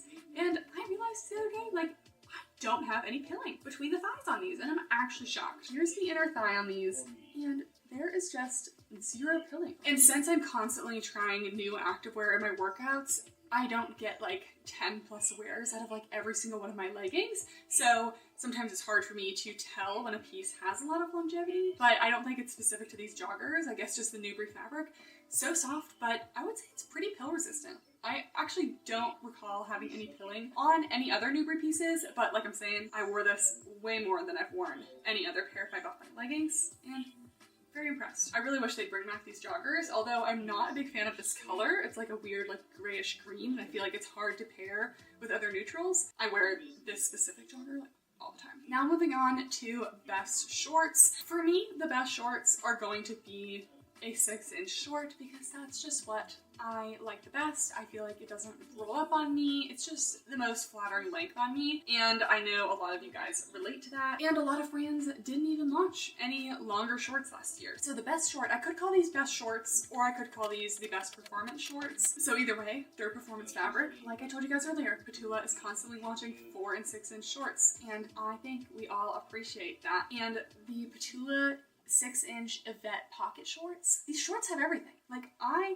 need them to have more of these shorts because they are just incredible. First of all, Incredible performance material, another very like pill resistant fabric, going to be great for your high intensity workouts. No top band, no front seam, just the bare minimum for me. We gotta have those. But these also have very spacious side pockets, so these were amazing for like going on walks in the summer. Wore them for workouts too, and they were obviously great for that as well. But you know, sometimes we don't see enough pockets, so I love that these have pockets. And the seams in the back, they just went above the glutes. They were flattering. These had a great amount of compression, but with the 6-inch, they were thick thigh friendly. They didn't ride up at all. And, you know, I could have given best shorts to the bare shorts, but I really feel like we kind of slept on these Yvette shorts, and I would like to see more of them. Specifically in the performance material, because I really also need to get into a little more performance this year because I kind of gravitate towards my like soft leggings, but I know you guys like performance and I would love to try more of them out. So, and a best affordable short, guys, we had to do it. It had to be the Camo Fitness Serenity shorts, okay? We knew it had to be. I just felt like they came out with a bunch of new colors and prints this year. They've really just perfected these shorts. These were in my best shorts of last year. They're affordable, they're like $23. They're constantly coming out with new colors, flattering on the glutes. They're no front seam, thick thigh friendly, no rolling. Like, there isn't a thing I would change about these shorts. So they also have these in a 4-inch with a cross waist, but obviously, like I said, I prefer a slightly longer short. So, and then the best loose shorts. I am upset to say that these only came out one time this year. They only launched once and they sold out very quickly. The Buffbunny Lifesaver shorts. So these were in the Sugar Rush collection. They're basically like the Buffbunny Flow shorts, which were my best flowy shorts of last year, but they're just a little bit shorter and like a little more flirty, if you will. I feel like flirty vibes with this. So a lot of traditional loose running shorts, there's just things I don't personally like about them. I don't like the underwear shaped lining because I didn't ask for unavoidable underwear lines in my shorts, you know? But I do like to have a little lining because it makes me feel a little bit extra secure and that I'm not gonna flash anyone. Usually they're not high rise enough for me. These are nice and high rise. But yeah, these have a full inner short lining. They are pretty short. They're like a 2-inch, which normally is not a long enough short for me, but because it's just a lining, it works. They also have pockets on the inside of the shorts, which it's better to have the pocket on this inner part because it conforms to your legs more and doesn't just like bounce around. And then they have this little floaty exterior that has like that little like dolphin short energy here, kind of overlaps. And I just love these shorts. They're definitely a little bit on the shorter side, but sometimes I feel like the flow shorts were a little overwhelmingly long on some of my shorter ladies. So I just felt like these were a perfect length and I would love to see these come back this year. One thing I would change about these though is I kind of hate an elastic drawstring because it feels like you can never tie it tight enough. So I feel like a regular rigid drawstring would be a little bit better. I don't know, as always, comment your thoughts about that. And then best bras. We did have some new favorite bras this year, so I'm very excited to share. I kind of have two affordable favorites, both kind of similar energy. Let's start out with the Camo Fitness Iris bra. This was like its own little mini launch this year, but I have two moods with my sports bras. I either want like, you know what, let's be full coverage, high support, like no one's moving, we're all covered up, or I'm like, okay, give me the strappiness, and this is definitely the strappy energy. But it also has just like really good coverage in the front. This one does maybe run like a tiny bit small, so I would consider a size up for sure. I wear a small in this and think medium would maybe be a little bit better. So we have removable cups, a little V in the front, but it's still actually quite a bit of coverage, and I do not feel like I'm falling out of this at all. It also has a little elastic just along the front bottom of the sports bra, give you a little extra like secureness right down there. Then we have this cute strappy design, great for back day. Super cute, but still very affordable. And we didn't get a lot of bras from Camo this year, but we did get this one, and it was an amazing one. And then affordable bra number 2, kind of the same concept, but more for my smaller cup size ladies, is the Arola Strappy Back Sports Bra. So this one we can definitely see compared to the Camo Fitness bra that there is a lot less coverage for the girls in the front. So this is definitely a more low coverage bra. There's also no elastic along the bottom, so a little more under boob is possible. I don't necessarily get under boob exposed, but you don't get that same like lifting effect that you get when you have an elastic at the bottom. And this one is just truly super open, super strappy, like the most open you could get out of a bra. And I'm so excited we got like more cute strappy bras like this year, especially affordable ones, because I feel like for a long time we only had really expensive sports bras like this. So I don't know. I mean, it's not a bra I'd wear every day because it definitely is a little low on the coverage, but for like a really hot summer day, you know, this feels like you're wearing nothing. Your back is totally open, and they also had some super cute colors too. Okay, and then we have a couple more large cup size friendly bra options. So as you guys know, Buffbunny is always a favorite for me when it comes to sports bras. I just feel like they really, in a lot of their designs, prioritize like coverage and functionality. And we're gonna start out with my favorite bra for large cup sizes. That's just like what we're calling this. It's not necessarily like a running bra, but again, like I don't really reach for a lot of bras like that because I don't like how, like, I don't know, industrial they look, like she fit. Like, it's got a purpose. So like if I was a runner, I would probably be wearing something like that, but I am not. So I'm still looking for something with good coverage, decent support, but still looking cute, and we're gonna give it to the Buffbunny Balloon Sports Bra. This is a new breed fabric sports bra. It's a long line, it's got this little ruching in the front, and it just has excellent coverage, like such great coverage, and still is cute. It's got little strappiness in the back. They brought this maybe like 2 times this year, and I would love to see it a little bit more. I'm actually starting to like this bra more than the original Buffbunny Rosa bra. Like, I'm kind of leaving my old Buffbunny favorites behind. Like the Monarch bra hasn't been doing it for me lately. The Rosa bra, it's just okay, but the Balloon bra, it's just got a couple little extra details that I just feel like are super flattering, super cute, and I love that they have been doing this bra more often. This is also the Very Perry color, which they just did a little launch this year, but it's such a beautiful, like, bright purple. And then this one is also, I would say, large cup size friendly, great support, but I'm gonna say it's my favorite, like, front detail sports bra of the year. Like the Kamo Fitness one, like that was definitely a more back detail heavy sports bra.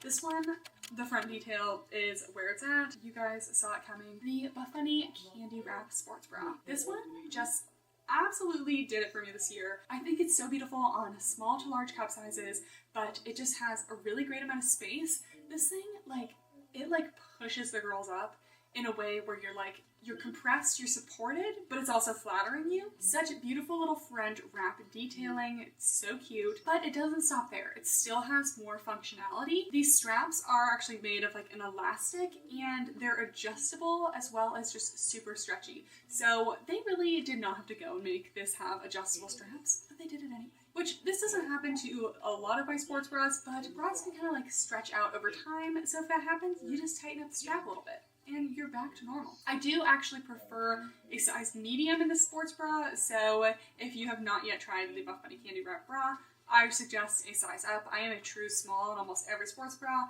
The medium is a perfect fit for me. It's not too big anywhere, and this beautiful yellow color. This is one of my faves of the year. So cute. Okay, next on to best tops. So we're gonna start out with my favorite, like, layering crop top. I absolutely love this one this year. Unfortunately, a lot of the brands that I love, like, will launch something once and then, like, may or may not bring it back. So I'm really hoping they bring this back because I want more of them. But this is the Ptula. I believe this is the halftime crop. They had a lot of different crops this year. Pretty certain that was the name of this one. It's like the perfect crop length. Like, I was going to give best top to the Buffbunny Rainforest crop, but that one's almost a little too cropped for me. I like that this one's just a hair longer, and this one is made of like a legging material and a top. So it's like super, super soft, brush cozy. It's got a lot of flow to it. It's a little bit oversized, got some slight boxiness to the fit, and just a super cute little top. So honestly, you can't go wrong with most of Ptula tops. I love their men's long sleeve as well.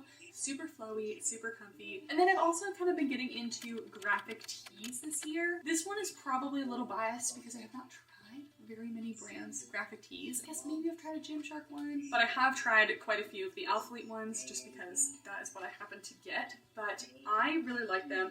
I love just like cropping them myself. What I do is I just kind of try it on, see where I would like it to hit me, crop it maybe like half an inch below that because they roll up a little bit, just because it's 100% cotton. It's just gonna do a little bit of rolling, but I think the roll is kind of cute. And I just love these tees because they have kind of like a worn-in feel before you even wear them, so they're not like super itchy, boxy. They have a little flow to them, and they just look like worn in like the best way. So if I'm feeling like a graphic tee girly at the gym, one of my many gym personas, if you will, then I'll wear one of these. Next, we're going into some more lounge. So you guys know this is coming because I wore these shorts in almost every single video. In like the first half of the year, we have the Alphalete Very Terry shorts. Alphalete launched the Very Terry collection and they made it seem like a big deal. I was like, oh my gosh, like they are hyping out sweats. Like they had this whole launch, like, oh, Very Terry, and it seemed like this big thing. And I was like, I'm not a big fan of these. Like I wasn't really into it. Like if this was a brand that I didn't work with, I would have never even bothered trying the Very Terry because it just didn't appeal to me.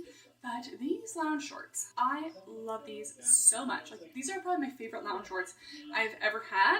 I just am truly obsessed with them. So first of all, I love the like structure of the terry material. So durable. Like I can wear these at home with the cats, you know, they can sink their claws into here if they feel like they need to do that.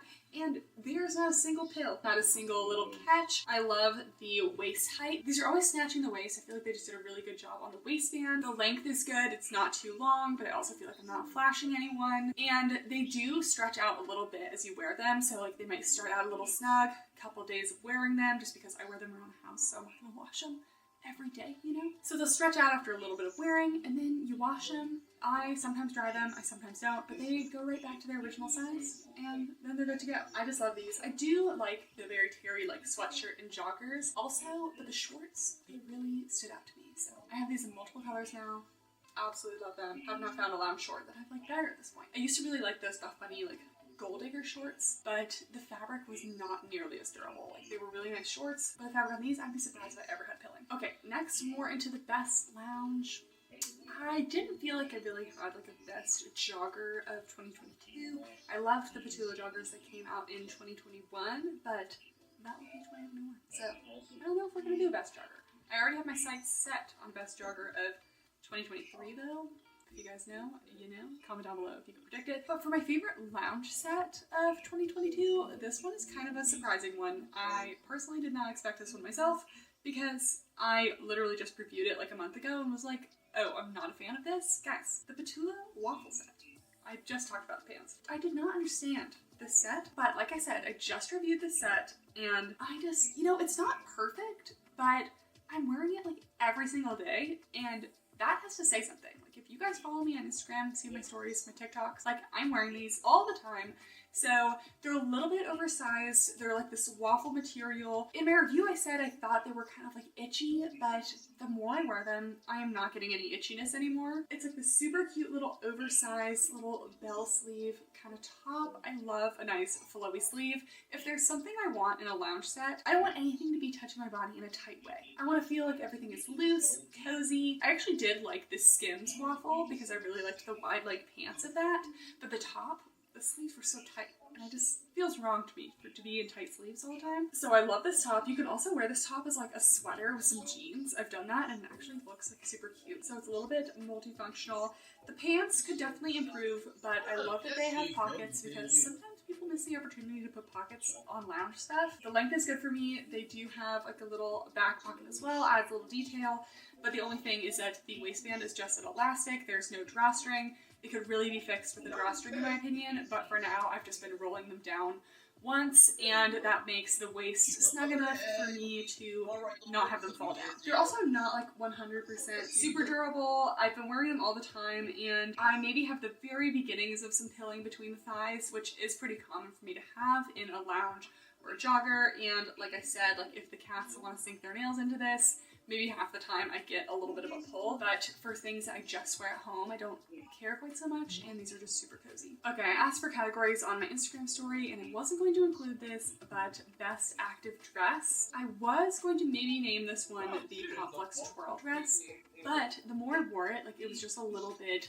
short for me and didn't have quite enough space for the bust. They are launching a new one that is longer and apparently has more bust space, so stay tuned for a review on that. But because that's coming out in 2023, not 22, we're gonna give it to the Halara dress, guys. I mean, I have tried a ton of stuff from Halara. Honestly, not a huge fan of most of their stuff, but if there's one thing I think that they do a great job of, it's their dresses. Because a really important thing for me for the active dresses is it has to have a built-in bra, because I don't want to wear a sports bra under it and ruin the strappiness. So I love that it has a bra. It actually has a decent amount of cup space. It has the built-in bodysuit with pockets down there so you can throw your phone in. It's a little bit on the short side, but it's honestly not too bad, and just like a really cute, like casual look. I've been wearing this to play some pickleball, for walks, you know, even just like a little casual brunch. Lots of ways you can wear an active dress. And before anyone asks, yes, you have to take the whole thing off to go to the bathroom, okay? Some of you guys were not dancers growing up, and it shows. So, you know, if you plan on drinking a lot of water, don't wear that. Last thing to mention, you guys know this is coming. I have never loved a sweatshirt so much. I love a sweatshirt so much. So best zip up sweatshirt of the year, I didn't really have a favorite hoodie of the year, is the Ptula Sherpa lined zip up. This thing, I want every color. I did buy this in a black. I have been wearing it so much. I wear this like every day to school, either this gray one or the black one. It's just the most plush, cozy sweatshirt. Couple things I love about this. First of all, it's actually way warmer than you'd think. The sleeves are super thick. It has this Sherpa lining instead of a regular like fleece lining, which is still soft, but it's a little bit thicker, and you don't get those little like fleecy bits that get on your clothes. Like I have to wear gray scrubs for school, so if I wear like a darker gray and I wore like a pink fleecy sweatshirt over it, if I took off the sweatshirt, I would be covered in little pink fleecy bits. The lighting keeps changing, I'm sorry. I also feel like the fleece inside is like very durable. The hood is like super oversized and like so thick, so warm. And I love the length of this. Like I talked about this in my Ptula review, but it just hits you at the perfect point in your waist. Like it goes right to the top of your hip. So it's like a mid-length, not really a crop, but like a mid-length. So longer sweatshirts for me, I feel like kind of overwhelm me and aren't very flattering. This length is absolutely perfect. The only thing I would change about this is I feel like the zipper could be a little bit better quality. Like sometimes it gets stuck. This one actually isn't too bad, but my black one, the zipper does get stuck a little bit. Again, it's not a total deal breaker for me because I love everything else so much that I can like spend a couple seconds with the zipper, but I do think the zipper could be improved. Everyone that has messaged me that has tried the hoodies absolutely loved it. It's just amazing. We are nearly there, guys. We are nearly to the end, and we are gonna wrap it up with my best underwear for the gym. You guys know I've made an entire video on the best underwear for under leggings. I spent a lot of time on that video, one of my very proud moments. I didn't discover this underwear until after that video was filmed, and now this is the only underwear that I wear under my leggings at the gym. So this is the best underwear for no front seam leggings. Vuexy, I don't really know how to say it, but it will obviously be linked down below with everything else. But these are a seamless thong from Amazon. They're super lightweight, seamless, but they have a bonded edge, similar to the Auden thongs from Target that used to be my favorite. So you can see they're like this kind of like very light mesh. This is the apricot color, I believe, and they have a stretchy but bonded edge, so it doesn't cut into you or anything, but the bonded edge makes sure that they don't roll up, so you're not going to get that rolling that you get with like a super thin, like laser cut kind of thong. But something that sets these apart from the Auden thongs that I like them better is sometimes with the Auden thongs, the little gusset portion there, it wasn't sealed down, so it could kind of like crumple up, and if you're wearing a no front seam legging, like in a lighter color, you could kind of see the little crumpling up occasionally. But these, they have a cotton gusset, but you can see right here, it's bonded down. So when you wear it, it's just completely seamless, and you don't get any of that gathering.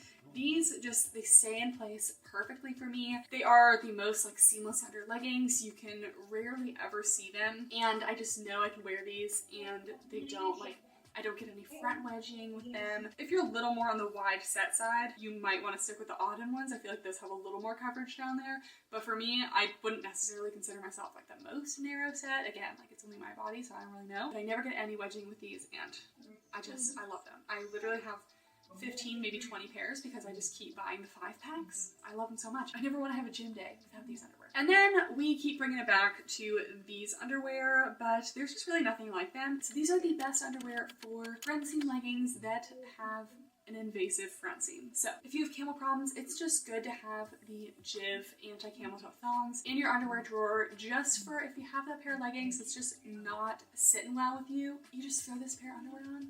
It's not going to cause you any problems because they have a thickened portion in the gusset. It has like a little layer of foam, and it just prevents the front seam from settling where you don't want it to be. So here is that thickened portion here, got a little structure to it, and this whole legging, while it is a laser cut, it actually is a lot thicker than a normal laser cut, so it has never rolled on me, and that hasn't been an issue. So these are very invisible under leggings. Everyone always is shocked at the price of these. It's like $30 for one pair, but I wear these like maybe once a month. Like I do really love these, but I don't often wear leggings with front seams. So it's really just something to have in your underwear drawer for those leggings that cause you problems, but it's not something I wear every day because mostly I wear leggings that don't cause me very many problems to begin with. So it's not like I'm stocking up on 10 pairs of these. That would be a lot of money for underwear, but just one pair here and there, I think it's just good to have. Okay guys, that is it for the 2022 favorites. This was quite the ordeal to put together. I really thought about a lot of things. I went through like every video that I filmed this year, went through all the stuff in my closet. So again, if you had any pieces that you really loved this year, make sure to comment them down below. Again, if you are new here, make sure to subscribe for more activewear videos and other videos. We throw in other things too. Thank you guys so much for watching, and I'll see you next time. Bye! Hope y'all enjoyed that one. Like, subscribe, comment, share. I'm out. I still gotta do one thing. My World's End review. So I'm out.